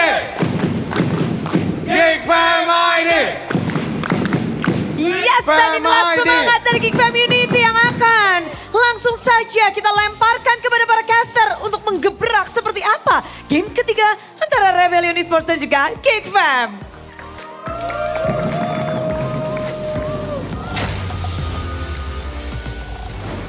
We are the Kingslayers. That was the Geek Fam Unity out there. Actually, right behind us here in the MPL Arena. And man, I remember the days in season 8, 9, actually 9 when we started having the crowd back again. And Geek Fam was still down in the dumps.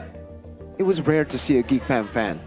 Yeah, after Beloyski's entrance, after he rebuilt the team, after a shadow analyst helped, after Bluffsy now. Brand ambassadors. A boy.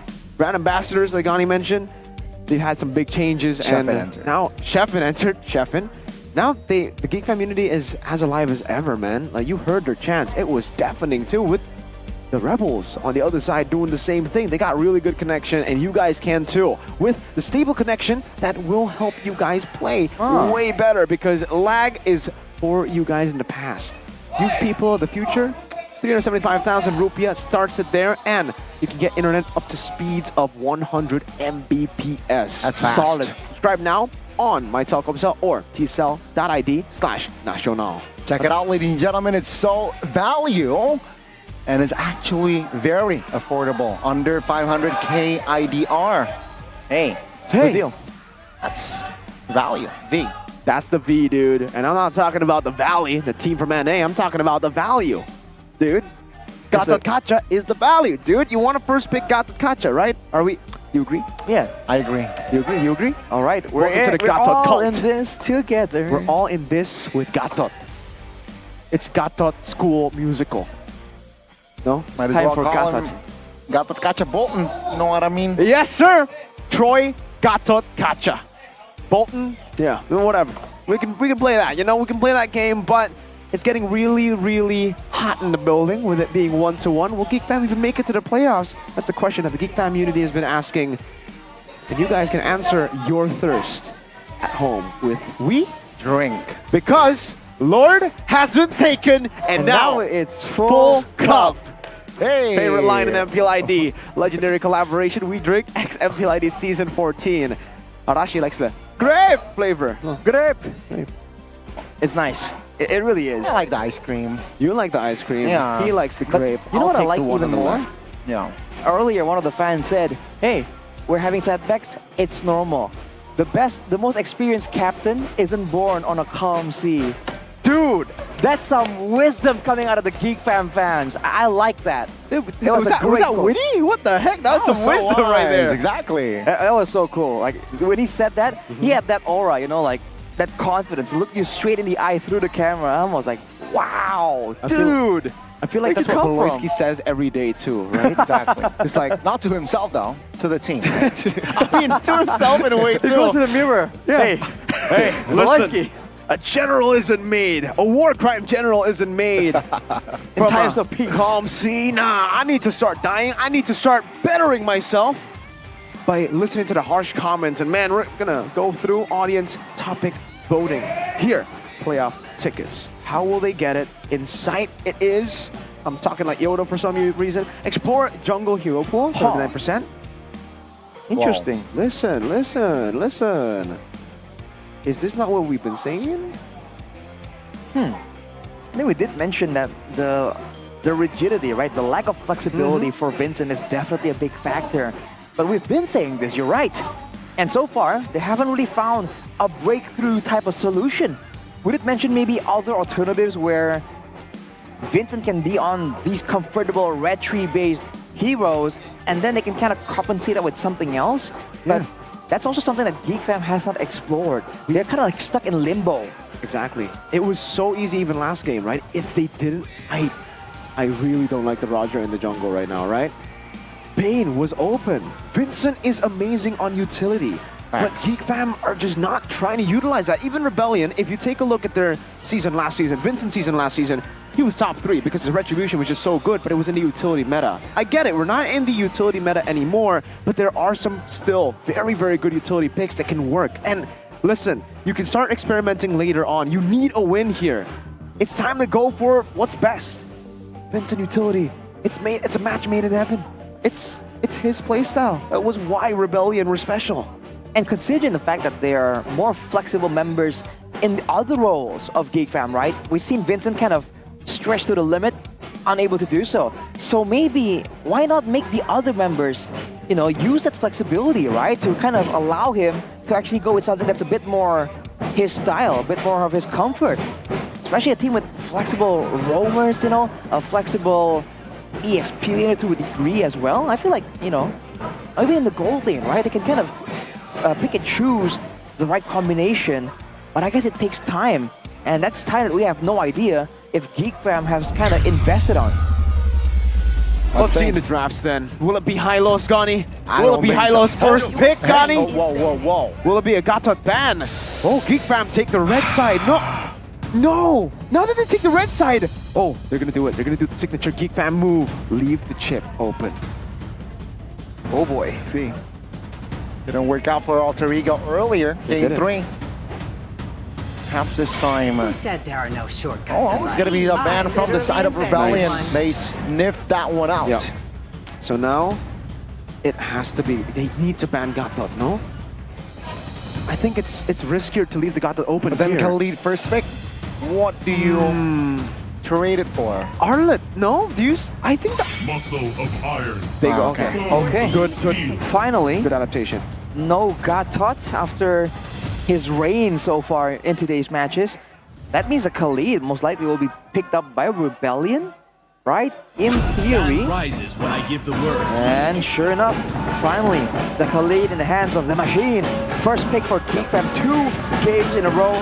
Now, what is the response coming in from Geek Fam? Now it's Rebellion. Is it a possibility that this Khalid is a mid lane? Hey, Wow. he played the Terizla in the mid lane, Suelo. He played a Benedetta in the mid lane. At this point, we can't say no. We can't say no, right? Especially that in because mind. they have nothing to lose. Keep that in mind. Keep that in mind. I am the priestess of primal Edith lightning. and the Mathilda. the hunter of See? all the evil Poloisky foes. on the Mathilda. There you go. We got some comfort picks in the building now for Geek Fam. Edith is also a really, really good pick because against Khalid, it's really all about CC, right? That's the problem when you see Khalid. Well, actually, when you talk about Khalid back in the day, it's always about, oh, wow, wait, that's early. Kaja. This is the composition that beat Evos yesterday. Game 1, I think. Without the Khalid. I think it was different. I think it was Gato Kacha, but yeah, there you go. We have the Kaja and the Alpha playing towards their strengths. Nice. Wow. Fairness. Doubling down. Got the favor. And you got the Nether Realm as well. Yes, sir. Well, that's the question right here. Now they have so many ways to save someone. Who is it? Right? What's the idea here? What do they want that can be so reliable, so lethal, so damaging that they're willing to just go for double save, double utility right here? By all means, a boy does a lot of damage. This is a comfort pick for him as well. The Valentina is still open, and that could be what will be banned immediately now. They might have to ban Valen and Yves because the Yves will be pretty good too with against the Faramis with this kind of composition for Rebellion. Let's see, it's actually the Beatrix. So they are getting rid of the combinations that you can get with the Kaja. But remember, they already have Alpha and Khalid. They could very easily also pull off something like a Lunox if it's not carry Beatrix. I think the Valentina Yves, they need to ban one of those, right? I think Yves. Suelo is ridiculous on the Yves. Especially with all the mobility tools for the side of Geek Fam. You know, a lot of slows can be really pesky to deal with, even with the guiding wind, even with the small maneuverability of the Edith with the onward. See here, it's actually going to be the Julian here, so yeah, Rebellion. You understand that, yeah, Vincent's not really reliable on many junglers, so yeah, they will eliminate the Julian option here for Vincent. Yep, Julian ban. I don't think they're going to have to commit to the Roger ban. Again, the Roger. There you go. They go for the Eve ban. They needed to go for that. Now the Valentino will be definitely something that Rebellion will be thinking about, but yeah, in a way, the Faramis is also a deny pick for the Zosk. So they got that covered. I wonder if there's any other alternative for the man Suelo. Again, the guy with an insanely wide hero pool. He's always been hiding his final pick generally when he's on the second pick, when Rebellion is on the second pick. So now, on first pick, they're going to be forced to show their hand rather early. But we'll have to see what their plan is for that, because with the Julian ban, they want to narrow the jungle even more. They want to go ban out something that can hard carry, that does some true damage or a good mix of damage in that gold lane. Natan, no longer in the picture. It's a magic hero though. Yeah. Technically, 3 heroes already locked in. He deals magic.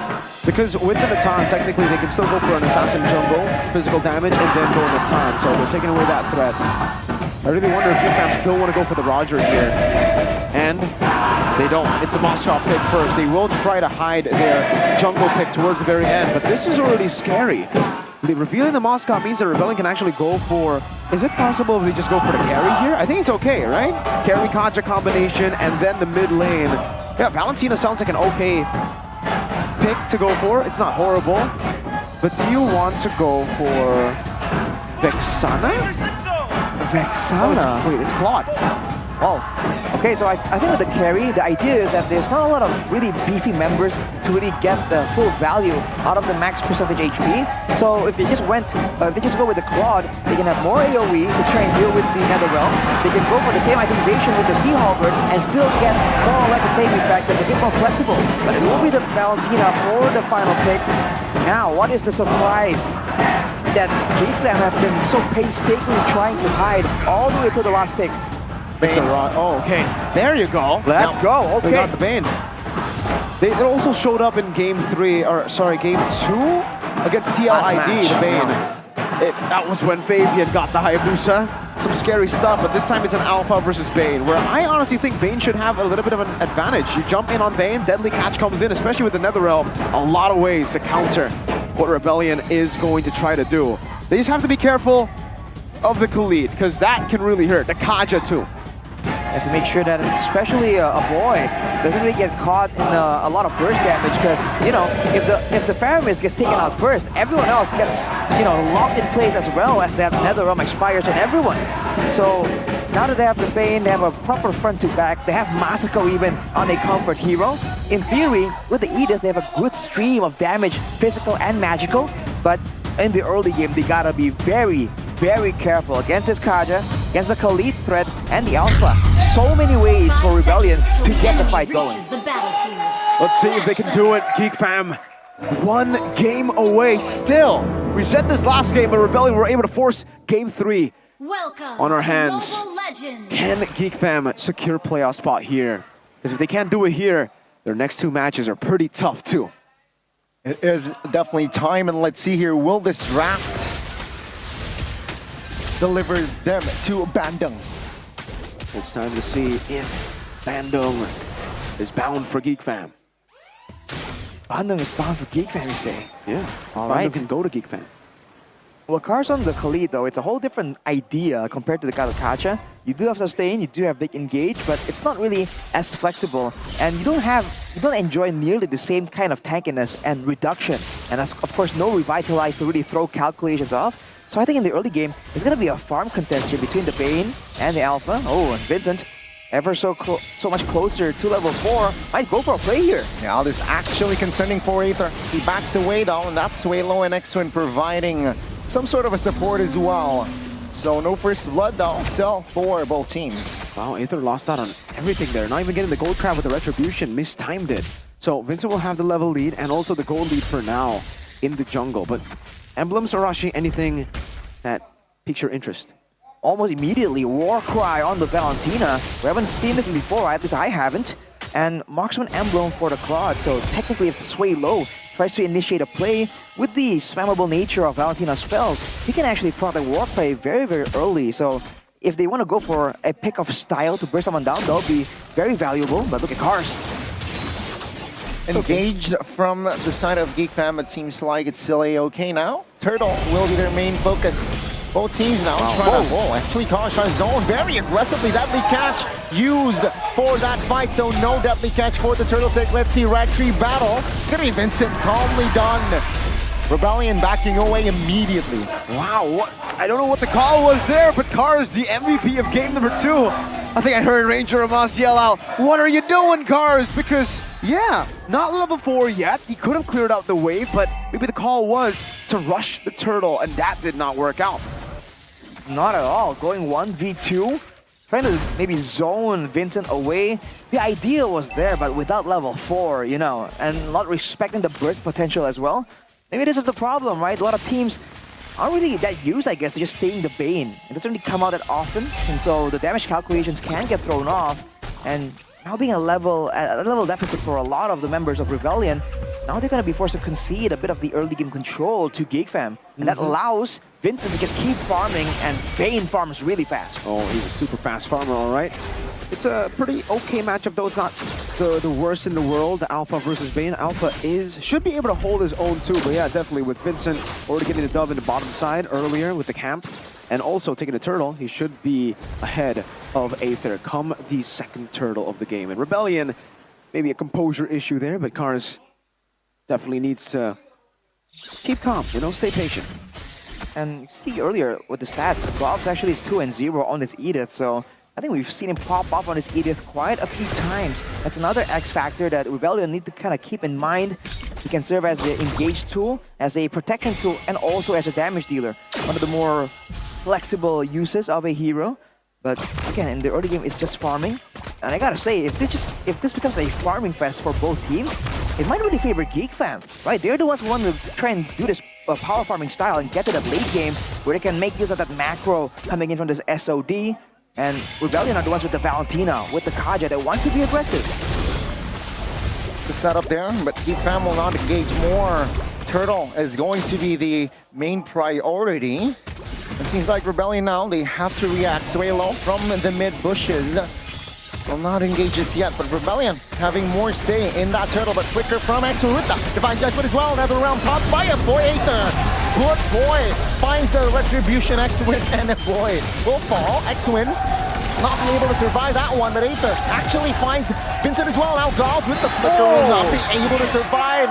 That's 4 members taken down. Wow, I'm sorry, Cars, I was not familiar with your game. Maybe the suicide up top was actually just to make Geek Fam think, oh, this guy can't play Khalid, and then he does that, goes in, does so much damage, and soaks in so much. Now, onto Masako he goes. So 1v1, still able to sustain. This is another base. Suelo's right there. Is in the area. Does Masako sniff this one out? If he engages, Suelo is there. Now Suelo finds... Yeah, it's just training punches.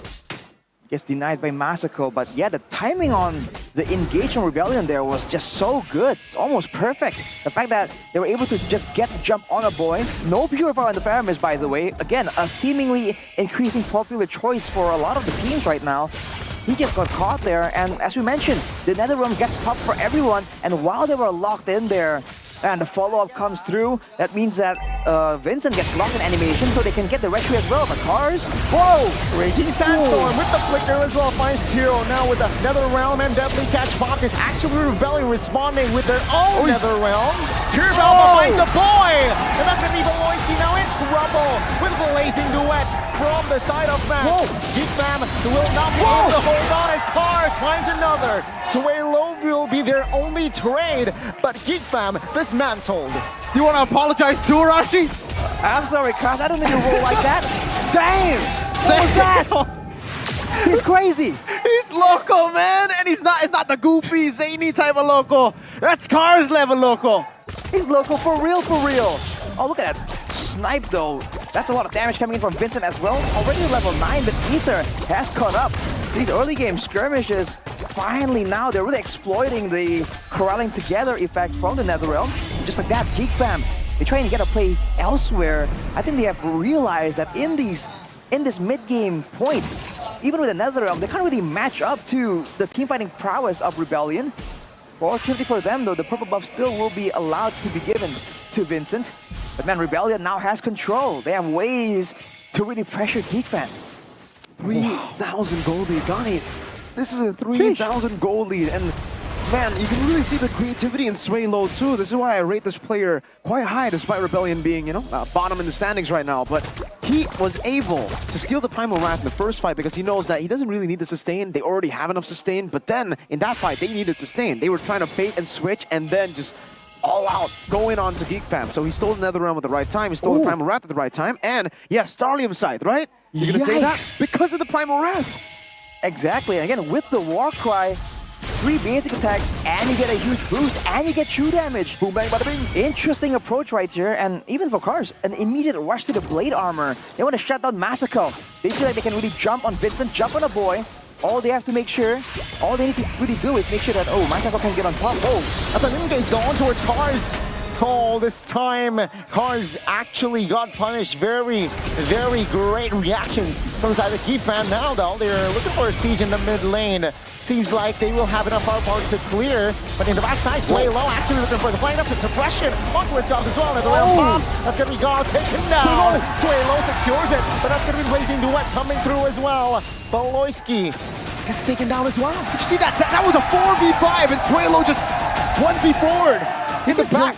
He just melted all the NetherRealm HP bars. Man, what the heck is that damage, my guy? That's Suelo doing high damage. Wow, the fact that the bolts bounce as well, that was everyone slowly but surely getting taken out. A boy now struggling to stay alive long enough to get full value. Cars? 1v1. 1v1 SOD. Desperate play. But that's gonna be the Raging Sandstorm connecting onto its Masako, waiting, playing with the passive as well. Masako and Card survives. A boy now is in the area. Wow.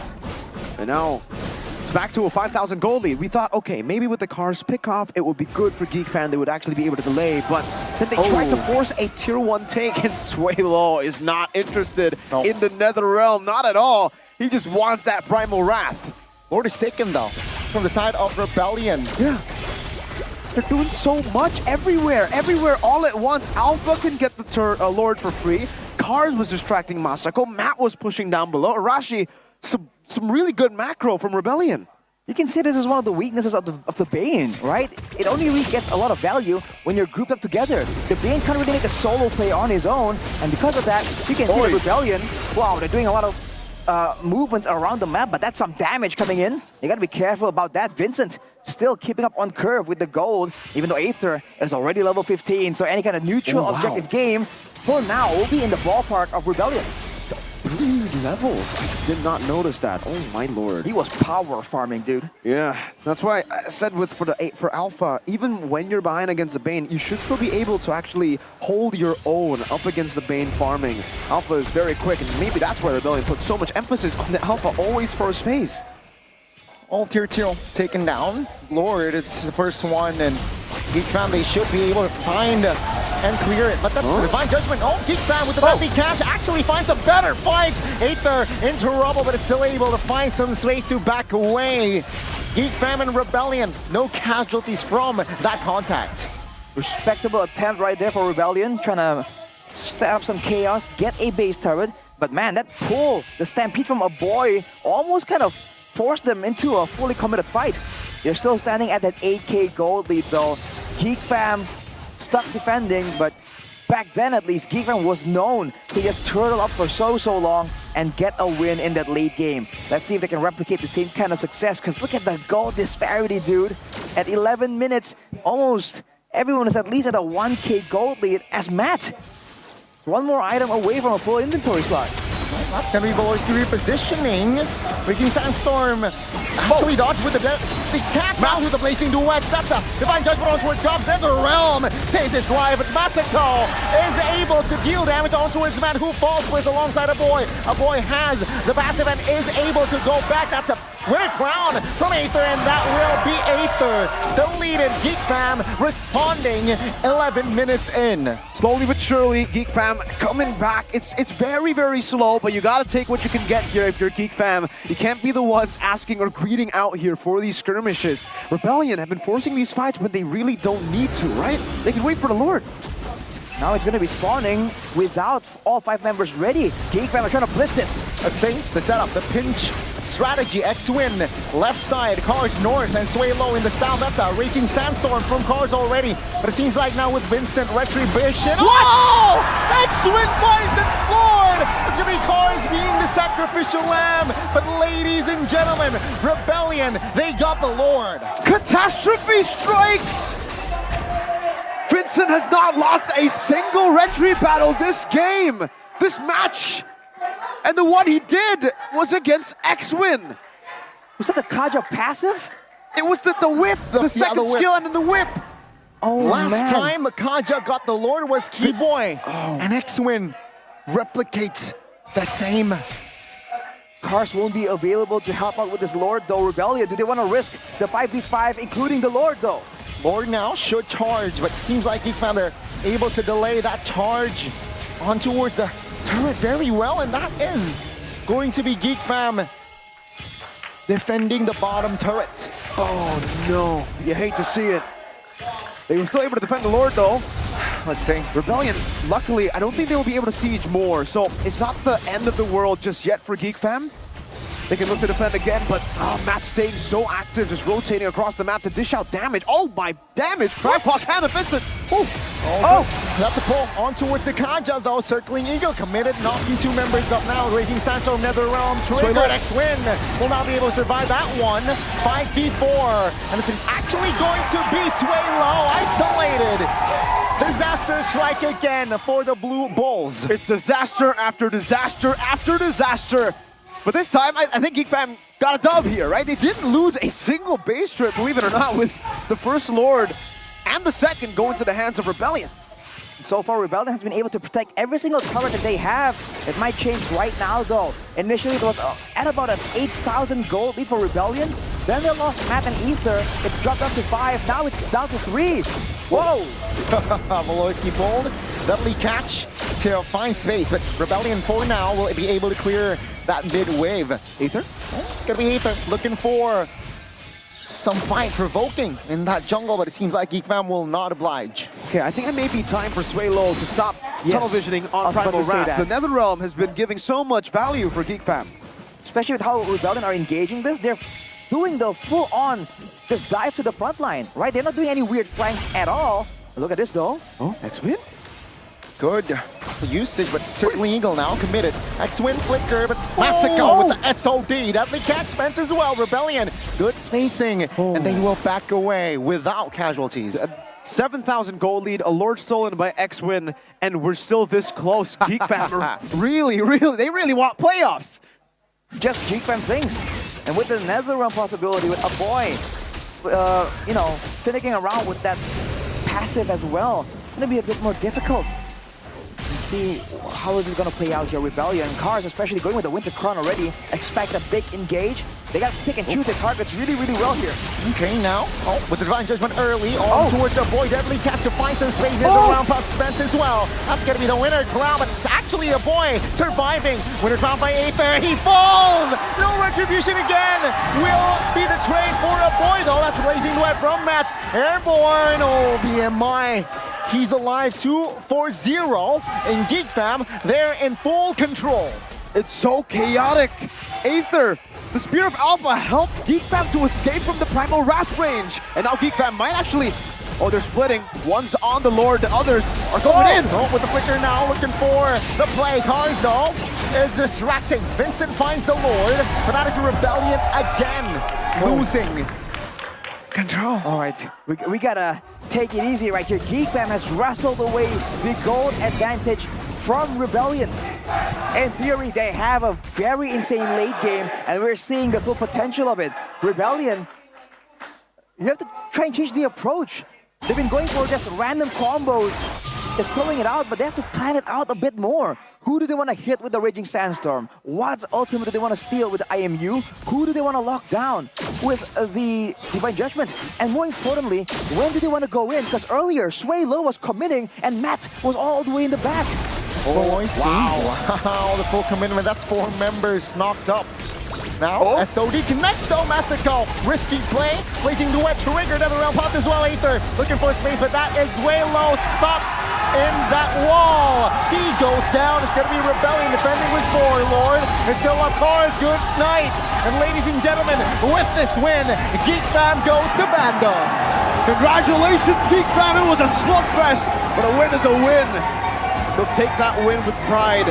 A playoff spot secured for BBB. A boy dropped Vincent and Masako. A hard-earned victory against Rebellion. Looking shaky, looking confused. But it's not about how you begin. It's not about how you do, it's about how you finish. And Geek Fam will be finishing in Bandung. Wow. Wow. The Sky. 2 seasons ago, they were the runner-up. Last season, they fell a little short. Just the 3rd place. Now, M6 at stake. Geek Fam, what will they do in the playoffs? I guess we'll have to see. Will they be able to make it to M6? Will they be able to get out of the first day, ladies and gentlemen? Because Geek Fam will join the company of Biggitron Alpha and Fnatic Onyx and Alter Ego / Dewa United later on to fight for their lives in day number one. No upper brackets for them, so it's normal, pretty normal for Geek Fam, to be fair. They've never made it to upper brackets, but they've always gotten top 3. Somehow, some way, Geek Fam, they've been able to find a way to make it work. And I guess that's just part of the BBB charm. You have no idea what they're doing, but if it works, it works. If it works, it works. It may have taken a few deaths, a few stolen lords, a few bad moments, but as Beloyski would probably say in the interview, it's classic Geek Fam. It's classic Geek Fam. It's not a Geek Fam game if it's not close or if it's not a nail biter. Unfortunate for RBL, man. They had the game in their hands, but Geek Fam, we're looking at them from the top. Let's throw it over to the interview with Geek Fam. Geek Fam goes to Bandung. Tiket kelima pada akhirnya di-secure dengan cukup dramatis. 2-1 poin kemenangan, tapi pada akhirnya inilah dia. Geek Fam berada menjadi tiket yang kelima. Baloy, apa yang ingin kamu sampaikan hari ini? Tiket sudah kamu dapatkan? Iya, alhamdulillah. Alhamdulillah. Dan ada yang spesial nggak sih tentunya? Apalagi perjalanan Geek Fam sepertinya naik turun, belum selesai nih naik turunnya kayaknya. Iya kayak biasa aja sih emang gitu Geek Fam-nya, tapi kita udah di Bandung, semoga di play-play lancar lah, udah konsisten, semoga. Sudah konsisten, tapi di sini ada Mas Ako dan juga Gobs. Halo, apakah kalian senjata yang dikeluarkan di match yang krusial ini nih? Bukan senjata sih, lebih ke arah sering dikunciin di kamar mandi kita. Makanya sering telat datangnya. Waduh, hari ini kan kombinasi baru. Berdua berhasil nih lolos dari kamar mandi. Iya berhasil lolos, akhirnya kita bisa keluar duluan sih. Berhasil keluar duluan, jadi duluan nih ya. Iya, siapa-siapa dia dapat slotnya. Asik, tapi hari ini juga ngedapetin slot Masako. Kamu baru aja naik MPL dan langsung bisa merasakan playoff. Gimana untuk Masako? Udah siap-siap sih, soalnya udah siap-siap di koper, baju, tinggal berangkat ke Bandung. Oh mantap kali, jadi nggak ada keraguan ya? Iya nggak ada keraguan sih. Udah yakin pasti playoff? Makanya udah langsung beres-beres baju aja tinggal berangkat. Aduh cakep memang Masako. Tapi bagaimana kamu melawan King Emma Tete hari ini Masako? Apa? Melawan Matt hari ini.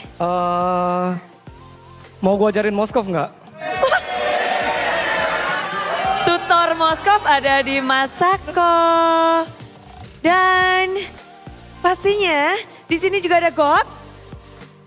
Gobs, kombinasi baru nih. Kamu bermain langsung bersama dengan kombinasi ini di match hari ini. Gimana perasaannya?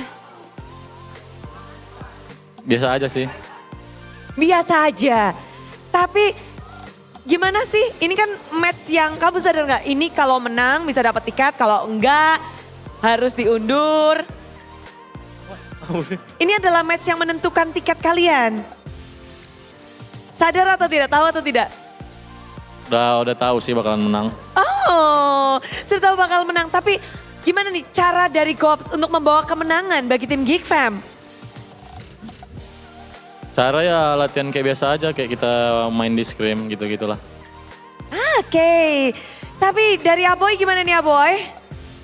Hari ini atau dari Aboy sendiri menjadi tim kelima sesuai harapanmu gak sih? Tim kelima nih untuk men-secure tiket playoff?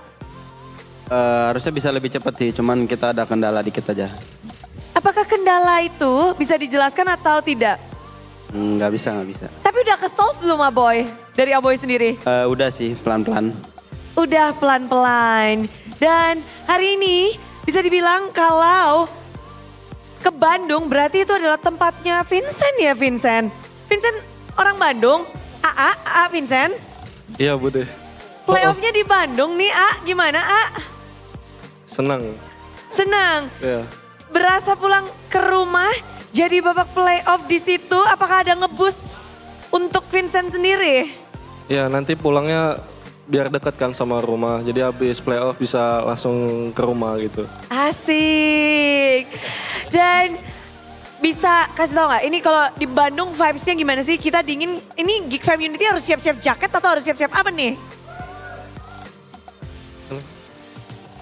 Apa yang Geek Fam Unity harus siapkan nih buat playoff nanti bersama kalian? Pokoknya yang pasti seru lah di Bandung. Barudak Bandung pasti solid lah buat nonton playoff. Barudak, well. Senang banget pastinya, tapi Vincent hari ini kamu melawan mantan timmu. Dan ada gak sih mereka gagal untuk masuk ke babak playoff dan kalian melangkah maju ke babak playoff. Ada gak sih yang ingin kamu mungkin sampaikan semangat untuk Rebellion biar comeback stronger untuk next season? Tetap semangat terus Rebellion. Kalian tim yang masih punya potensi lebih gede lah. Maksudnya di season depan bisa showing lebih bagus lagi dan bisa catch up seperti tim-tim lainnya gitu. Potensinya belum berhenti ya di sini. Rebellion semangat. Tapi Baloy, tinggal satu tim lagi nih yang bisa mengisi slot babak playoff yang akan diperebutkan oleh dua tim mantan Geek Fam. Ada timnya Nael dan juga ada timnya Ray. Siapa nih Baloy yang kira-kira bakal mengisi? Yang kalau dilihat di performance sama poinnya sih pas udah kelihatan banget AE yang bakal lolos. Cuman ya kita lihat aja nanti. Prediksi Baloy AE, tapi nggak tahu nantinya tuh tergantung minggu 9 gitu ya? Iya betul. Berarti kalau AE siap untuk diburu nih Geek Fam dari alter ego dan Nael? Iya, lihat aja di playoff nanti kalau ketemu ya.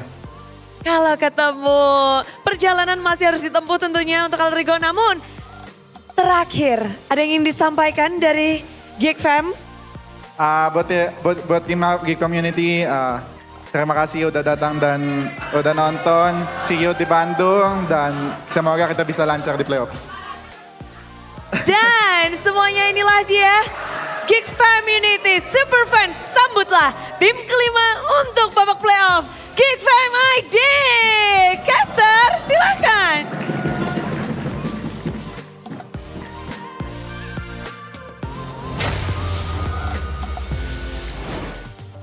BBB.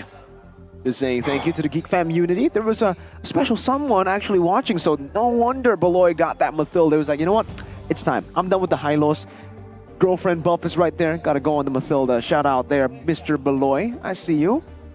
It's a matter of pride, bro. Absolutely. He can't let the game end like that. No, Without no. the signature Baloyski moments, nah, no way. Absolutely not, man. And hey, shout out to Masako too. He was entering his BB arc too, his bad boy arc. He was cooking. He was saying, if you want to learn Moscow, learn it from me. Ooh, spice. I like how Aaron Shiki has already, set a standard now.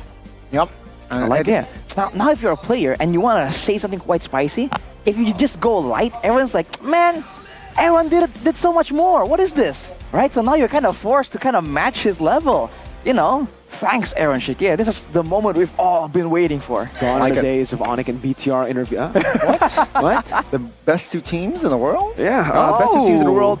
Performances in game, maybe not out game, unfortunately. Interviews were pretty bad, but let's talk about this game, Arashi. How the heck did RBL lose after stealing that lure? I thought it was a done deal with a 7,000 gold lead. I thought so as well. I mean, the composition for Geek Fam isn't really all that play-make heavy. I thought there's no way they would kind of find a moment, but they did. Rebellion just did not respect it, and immediately the player of the match, Gobs, comes back into the roster, immediately scoops up all the accolades presented by the official tournament smartphone, the Samsung Galaxy S24 series on the Edith. It's got a 100% win rate, I believe. Dude. He's an enabler, man. He plays the enabler role, and the Khalid was a loss for Cars. And yeah, honestly, I feel like the biggest mistake was in towards the end. Sway Low still trying to go for Primal Wrath. His tunnel vision on Primal Wrath. I think that was definitely a big factor here. As we take a look at the player of the match highlights by our official gold partner UBS Gold, you are seeing great moments from Rebellion already. Just catching the members of Geek Fam by surprise, coming at them from weird angles, right? This isn't the front to back that they wanted. You can see they got forced to be, they were kind of split apart by the side flank. They're also split apart by Divine Judgment. And in the early game, Cars was an absolute monster, dude. There is no stopping for this man.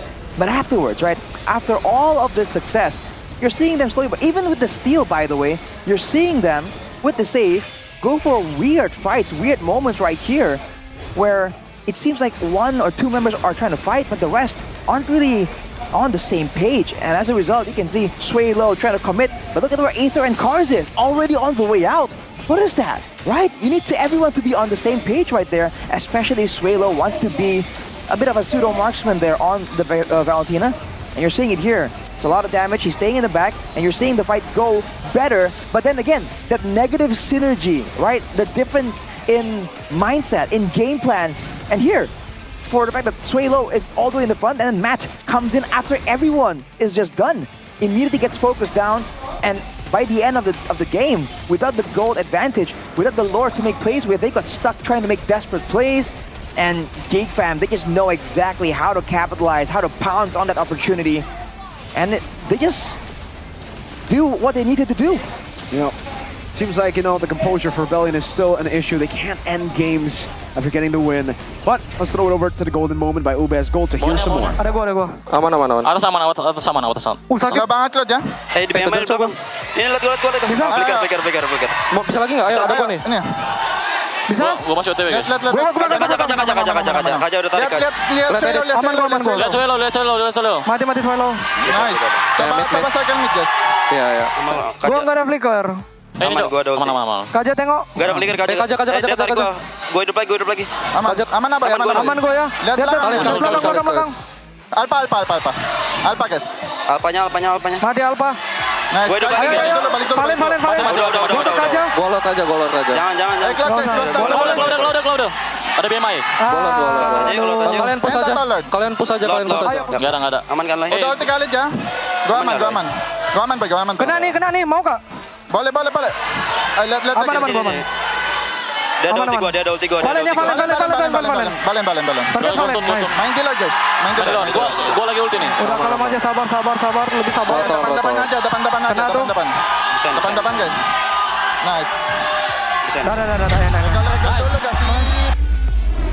Sabar. Patience. Alter ego? Huh? Oh. Someone once said that. Oh. Sabar. Minggir. What the heck? Where'd that come from? Speed, man. Shout out. Minggir means get out of the way, by the way. So a complete opposite to Sabar, to patience. But I don't think it's opposite. Is it not? Move and patience? Yeah, one's like, oh, hey, be patient. And the other was like, hey, get out of the way, bro. Get out of the way. Like, elbow him. Just elbow him. And then the final word be, I don't even want to say it here. All right, 17 man. minutes almost. Dude, you just feel so bad for Rebellion because it seemed like everything was going so well. The unorthodox strategies, the war cry, primal wrath, Sway Low, carrying, it already looked so cool, right? Oh, man. And then Geek Fam were just too tough. They were just too persistent, and Rebellion Esports slowly but surely just lost their composure. They went from real loco to zany and goofy, man. Yeah. What the heck? They had like a reverse character arc in this one game. Oh man. After getting all the necessary items, right, then the damage really ramps up.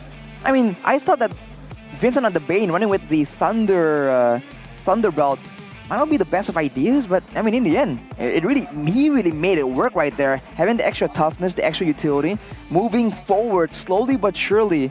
And of course, there are some moments there where without the assistance of some of the Rebellion Esports members, Geek Fam maybe would have lost too. So again, sometimes in those moments of chaos, it can be good. You can kind of throw Geek Fam into chaos, but if you get swallowed by that tempo, the same thing can happen to you, man. And Geek Fam show that slow and steady is the way. They started off slow, but they came out on top there, man.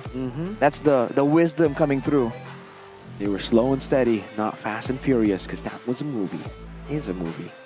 And the movie that continued for a bit way too long, I think. Whoa! Hey! Rashi! Hey, I'm standing up here. Oh, God! Whoa, why? You're a Fast and Furious fan? No? I don't know why he stood up there. Cars in space? I'm just He's a Paul Walker fan. training my legs. Okay. Well, looking at the stats here, dude, I think it's very apparent that damage is the name of the game right here. With so many DPS tools and so much sustain, both teams doing 450 damage minimum, and even for Rebellion, 534,000 damage. That's a lot of damage, my guy. Yeah, that's a lot of damage, is what Phil Swift says. Exactly. But, you know, he is able to fix it. Unfortunately for, you know, for in this game. With the tape. The Moscow tape. Tape can't fix that. Yes, it can. The bolt was sewn in half, technically, right? By RBL here, but they were able to use the power application. Moscow tape. They were able to plug the leaks. Oh my God, do you know this reference? Oh man, this is an old reference. Very old. I don't know. People probably don't know, but yeah, Masako was literally the tape, right? He was the tape for the team. He kept the team together really well, and the damage was definitely there. A couple of moments where it looked kind of fishy, but even Vincent, we don't talk about the red tree miss. Everything else was good. And see what I'm saying? Put him on a utility and he performs much better, I would say. Because we have, well, what we have to compare it with is the Roger from Game 2. Right? Yeah, you have to use the right product for the right job. I think that's the moral of the story right here. You know, if they use a different, depending on the problem, right? Depending on the leak, on the damage, you know, you need other things, right? You need alternatives. And I think for Vincent, this is a great showing already. So hopefully they can expand on this, right? It'll be a bit of a notable thing to be, I guess, one of the teams that really doubles down on that utility jungler. They might be forced into it, but there's no reason why they will be unable to use that to their advantage, to embrace it and make it their own thing. Yeah. It's still a win for Geek Fam. We got to give props to them. You know, it's a day of celebration for them for making it to the playoffs, but I still think they have a lot of issues to work out. Beloyski Game 2 on the Hylos. It feels like when the game isn't going too well, he still just makes these very weird decisions, especially on the Hylos, and he just ends up dying. Here in this game, there were a couple of mistakes all the way from the early game too, because Rebellion were the ones holding on to the lead. You can see this goal difference over time. Geek Fam came back, and it's up against Rebellion. The other teams that have already qualified to playoffs, I think they would have been able to utilize the gold lead a bit better there than Rebellion, right? No offense to Rebellion. And yeah, for Geek Fam, a big concern for them, I still think, is in the draft. And I don't want to really just put the pressure on Vincent here, but Fanny and Ling was ignored completely in this series. We never see that. Interesting. That's true for Ether as well, technically. Exactly. So, but he's not in playoffs. Right, exactly. I'm talking for Geek Fam's future in the playoffs. That will be a big problem. If the Fanny and Ling are, if they are the ones that have to ban Fanny and Ling constantly, then the Khalid, Gotcha, these big picks will be open for the opposing team. Either they kind of round off the rough edges of their composition, or find their own special unorthodox ways to deal with that situation, right? With all these Prio assassins still available, like the Ling, the Fanny, the Hayabusa. There's so many options right now. And even earlier, we're seeing the Lancelot just pop up out of nowhere. That was Kyrie, though. And true, but we saw it from Sutsujin. Exactly. It's still, I think the only guy who actually just continuously picks it up is Kyrie so far, right? We'll see if the Lancelot can actually make an appearance. Okay, I was caught off guard, but thank you, he says. Okay, no, but if he actually becomes a regular in MPL, right? It'll be a regular, or will it just be a Kyrie thing? Because even Ling last season, it was a Kyrie thing, an assassin in the jungle. Remember? Huh. Wait a minute. You're right, actually. But again, that also shows, right, that if you are that comfortable, if you're that good, then you can make it work even though it's not exactly meta. If you're that good, you should probably just take the Kitty Up play of the day. And unfortunately, I'm sorry, Kyrie, it's actually Aran. Oh boy. What was this play? Which play? Avatar? It was the Avatar. Boom! Watashi ga kita. Boom in your face. Oh, that would be a good collaboration. Oh, that would be so cool. You're right. Okay, but yeah. The All Might reference, by the way, if those of you don't know, that's what he says as he lands with the superhero landing. I have arrived. Watashi ga kita. Say it, Gani. Watashi, I have arrived. Watashi ga kita. Watashi ga kita. There you go. Just like that. Just like that. That's boom. Exactly. Boom. Oh, this guy. Gotcha. This guy. Okay. I thought you were about to do something with the content, so I'm like, whoa. No. Why would you think that way, man? Why would you Well, think of that? because there's a smear on our desk that smells suspiciously of lemon. Whoa. That sound, you think about it again. Okay, Arashi. Not enough context. Okay. Think about it again, what you just said, Arashi. I'll leave you to it. Let's see here. Failing to secure victory against Geek Fam. How can Rebellion bounce back in the next match? Aziza and Maja, thank you so much. Even though this game didn't go well for RBL, hopefully in Week 9 they can improve, draft accordingly to the patch, and expand their hero pool. I agree. Nice try, RBL, this season. I think it's been a nice try for a while now for RBL, and honestly, it just comes down to them. Yeah, nothing to lose. I think we already said this as well. Play like there's nothing to lose. I think they did play like there's nothing to lose, especially in Game 1 with the Banatera. Yeah. Games coming up, though, against... As far as I remember, they have one more match against RRQ at least, though. Oof. One more chance to prove themselves, right? If they can somehow pull it off against RRQ, you know, If still a they statement. do, you might not make it to upper brackets. I'm just saying. Man. So, like, you gotta be careful. Let's take a look at the standings as of Week 8, Day 3. As of the end of Week 8, Team Liquid first seed to secure upper brackets. Fnatic Onic getting back to number 5, taken away from Alter Ego. But they were number 4 for a very short time. Geek Fam took it back. Wow. We gave 2 tickets to Bandung today. 1 ticket left. One more 2 to go. teams fighting for it. Also, one more ticket to upper brackets that we have to give over. True. Will it be RQ? Will it be Bigatron Alpha? We will see. Also, Bigatron can still drop, I think, to 4th or 5th if they continue this lose streak. And I don't think they want to do that because, again, if you don't know, guys, this is the seeding of the playoff spot. Number 3 will go up against number 6. Number 4 will go up against number 5. I think for BTR, they would be happy if Geek Fam and Fnatic Onic go at it. And then they go against Alter Ego. Oh, Interesting. 2 more matches for Bigatron, though. Okay, well, speaking of Bigatron, though, they have a rookie. His name is Finn. Will he be the Rookie of the Week? I don't know. I think it's actually going to be, oh, why is it Fabian? He is an undeserved... No. Shout out to Fabian. This guy is the best rookie jungler for sure. Is he the best jungler? I don't know. We'll see in the RRQ versus TLID match later. Oof, that'll be a fire match, dude. Hey, it's my quote there as well. You know, why is he the Rookie of the Week? Because he is one of the biggest threats in the league at the moment, yet no one can do anything about it. They tried banning him. They tried countering him. They tried, you know, using all of their resources to try and shut him down. Yep. It doesn't work. At this point, there's nothing you can do against him. What you need to do is outgame. Give him a girlfriend, and usually that's where players start to lose out their jam. Let's take a look at the Player of the Week, though. Oh, it's Gonny! Oh no, that's your quote. That's my Fabian! quote. Shout out to Fabian. What? I mean, this Again, week, back to back.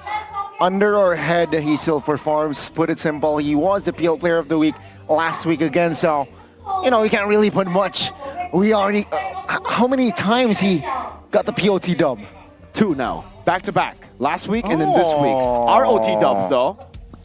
Okay. Yeah, ROT dubs. Dude, man, turtle rate is horrendous, but this is TLID style. They don't care about the turtles. It's weird, but it works. Because they just wait for the power spikes, and this man right here carries so hard with Aaron too. It's witty. The team is really good. I can't wait to see TLID, honestly. And Favion, any last words for Favion? From me? Man, he just has to keep doing what he's doing because he is doing amazing. Hey. We saw a bit of his backstory earlier from a VT, and it's an inspiring story, dude. It is. He used to be toxic. He used to blame everyone. And he said, like, when you want to find true power, you seek for it within. Like, dang, That's what is crazy. that, dude? What's with the wisdom He pouring out of definitely learned MPL that today? from Witty the Wise. Witty the Wise. Has Witty to the be. Wise blessed him with his wisdom. I honestly got a question for Arashi here. Okay.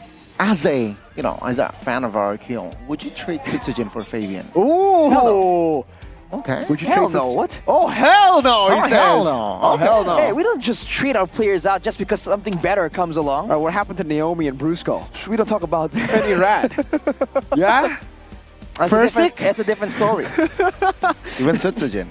Oh, no, not Citizen. Not Sujin. Hey, hey. Oh, maybe not yet, Hey, right? hold on with the allegations, bro. Come on. All right, let's take a look at the next week's schedule. Boys and girls, it's Bigatron versus Geek Fam. That'll Right. be a banger right there for our first match of the week. Rebellion versus Dewa United. And then on Saturday, We got Geek Fam versus EVOS, TLID versus RRQ. There we go. That's the first seeder against the second. Fnatic Onyx will take on Alter Ego that day. The rising Alter Ego. And on Sunday, Dewa United going up against Fnatic Onyx. Alter Ego, again, going up against Bigatron, and RRQ against Rebellion finally. And some people are saying, if you do the math right, there's a chance that we can't really see how the standings will look until that final match between RRQ and Rebellion. So, hey, once again, we're down to waiting for the final game of the season. It's just an amazing season, dude. It comes down to this, folks. RBL versus Dewa. If RBL win, boom, Alter Ego make it to playoffs. So we could have it by the first day of week 9, or we could have it all the way to the very end. Yeehaw. Even though this season we've been saying, you know, this is going to be crazy because, oh, actually, this is going to be mid because the outcome feels like it was already there. The top 5 and the bottom 4, there was a big gap between them. And then the patch hits, everything flips around. Suddenly, Alter Ego become gods at the game again, beating RRQ, almost beating TLID 2-1. And we'll see that RRQ TLID rematch. Leg number 1 was RRQ winning, but that was a very new TLID. That was leg 1. And TLID, since that loss, leg 2, undisputed. It's not the same. Undefeated. RRQ have actually been the ones that actually have looked a bit more shaky compared to TLID. I mean, there's some concern definitely for RRQ, but hey, it's part of the process, right? I don't think it's realistic to think that you should go through the whole regular season with 0 losses, right? This is where you have to try and experiment, try and learn. Say that to SRG. I mean, to be fair, RRQ is rebuilding this season. They're reconstructing. Rebuild. Yeah, I mean, would you be happy? Okay, this is worst case scenario, Rashi. But if in the playoffs they pull off like a Bigatron last season, right? Would you still be happy with the season that you've got? Honestly, right, what they have been able to do this season has already blown my expectations out of the water. I thought it would take so much more times, but it turns out it is just that quick. So I think regardless if they do well in the playoffs or not, I'm already kind of overjoyed. And I think we gotta try and extend that momentum to the MLBB Mobies Awards. Come join us, guys. Help us. Help MLBB because we've been nominated for 5 categories at the Mobies Award. Mobile Game of the Year, MLBB. Mobile Strategy Game of the Year, Mobile Legends. Mobile Competitive Game of the Year, Mobile Legends Bang Bang. Developer of the Year, Moonton. And Live Event of the Year, Mobile Legends Bang Bang M5 World Championship. How do I support it, though? You may ask. Check out the site mobileawards.com/vote. We'll take a couple of minutes of your life, you know? Yes. Why not? Couple of minutes? No, I think seconds, honestly. Just type it in. Real quick. There are 5 categories type it in there. with your Samsung phone, right? Here, someone time me. You ready? You ready? 1, You ready? 2. Oh, wait. Start 3. from 0. Hey, we do manual. Go. 1, 2, 3, 4, Mississippi 5, Mississippi 6, Mississippi 7, Mississippi 8, Mississippi 9, Mississippi 10, Mississippi 11, Mississippi 12, Mississippi 13, Mississippi 14, Mississippi 15, Mississippi 16, Wagon is Mississippi. counting. Okay. Oh, wow. Under 20 Under 20 seconds, by the way. That's not a lot long. at all. That's very, very. You heard of Kadia, but have you heard of the Kadia Riverlands? Suyo is a dual master from Kadia Riverlands who can freely switch between 2 forms in battle. Using the power of the Immortal, he can transform into a Shashin, or he can traverse the battlefield and become a fighter to dominate the fight. I'm sorry, man. The Kadia Riverlands got me. I'm laughing at that Shashin. Yeah, same. Exactly. I can't keep a straight face. Remember, hey, the hero pack will be officially available on the 21st. So get the hero and the venerated vigilance skin for just 469 diamonds in the first week, right? Has it passed at this point? Yeah, no. I mean, you can still get it. You can still get it to this day for the 51 diamonds. First for the first 14 days. You can still get that skin for only 51 diamonds. 51. 51. You saw people rolling for the recalls earlier. They used what 200? Joe got it at 100, and Echa got it 200. 1K. Yeah. Diamonds. About 1K. 50 for the skin, dude. 50. That's a bargain. Come on. 51. That's a steal deal. It's a steal deal, I've man. never seen one. But, Gani, Shashin. you know what that hero... Oh, you know what? No, let's talk about the upcoming match. RBL versus Dewa. Okay, so here are the final matches for RBL. Dewa, they can actually steal the slot, or not steal, but stop Dewa. They can be the gatekeepers. Oh. And then they can also, wait, they can be the double gatekeepers. They win against RQ and Dewa. Then dude, Dewa no playoffs and RQ no upper brackets perhaps. Wow. If Bigatron wins their matches. Yeah. Win their matches. Yeah, if Bigatron lose a single match, then no upper brackets. Well, speaking of Bigatron. Yeah, exactly. Here, Geek Fam. Bigatron versus Geek Fam. This is an upcoming match for Geek Fam, and then Geek Fam versus EVOS. There's no chance for them to get upper brackets, so it is just for placements. Again, third place will be going up against sixth place, fourth place will be going up against fifth place. That is how the playoff seeding will work. So for Geek Fam, I think it will make sense for them to get more wins, try to get third place, because I don't think anyone wants to go up against Fnatic Onic in day one. Well, we're getting closer and closer to the big day, the big moment, ladies and gentlemen. So don't miss out. Make sure you get your tickets now. Dude, they're selling like hotcakes. They're flying off the shelves, the virtual shelves. But dude, the last thing you want to do is realize late that, oh man, this is a pretty intense, pretty great, season. Where can I get tickets? And it's too late. And if you want to get it, you got to buy it from guys reselling it for multiple times the price. Dude, come on. Get it now, get a 10% discount and a 10K GoPay coin cashback for a limited quota if you pay with GoPay. Tickets start from 85K. Come on, man. And also, playoff tickets are available, right, Gani? Exactly. Last season, we, of course, a lot of unforgettable moments. Do you remember? And we will create more unforgettable moments later on during the playoffs. So, guys, check it out. It's open. Yeah, just X your calendars, right? Mark it. That will be a no-go, no office, just no. No work, no school. No, just no. Playoffs, MPL, ID season 14, man. Everything comes to a grinding halt once this begins. Exactly. Magic Chess Championship, extreme, man. MCNC, maybe. Oh, MCNC is coming back? Maybe. Well, luckily we got KB to cast, because then it'll be the professor. The professor. Because if he is playing, then I don't think there will be an MCNC, because everybody will just lose out. Find out the answers by coming to MPL IDC in 14 playoffs. Exactly. You want to answer? Later. Just X your calendar. No, that's a no. No. Just exit. I mean, no. You know what? Speaking of tickets, M6 tickets are also available. Exactly, you guys can go and check out. Early bird already up, so you can get M6 merchandise, I believe, as well. Yes, sir. A lot of different things. The historic M6, Who will make it to M6 from Indo? Hopefully RRQ. Two teams. RRQ Team Liquid. Ooh. Team Liquid, a Fnatic. Oh. Wait, is anyone going to vote for Team Liquid? Bigatron Alpha. And? Bigatron Alpha. Oh, come on, dude. BTR RQ. Wow. Okay, all right. I thought that, for our secondary support, we're going to all pick Team Liquid, but hey, let's go. I don't mind it. Yeah, BTR RQ. I want it. Yeah, mind your own business. What? I don't know why he attacked you. I already got the 4P plus the previous seasons, Boom. He's coming in with some facts on you, Arashi, on us. What can I do, What color is your MDL? None, unfortunately. Unfortunately, that's all I have. But ladies and gentlemen, thank you so much for watching MPL Indonesia Season 14, Week 8. We'll be back with next week, but here's Budi Karna Mongstar to end the show.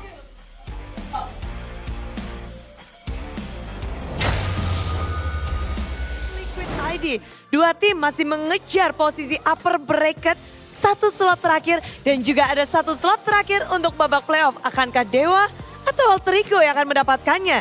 Kita akan mencari tahu bersama bagaimana posisi terakhir bagi 9 tim yang beradu di minggu yang ke-9, minggu terakhir, minggu yang kita nantikan bersama di mana pertarungan mutakhir akan disenggalakan. Dan tentu saja Budi ingin mengucapkan terima kasih kepada semua super fans dan tentu saja kepada para partner dan sponsor. Karena MPL Indonesia Season 14 powered by Moonton, presented by Official Tournament Smartphone, Samsung Galaxy, Official e-wallet GoPay, Official Destination for Gaming in Esports, Kedia, Official Gold Partner UBS Gold. Dan kita juga punya partner in Esports, ada Campina, Head and Shoulders, Ora Imo, Telkomsel, Dunia Games, IndiHome, dan WeDrink. Tak lupa juga supplier kita ada Erigo, Klik Indomaret, Yummy Choice, dan juga Saturday acara ini supported by PBSI. Minggu ke-8, minggu yang menentukan banyak sekali. Pada akhirnya, minggu ke-9 lah yang benar-benar bisa menjadi penentuan untuk babak playoff. So, di sini Bude Clara Mongsar yang mengucapkan terima kasih dan sampai jumpa di minggu yang ke-9 MPL Indonesia Season 14. We on this!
dan terus berlari